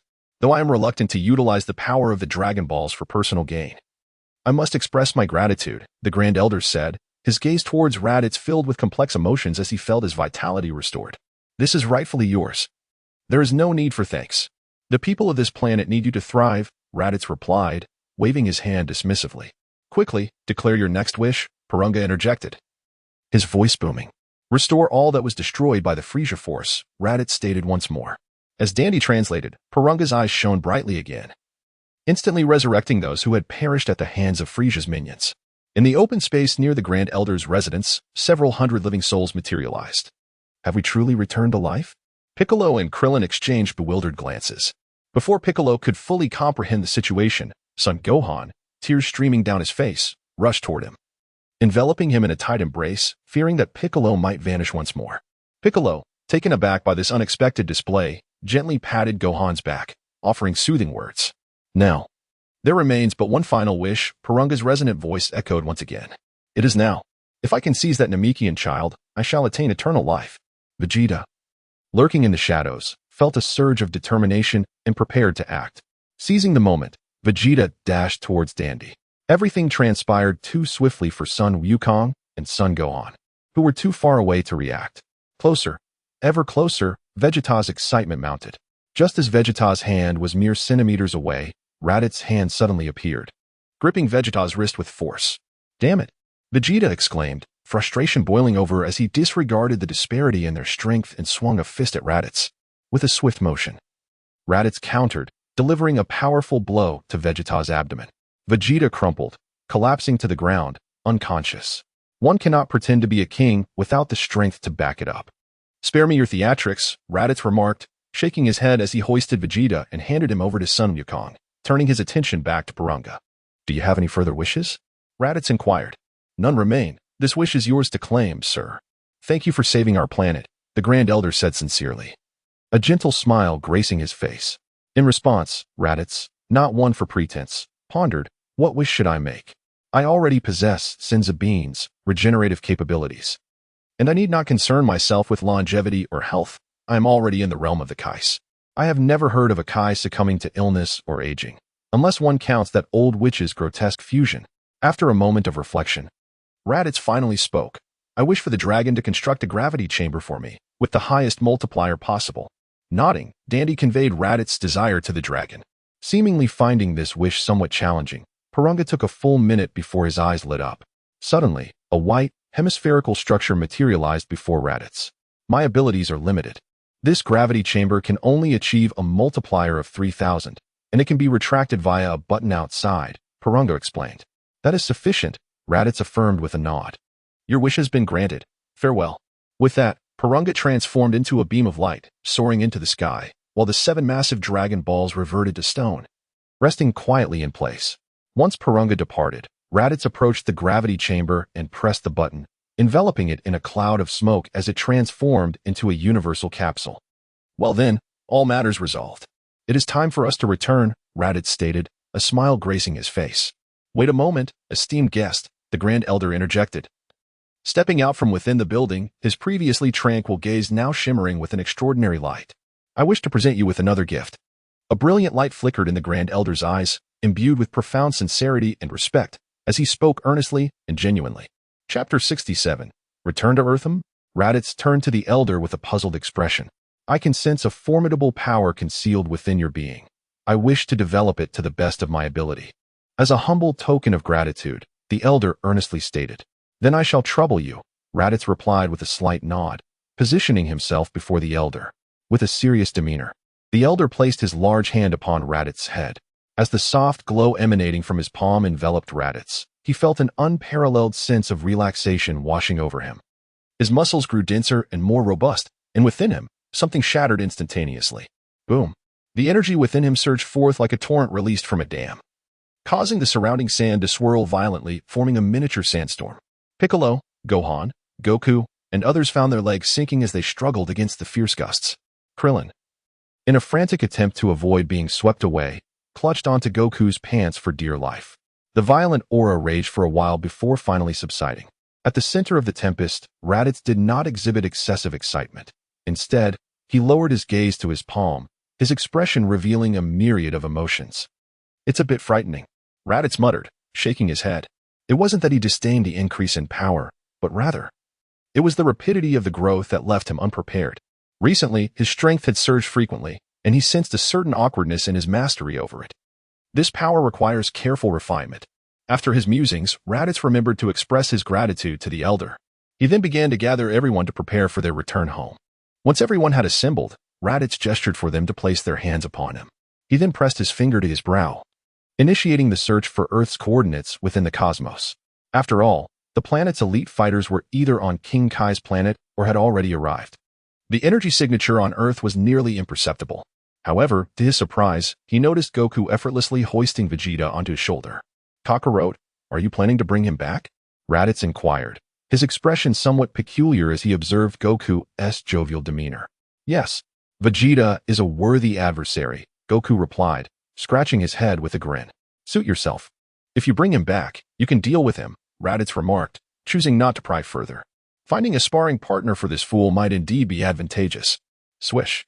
Upon locating Earth's position, Raditz concentrated, and in an instant, the surroundings transformed, transporting them to Earth in the blink of an eye. Impressive. Piccolo and Krillin gasped, swallowing hard as they witnessed Raditz's capabilities. Well, we arrived in an instant, Goku exclaimed, eyes wide with wonder as he seized Raditz's shoulders, shaking him excitedly. This technique is incredible, brother. Teach me, please. Don't be ridiculous. You wouldn't be able to master this. Here, take this coordinate and go learn there, Raditz retorted, brushing Goku's hands away with irritation. Oh. Goku withdrew his hand, somewhat dejected. All right, mission accomplished. Now, let us each return to our own homes, Raditz declared, waving his hand dismissively. Piccolo and Krillin immediately soared into the sky, leaving only Goku, Raditz, and Gohan standing in place. The atmosphere around them fell silent. Brother, shall we take our leave? Goku asked, sensing the shift in the situation as he grabbed Gohan, eager to escape. You cannot leave yet. Raditz's tone was calm yet carried an unmistakable authority, causing the father and son to stand upright, awaiting his command. Speak. Why did you foolishly wait for Frieza to destroy the planet during the battle? Raditz's eyes narrowed, scrutinizing them intently. Well, Goku stammered, struggling to find his words. You were reckless. Raditz interjected, cutting him off sharply. You both act without considering the consequences. Were it not for my presence today, you might have perished without understanding why. What would you have done about Chi-Chi? At the mention of Chi-Chi, Goku's head drooped lower, silence enveloping him. Over the years, Chi-Chi had borne the burden of their household alone, and Goku had never contributed to their family's finances. Thus, he felt an overwhelming sense of guilt towards her. Though Goku may not have been particularly perceptive, in his heart, Chi-Chi was an irreplaceable family member. Brother, let bygones be bygones, but from now on, protecting Earth is not a solitary endeavor. You are a man with a family, and you must occasionally show concern for them, Raditz spoke with heartfelt sincerity. I understand, brother. Goku affirmed resolutely. Do not worry about the household expenses, I will assist you with that. Go home and make amends with Chi-Chi, Raditz said, patting Goku on the shoulder. After bidding farewell to Goku, Raditz swiftly flew toward Bulma's home. After exchanging pleasantries with Dr. Brief, he ventured to the backyard, retrieving capsules containing the Gula and Frieza spacecraft from his possession. With a resounding crash and a plume of smoke, two technologically advanced massive ships materialized before Dr. Brief. Upon seeing the ships, Dr. Brief's eyes lit up with fervor as he rushed towards them, eagerly examining every detail. In his estimation, if he could fully comprehend the technology behind these ships, the Universal Capsule Company would make significant advancements in aerospace. Overjoyed, Dr. Brief immediately pulled Raditz inside to negotiate the acquisition of the two vessels. After a series of discussions, Dr. Brief ultimately agreed to purchase each ship for 20 billion, while also granting Raditz a 5% stake in the Universal Capsule Company's aerospace division. Additionally, at Raditz's request, a portion of the shares was allocated under Goku's name. If you think this amount is insignificant, you are gravely mistaken. The value associated with being the world's richest person is no mere illusion. At this moment, Raditz felt an unprecedented sense of euphoria, having achieved financial freedom in this world through a plethora of items that held no value for him. Regarding Chi-Chi's situation, I have contemplated this extensively. Personally, I believe that Goku harbors feelings for Chi-Chi, whether familial or romantic, I cannot say. Nonetheless, it is clear that Chi-Chi is irreplaceable in Goku's eyes. As for Chi-Chi, she fell in love with a superhuman while embodying the essence of an ordinary person. Goku's identity dictates that he cannot lead a normal life, thus the weight of life's pressures falls solely on Chi-Chi. It is entirely natural for her to harbor grievances towards her husband. However, she is by no means unreasonable. In the original narrative, she respects Gohan's choices, allowing him to train with Goku, and refrains from letting him partake in battles purely out of a mother's concern for her child. Even after Goku's death during the Cell Games, she willingly permitted Goten to train. While some may feel regret that Bulma and Goku did not end up together, it is undeniable that Chi-Chi is a good wife, albeit with some misunderstandings. Therefore, I aspire for my narrative to portray Goku as a strong, kind, responsible individual who cares for his family. To those who find this disagreeable, I can only extend my sincerest apologies. Chapter 68.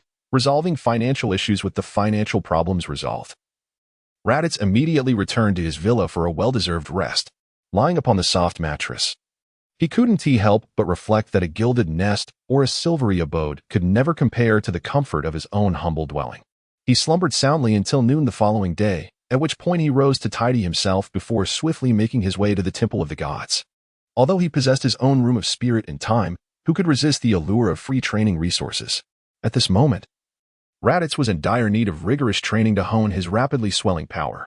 Upon arriving at the Temple of the Gods, he greeted the elder deity and pushed open the door to enter the room of spirit and time. He decided to experiment with its capabilities. With a flourish, Raditz retrieved a capsule containing a gravity training chamber from his pocket and tossed it into the open space. A vast dome structure materialized amidst a cloud of smoke. Stepping into the training chamber, Raditz noted that the interior was largely consistent with the original depiction, albeit slightly larger. He decided to initiate a tenfold increase in gravity. As he activated the gravity display, he was immediately beset by a pressure exceeding 10 times that of Earth, an affirmation of his earlier hypothesis. Feeling the strain on his body, a glimmer of satisfaction flickered across Raditz's face. He commenced his training with a thought. The 5 weighted orbs adorning his body were adjusted to a staggering 100 tons. The immense weight caused him to stumble momentarily, his blood coursing faster through his veins, and his breathing grew slightly labored. Under the overwhelming pressure from all directions, Raditz clenched his teeth, determination gleaming in his eyes. He gradually crouched down, his feet firmly planted on the ground. Then, with a sudden surge, he sprang upwards, his arms extending like a dragon emerging from the sea, exuding a fierce momentum as he began to unleash a flurry of powerful punches and kicks. Each strike reverberated through the air, creating a cacophony akin to a violent tempest. Each kick released a potent force, leaving behind a phantom trail, as if capable of obliterating any obstacle in his path. Day after day, Raditz poured sweat in the gravity chamber, eating when hungry, sleeping when fatigued, and then resuming his grueling training. Thus, the days passed in a monotonous rhythm. A year quietly slipped by, and Raditz finally emerged from the gravity training chamber. He sat cross-legged in midair, fingers interlaced in front of his abdomen, his eyes closed. A faint white glow radiated from his skin, each pore greedily absorbing the surrounding energy as he entered a state of profound meditation. Feeling invigorated, Raditz exhaled deeply. Emerging from his meditative state, it was time. His gaze sharpened with purpose, and he positioned his fists at his sides, exerting force as he let out a mighty roar, instantly entering the full power state of Super Saiyan. He did not halt there. Instead, he howled skyward, his energy surging to unprecedented levels. His fists tightened, veins bulging prominently. In a climactic moment, Raditz erupted in brilliant light, his energy exploding outward, stirring tempests in its wake. The golden aura enveloped him, flickering with rapid intensity, as tiny blue electric arcs coiled around his form. His once smooth golden hair now stood on end, resembling a hedgehog, while his pupils retained their emerald hue, now tinged with an air of mischief. Super Saiyan 2 achieved. The process had unfolded more smoothly than anticipated. Assessing his condition, Raditz smiled with satisfaction. Next, he withdrew from the Super Saiyan 2 state, channeling energy into his tail. With a vigorous tremor, his muscles swelled dramatically, his stature increasing, as his pupils transformed to a striking gold. The Great Ape form. Super Saiyan. With a thunderous roar, Raditz's aura exploded, forcefully displacing the air around him, causing the temperature to rise and reverberating with explosive sounds. At this moment, while still in the Super Saiyan form, his power surged to extraordinary heights. His physique more muscular than ever, akin to volcanic rock. His pupils had shifted from emerald green to golden. Success. The Super Saiyan and Great Ape forms combined. Raditz clenched his fists, his arms trembling with exhilaration, unable to suppress the excitement coursing through him, though his training was still insufficient. Allowing only for the layering of Super Saiyan 1, it was nonetheless formidable. 500 times. At that moment, Raditz felt an overwhelming urge to shout to the heavens, "I want to take on 10 opponents." After reveling in his newfound power, he decided to revert to his normal state. Having had his fill, it was time to depart. With that, Raditz stored away the gravity training chamber and made his way toward the exit of the room of spirit and time. Upon returning to reality, Raditz inhaled the fresh air, feeling slightly disoriented. Reflecting on the time elapsed, he realized he had spent over a year in this world, evolving from a mere cannon fodder to an ant with a semblance of resistance. What a grueling journey it had been. Raditz sighed, lamenting the tedium of the past year, which had been dominated by relentless training with only necessary breaks for rest. With ample time ahead, he decided to grant himself a brief reprieve. He took off into the sky, soaring like a comet away from the temple of the gods. Where to next? Raditz pondered, stroking his smooth chin. The entertainment options in this world left much to be desired. Perhaps he would pay a visit to his dear nephew? After much contemplation, Raditz resolved to seek out Gohan. For what are the younger generations for if not to be cherished? And so, with resolve, he soared through the skies, reaching the location of the Capsule Corporation in but a few breaths. At this moment, on the verdant Bowsy Mountain, nature flourished in tranquility, adorned with vibrant blooms and melodious birdsong. Nestled on the emerald grass was a modest abode, beside which stood a beautiful woman, gracefully hanging laundry to dry. Her porcelain skin glowed, her complexion radiant, and her raven hair was elegantly styled, with delicate strands framing her face. Her large, expressive eyes sparkled with vitality, as the dappled sunlight filtered through the leaves, casting a gentle warmth upon her. "Ah, sister-in-law." Raditz alighted gracefully, greeting Chi-Chi with a smile. "Brother, what brings you here?" Chi-Chi exclaimed, initially surprised before her excitement took over. She felt immense gratitude towards Raditz for following a devastating fire that had ravaged their home. His financial assistance had been invaluable. "I came to see you all. Where is Kakarot?"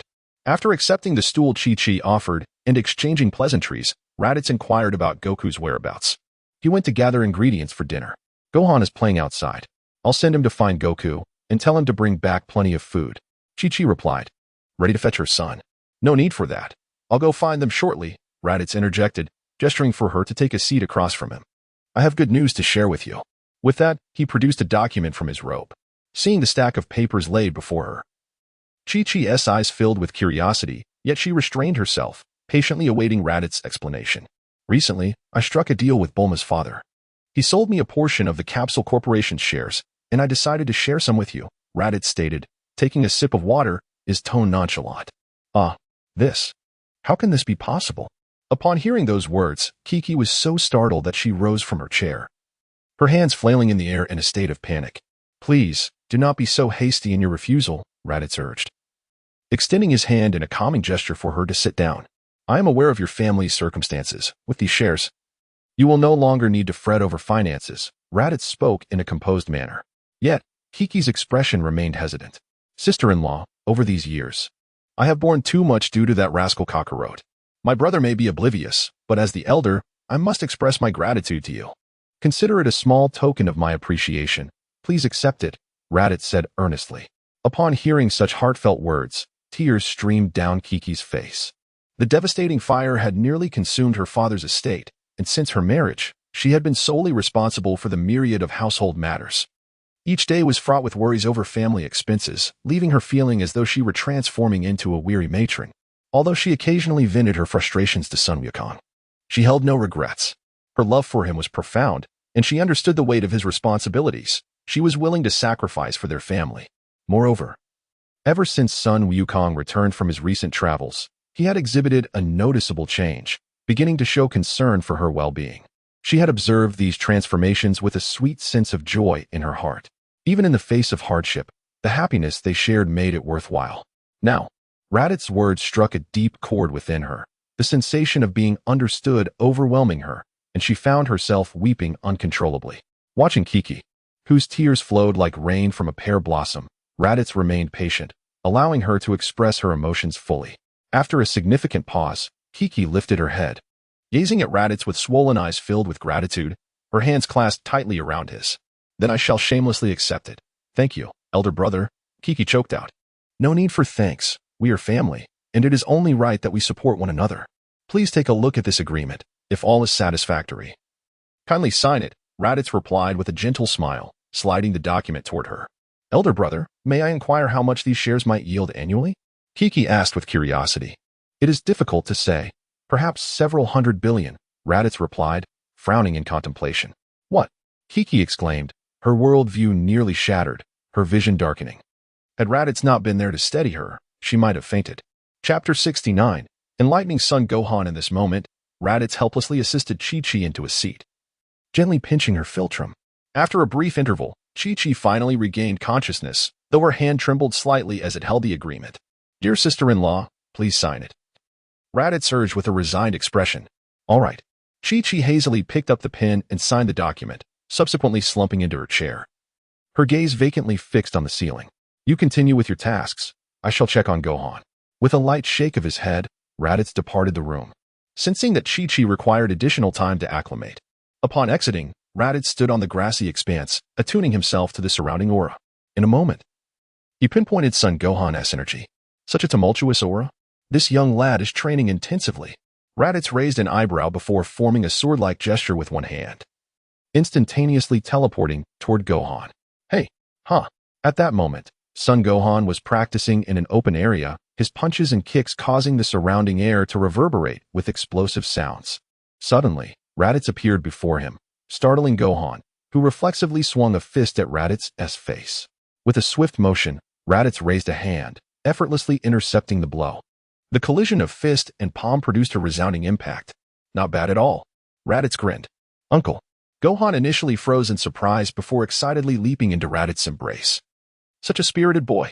Raditz chuckled as he hoisted Gohan onto his shoulder. I've come to see you and perhaps share a meal. Come, let us go fishing. With that, Raditz carried Gohan toward a nearby pond. 10 minutes later, the lawn boasted 2 enormous fish, akin to the size of trucks. Raditz and Gohan reclined side by side, hands cushioned behind their heads, basking in the sun. Younger one, what were you practicing so chaotically just now? Raditz inquired suddenly. I want to become stronger, Gohan replied softly after a moment of silence. That's not how one trains. Your energy is all over the place. What if something goes awry? Raditz admonished. However, Gohan remained silent, staring vacantly at the sky. Feeling downcast? Raditz noticed a hint of something amiss and inquired with a smile. Uncle, am I truly useless? Gohan's eyes reflected a disheartened gaze. Why would you say such a thing? Raditz frowned.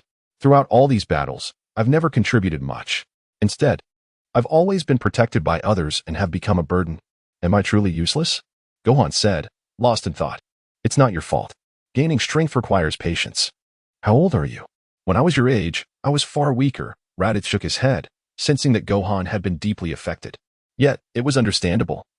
Facing high-level opponents consistently could overwhelm anyone. How could this be? A subtle shift appeared on Gohan's previously calm face.